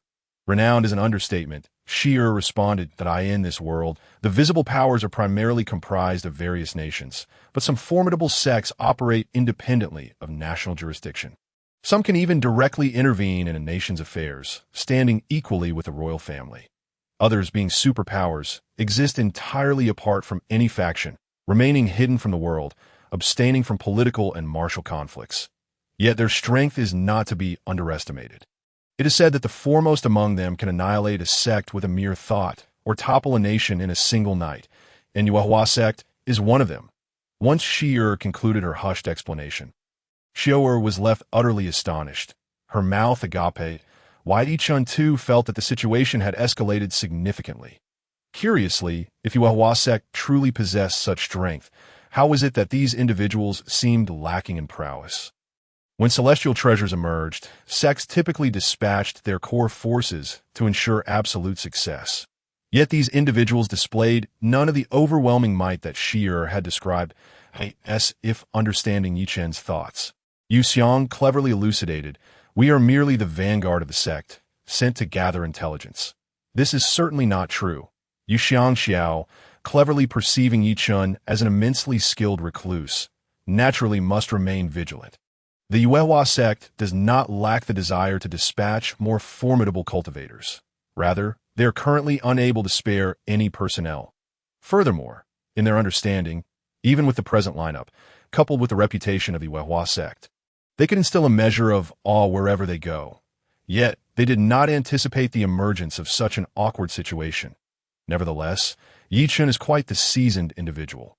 Although he cannot fully grasp her thoughts, he can deduce the essence with considerable accuracy. However, regardless of the truth, it is best to avoid antagonism. After all, Yi Chen, in his current state, is merely a mortal. Thus, maintaining a calm facade, he feigned composure and said, "In that case, there is no need for such tension to shear. Please instruct the others to cease their actions." Yi Chen turned and commanded. Shear complied, and subsequently exited with a disciple from the Yuehua sect. Observing the situation temporarily ease, Yu Xiao added, "Senior, may we borrow a place to tend to the injured?" Yi Chen frowned slightly, regarding Yu Xiao's earnest expression. Quite lovely. He discreetly cast a glance, appreciating her shapely legs. He mused inwardly, having been too tense earlier to take in such beauty. Yi Chen cleared his throat, maintaining his stoic demeanor, as if nothing had transpired. Although there is beauty to behold, principles must not be compromised. I do not usually welcome cultivators here, and my space is rather limited. I fear it may not accommodate so many, Yi Chen stated. "Senior, we only wish to treat the wounds. The other shall not disturb you." It was sheer compassion that prompted her to plead with Yi Chen on their behalf. Her words were hard to refuse, and thus Yi Chen relented. Moreover, while Chen Pongzi is not one of their own, he has aided them on several occasions. Additionally, since he voluntarily took on the role of guarding, the matter of the injuries naturally falls upon them. "Very well, heal them and then depart," Yi Chen said without ceremony. Having spoken, he retreated to his chamber, reclining in a chair while listening to the bustling outside. Yi Chen felt a twinge of concern. It was not advisable for this group to linger here. Yet, he could not simply expel them. If he pushed too hard, they might act out of desperation, making things troublesome. Moreover, the Yuehua sect had come for a treasured artifact. Without any gain, they were unlikely to leave easily. A plan was needed to disperse them. However, as a mere mortal, he faced considerable limitations, especially when dealing with cultivators. It is no wonder he harbored such worries. After all, like a carp that has left home, he currently lacks any means of self-preservation. Nevertheless, he reassured himself that solutions would present themselves in due time. Meanwhile, on the other side, Shear was diligently assisting Yu Xiao in attending to the injured, tending to their wounds. The two injured disciples of the Yuehua sect were not lacking in strength, both being cultivators of the transformation realm. Yet they've been caught off guard by Chen Pongzi's ambush, resulting in severe injuries. Chen Pongzi had not held back, intending from the outset to eliminate them. Had it not been for the timely intervention of two void refinement cultivators, they might have faced crippling consequences. If not death. "That fat man is ruthless," the disciples of the Yuehua sect lamented. They felt aggrieved, struggling to comprehend the decisions made by their seniors. What logic is it to be attacked and not allowed to retaliate? Particularly, the two void refinement cultivators who had engaged with Chen Pongzi for quite some time felt even more frustrated. Initially, when they heard their junior disciple and an unfamiliar woman urging them to cease hostilities, they were quite reluctant. However, upon hearing Yi Chen's command, the fat man immediately halted his actions. They were astonished and did not press further. Upon returning, they questioned their junior disciples. Yu Xiao painstakingly explained, and they reluctantly quashed their desire to continue the fray. Yet, she too harbored doubts. While various signs indicated the master of this place was undoubtedly extraordinary, she still found it hard to believe that a seemingly mortal individual possessed such transcendent capabilities. Until, while Shear treated the wounds, she began with mere water. The disciples of the Yuehua sect frowned at this, and Yu Xiao's expression soured. She, of all people, trusted that the inhabitants of this place were indeed remarkable. However, to treat cultivators' wounds with nothing but water. Did they lack even the common sense to handle a cultivator's injuries as one would a mortal's? It was one thing to offer assistance, but she did not dare hope for rare herbs. At the very least, some decent healing salve should be used, right? Yu Xiangxiao could not help but feel a twinge of doubt regarding her previous assumptions. Clearly, she had overestimated this place, as these thoughts swirled in her mind. She intended to stop Shi'er and take over the treatment herself. However, before she could speak, she was left dumbfounded. The same went for the disciples of the Yuehua sect. As soon as the clear water touched the wound, it began to heal visibly at an astonishing rate. The effect was exponentially superior to any high-grade healing elixir they possessed within their sect. This, Yu Xiangxiao darted glances between the wound, Shi'er, and the water, rendered speechless. After a considerable pause, she finally regained her senses and stammered, "What kind of miraculous medicine is this? How can it have such an effect?" "Ah, you mean this?" Sure, perplexed, answered, "It's just ordinary water. You can use it for cooking or making tea." The simplicity of her response left Yu Xiangxiao in a state of bewilderment. The injured were equally astonished. While others merely observed, they had directly experienced the miraculous healing. They knew precisely how severe their injuries were. Even with high-grade healing medicines, a recovery would take at least 10 days to half a month. Yet now, simply washing the wounds with this clear water had already healed a significant portion. With some proper rest, they surmised they could be fully recovered in no time. The time needed for healing had been reduced by 70 to 80%. The disciples of the Yuehua sect exchanged glances. Yet none understood the principle behind it, ultimately fixating their gaze on Shi'er, or rather, on the vial she held. "What are you all planning?" Shi'er felt a chill run down her spine as she sensed their scrutiny and invoked her master's name to intimidate them. Upon hearing this, they finally realized their behavior had been somewhat inappropriate, offering awkward smiles in response. The highest-ranking disciple of the Yuehua sect cleared his throat and spoke as gently as possible. "Esteemed friend, may we take a look at the miraculous medicine in your possession?" "Esteemed friend? I am not a cultivator, merely immortal," Shi'er replied. "Why master despises those who practice immortality." Her words left the Yuehua sect members momentarily speechless. A late-stage nascent soul cultivator had the audacity to claim she was a mere mortal. It seemed not only was this courtyard peculiar, but the people within it were even more so. Nonetheless, Shi'er handed over the vial to them, as it held little value. However, the members of the Yuehua sect treated it as a treasure. Yu Xiangxiao received it, cradling it in her hands, while others gathered around, eagerly inspecting the clear water as if they wished to see through the vial. Yu Xiangxiao dipped a finger and tasted it. It seemed to be indeed plain water. The others followed suit, tasting it and discovering no particular distinction. Yet how could ordinary water heal wounds? They racked their brains in confusion. Yu Xiangxiao bit her lip, seemingly resolute. She casually produced a dagger and made a deep cut on her hand. Then, applying the clear water to the wound, it indeed healed rapidly. Truly a miraculous medicine. The group exclaimed in astonishment that a wave of relief washed over them as they realized how fortunate they were that Yu Xiangxiao had the foresight to intervene. To consider such a miraculous medicine as mere water for tea or cooking, the master of this place must possess a realm of understanding far beyond their comprehension. It was fortunate that no greater conflict had arisen, and the owner of the small courtyard bore no malice. Otherwise, even if they had joined forces, they would have been annihilated in an instant. "Xiangxiao, take good care of this miraculous medicine. It may prove invaluable in the future." The highest-ranking senior cautioned gravely. "Moreover, unless the injuries are exceedingly grave, refrain from using it. Such exquisite medicine is a rare find." Although Shi'er claimed it was merely water for cooking, they did not share that view. They firmly believed that it was a gesture of goodwill from a senior who felt remorse for injuring them, specifically gifted for their healing. Yu Xiangxiao understood this well and carefully stored the vial of clear water in her storage ring. Then she stated, "We must go express our gratitude to this senior." "Indeed, that is a thoughtful idea. It seems this senior dislikes being disturbed. I shall represent the Yuehua sect in this matter. I wish to accompany my senior sister," Chen hurriedly declared, for she had little desire to linger among a group of imposing men. How dull that would be! She had always been one to seek joy and amusement. The owner of this quaint courtyard was undeniably intriguing, and she would not let such an opportunity slip away. Qianyan, I'm going to express my gratitude, not to indulge in merriment. Yu Xiao, who understood her junior sister all too well, knew exactly what schemes Qianyan was concocting. It matters not. I shall go anyway. Qianyan pouted, presenting a charmingly stubborn demeanor. Very well, Xiao. Take her along.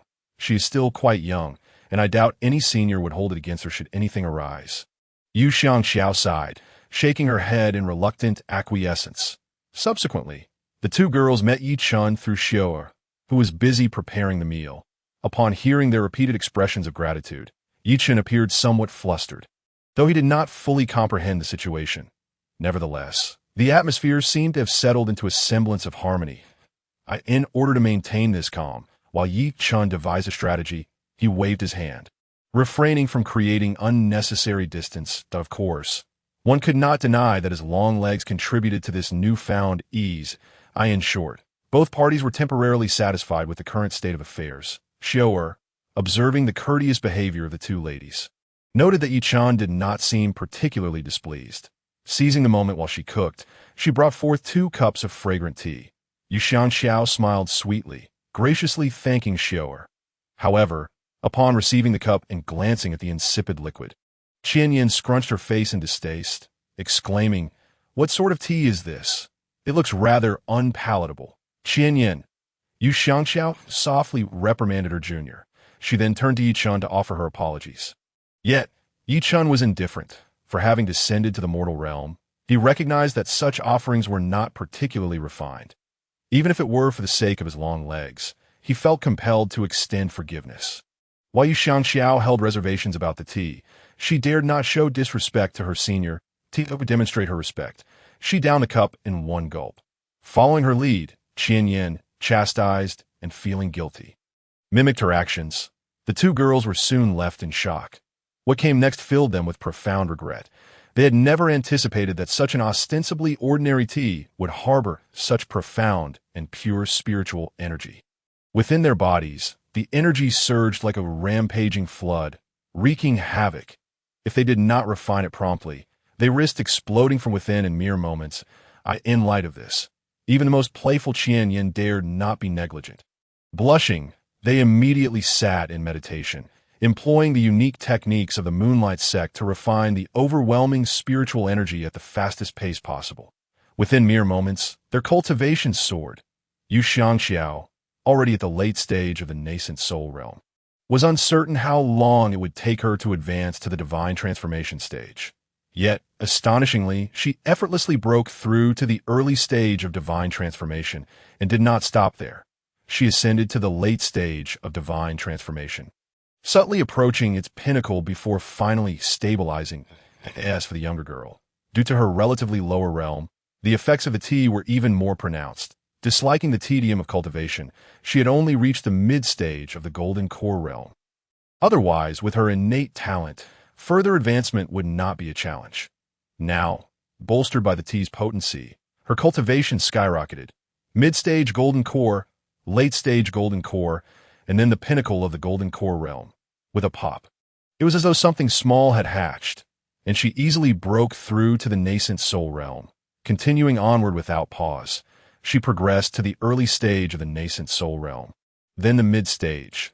Yet, despite seemingly having the energy to push further, she inexplicably chose to stabilize the rapid advancements instead of pressing onward. Yi Chen took note of this, feeling a hint of surprise. Chapter 67. The thunderstorm approaches. In the face of rapid power growth, many found it impossible to resist temptation.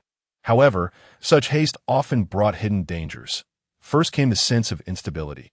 Although one might appear to have reached a higher realm, if that realm was not solidified, their strength would not match that of their peers in battle. This would inevitably lead to disadvantage. Secondly, it would impact future cultivation. Cultivation is akin to building a house. A deep foundation ensures a sturdy structure, allowing for greater heights. The same applies to cultivation. Typically, one must lay a solid foundation with each advancement to progress further. Rushing into higher realms without a firm grounding is akin to constructing a skyscraper of cotton, appearing lofty but collapsing with the slightest breeze. If greed clouds judgment, excessive advancements can hinder future cultivation, making further progress increasingly difficult. Moreover, solidifying one's realm requires an immense amount of effort, of course. This is wisdom known to all. Yet, this is a world where strength reigns supreme, where power equates to truth. If it were otherwise, who among those who trespass upon this quaint courtyard would dare to act with arrogance? The allure of higher realms is immense, even if only superficial. Who would not wish to grow stronger? Even the slightest enhancement could become a coveted elixir. Once such treasures surface in the world, chaos ensues. Now, this elixir, disguised as mere tea, was casually bestowed. The owner of this place was far from simple. Yu Xiangxiao and Yu Qianyin felt their hearts roiling with tumultuous waves. Had it not been for the surging spiritual energy within, requiring their focus to stabilize for the impending tribulation, they might have knelt in gratitude at once. Especially Yu Xiangxiao, who, aside from marveling at their tremendous fortune, felt fortunate for her own wisdom. Had she not detected subtle hints beforehand, they may very well have met their end. She harbored no doubts about the abilities of the person before them, convinced that he possessed the power to obliterate them utterly. Yi Chen observed as they opted to compress the spiritual energy rather than recklessly advance to the next stage. He could not help but commend their prudence. It seemed the Moonlight sect was indeed a formidable sect in the mortal realm, with disciples exhibiting far superior composure than ordinary cultivators. Yet simultaneously, Yi Chen felt a mix of emotions, chief among them frustration. He could not ascertain these individuals' true intentions. The situation was precarious enough, and with so many uncertainties, had he any other options, he would never have allowed them to remain. He was left with no choice but to adopt this desperate strategy, seeking to stabilize them for the time being while he devised a solution. Now, they remained, and solutions eluded him. Xiaoer's good intentions had inadvertently heightened the stakes. Yi Chen gazed at the bewildered Xiaoer. Feeling reluctant to chastise her, it seemed necessary to emphasize to her in the future that without his explicit permission, she must not give anything to others. However, Xiaoer's kind-hearted nature might not heed such counsel, for to her, the items here appeared utterly mundane. Yi Chen rubbed his forehead, feeling exasperated. Let us leave future matters for later. He could not blame Xiaoer. The event had already transpired, and there was no use dwelling on it. The pressing concern was to address the immediate threat. After much contemplation, Yi Chen realized that the only viable course of action was either to wait for them to depart or to explore the enigmatic patch of land in the back courtyard, whose reliability was still uncertain. As for the beings above, while he was aware they were watching, he could only hope they would not intervene. After all, celestial beings were not free to act against mortal cultivators. Gritting his teeth, Yi Chen mused that if it came to that, he could only pray that the peculiar land would prove useful. What other option did he have? Awaiting their demise by lightning. Wait, lightning? The tribulation. This place had never witnessed a heavenly tribulation, nearly causing Yi Chen to overlook it. Just because the beings above dared not descend to unleash a tribulation here did not mean they would abstain from doing so elsewhere. After all, the heavenly court had its rules, albeit not particularly applicable to Yi Chen. A flicker of joy ignited within Yi Chen as he cast a glance at the two who were steadfastly stabilizing their realms. He understood they were preparing for the impending tribulation. Thus, he could devise a plan to discreetly lure them away. Yi Chen discerned that these two were the cherished darlings of the Moonlight sect, and their fellow disciples would surely follow. This provided him with more room for maneuvering. However, just as he was about to speak, the two cultivators abruptly opened their eyes in unison. It seemed they shared an unspoken connection, exchanging a single glance before swiftly darting outside. What was happening? Yi Chen's face was adorned with question marks. Meanwhile, somewhere in the heavens, the newly appointed thunder god held a divine artifact, intently gazing down at the courtyard below. Poised to unleash a thunderous calamity, that moment, the previous thunder god happened to pass by, catching a glimpse of the scene beneath, and was taken aback. He hurried over to caution his successor, exclaiming, "My goodness, do you even know who is down there?" Upon hearing this, the new thunder god nearly burst into tears, cursing under his breath. How could I not know? The turnover of thunder gods has been so rapid recently that even an outsider would be aware of it. The former thunder god, upon hearing this, felt a flush of embarrassment. Their frequent resignations were indeed due to Chen. Either the heavenly emperor deemed them incompetent or they themselves could not bear such humiliation. Although everyone had to give face to the war god, there were heavenly rules that could not be broken repeatedly. Otherwise, they would be guilty of negligence and would face punishment. Yet they also could not afford to offend, lest they anger a significant portion of the celestial beings above. Life would become exceedingly difficult. The new thunder god was well aware of the complexities involved, which is why he had hesitated for so long, never daring to strike down with his artifact. Ahem, in any case, I cannot assist you. Take care of yourself. With unpleasant past experiences weighing heavily on him, the former thunder god felt it best to steer clear of matters concerning Chen. In a flash, he vanished from sight. The new thunder god, burdened with unspoken grievances, cursed the departing figure of his predecessor, truly lacking in camaraderie. Yet he understood the intricacies of the situation all too well. There is little he could do, for even if he summoned all the former thunder gods, what could they achieve? Thus, he resolved to withdraw. However, just as he was about to return, he suddenly noticed a shift below. The two women who were supposed to endure the heavenly tribulation within Chen's residence had inexplicably left such a secure place. Good things come to those who wait. The thunder god exulted inwardly, waiting for them to step beyond the courtyard's confines. With a swift motion, he brought down his artifact. Boom! In an instant, dark clouds gathered and silver serpents writhed in the sky, heralding the arrival of the thunderous calamity. Chapter 68. Still not dispersing? This thunderous calamity, in the eyes of any observer, seemed excessively powerful. It even raised suspicions as to whether the individuals facing it had offended the heavens. Yet it was indeed a consequence of the thunder god's pent-up frustrations. After enduring for so long, his indignation had led him to strike harder than intended, and he had acted with undue haste.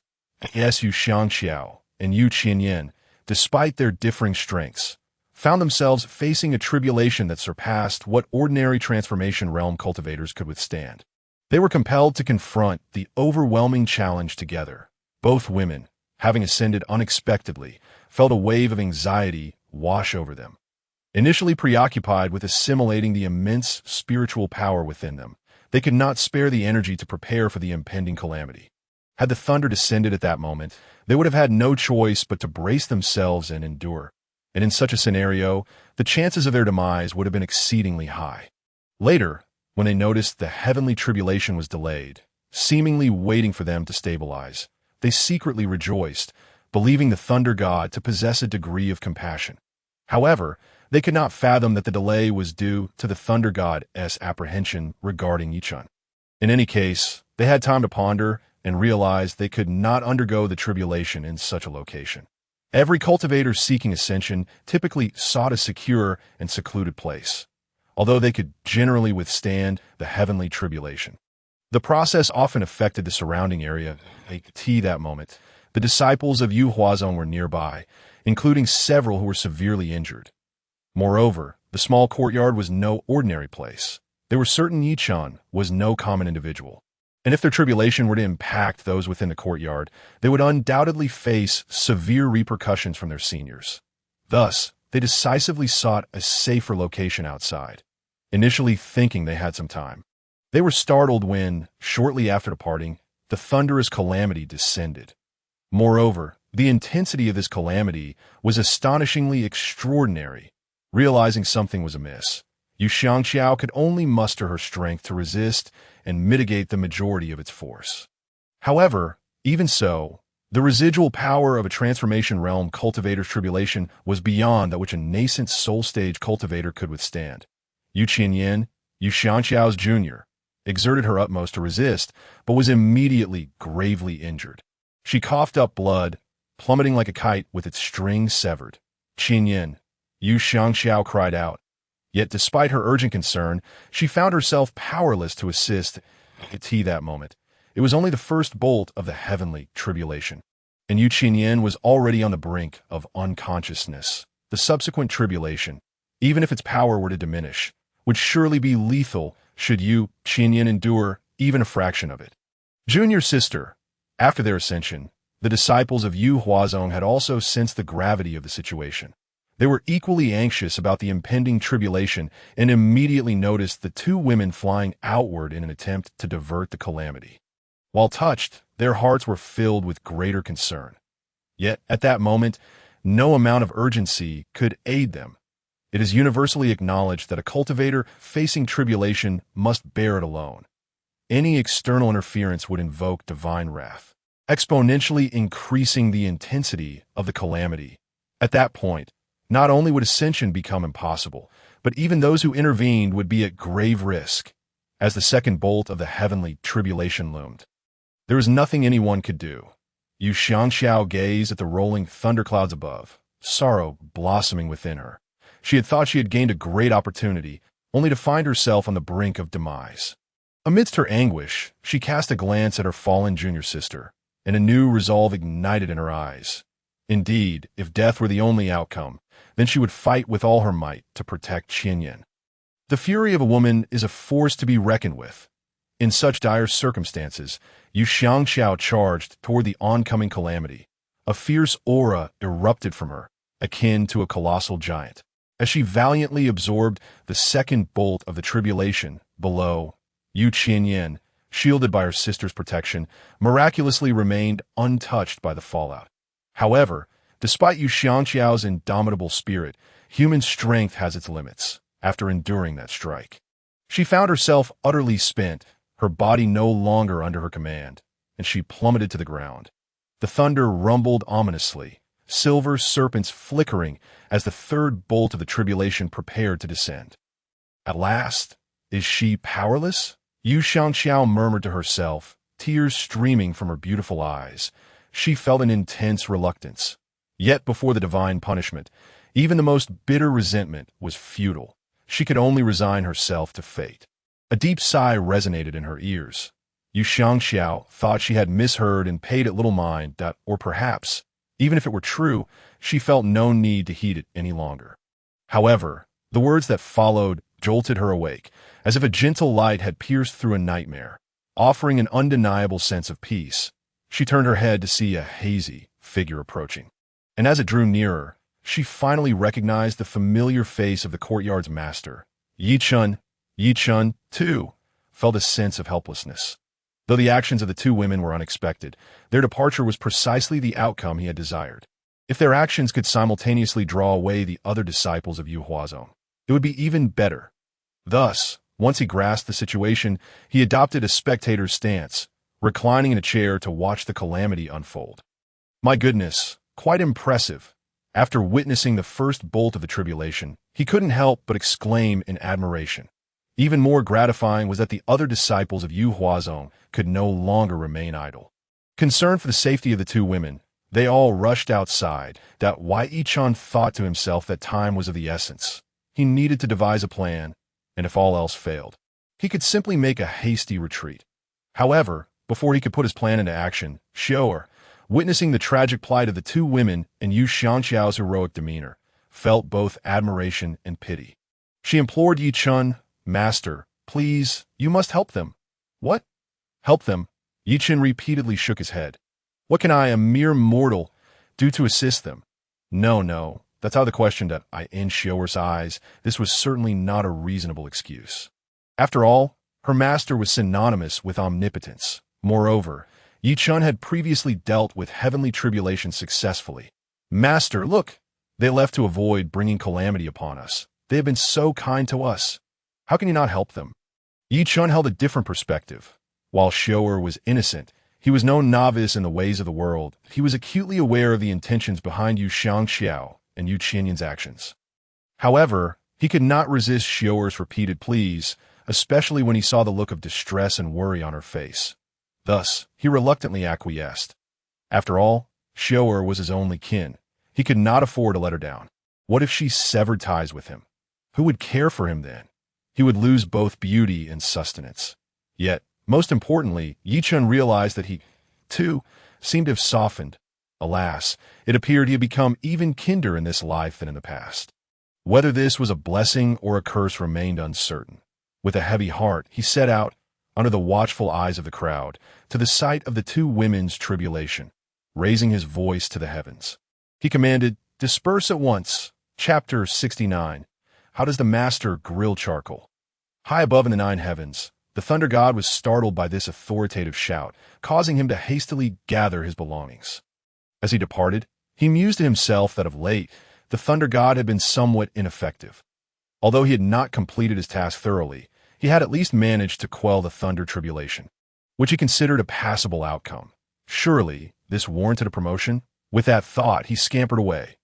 Below, the onlooking disciples of the Wehua sect watched Yi Chen's actions with bewilderment, pondering how he could simply command the heavenly tribulation to disperse. Yet, they were swiftly proven wrong. The ominous clouds that loomed overhead, resembling a dark fortress, actually began to dissipate. Was it truly as he said? The crowd was left in sheer astonishment. Among them, Chen Pongzi, who had witnessed the entire spectacle from a distance, suddenly came to a realization. Ever since his ascension, he had felt as though something was amiss. It dawned on him that he had been devoid of a thunder tribulation. Perhaps his ascent had been too effortless, leading him to overlook this crucial aspect. Reflecting on this now, he understood that being in the presence of such a senior could indeed shield one from heavenly tribulation. What kind of realm did this signify? To inspire such trepidation in the heavens? Yi Chen, observing the sky clear, turned to the disciples of the Wehua sect and instructed, "All right, carry them back." He then sauntered away with an air of nonchalance. To the other onlookers, this seemingly mundane action was imbued with an extraordinary flair due to the preceding events. At that moment, Yu Xiangxiao gazed at Yi Chen's gradually receding figure, her expression complex. Could he be somewhat dashing? This thought inexplicably crossed her mind before she tilted her head and fainted. The other disciples of the Wehua sect rushed over, flustered and concerned for the two women. Before long, they were carried back to Yi Chen's abode. Yi Chen mused to himself that they had become dependent on him. Reluctantly, he instructed Xiao'er and Sierra to assist, reiterating that this place was not welcoming to cultivators and that they should leave as soon as they were healed. Following this incident, the disciples of the Wehua sect dared not show Yi Chen any disrespect. Their doubts regarding the enigmatic master had been entirely dispelled. At that moment, they regarded Yi Chen's words as sacred decree, believing that a true master ought to possess an air of authority. Look at him, how imposing he was. Yi Chen, unconcerned with these matters, felt a gnawing hunger and sought something to eat. However, due to the morning's unexpected events, Xiao'er had not had the chance to prepare a meal. Consequently, Yi Chen found himself without any readily edible provisions. Glancing at the kitchen counter, he saw slices of radish, pre-washed millet, and some well-preserved meat that still required cooking. Yi Chen found himself in a quandary. With Xiao'er occupied tending to the injured, he could not ask her to cook at this moment, as that would be rather inconsiderate. Yet his stomach continued to protest. He thought it would be equally unkind to let himself go hungry. Alas, it seemed he had no choice but to take matters into his own hands, despite Yi Chen's seemingly leisurely life. Filled with eating, sleeping, and playing, he had once known his way around the kitchen. In his earlier days, when he had just come into this life, he had been utterly alone, with Xiao'er yet to be found.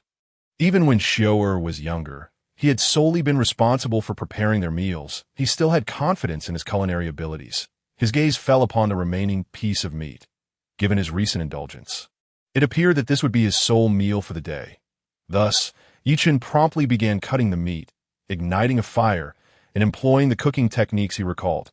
After a flurry of chaotic activity, he finally achieved his desired result. The meat was burnt to a crisp. Yi Chen was driven out of the kitchen by the smoke and acrid scent, coughing and tearing up uncontrollably.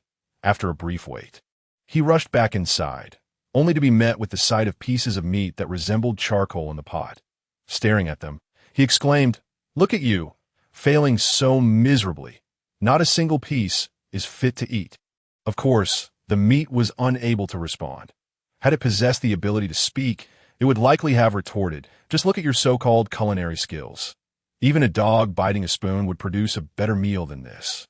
People often describe food with delightful aromas as fragrant for miles, yet the stench of charred meat, while lacking such allure, was enough to envelop the entire courtyard.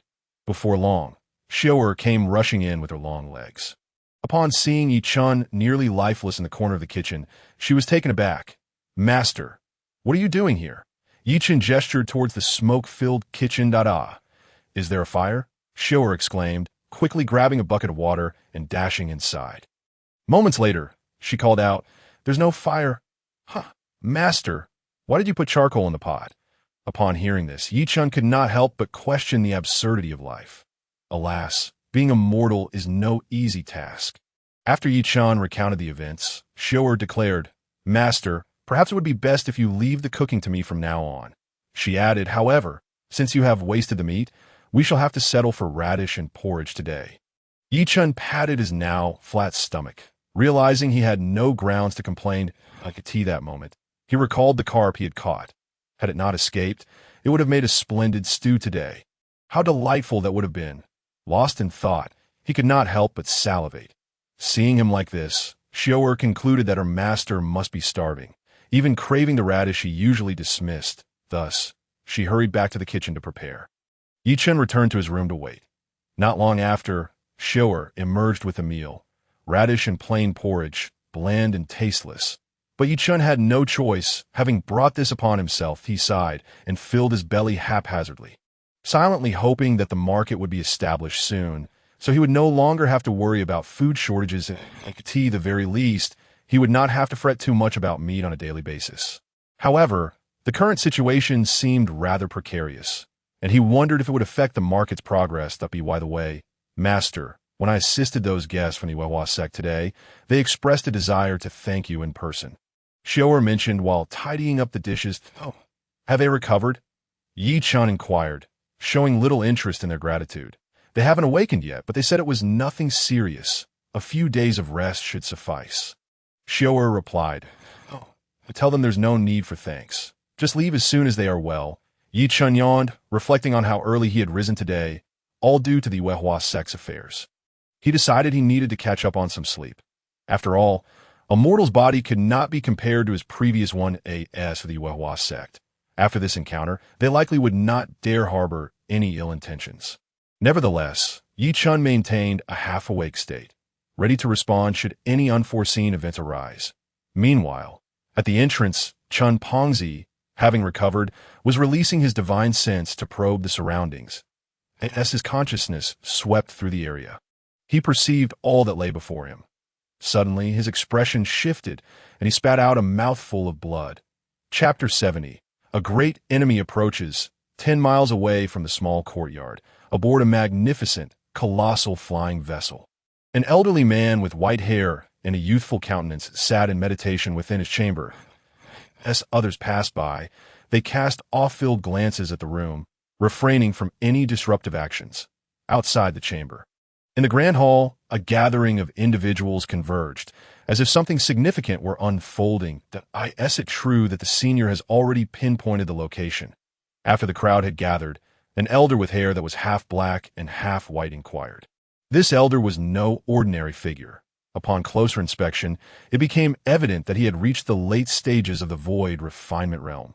It is precisely for this reason that he possesses a certain degree of influence in this locale. However, when he speaks of the reclusive elder, he continues to refer to him as senior. This indicates just how formidable the elderly figure, with his white hair and youthful visage, truly is. The individual he inquires about appears to be the sect leader, seemingly in the prime of his life, whose cultivation level is commendable, having reached the pinnacle of the transformation stage, only a step away from the next realm, the void refinement stage. Indeed, the ancestral master mentioned that ahead. Within 10 miles lies a small mountain harboring a peculiar courtyard. What sort of place is that? Another cultivator, at the late stage of void refinement, queries, appearing to be yet another sect leader. Uncertain, the ancestral master merely stated that during his meditation, he suddenly sensed a cultivator probing the area with their divine consciousness, who had also attained the void refinement stage. After repelling that individual, the ancestral master followed their trail for a time, ultimately discovering the courtyard in question. Yet he was unable to discern its interior clearly, only vaguely sensing that many powerful beings resided within. Upon hearing this, the crowd expressed astonishment, involuntarily gasping in disbelief. T.O.B. recognized as a formidable being by that esteemed elder. One must surely possess at least the void refinement stage. It is well known that even within their ranks, cultivators of the void refinement stage are exceedingly rare. Only a handful are publicly known, with merely a dozen or so discernible. And among such cultivators, who is not of significant standing? Each one is either highly esteemed or renowned in their own right. In summary, none are to be underestimated. Nevertheless, when compared to the legendary figure who is currently in seclusion within, there remains a considerable gap in the realm of cultivation. Even a slight difference can equate to a vast chasm. This is evident from the elder's effortless ability to repel the probing divine consciousness of a void refinement cultivator, as well as his ability to track that individual. The oppressive nature of cultivation levels is indeed terrifying. Yet even so, the elder's mention of that peculiar courtyard proved challenging for him to investigate. Could it be that there are even more powerful beings lurking within? Some individuals could not help but feel a twinge of trepidation. They had come in search of treasure, not to court disaster. Should such formidable beings truly exist, it would not merely be a matter of them. Even if they were to bring the entirety of their respective factions, it would merely serve as fodder. While treasures hold great allure, what significance do they possess if one's life is forfeit? The crowd exchanged glances, and those with closer ties began to whisper among themselves, deliberating whether to withdraw from the undertaking. Even the few highest-ranking void refinement cultivators present displayed expressions that fluctuated between apprehension and consternation. Worry gnawed at their hearts as they sensed the situation spiraling out of control. Suddenly, a resonant voice broke through the tension. "You need not worry, everyone. While that small courtyard may be peculiar, it does not house overly powerful cultivators." Upon hearing this unexpected proclamation, the crowd turned their gazes toward the source of the voice. It was none other than the elderly figure, who had been in seclusion throughout their journey. "What do you mean by that, Senior? Did you not just say you were unable to fully investigate the courtyard?" One individual timidly inquired. In the presence of the elder, no one dared raise their voice, for he had once been revered as a legendary figure. Just the thought of certain rumors sent shivers down their spines. "Indeed," the elder remarked, stroking his beard with confidence, "this is precisely why I referred to it as a peculiar place. Does that not imply a presence within that rivals that of the esteemed elder? Note that if it were due to a singular individual, that person's cultivation would undoubtedly far surpass mine, that if my probing of divine consciousness were so ineffective, how could I emerge unscathed? This suggests that I believe the peculiarity of the courtyard is of innate origin, a naturally formed secret realm within the world." Such words brimmed with subjective conjecture and lacked sufficient persuasive power. Many remained skeptical, yet due to the elder's formidable cultivation, no one dared voice their doubts outright. The elder cast a sweeping glance, internally cursing the group of ungrateful fools. However, he refrained from voicing his thoughts and continued, "Everyone, please remain calm. While I cannot conduct a thorough investigation of that place, I am capable of discerning how many individuals reside within.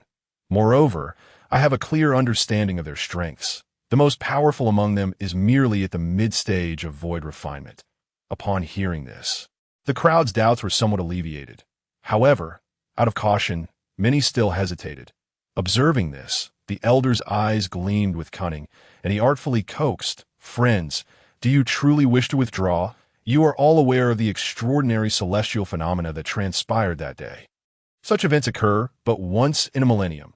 The treasures born from such heavenly occurrences are undoubtedly exceptional, perhaps even divine artifacts." His words ignited the flames of greed within the hearts of the crowd. What are divine artifacts? They are treasures possessed solely by immortals. Furthermore, the rarity of divine artifacts is such that even in exaggerated mythological tales, not every immortal is said to possess one. It is likely that only those with profound cultivation and high moral standing among the immortals are deemed worthy of such treasures. And for such artifacts to manifest in the mortal realm, who could resist? Seeing the crowd stirred, the elderly figure dropped a bombshell. Continuing, esteemed friends, that could very well be a divine artifact, the ultimate treasure for cultivators. Even if we cannot obtain it, merely catching a glimpse would make the journey worthwhile. And who knows, perhaps fortune may favor you. At this point, the elder fell silent. Speaking too much could yield contrary effects.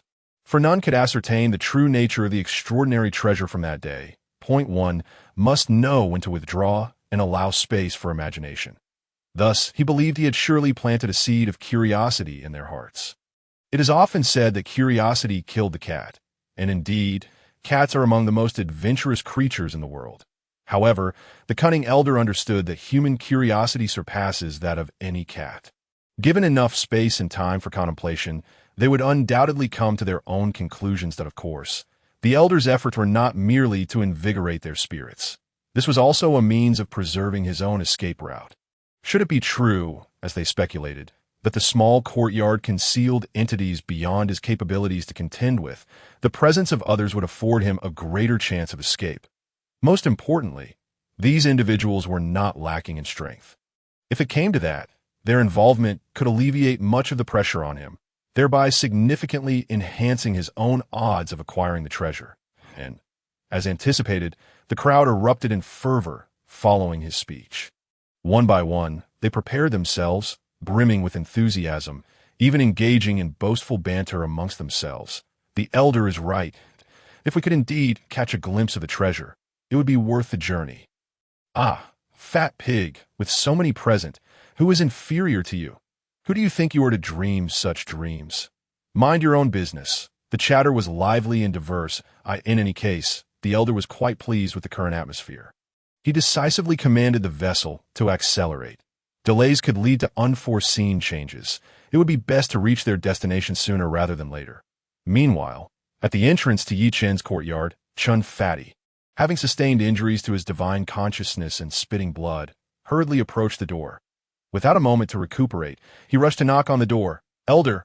Elder! Are you there? Something big is about to happen. Chen Fatty shouted anxiously from outside.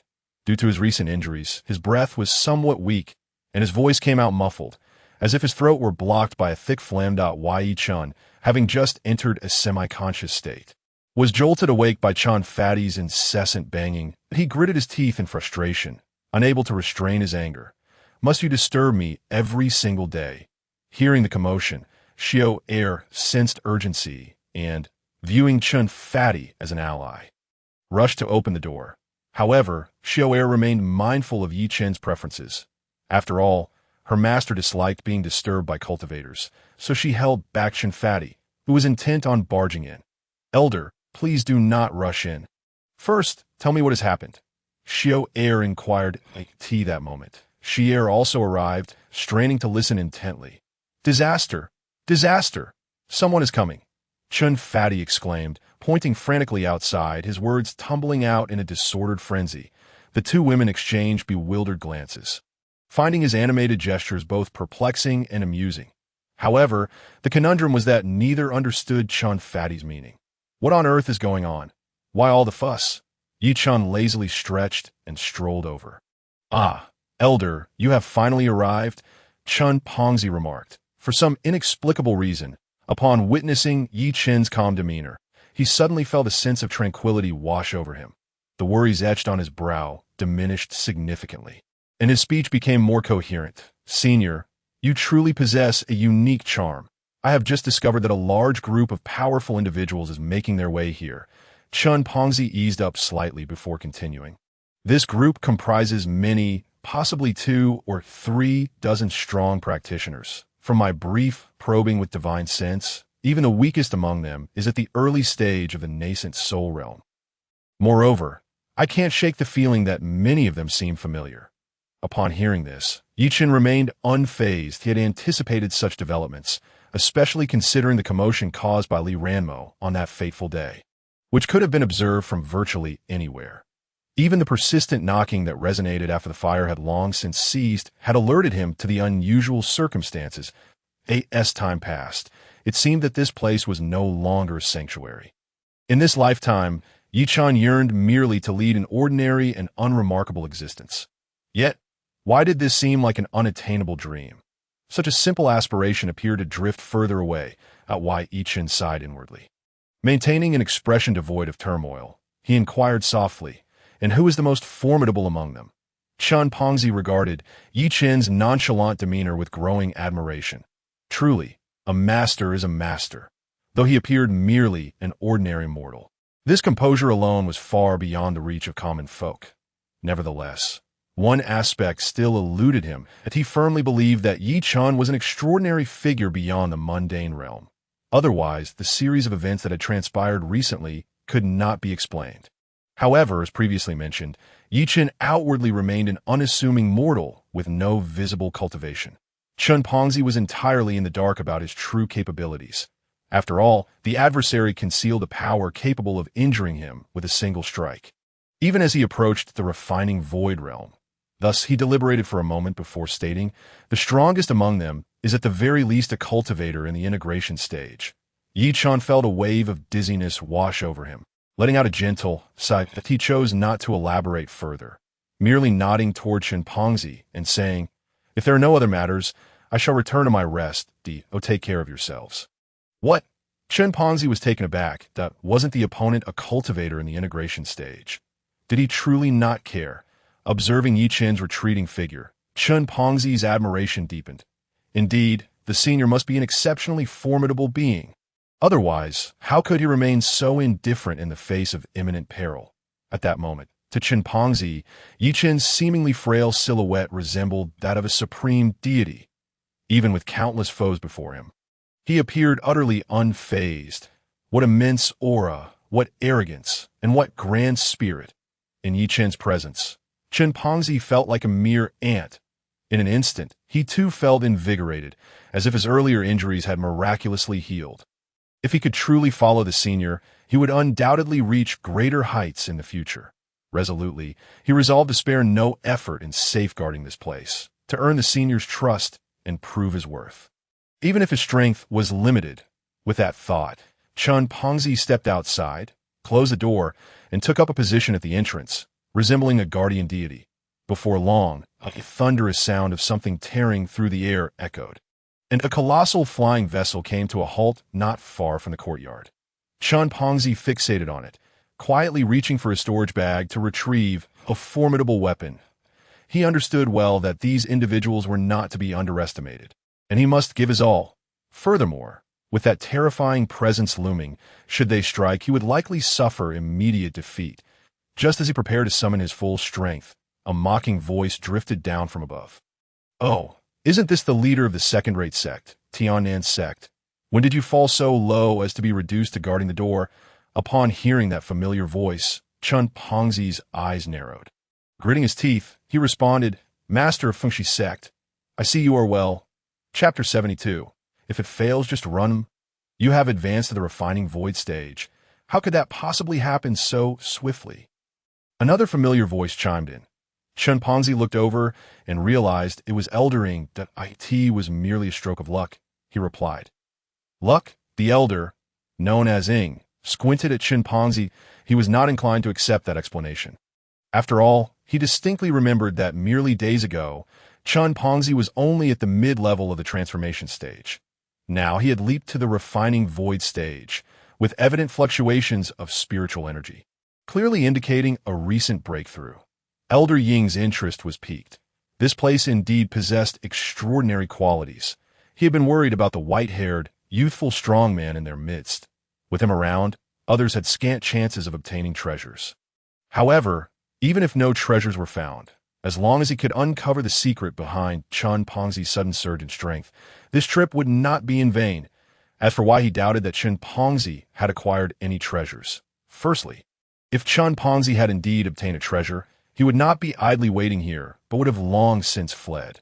Secondly, he believed that any treasures were likely in the hands of the courtyard's owner. Given that Chen Pongzi, now at the refining void stage, was willing to guard the door for him, Elder Ing surmised the owner must be exceptional, if it were truly, as that individual claimed, that there were no particularly powerful beings here. Everything would be manageable. However, if there were, he would leave immediately. After all, this treasure-seeking expedition seemed hopeless, and the greatest gain would be Chen Pongzi. Moreover, as the leader of the Tiannan sect. Even if mishaps occurred, he would not fear being left without recourse in the future. Of course, Eldering was not the only one with such thoughts at that moment. The master of Fengshi sect shared a similar sentiment. So, what's it going to be, old Shadow? Shall we pay him a visit? Elder Ing cast a casual glance at him, old rivals. They understood each other's intentions well, and he replied, very well, watching the two stand side by side. Chen Ponzi felt a twinge of surprise that it was said these two were bitter enemies. He never expected them to join forces now. This was dire news. Chen Ponzi thought to himself. Both had been renowned strong practitioners at the refining void stage long ago, and either of them surpassed him. Just dealing with one would be challenging enough, let alone facing both together. However, he had no time to contemplate strategies as figures began to leap down from the flying vessel. Chen Ponzi took a quick assessment and realized that, including the two in front, this group had gathered no less than 4 refining void stage cultivators. The other practitioners were also of considerable strength.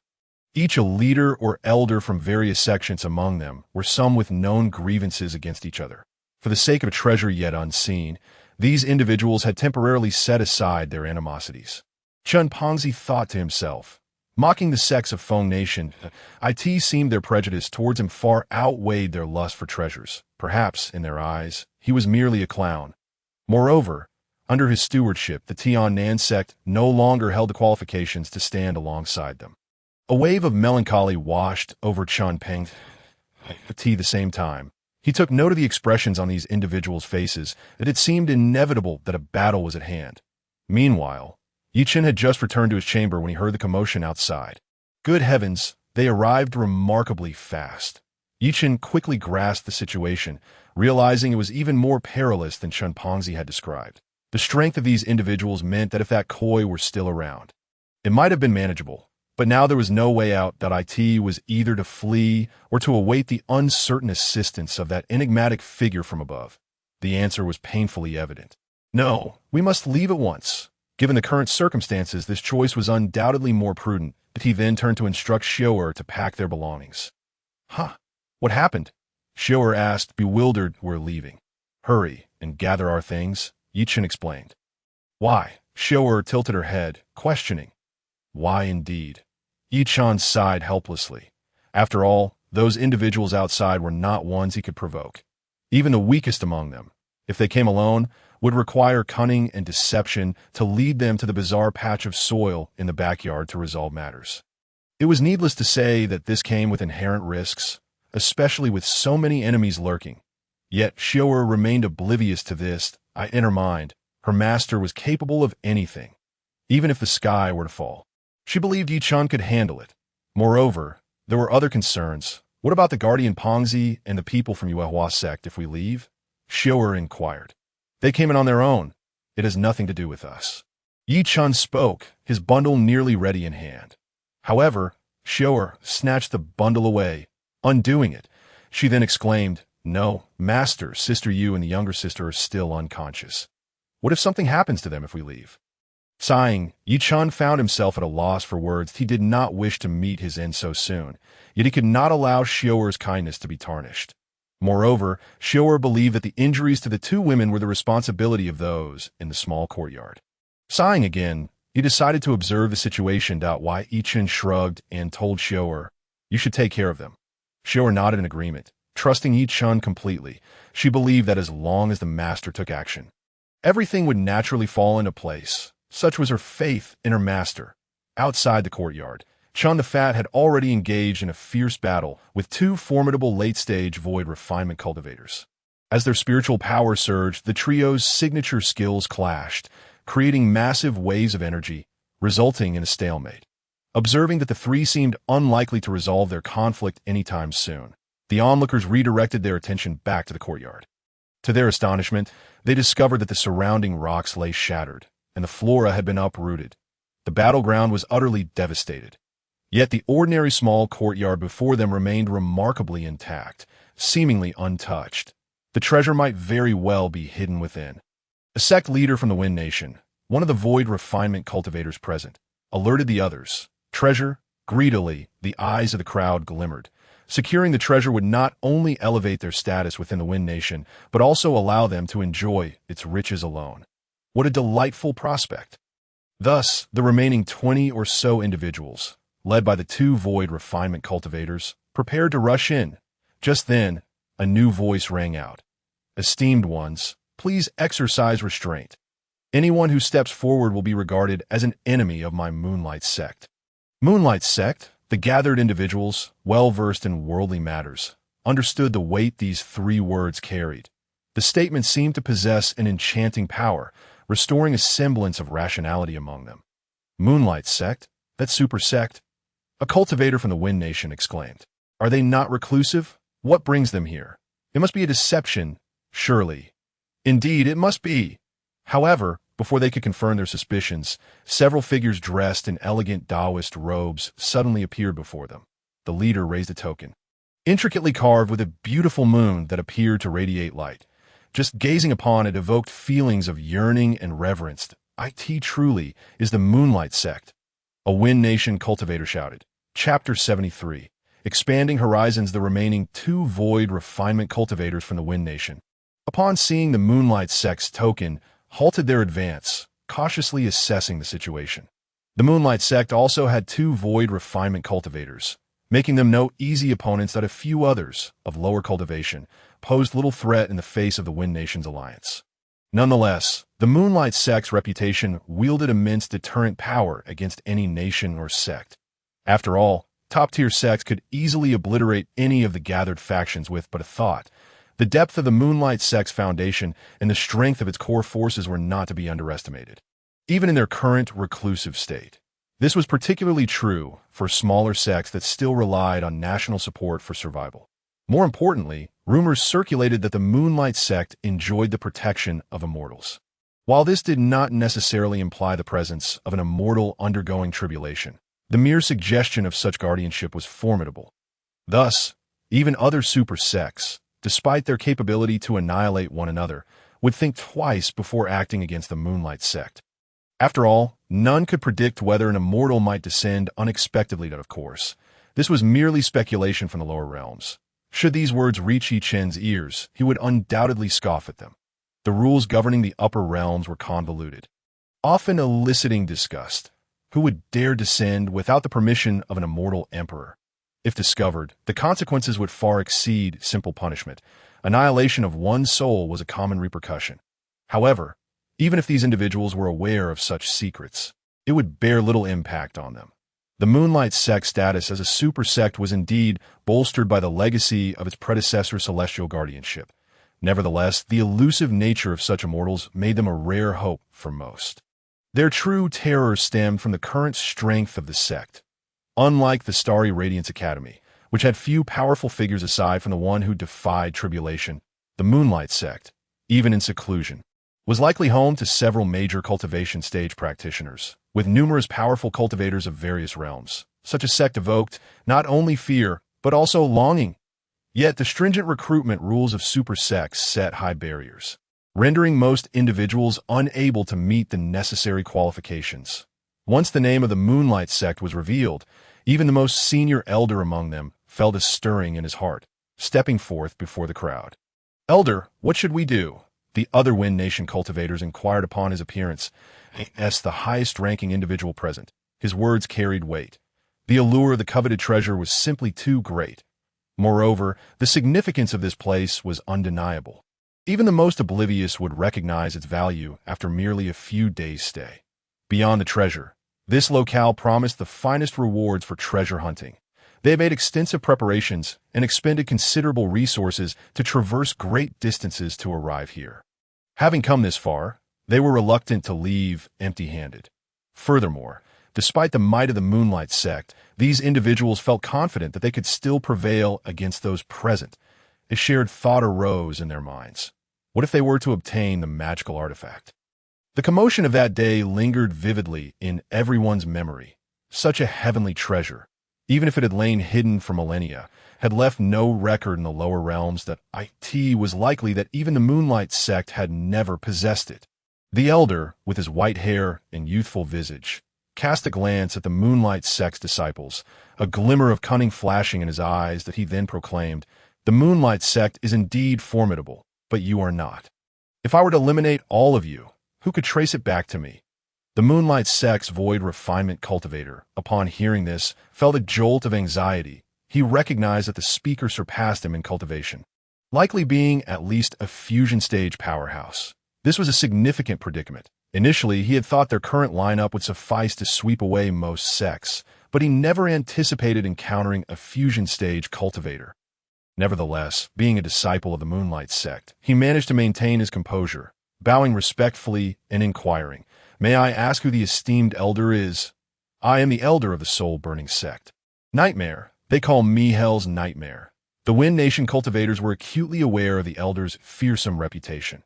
His notoriety stemmed not only from the countless lies he had claimed, but also from his penchant for tormenting his victims before delivering the final blow. It was said that none who fell to Nightmare left this world intact. Yet, the reclusive Moonlight Sect might not be privy to such details. Thus, his self-introduction held little sway over them, though his inherent strength instilled caution.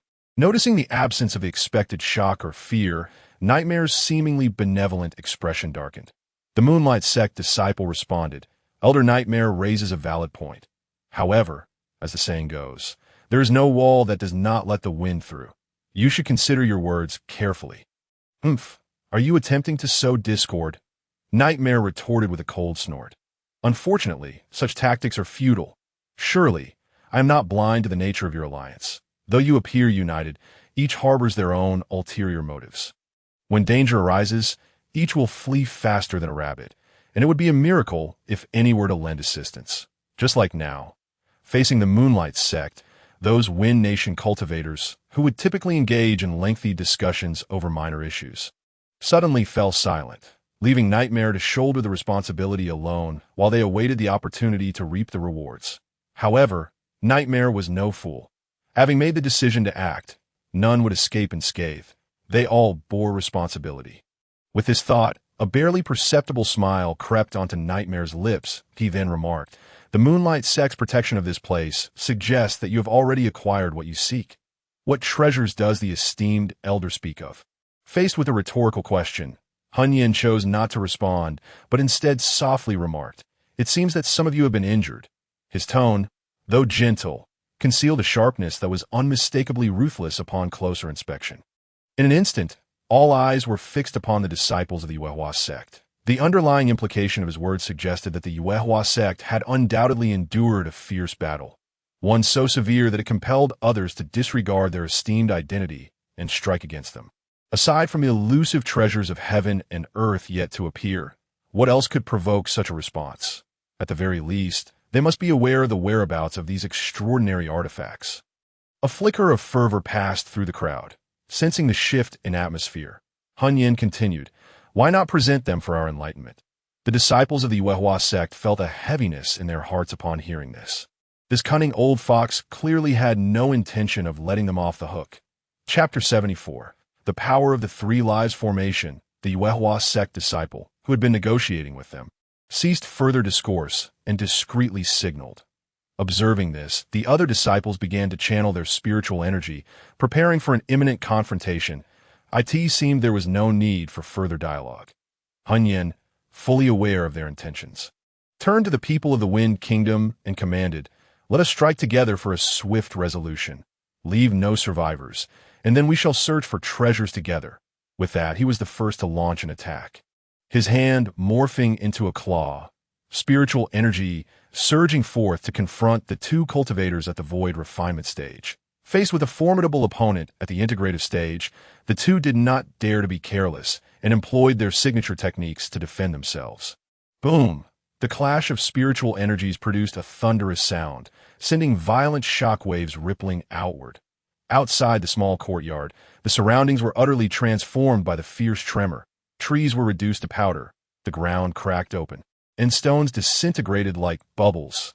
The battle between cultivators above the void refinement stage was indeed terrifying.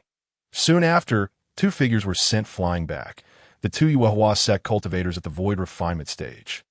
Hunyin observed the severely injured duo, Contemplating that perhaps he had been too forceful, he had only exerted 4/10 of his power, intending merely to inflict light injuries upon them before diverting the ensuing chaos to allow others to eliminate them. To his surprise, they proved utterly incapable of withstanding his strike. Had he applied more force, he could have easily ended their lives. Consequently, the others hesitated to act against them, as expected, witnessing this turn of events. Everyone, including the remaining void refinement cultivators from the Wind Kingdom, shifted their focus to the other members of the Yuehua sect. That it appeared as if they were encircled, suffocating under the pressure. That in reality, they all harbored the same trepidation, unwilling to resort to lethal force, especially with their own hands. Thus, amidst the scheming minds of all involved, the situation grew farcical. In a moment, those seemingly weaker disciples of the Yuehua sect managed to stabilize the situation. It was indeed a predicacy. Hunyan took note of these developments, contemplating whether to eliminate the opponents directly to prevent future troubles. His spiritual energy fluctuated, sometimes coalescing, sometimes dissipating. Were it not for the prospect of treasure and his concerns regarding their backing forces, he would have already begun relishing the prospect of tormenting them. Such indecisiveness was not characteristic of him. There was only one solution left. A grim expression crossed Hunyan's face. He had initially considered sparing the companions for the sake of the Wind Kingdom's future. But now, for the sake of caution, it would be best to silence them permanently once this was over. With this thought, a twisted smile crept onto his lips. He fixed his gaze upon the severely injured Yuehua sect cultivators. Resolved to make his move, "Stop!" A clear and melodious female voice rang out. Accompanying it was the sound of a long sword slicing through the air, infused with immense spiritual energy. Hunyan's expression shifted as he intensified his own spiritual energy to meet the sword head-on. The collision unleashed a tremendous surge of energy. Hunyan's countenance changed, and he was forced to retreat several steps. At that moment, everyone present took note of the shift. Hunyan was repelled? He, a formidable cultivator at the integrative stage. Even when faced with two opponents at the void refinement stage moments ago, he had sustained no injuries. Could it be yet another cultivator at the integrative stage who had arrived? As the crowd turned towards the source of the voice, they beheld a strikingly beautiful woman standing tall, her demeanor solemn. She wielded a long sword, her spiritual energy surging forth, unperturbed by Hunyan's presence. "Sister, junior sister," the disciples of the Yuehua sect exclaimed in unison. Indeed, the newcomer was Yu Xiangxiao, but how could she be here, seemingly unscathed after her previous injuries? Moreover, her power. As the crowd scrutinized her, they realized with astonishment that Yu Xiangxiao had reached the peak of the void refinement stage. She lightly nodded, casting a glance towards the courtyard, and the disciples of Yuehua sect instantly understood. It was evident that a senior had intervened on her behalf. Hunyan's expression darkened. Indeed, a cultivator at the void refinement stage had managed to repel him. A cultivator of the integrative stage? What an utter humiliation! Although he had underestimated his opponents and exerted only 2 or 3/10 of his strength, such an outcome was still unacceptable. Brothers, follow up? Yu Xiangxiao tossed a vial, which her two companions caught, realizing it contained the spiritual medicine gifted by Zaire. They exchanged glances, and in the face of imminent danger, they wasted no time. They hastily applied the medicine to their wounds and took a sip. Almost immediately, the injuries they had sustained, both internal and external, began to heal at a visibly rapid pace. Hunyan, witnessing this, was left in disbelief.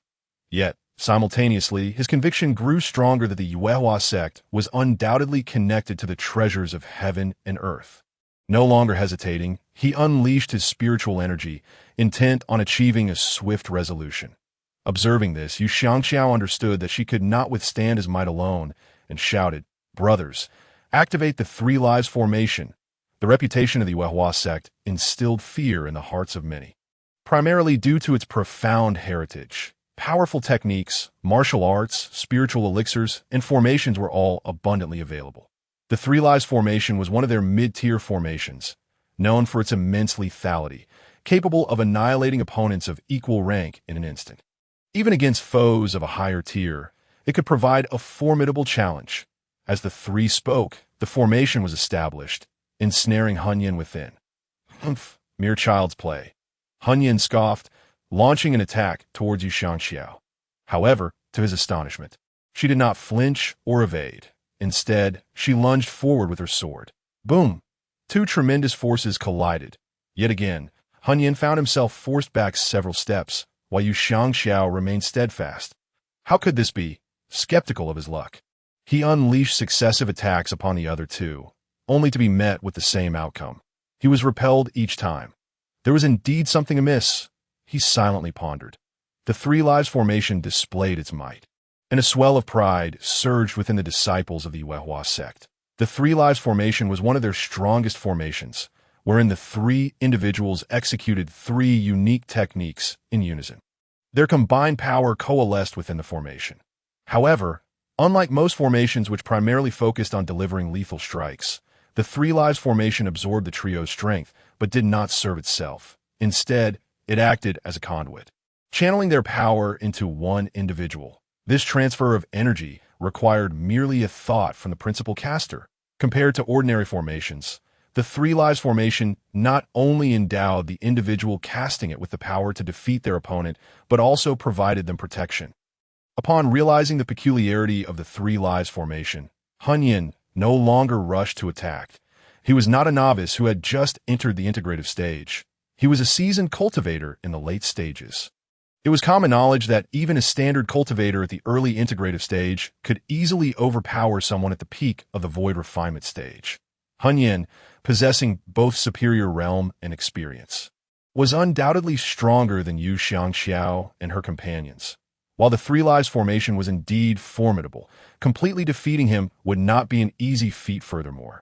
Every formation had its limitations and weaknesses. His current strategy was to either prolong the confrontation, waiting for the formation's duration to expire, or to seek out a weakness for a decisive blow. Chapter 75, The Terrifying 100 Flowers Primordial Formation. However, neither of these choices seemed optimal at this moment. He was not alone, but he cast a glance at the other battlefield, where the other cultivators from the Wind Kingdom were still probing the remaining 5 disciples of the Yuehua sect. With a cold snort, he withstood another of Yu Xiangxiao's attacks and shouted, "Everyone, stop hesitating. They possess spiritual medicines capable of instantaneous recovery, which are undoubtedly linked to the treasures of heaven and earth. Act now." Upon finishing, he feigned a disadvantageous position, as expected. The others, upon witnessing this, became immediately flustered. If even Hun Yin, their strongest ally, was faltering, then this grand operation would yield no results. Moreover, they had witnessed firsthand the 2 Yuehua sect disciples, previously gravely injured by Hun Yin, now bouncing back to life.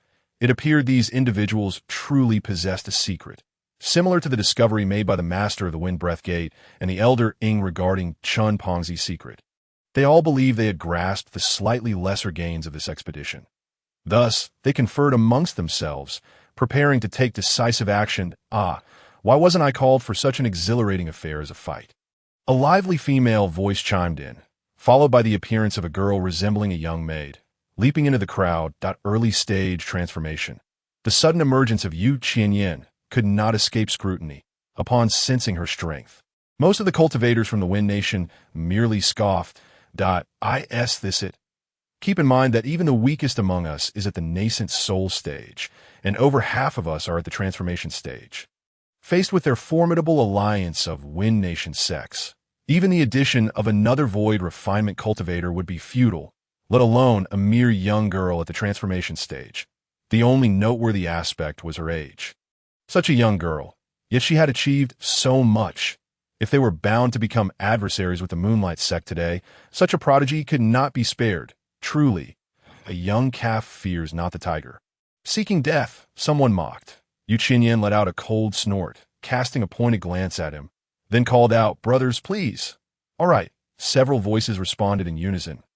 As Yu Qinyan's words fell, her hands swiftly formed seals, and the others promptly channeled their energy into her.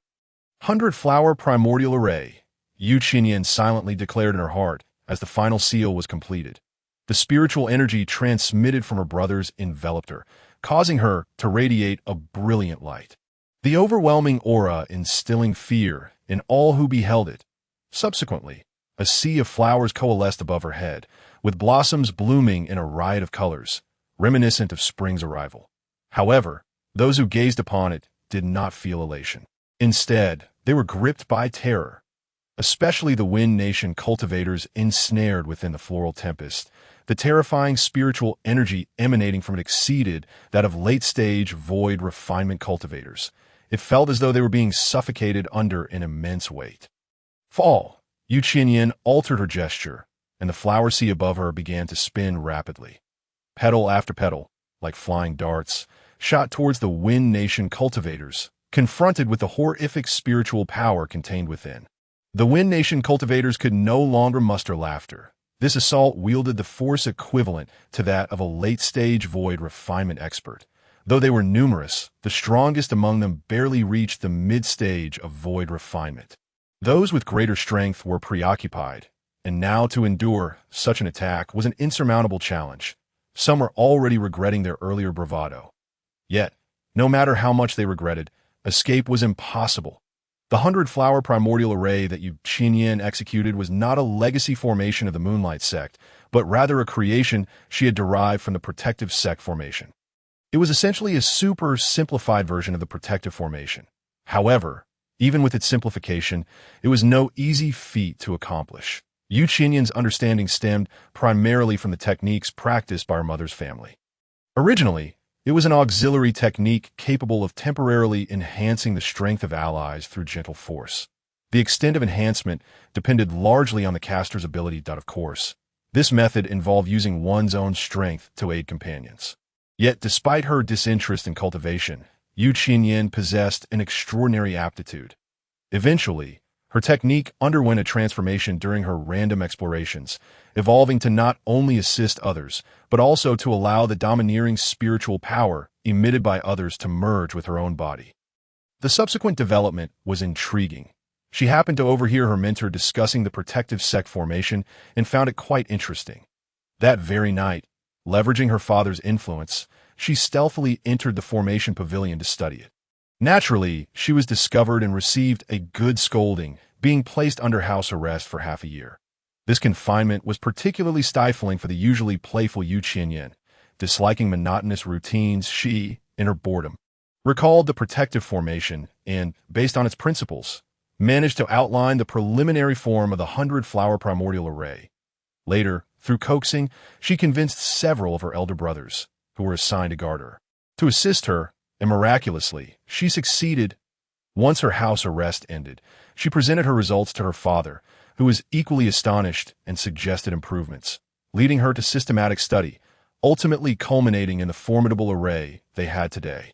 However, according to the sect master of the Moonlight Sect, there remained considerable room for enhancement. Nevertheless, even in its current form, its power was not to be underestimated. After all, it fused the abilities of 6 individuals, including Yu Qinyan herself, crossing an entire major realm and nearly stepping into 2. What a terrifying formation! Countless petals fell like raindrops. The cultivators of the Wind Nation exhibited their abilities, some even attempting to defend together. Boom! The continuous sound of explosions erupted, akin to the simultaneous activity of earthquakes and volcanoes.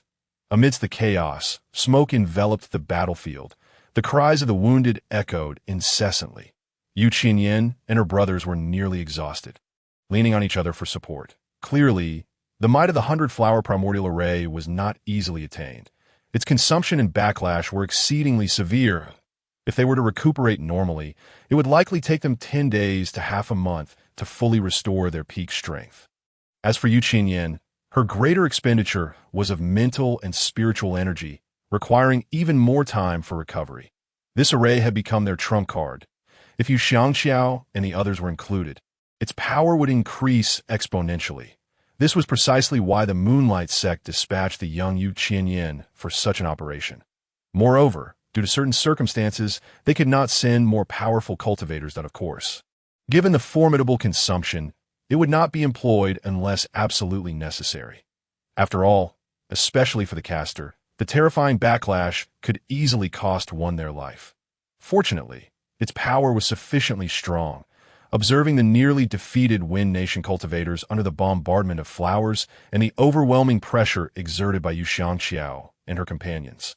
Yu Qinyan felt quite satisfied. However, she overlooked one detail that a round of applause erupted, followed by a voice remarking, "The little girl is somewhat impressive. Old Shadow, that attack. If we were to take it, it would certainly be troublesome." Thankfully, our other companions helped us bear the brunt. I doubt she can unleash a similar attack a second time. Chapter 76. A desperate situation, this is indeed troublesome. Although Yi Chen remained unseen and appeared to be just an ordinary person, he was acutely aware of the unfolding circumstances. Every change was crystal clear to him, even more so than to others. "Master, how is it outside? Is Miss Yu and the others all right?" Xiao stood beside Yi Chen, her face etched with concern as she gazed at the overwhelming spiritual energy outside. Unable to suppress her fear, that moment, she unconsciously leaned closer, tightly clutching Yi Chen's arm. Why, Yi Chen felt a wave of softness that made his mortal body tremble involuntarily. He turned to glance at Xiao, whose pitiful expression stirred something within him. Ahem. Fortunately, Yi Chen possessed a sense of righteousness and quickly turned back, saying, "Though it seems dire, everything is fine to oh, that's good." As Xiao, of course, was unaware that Yi Chen was also in a state of panic. Yet in her heart, there lingered an inexplicable trust towards him. She believed in Yi Chen, convinced that even in the face of the most terrifying situation, he would protect her, and indeed, he would end this life. Xiao was Yi Chen's only kin. For her sake, he would go to any lengths, just as on that day. Even when facing the attacks of a transcendent being, Yi Chen would unhesitatingly use his body to shield her from harm. However, despite such bravado, one must recognize their limitations that in the past. No, even if he possessed just 1% of his former strength, what could a multitude of such lowly cultivators do against him? Yet, now Yi Chen was merely immortal and needed to contemplate alternative strategies. Should it come to that, he would have to attempt something in that vacant area. Why, Yi Chen mused, devising plans to lure the enemy in. However, none seemed particularly feasible. Although he was unfamiliar with the enemies before him, he could glean insights from their confrontations. These individuals were clearly seasoned veterans. Why, Yi Chen thought, perhaps I should try calling for help. He gazed at the sky, deeming it unreliable. Every single movement he made was under the watchful eyes of that group. With the commotion below being considerable, it was impossible for them to be unaware. It seemed that those individuals were indeed insufferably arrogant. They would only take action when absolutely necessary, and even then, only if Yi Chen were in danger. Moreover, Yi Chen was not solely concerned for himself. His primary worry lay with those around him, particularly with Xiao. What could he do? As Yi Chen's mind wandered, he suddenly sensed some unusual activity in the backyard. He turned his gaze curiously in that direction, observing intently for quite some time, a smile gradually forming at the corners of his mouth. At that moment, outside the courtyard, faint sounds echoed from the front and back. Though they were subtle, they struck the listeners like a thunderclap. The members of the Wawa sect turned their attention to the two individuals. Noticing that although their attire was somewhat disheveled, they still emanated a fierce aura. Not far ahead, Chen Pongzi lay on the ground, drenched in blood, his breath faint.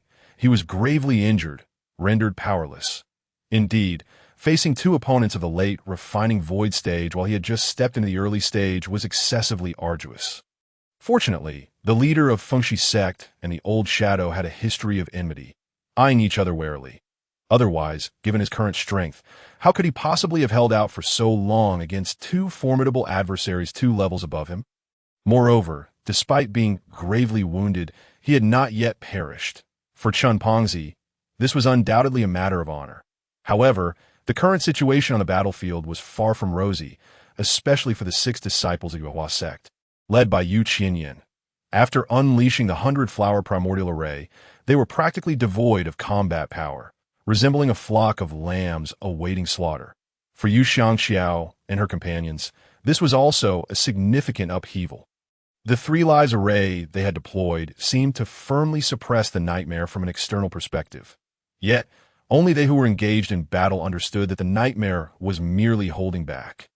If the latter were to exert its full strength, breaking the formation might not be impossible.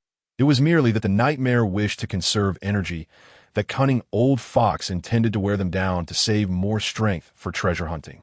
Of course, this was all under the assumption that the nightmare had no additional assistance.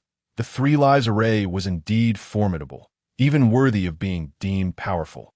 However, like the vast majority of formations, it possessed a critical weakness, the outside. While the might within the array was impressive, capable of crossing levels to confront foes, its strength diminished outside the formation. Should a flaw be identified, even an attack of equal rank would inevitably shatter the Three Lives Array. The nightmare was acutely aware of this, hence it shouted, "You two, do not dawdle. Quickly lend a hand." The two glanced upward, appearing contemplative. They exchanged glances, neither of them immediately taking action, compared to their mutual apprehension. They were far more fearful of the nightmare, the elder cultivators from the Feng Kingdom, who was unaware of this person's methods. His ruthless style and formidable might compelled them to exercise caution. Observing their hesitance, the nightmare coldly remarked, "Are you two waiting for them to drag me down?" Having their thoughts exposed, the leader of Fengshi's sect and the old shadow exchanged awkward smiles. Responding, "Senior, what are you saying? We are, after all, in the same boat." If it were not so, it would indeed be preferable. The chilling voice of the nightmare pierced through like an icicle. If I were to exert my full strength, breaking the array would not be impossible at that time. The nightmare cast a sinister gaze upon them. If you two continue to stand idly by, do not blame me for treating you as enemies. These words held some weight, causing both of their expressions to shift, their minds weighing the implications. They exchanged subtle glances, ultimately giving the slightest of nods that a cultivator at the integration stage was not someone they could afford to offend. The Yuehua sect was indeed formidable, but the distance was great, and the Emperor was far away. For them, the greatest threat lay with the nightmare at the integration stage. Furthermore, it was evident that the nightmare had no intention of sparing these disciples of Yuehua sect. Should they all be annihilated, the Yuehua sect would have no means to investigate, and when it came time for retaliation, they would be utterly at a loss. Having made up their minds, the two hesitated no longer. They unleashed powerful spiritual energy, directing their attacks toward the Three Lives Array. Curiously, they chose different targets. The nightmare, located within the Three Lives Array, cast a cold smile and then directed its assault toward the third person. The strongest among them, Yu Xiao. Not good. The three of them exclaimed simultaneously in their hearts. .3 attacks, infused with tremendous spiritual power, surged toward Yu Xiao and her companions. The three different colored energy attacks expanded rapidly in their sight. Each attack was more ferocious than the last. Should they connect, it was unlikely that all three would survive unscathed. In this dire moment, the two senior disciples of Yuehua sect exchanged a resolute glance and clenched their teeth. In an instant, they unhesitatingly channeled all their power through the Three Lives Array to Yu Xiao. "Senior brother, no." Feeling the sudden surge of power, Yu Xiao understood what had transpired. However, before she could react further, the three attacks arrived simultaneously. The two disciples of Yuehua sect, stripped of all combat power, were instantly obliterated. In a blink, their life force extinguished. "No!" Yu Xiao cried in anguish, tears streaming down her face, relying on the spiritual power transmitted from her two senior brothers. She not only withstood the terrifying attack from the nightmare, but also forced the adversary back several dozen steps, a trail of blood escaping from the corner of her mouth. Seizing the last remnants of the Three Lives Array's power, Yu Xiao unleashed a terrifying force, striking down the leader of Fengshi's sect and the old shadow. Both spat blood, crashing heavily to the ground, temporarily incapacitated. The attack, equivalent to that of an integration stage expert, was indeed fearsome. After accomplishing this, Yu Xiao frantically rushed towards her two senior brothers. Upon reaching the Yuaning stage, one could condense a primordial spirit to that moment. Even if they sustained fatal injuries and their physical forms perished, they could still linger for a while longer. Yu Xiao aimed to protect their final hope.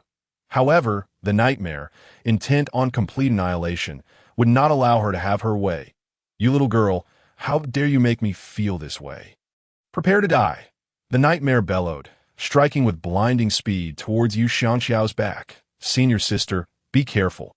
The remaining disciples of Yuehua's sect called out urgently. Some attempted to assist, but unfortunately, the previous exertion had drained them, leaving them powerless. They could only watch helplessly as the nightmare's attack hurtled towards Yu Xiangxiao's delicate frame. Yu Xiangxiao, aware of the impending doom, could not remain passive. She had to brace herself. Regrettably, the disparity in their realms was too vast. And with the fall of her two senior brothers, the Three Lives Array lost its efficacy. She was struck by a heavy blow, blood spewing from her mouth, nearly unable to maintain her footing. Yet, driven by an unyielding will to save her brothers, she managed to hold on temporarily. Unfortunately, her injuries had slowed her down, allowing the nightmare to seize the upper hand.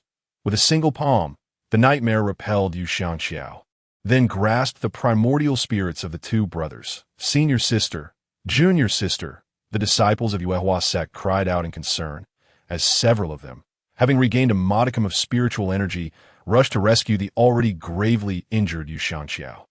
Once she was safely brought back, they glared fiercely at the nightmare, who toyed with the primordial spirits of their two brothers as if they were mere playthings. The nightmare paid no heed to their resentful glares, a glint of delight dancing in his eyes. His favorite pastime was tormenting his opponents. Not only did he relish inflicting physical pain, but he found the greatest thrill in torturing the will and spirit of his enemies. The more furious the disciples of Yuehua sect became, the more exhilarated he felt, especially at the moment he held their lives in his grasp. "Look at your helplessness. It is truly pathetic and oh so thrilling." A perverse smile curled upon the nightmare's lips as he spoke words that sent shivers down the spine. With a flick of his wrist, he conjured flames of spiritual energy, enveloping one of the primordial spirits and gradually eroding it. The flames crackled ominously, resembling the wails of someone being scorched.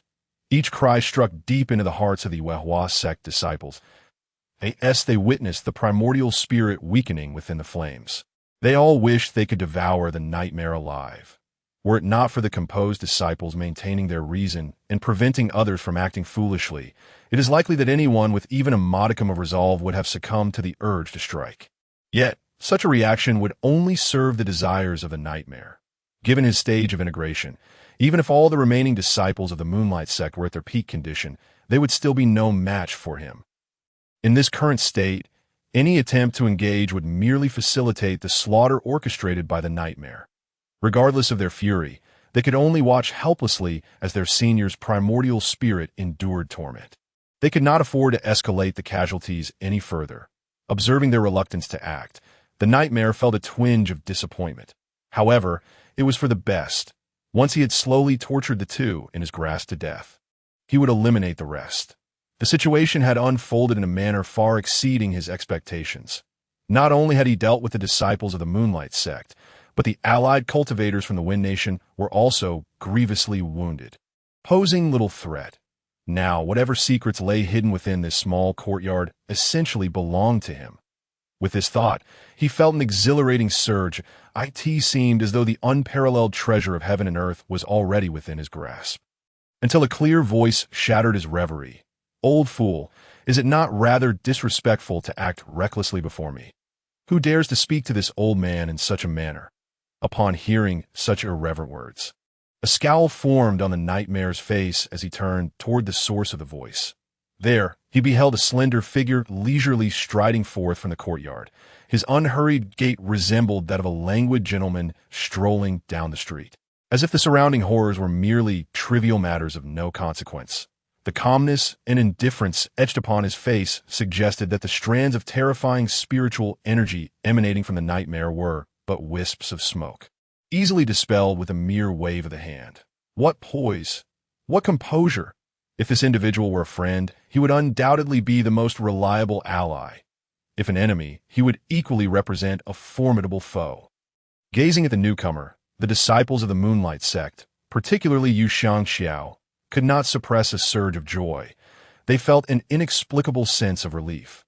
Yet upon noticing the change in the expressions of the disciples, the nightmare's demeanor shifted to one of gravity. However, upon recognizing the newcomer, he nearly burst into laughter. for this individual exuded no fluctuations of spiritual energy whatsoever. Clearly, he was nothing more than a mere mortal. Was it truly worthy of such alarm? Those who were frightened had assumed some celestial being lurked within. A mortal.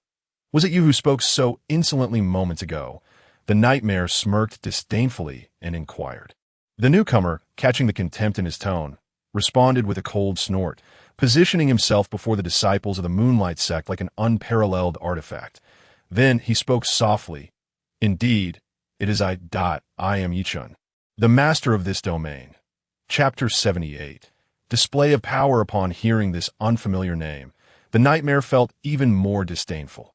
Although he was affiliated with the cultivators of the Wind Nation at his level of cultivation, he was aware of the strength of formidable figures from other nations. Even those hidden masters were known to him to some extent, yet he had never heard of anyone named Chen. Furthermore, he cast a sidelong glance at Chen. The latter appeared relatively young. The path of cultivation offered no shortcuts, and every step was taken painstakingly. The youngest among high-ranking cultivators would likely be decades older. Levels beyond the integration stage required an extensive passage of time to achieve, and even with techniques to preserve youth, one would still bear the visage of an ordinary middle-aged individual. Yet the newcomer appeared merely as a youth, devoid of spiritual energy and lacking any signs of youthful preservation, likely younger than his own fifth-generation grandson. How could he possibly believe that this individual was a terrifying powerhouse? Humph, an unknown junior.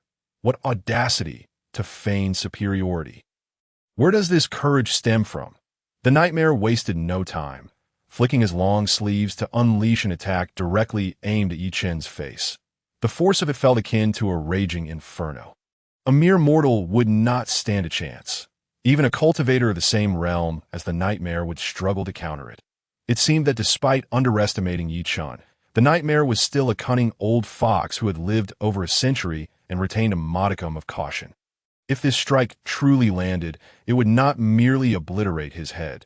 The entirety of him would likely explode like a watermelon. In this moment, every disciple of the Moonlight sect prayed that their suspicions were not unfounded.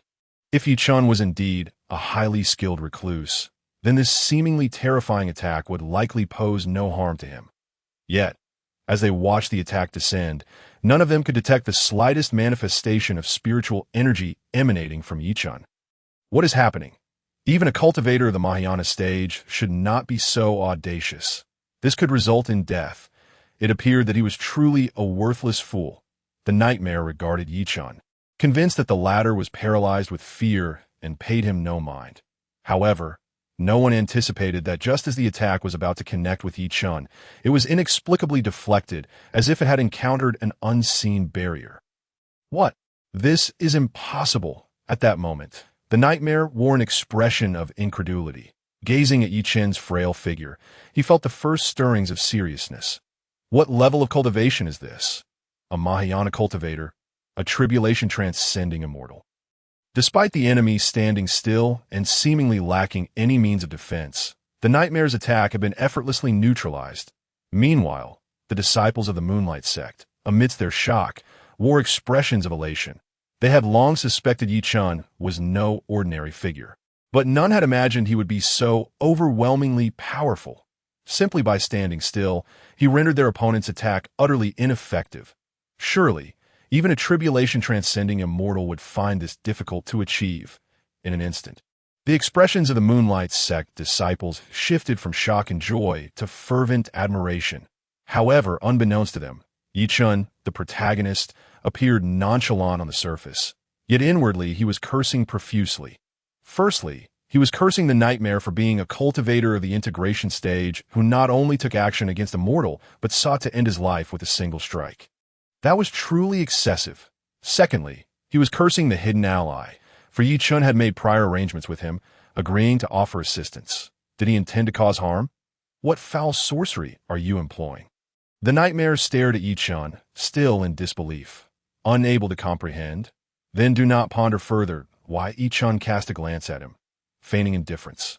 Humph, no matter what method you employ, I refuse to believe that a mere mortal can turn the tides in front of a cultivator of the integration stage. With that, The nightmare coldly shouted, unleashing a torrent of immense spiritual energy. It seemed he intended to unleash a full-force attack against Yi Chun. Feeling the oppressive weight of that overwhelming spiritual energy, which nearly rendered him breathless, Yi Chun's thoughts flowed like an unending river of eloquence. Nevertheless, he maintained a calm and casual demeanor, stating, "If you do not act soon, I shall truly stew you for dinner tonight." Upon hearing Yi Chun's words, the nightmare was taken aback. Were there others present? However, upon extending his divine sense, he found no one else. Subsequently, the nightmare snorted coldly, dismissing the notion as mere trickery. With that, he prepared to attack Yi Chun. "An ant dares to lay hands on my master." A voice like thunder resonated through the void. As the sound echoed, the nightmare suddenly found himself utterly immobilized. This unseen adversary had somehow ensnared him mid-air. Then, the heavens darkened, ominous clouds gathered overhead, and lightning surged within. Amidst the astonishment of the onlookers, a golden shadow emerged from the swirling clouds, resembling a flying fish in a leap or a serpent weaving through the air. A tribulation transcending immortal? A five-clawed golden dragon? Two distinct exclamations arose simultaneously from the nightmare and the disciples of the Moonlight sect. Based on their experiences, they had encountered numerous spiritual beasts, yet they had never witnessed such a legendary creature. Even when imagining it, they had found it hard to believe. Now, not only had the five-clawed golden dragon manifested before them, but its cultivation had evidently reached the tribulation transcending stage. Yet, the most terrifying aspect of all was not this. They turned to look at Yi Chun, that figure appearing so diminutive beneath the extraordinary phenomena of heaven and earth. This mortal, from whom not a hint of spiritual energy could be sensed, was addressed as master by the tribulation transcending five-clawed golden dragon. They had formed an acquaintance with such a formidable being. The emotions of the Moonlight sect's disciples could hardly be described by mere joy and surprise. It was an awe that transcended admiration, an existence that could only be gazed upon with reverence. Heaven above, what sort of person have I provoked? In stark contrast, the nightmare felt as though he had plunged into a bottomless abyss filled with magma. There was no chance of survival. "Senior, it was my ignorance that offended you. I implore you to show mercy. Spare my wretched life, and I shall serve you without complaint, under the oppressive weight of death." The nightmare could not help but capitulate. Upon hearing this, Yi Chun let out a cold laugh and remarked, "Now you know fear." It is too late. The recent series of events had already drained him of patience. Although he had softened considerably since descending to the lower realm, he remained resolute in eradicating any potential future threats posed by the nightmare. Following his directive, the five-clawed golden dragon wasted no time and swallowed the nightmare. This cultivator at the integration stage, whole. After a few chews, it spat out a tattered garment. Grumbling, "Bah!" Tasteless Yi Chun observed this scene with a sense of familiarity. Could it be that the vacant space in the backyard was related to this carp? Chapter 79. A feast awaits. Yet, he merely entertained the thought briefly, not dwelling on the matter. He gestured to the carp to deal with the remnants of the Wind Country, as the former Yi Chun was a decisive figure and would not show mercy to these unscrupulous individuals. In no time, under the carp's meticulous efforts, these people seemed to vanish as if they had never existed, their souls utterly extinguished. Yi Chun mused that regardless of their affiliations, this would surely deal a significant blow to their morale. It was unlikely that anyone would be foolish enough to seek revenge now. Satisfied, Yi Chun nodded and said, "All right, you may return." Instantly, the five-clawed golden dragon transformed into a carp and soared towards the pond in the backyard. Meanwhile, those from the Moonlight sect who still retained consciousness gazed at Yi Chun in stunned silence, their eyes filled with both fear and astonishment. Reflecting on their previous offenses, they longed to slap each other in regret. Yi Chun regarded them with a sigh, handing over the souls of the two Moonlight sect disciples that the carp had rescued. Without further ado, he turned to leave. A member of the Moonlight sect hesitated for a moment before calling out, "Senior, please wait. Without a physical form, I cannot save them," Yi Chun replied without looking back. Once one reaches the nascent soul stage, even if their body is destroyed, the soul remains, offering a glimmer of hope for revival.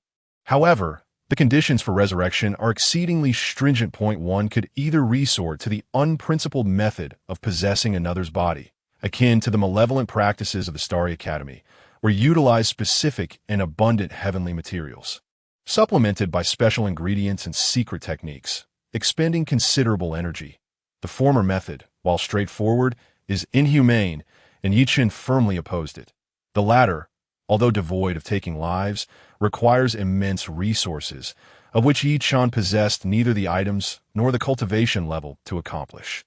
The person was momentarily taken aback, then realized, feeling a surge of gratitude. The senior appeared cold, yet was evidently concerned for their plight. What a kind-hearted individual, hiding warmth beneath an icy exterior. In that moment, their esteem for Chen rose significantly. Here was a peerless expert who did not bully the weak, who could easily ignore them, yet chose to show concern. Thank you, senior, for your consideration. However, we are aware that my senior brother's physical form is beyond recovery. We are already immensely grateful to be able to save our souls. As they pondered this, the individual bowed deeply to Chen, expressing heartfelt gratitude. Is there anything else? Chen inquired, that we simply wish to request a place to recuperate. Came the reply. Chen glanced around at the injured individuals.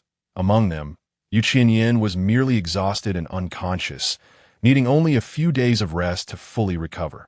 Apart from the two whose souls remained, Yu Xiao bore the most severe injuries, having directly endured an attack from a cultivator at the integration stage.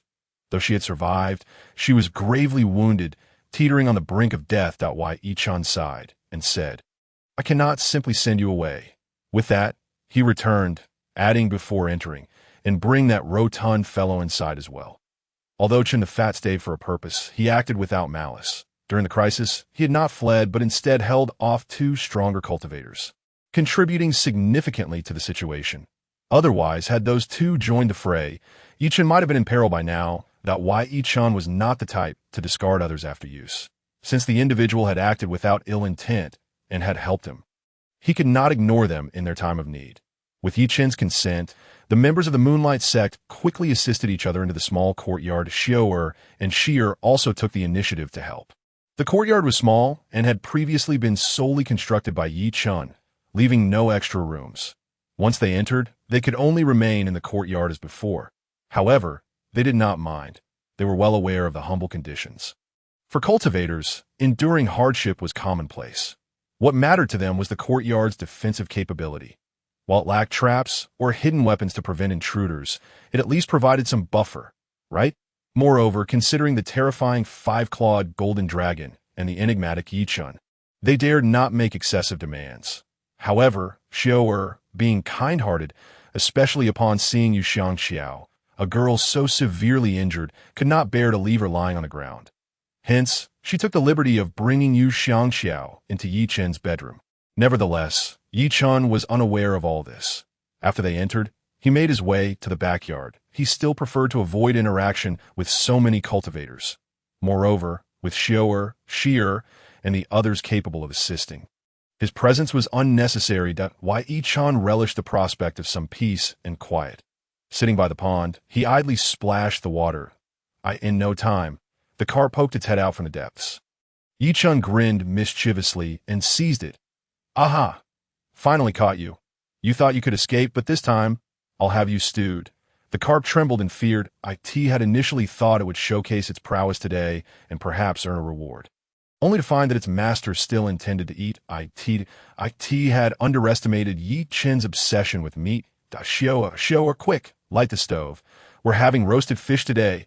Chen shouted. Soon, Xiao peeked her head out. With Yu Xiao being looked after by Shi, she could spare the time to come.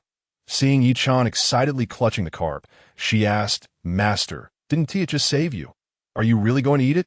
This fish is cunning, waiting until the last moment to act, trying to scare me. The carp thought to itself that its master truly held a grudge, remembering even the smallest details. Let us keep it alive for now. Besides, I just saw a lot of meat suddenly appear in the kitchen. Xiao, noticing the carp's pitiful expression, remarked, There's meat in the kitchen? Chen, puzzled, replied, Didn't the last piece get ruined by him? He glanced at the carp. Suspecting it might be the culprit behind this sudden bounty, It seemed plausible that the carp had gone out to procure some meat to divert his attention. You said there was a lot? Yes, a great deal. Enough to last 2 months. In her efforts to satisfy Yi Chen's cravings, Shower had also learned how to preserve meat. Storing such quantities was no trouble for her. That much? Yi Chen was astonished. The carp truly had a good heart. All right, considering it helped today, I shall spare your life for now. Yi Chen tossed the carp back into the pond. The carp swiftly darted into the depths, no longer daring to surface. Chapter 80. Tranquility. Yi Chen found amusement in the carp's actions. In truth, he had never intended to eat it. He merely sought to instill a sense of caution. After all, recent events had been quite peculiar, and he might require the carp's assistance in the future. He then told Shower, feed it something later as a reward. With that, he cheerfully dashed to the kitchen, eager to be with his beloved meat. The carp, watching Yi Chen run off, slowly resurfaced, glancing warily in the direction he had disappeared. Though the carp had already transcended and could soar alongside many celestial beings, the pressure it felt in Yi Chen's presence remained palpable. While it was unaware of the secrets Yi Chen harbored, the dark aura that occasionally emanated from him during moments of contemplation filled it with dread. Had it not been for the benefits of staying here, the carp would likely have fled long ago. If others were to learn of its current predicament, they would surely mock it. But what did those people truly understand? The carp leisurely swayed its tail, content to remain in this comfortable spot. Fortunately, it displayed enough wit to venture out and hunt some wild beasts, procuring a bit of meat. Otherwise, even if Yi Chen did not intend to consume it today, he would surely administer a thorough lesson of torment. Nearby, other creatures gathered around. Oh, carp boss, you truly exude an air of authority today, a sprig of chives praised. Indeed, one day I aspire to be like the boss. Another chive chimed in. You think you can compare with the boss? One chive scoffed. Oh, do not say that, as grass. We must still have dreams. The carp adopted a sage-like demeanor, speaking in the tone of an elder. Yes, the boss speaks wisely, the other creatures flattered. Who is grass? I am chives, one chive thought to itself, though it did not dare to voice this sentiment, continuing to compliment the carp instead. Everyone should not envy or idolize me. It is only right to contribute to our master, the carp declared with a proud expression. Yes, the boss is right. One day, I too wish to contribute to our master, the chive exclaimed once more. Just then, Shower approached with a bowl of leftover rice. Upon seeing the carp swimming joyfully in the pond, she remarked, Little fish, you look well. This is your reward for today's efforts. She poured the rice into the pond and, glancing at the chives beneath her feet, hesitated for a moment before plucking a leaf. This time, you truly contributed to our master, the other creatures exclaimed, reveling in the misfortune of the small chive, which looked on helplessly with tears unshed. Yi Chen surveyed the substantial pile of meat, contemplating whether he should indulge in a barbecue feast today. This food would suffice for a considerable time. Moreover, the marketplace constructed by the Fire Nation was likely to be operational soon, alleviating concerns about sustenance. It must be said, although the royal family of the Fire Nation had ulterior motives, their efficiency in carrying out tasks was commendable. While he pondered, Shower returned from feeding the fish. Did you bring it? Let Shear give it to that plump fellow, Yi Chen instructed. Among these individuals, besides Yu Xiang Qiao from the Moonlight sect, he had sustained the most severe injuries. Yet, clear water alone was insufficient for healing. Yi Chen did not wish for him to linger indefinitely, so he instructed Shower to fetch a leaf of chives. Although treasures were abundant in the courtyard, they could not be given away recklessly. Each visitor who partook of the offerings experienced a significant surge in their cultivation. Perhaps Chen Pongzi appeared harmless at present, but the future was uncertain. While harboring no malicious intent, one must remain vigilant against potential threats. When it came to sharing resources, a degree of caution was prudent. Furthermore, it was conceivable that once the marketplace was completed, such resources would be needed for bartering meat. With the mandate of the Fire Nation's ruler, he might even enjoy free meals. However, the marketplace's operations would likely be predominantly managed by ordinary folk. Others might rely on those provisions for sustenance. It would hardly be fair to allow them to suffer losses. With that leaf of chives, Chen Pongzi began to recover at an astonishing rate. Not only that, but his cultivation also surged. leaping from the initial stage of refining to the latter stage. This rapid transformation astonished him and elicited envy among the disciples of the Moonlight sect. Feeling the abundant spiritual power coursing through him, Chen Pongzi expressed his gratitude to Yi Chen with deep bows. Subsequently, he returned to the entrance that in Chen Pongzi's heart. Yi Chen's repeated kindness was immeasurable. Perhaps Yi Chen himself did not perceive the weight of his actions, but for Chen Pongzi, whether representing the Tianan sect or himself, he felt an insurmountable debt of gratitude. For not only had his cultivation skyrocketed, but Yi Chen had also helped him eliminate many of Feng Nation's top forces, including those hostile to him. Now, even if Chen Pongzi returned to his sect empty-handed, his current strength was sufficient to restore his sect to the ranks of elite powers. Thus, it could not be said that Chen Pongzi's journey yielded no gains. Rather, he had achieved the greatest rewards, that he was a man of gratitude, willing to endure any trial, even if it meant traversing a mountain of blades or a sea of flames for Yi Chen. However, seeing as Yi Chen appeared to have no demands of him, Chen Pongzi returned to his post at the entrance, resuming his previous duties. While contemplating his newfound realm, he also kept watch over the courtyard. Observing Chen Pongzi's recovery and return to his post, Yi Chen's fondness for him only grew. Yet, seeing Chen Pongzi loyally stationed at the entrance reminded him of someone else. Yi Chen gazed at the setting sun in the west. I wonder how Li Ranmo is faring. Ever since she sketched the treasures of heaven and earth, Li Ranmo had set off on a journey. Some time had passed now. Though not long, the recent changes in this place were so pronounced that Yi Chen felt as if years had slipped by. In contrast to Chen Pongzi, the disciples of the Moonlight sect were faring differently. The toll of the recent battle had been immense, and they had yet to fully recover, while their external wounds healed quickly. Thanks to the clear water Xiao'er provided, restoring their spiritual power and stabilizing their levels would take time. Most importantly, they were all still worried about the unconscious Yu Xiangxiao. However, Yi Chen was at a loss. Her internal and external injuries were both grave. While external wounds healed easily, internal injuries posed a challenge. As for why she was not given chive leaves, it was not due to Yi Chen's caution or a desire to keep her around for his own amusement.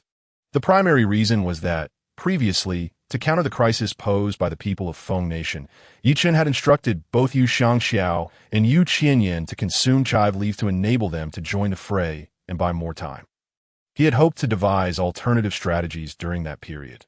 Now, with her once again severely injured, the same method was no longer applicable. Chapter 81. Gathering intelligence. Like most spiritual pills and elixirs, repeated use of the same remedy can lead to resistance. Moreover, if the interval is too short, its effectiveness diminishes significantly, rendering it less impactful for her. Otherwise, like Xiao'er, who had been consuming heavenly treasures for years. How could she still be at the Yuaning stage if Yi Chen had not taught her any cultivation methods? Of course, what Yi Chen did not realize was that Xiao'er's current cultivation was not solely due to these factors. Half of it was related to Yi Chen himself. The effects of spiritual herbs are not as potent for the same individual as one might expect. Thus, Yu Xiangxiao could only recuperate gradually. Yet it was estimated that it would take at least a month for her to recover somewhat. Did these people really need to stay for that long? Another matter weighing on Yi Chen's mind was that after dinner, he typically prepared for sleep shortly thereafter. However, Xiao'er had taken the liberty of placing Yu Xiangxiao on his bed, and there was no extra space. Where would he sleep when it came time to rest? Xiao'er also recognized the predicament. She exchanged glances with Yi Chen and, after a moment's thought, suggested, "How about you share a bed with her? Master, share a bed." Yi Chen thought to himself, as a grown man. Was it appropriate to share a bed with a young woman? He glanced at the still unconscious Yu Xiangxiao. She was fair of face and slender of form. Although covered by a quilt, the outline of her bosom was still distinctly visible, rising and falling with each breath, provoking thoughts that one could hardly suppress. Perhaps this was not entirely out of the question. Why Yi Chen mused, as a vigorous young man of integrity. Could he truly be intimidated? After much contemplation, he sighed, observing Xiao'er's innocent expression, and said, "It's fine. Today I shall sleep elsewhere. You stay here with her, but where else is there to sleep?" Xiao'er inquired, though Yi Chen forced a smile. Indeed, he was well aware of the limited space. However, having voiced his decision, he was determined to see it through. Could this truly stump him? Yi Chen feigned confidence, patting his chest and stating, "I can manage." He then exited the room, under the night sky. Gazing at the dark, empty courtyard, Yi Chen found himself at a loss. Where could he possibly go? Yi Chen pondered for a moment and decided that it would be prudent to construct a room soon. Throughout his time in this modest courtyard, aside from himself and Xiao'er, very few visitors had graced the place, let alone anyone taking up residence. Given the courtyard's limited space and his own reluctance to make changes, he had never felt the need to create additional rooms. However, of late, an unending stream of visitors had arrived, all of whom were cultivators, often bearing injuries. Most importantly, he had overlooked a critical fact. As time passed, Xiao'er was no longer the little girl he had once rescued. She had blossomed into a mature woman. Though he had always regarded her as family, the distinction between genders could not be ignored, especially now that she had grown up. It was indeed time to prepare a separate bedroom for Xiao'er. With a firm resolve, Yi Chen acknowledged that today was no longer feasible for such endeavors. He gazed up at the completely darkened sky, realizing that this matter would have to wait until dawn. For now, he could only retreat to the lounge chair in the living room. As he contemplated his options, he found no other suitable refuge. The living room remained the only place to shield himself from the elements. Now, as a mere mortal, he was no longer as resilient as he once was.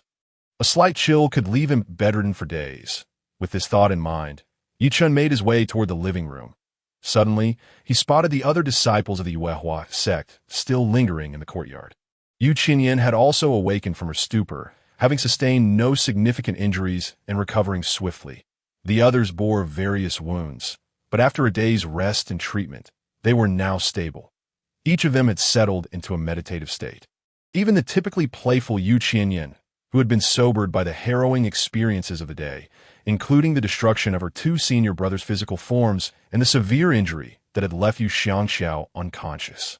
This ordeal had illuminated the importance of strength in their world. Although she had always despised the monotony of cultivation, she was now determined to avoid a repeat of today's calamities. Yi Chen observed this transformation with a sense of admiration. Reflecting on the diligence of these young individuals, in no wonder they spoke of the Yuehua sect as a formidable force. He nearly forgot. Yi Chen tapped his head, realizing he needed to learn more about the Yuehua sect. Although he had no desire to become entangled with them, it seemed unavoidable at this point. He had heard tales of the sect's terrifying power. Perhaps in the past, he could have brushed such concerns aside. But now, devoid of any cultivation, it was wise to gather information. After all, being forewarned would allow for better preparation in the face of any eventualities. Previously, when the Yuehua sect had first arrived, he distinctly remembered Shi's astonished expression. He had also attempted to inquire about them, but Shi had limited knowledge, only understanding that the Yuehua sect was a reclusive super sect. If they so desired, they could easily topple a nation. Their strength unfathomable. Beyond that, Shi only knew of a few other super sects like it. However, regarding the Yuehua sect's overall strength, location, advanced cultivation levels, and other secrets, she was utterly uninformed. To truly understand a place, one must consult the locals. Yi Chen realized that no one would be better suited to provide insights about the Yuehua sect than its own disciples. With this thought in mind, he approached them. As his footsteps drew nearer, the disciples of the Yuehua sect naturally took notice. Aware of Yi Chen's status, they collectively emerged from their meditative states and rose to offer him their respects. Yi Chen waved his hand dismissively, signaling them to forego formalities. Then, akin to reuniting with old friends, he settled cross-legged beside them. "Yes, there's something you wish to discuss, esteemed elder," one of the disciples inquired. As Yu Xiangxiao's grievous condition and the loss of their two senior brothers had rendered this disciple their spokesperson. "Nothing in particular," Yi Chen replied. "It appears my room has been occupied by one of your fellow disciples, leaving me without a place to go. I merely sought to engage in conversation with you to this." The Yuehua sect disciples exchanged awkward smiles. They were concerned for Yu Xiangxiao, but were reluctant to offend Yi Chen, fearing they had unwittingly caused him inconvenience. "What would you like to discuss, esteemed elder?" One of them asked that why Chen swept his gaze over them, observing the two disciples transformed into their primordial spirits. In the darkness, their ethereal forms glowed like lanterns, radiating a soft light. After a moment, he averted his gaze, seemingly at random, and said, "What shall we talk about? Perhaps the affairs of your sect." "Our sect?" they echoed, surprised. "Indeed, you have taken us in, yet you know so little about us. Can you truly be unaware of the Wehua sect?" Their astonishment was understandable, despite the myriad secrets held by sects of all sizes.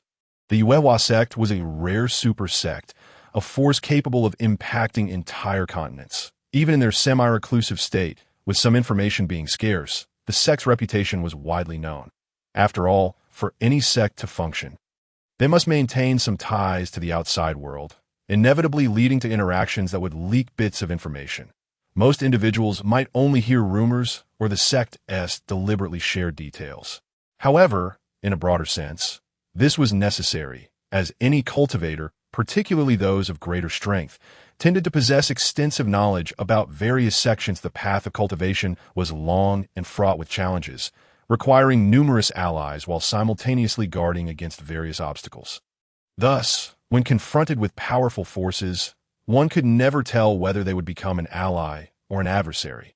Hence, it was wise for cultivators to learn as much as possible about the sects around them from an early age. Typically, young cultivators were compelled to study information regarding alliances and rivalries. Moreover, for powerful sects like the Wehua sect, this knowledge was deemed essential from childhood. The depth of understanding often grew with one's strength, as the cultivation world judged individuals based on their power, granting them access to more information. Otherwise, one could find themselves at a disadvantage. For instance, Shier's understanding stemmed solely from her interactions with Chen before her cultivation advanced, as taught by her royal mentor. Due to her limited exposure to the outside world, she remained oblivious to numerous hidden truths in the eyes of the Wehua sect disciples. Chen was a formidable figure capable of commanding transcendent beings. He could very well be a powerful entity from the celestial realm. Logically, even if the Wehua sect was formidable, it would appear almost transparent in his presence, making it impossible to conceal any information. Thus, when Chen claimed ignorance of the Wehua sect, their astonishment was entirely justifiable that why Chen remained unaware of their thoughts. Had he known their perceptions of him, he would have played along, feigning ignorance. After all, as long as they refrained from causing trouble, he was more than content to enjoy his peace. "What is it?" Chen inquired, feigning innocence. "Is it possible that your sect is so isolated as to prohibit the sharing of any information?" Taken aback, the Wehua sect disciples could only respond with silence. Isolated? While they were indeed somewhat cut off from certain news due to their reclusive nature, compared to Chen, they considered themselves well-informed. However, such thoughts remained unspoken in Chen's presence. It seemed that while this elder was indeed inscrutable, he was also remarkably detached from worldly affairs. They pondered how he had cultivated to such an extraordinary level. Perhaps a hallmark of a true master, one who possessed aspects of existence beyond the comprehension of ordinary mortals. "Oh no, not at all," one of the disciples replied, uncertain of where to begin. "What would you like to know?" "Esteemed elder, let us dispense with the pleasantries," Chen interjected, expressing his disdain for their overly formal demeanor. He understood well that they would hardly divulge the truth regarding certain matters, just provide a general overview. The disciples exchanged glances, momentarily at a loss for how to respond.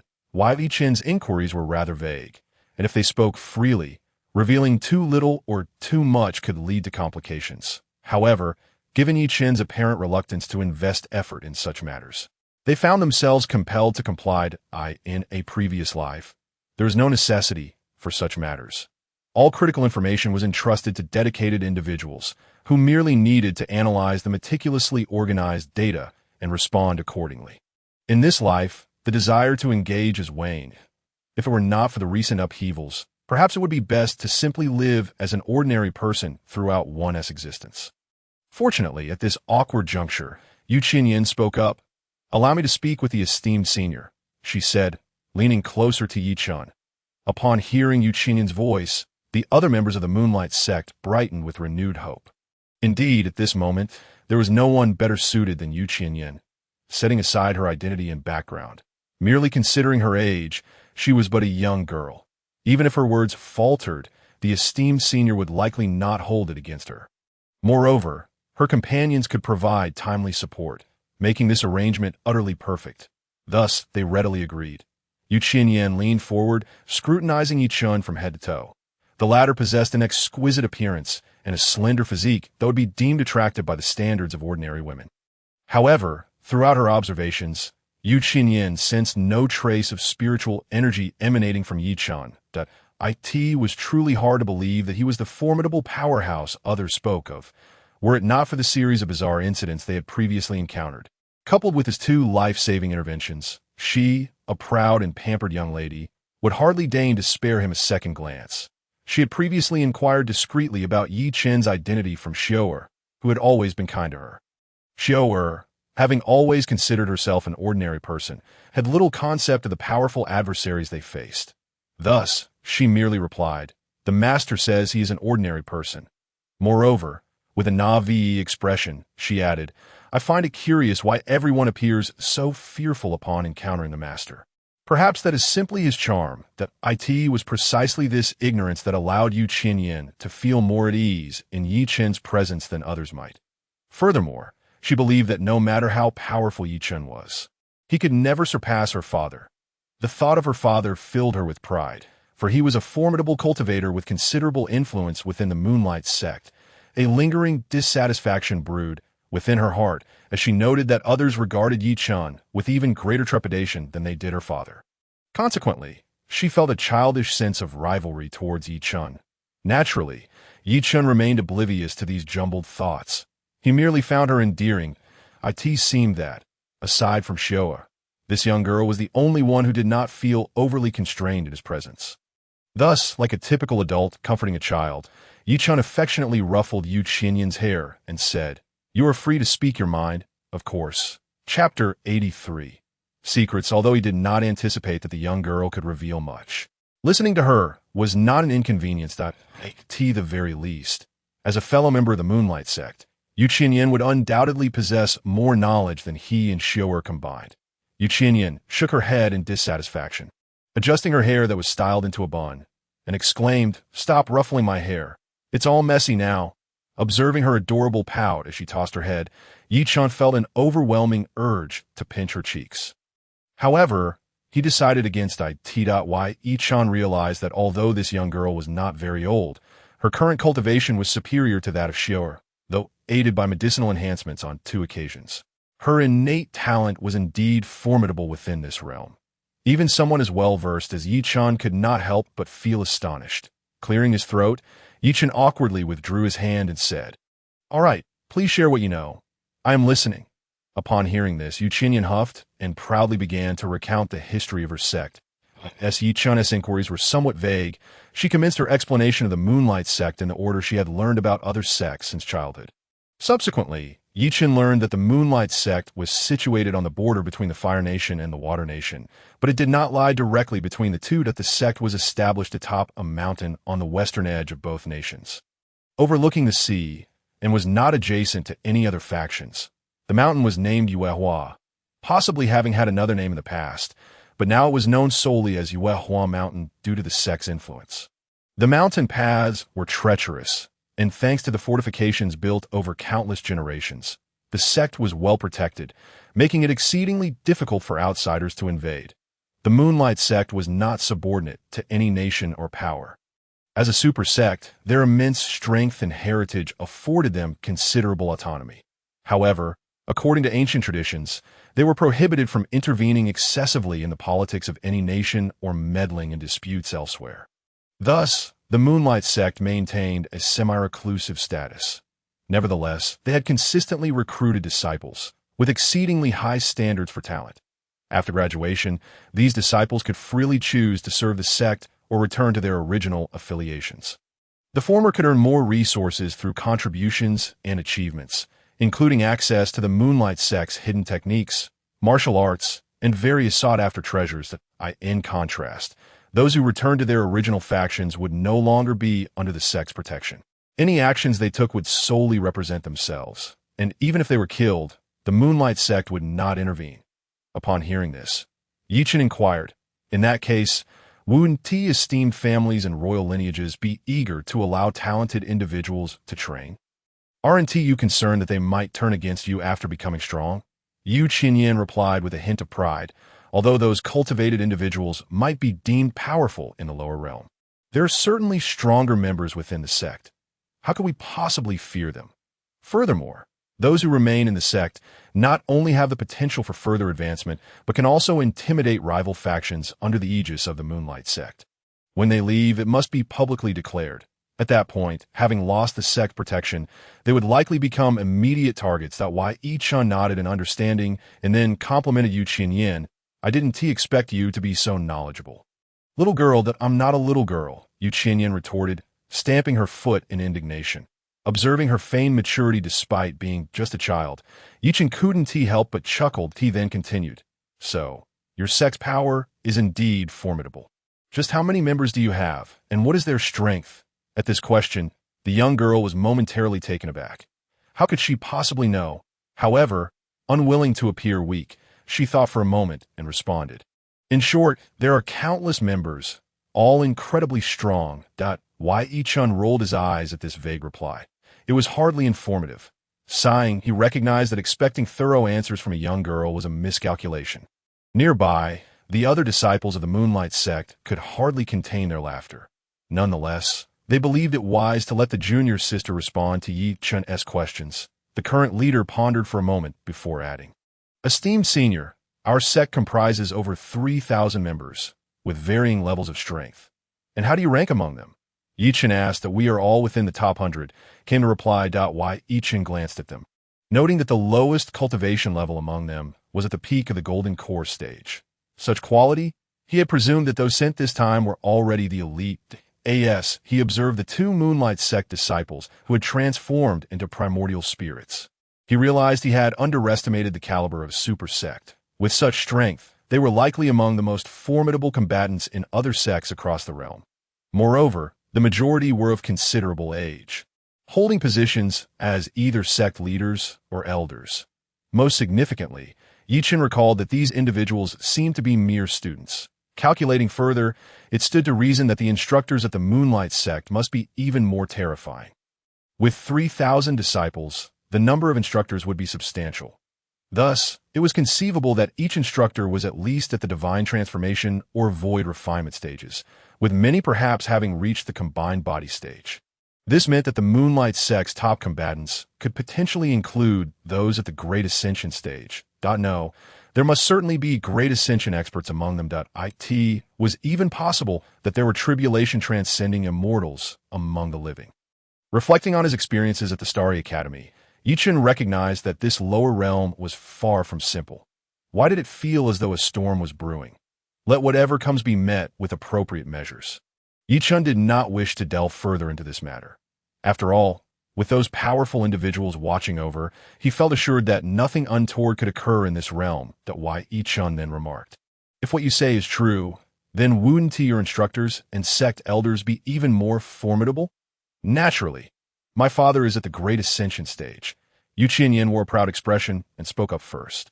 The members of the Yuehua sect looked at her smug demeanor, only managing to shake their heads with wry smiles. Chen felt a jolt in his heart.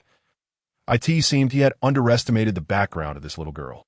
Maintaining an air of nonchalance, he casually remarked, you all came here for the anomaly as well, did you not? After a prolonged pause, a disciple of the Yuehua sect finally responded, indeed. Chen continued, in that case, wouldn't it be more expedient for your sect to send forth your top-tier experts? Upon hearing this, the disciples of Yuehua sect, including Chen, fell into an unexpected silence. Chen regarded them with confusion. Wondering if his question had been flawed, the anomaly from that day had been profoundly shocking to the mortal realm. Was it not common sense to dispatch powerful beings to seek out treasures? Why, then, did their expressions grow so complex at the mention of this? The little girl even appeared to be seething with anger. After a lengthy pause, one of them finally replied, to speak candidly, Senior, this matter involves intricate secrets between the Yuehua sect and other superpowers. Other powers, aside from Yuehua sect, Are there other factions of equal standing? Indeed, there are 4 other major forces. Chapter 84. Departure. Subsequently, Yi Chen learned the names of these 4 factions: Ligangmen, Huanyang Valley, Xinglu Ocean, and Ryu Sect. Among them, the Ryu Sect boasted the strongest overall might, while the other factions were relatively comparable in strength. However, the Ryu Sect had always been at odds with our sect, had it not been for the consideration of other forces. They might have openly opposed us long ago. Even now, they subtly and overtly suppressed us. As he spoke, the individual pounded the ground in frustration, his expression one of sorrow and anger. Clearly, the reality was more disheartening than he had articulated. Yet, this was beyond Yi Chen's purview. So, the Yuehua sect has only sent you because of some agreement among your 5 sects? Yi Chen queried. Indeed, the 5 major sects adhere to the same pact, forbidding excessive interference in the outside world. However, such agreements are easily broken. To maintain checks and balances, it is stipulated that no cultivators above the late stage of the void refinement can enter the mortal realm. I see, Yi Chen remarked. You are indeed quite earnest. What do you mean by that, senior? Yi Chen shook his head, realizing that he was still a scholar within an ivory tower, his thoughts rigid. Look at the powerful beings that have appeared today. Do you truly believe the other forces would refrain from breaching such regulations? If they do so, they would be beset from all sides. Are there not those who will stop at nothing to acquire treasures? Yi Chen stated earnestly. Moreover, since you have all arrived, it stands to reason that the other factions, being the closest, should be here as well, no? But have you seen them yet? Yi Chen inquired. You just mentioned that those who break the rules will be attacked by the masses. What if they all decide to break the rules together? If that were the case, it would be dire, and we must swiftly contact the elders of our sect, the clever disciples of the Yuehua sect. Having been prompted, began to grasp the situation. They had indeed arrived first due to their proximity, but given the rapid succession of recent events, they had overlooked that even the farthest factions would likely have arrived today. The fact that none had yet appeared cast a shadow of suspicion over them. Perhaps it is best to leave, Yi Chen suggested, by the time you contact your sect. The opportunity may well have vanished. The members of the Yuehua sect hesitated. Are you still coveting the treasures? To speak frankly, I possess nothing of what you seek, Yi Chen replied as he turned to head back. The group from the Yuehua sect watched Yi Chen's figure gradually vanish into the night. Exchanging glances, one person offered a bitter smile, saying, It seems we truly should depart. Another, unwilling to concede, remarked, But if we do so, won't we leave empty-handed? What else can we do? Since Senior has said so, we are surely unable to obtain the treasures. Came the response. Senior possesses great strength. There is no need to deceive you, that it is possible that the treasures did indeed appear nearby, but evidently they are not here. Furthermore, they had to consider the 2 senior brothers. Everyone looked at the 2 Yuanshen, aware that while they were safe as long as no further attacks occurred, their inability to resist made their presence here perilous, since the other factions had yet to arrive. There must be a reason, and given that they had not received any news, it seemed to be aimed specifically at them that if they did not leave promptly, they might find it impossible to escape. What about the junior sister? Yu Qinyan expressed her concerns. Her current condition makes a long journey perilous. We can only leave her here and entrust her to Senior's care. But, rest assured, little junior sister, you have seen that Senior is a being capable of commanding even those undergoing tribulation. In his presence, Xiang Xiao will surely be safe. Yu Qinyan lowered her head, understanding that there were no other options. Nevertheless, she remained unconvinced and added, Then I will stay as well. I wish to care for my senior sister. If something were to happen to you, we would have no way to account for it. Yu Qinyan turned her face away, stubbornly asserting, Did you not just say that there is no danger here? At this, the group fell momentarily silent.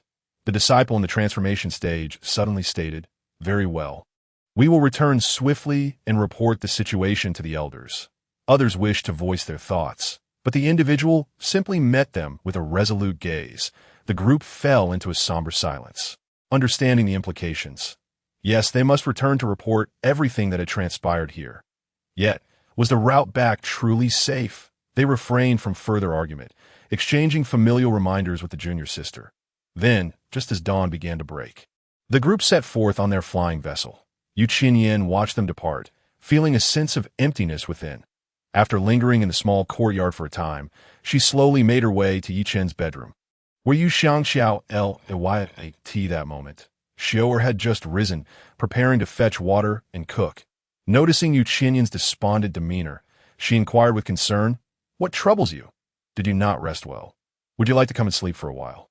Xiao'er gestured toward the solitary bed occupied by Yu Xiangxiao, saying, "Although it is the master's bed, right now is only your senior sister sleeping there.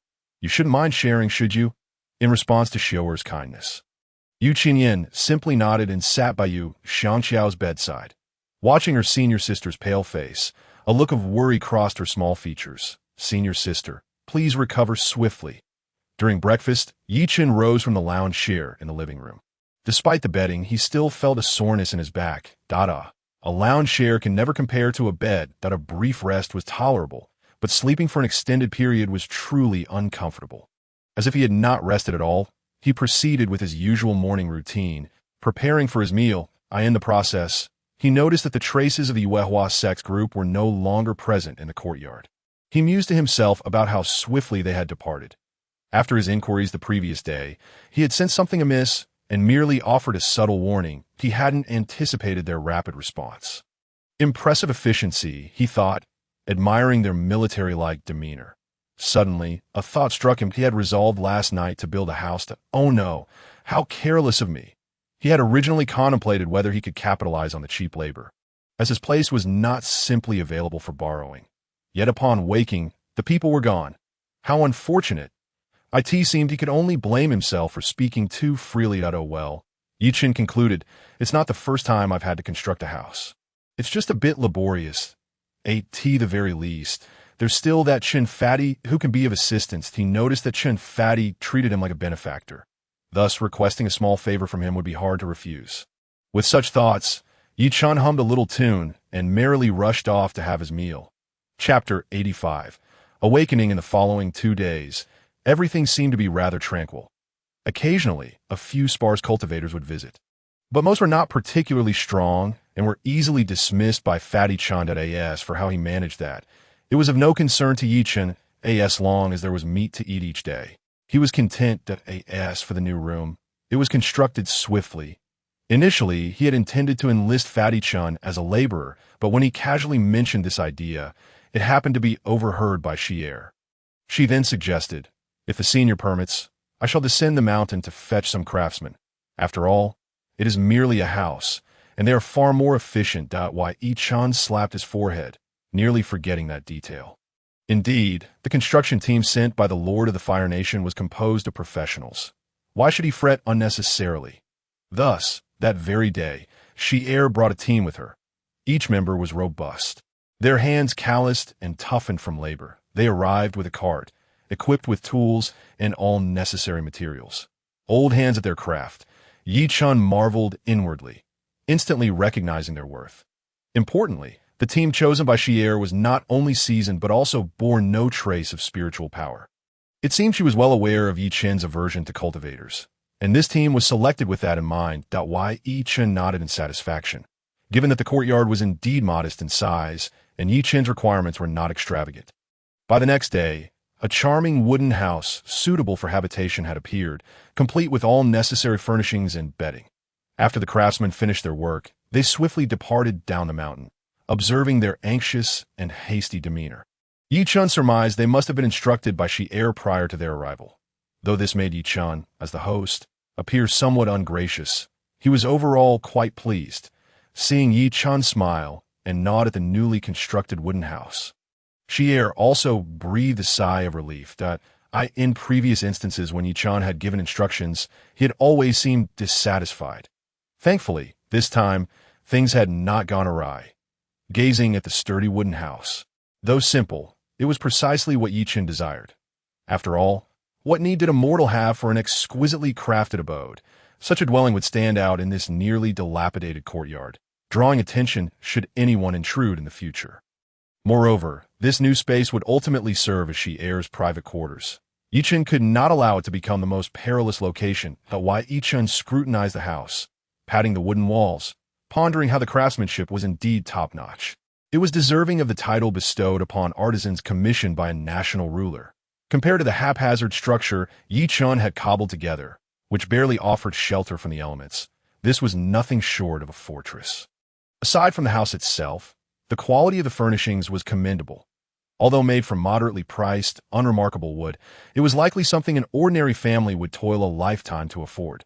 Particularly, the bed was specially chosen by Xier.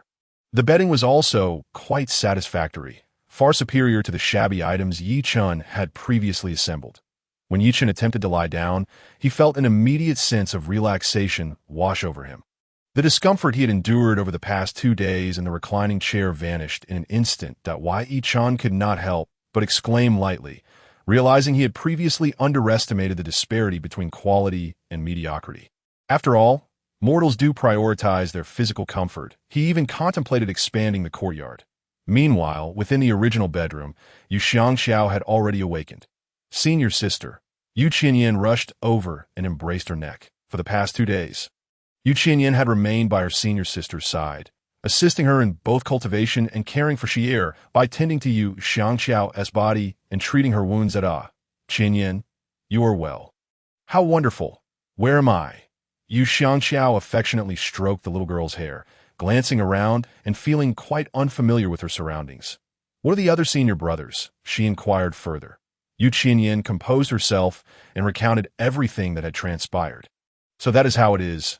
We truly owe our gratitude to the master of this place, Yu Xiangxiao remarked earnestly after listening attentively. That moment, a figure suddenly appeared in her mind, the slender silhouette she had glimpsed during the tribulation. Yu Qinyan, unaware of her thoughts, noticed her silence, and, assuming she was worried about their other brothers, continued, Senior sister, do not fret. The brothers are all safe, of course. This did not include the 2 disciples of the Moonlight sect whose physical forms had been destroyed. Yu Xiangxiao sighed and replied, I know that my brothers and sisters possess exceptional talents and formidable strength. They will surely be fine. Is it truly so? She pondered, having just heard news of the 4 great forces and understanding the inherent dangers. Although Yu Xiangxiao held great confidence in her companions, that confidence was only among peers that if, as they suspected, the 4 great forces had dispatched their top-tier experts, then should they encounter them on their journey, the outcome could be fatal.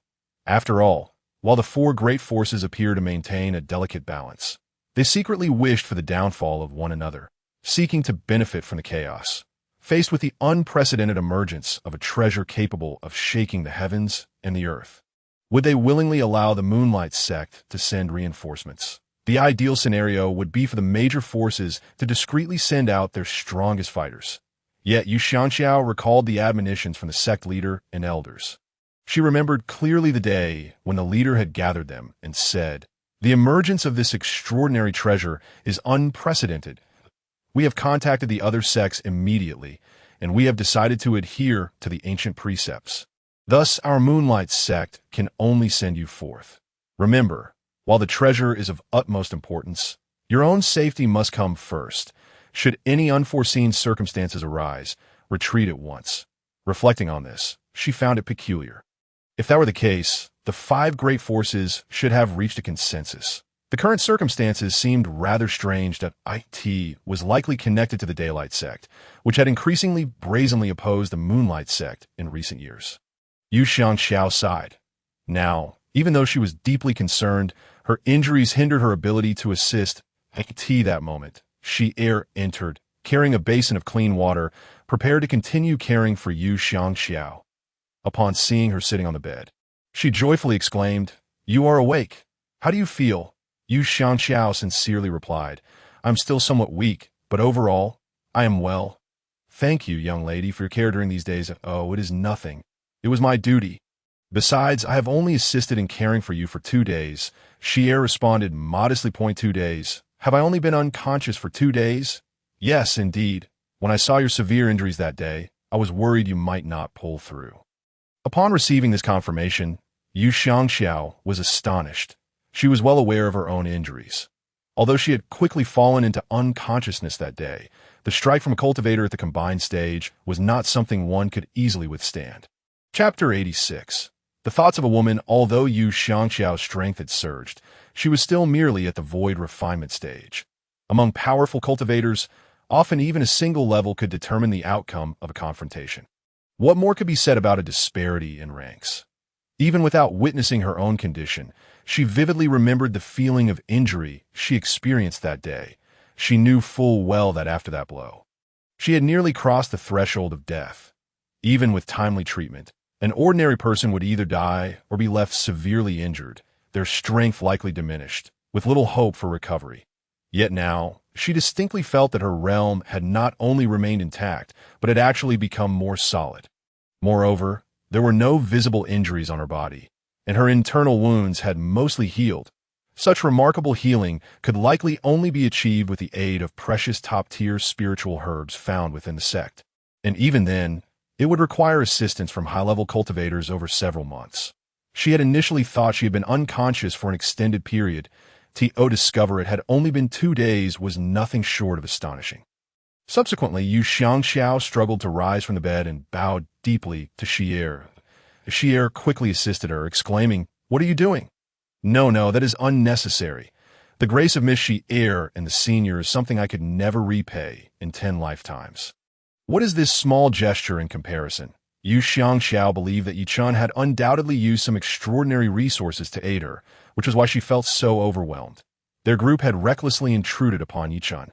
Yet he had not only refrained from holding a grudge, but had also twice helped her power surge dramatically and save her from peril. This kindness was indeed profound for Yu Xiangxiao and the Moonlight sect.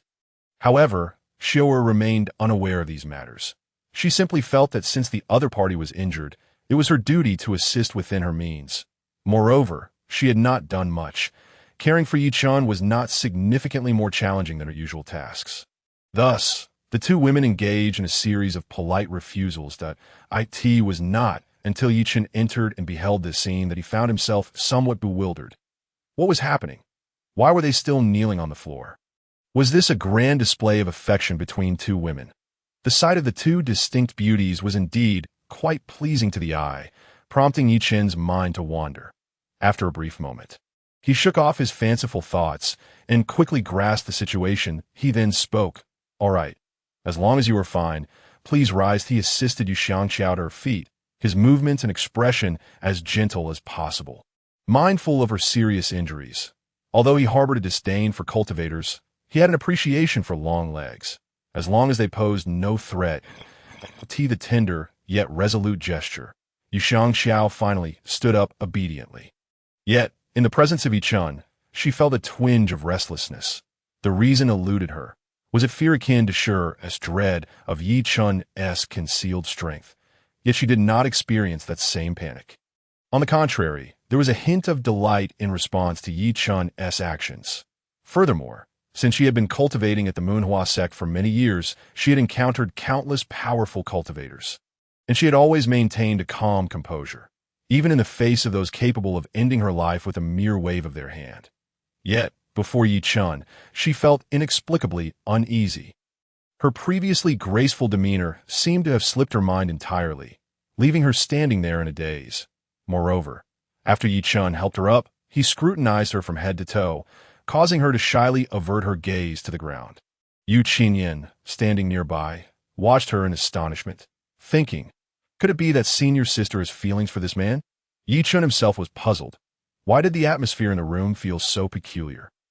However, he did not dwell on it and merely remarked, "Though it seems you are nearly recovered, your injuries are severe, and your internal wounds are not yet healed, it would be best to refrain from engaging in any confrontations for at least a month." "Ah, yes." Upon hearing Yi Chen's words, Yu Xiangxiao instinctively replied, but she soon felt a sense of disappointment. Was he merely concerned about her injuries? After this question crossed her mind, her cheeks flushed. What was she thinking? They had only known each other for a few days. Could she possibly expect him to have any ulterior motives? Yet, her mind could not help but wander to the thought. He seemed to be showing concern for her. The thoughts of a woman are indeed complex. Yet Yi Chen remained oblivious. Having spent his previous life in warfare, and now living as a recluse, he was utterly clueless about women. Observing the myriad expressions flitting across Yu Xiangxiao's face, he noted that the young girl beside her appeared somewhat worried. He could only think, This is truly baffling. He then felt a pang of hunger and glanced at the time. It seemed it was time for lunch.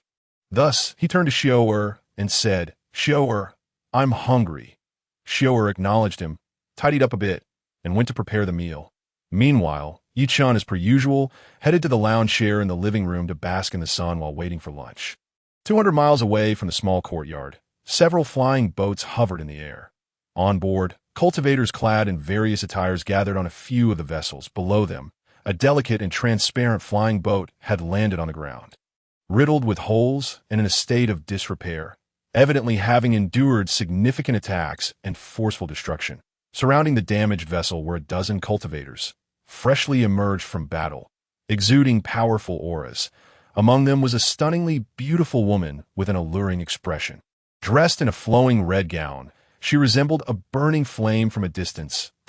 In her hand, she held a flickering red flame, within which two diminutive figures were faintly visible under the searing heat. Their forms gradually became ethereal. A hissing sound emanated from within, reminiscent of weeping. Before long, the sound ceased and the figures vanished. The woman elegantly waved her hand, extinguishing the flames. A satisfied smile graced her lips, exuding an enchanting allure under the sunlight, captivating the attention of several nearby young cultivators who gazed at her with longing eyes, swallowing their salivation. This woman seemed accustomed to such attention, rather than feeling irritated. She appeared to revel in it, responding to their gazes with a smile before nonchalantly departing. Returning to her original flying boat, she approached a relatively young-looking woman and half knelt in greeting. The latter turned around, revealing a face marked by numerous wrinkles, telling tales of time on what seemed to be a youthful visage. "Well done," the middle-aged woman remarked, her expression indifferent. As she added, "Of my eldest disciple, I am quite pleased." The younger disciple felt a surge of joy at these words, but kept it hidden, remaining half kneeling and waiting. The middle-aged woman surveyed the surroundings before continuing. "The annoying mosquitoes have been dealt with. Now it is time to attend to serious matters. Master, have we delayed for too long? Might the treasures have already fallen into the hands of others?" The young woman inquired. "We will know in due time. Moreover, even if that were the case, would we not be able to seize them?" The middle-aged woman's face darkened, a fierce glint appearing in her eyes as she replied, "In this world, which nation or force can stand against us? I fear that those people might turn against us later." The young woman glanced at the nearby flying boats. "If it were not to deal with them, we would have to clean them up sooner or later." The middle-aged woman scoffed, then said, "Rest assured, all of this is within consideration. Let us set off." After a brief moment, the middle-aged woman spoke again. The young woman nodded, a barely perceptible cruel smile curling at the corners of her lips. Once the new house was completed, Yi-chan, despite repeatedly assuring Xiao that it was her bedroom, took the liberty of relishing the joys of the new room that very night. He lay comfortably in bed, feeling justified in his indulgence, contemplating how this experience far surpassed that of a celestial being, reflecting on his past life, filled with military campaigns and the hardships of life on the road. He could not help but muse on his previous naivety. How could he, possessing power and influence, had neglected to savor the pleasures of life? Observing the mortal realm, he noted how the nobles lived in luxury, far exceeding his current comforts. Though lacking in true prowess, they were undoubtedly more astute. Nevertheless, even if he could not compare to those in power, Yi-chan remained content as an ordinary individual. That night, he enjoyed a blissful slumber. However, before dawn, he was once again roused by the commotion outside the courtyard. Without needing to look, he knew it was Fat Chen attempting to dissuade the intruders day in and day out. The disturbances seemed never-ending. Yet, Yi-chan felt no concern. He sensed that although there were several newcomers, none surpassed Fat Chen in strength. It would not be long before the matter was resolved. His annoyance stemmed solely from the abrupt awakening. It was only natural for a mortal to feel irritable upon being roused from sleep. After waiting for about 15 minutes, the noise indeed vanished, concluding with the intruders fleeing in disarray after receiving a thrashing from Fat Chen. Although Yi-chan had not explicitly instructed Fat Chen to guard the gate, the latter had consistently performed his duties with diligence, even surpassing the dedication of the previous guard, Li Ranmo. Thus, Yi-chan felt compelled to offer a word of caution. if the adversaries did not exhibit excessive behavior. It was prudent to spare their lives. Fat Chen naturally complied, and in recent days he had shown mercy, aiming to avoid taking lives, inflicting only severe injuries that left the assailants capable of retreating but unable to recover swiftly. However, Chen's newfound compassion did not alleviate his troubles. Rather, it emboldened some individuals who, lacking the deterrent of death, spread exaggerated tales of the place. Initially, the whispers merely suggested that the small courtyard was formidable. But as the rumors evolved, they began to assert that treasures were linked to the courtyard, and some claimed the treasures resided within it. A few even insisted they had returned from there, having witnessed the treasures firsthand, asserting that it was this very treasure that had repelled them. Given that the speaker was a cultivator of the void refinement stage, many were inclined to believe the tales. Consequently, the rumors proliferated, attracting numerous treasure seekers to the location. As more individuals fell victim to Fat Chen's prowess, the courtyard gained notoriety, but on this particular day, before noon had passed, Fat Chen had already repelled 3 groups of intruders. Just as he was about to catch his breath, a new wave of adversaries, comprising dozens of cultivators, launched an assault. The weakest among them were at the nascent soul stage, with several possessing the formidable strength of the void refinement stage. Having hastily formed an alliance upon hearing the news, they declared their intent to raise the courtyard and seize its treasures. Such audacity was intolerable. Thus, without hesitation, Fat Chen grasped his weapon and plunged into battle. Within the courtyard, Chen and the others sensed the upheaval. Among them, the most powerful, Yu Xiang, made several attempts to intervene, only to be restrained each time. Chen expressed his frustration to Sheer. Surely, there are cultivators from other nations involved, are there not? Is it so simple for them to breach our borders? Sheer, recognizing Chen's dissatisfaction, could only respond candidly. While the Fire Nation wields some authority, it cannot govern the movements of local cultivators, as long as they do not violate the law. Generally, nations do not restrict the interactions of cultivators. Moreover, there is an unspoken understanding that cultivators are encouraged to engage in internal conflicts, resolving their own disputes. Chen understood this. Yet the recent surge of invaders was indeed troubling him. Though he had Fat Chen's assistance and the backing of Liu, he could not rely on them indefinitely. What if an unforeseen mishap occurred, with a stray invader targeting him and Xiao? Resolving to exert some form of deterrence, Chen approached the pond in the backyard. Enough feigning indifference. It is your turn to act, he declared, stirring the water. Moments later, a carp surged forth. Leaping from the pond, in midair, it transformed into a golden dragon, soaring above the courtyard. An overwhelming aura of power radiated from it, crashing down upon the encircling cultivators like a tidal wave, forcing them to the ground.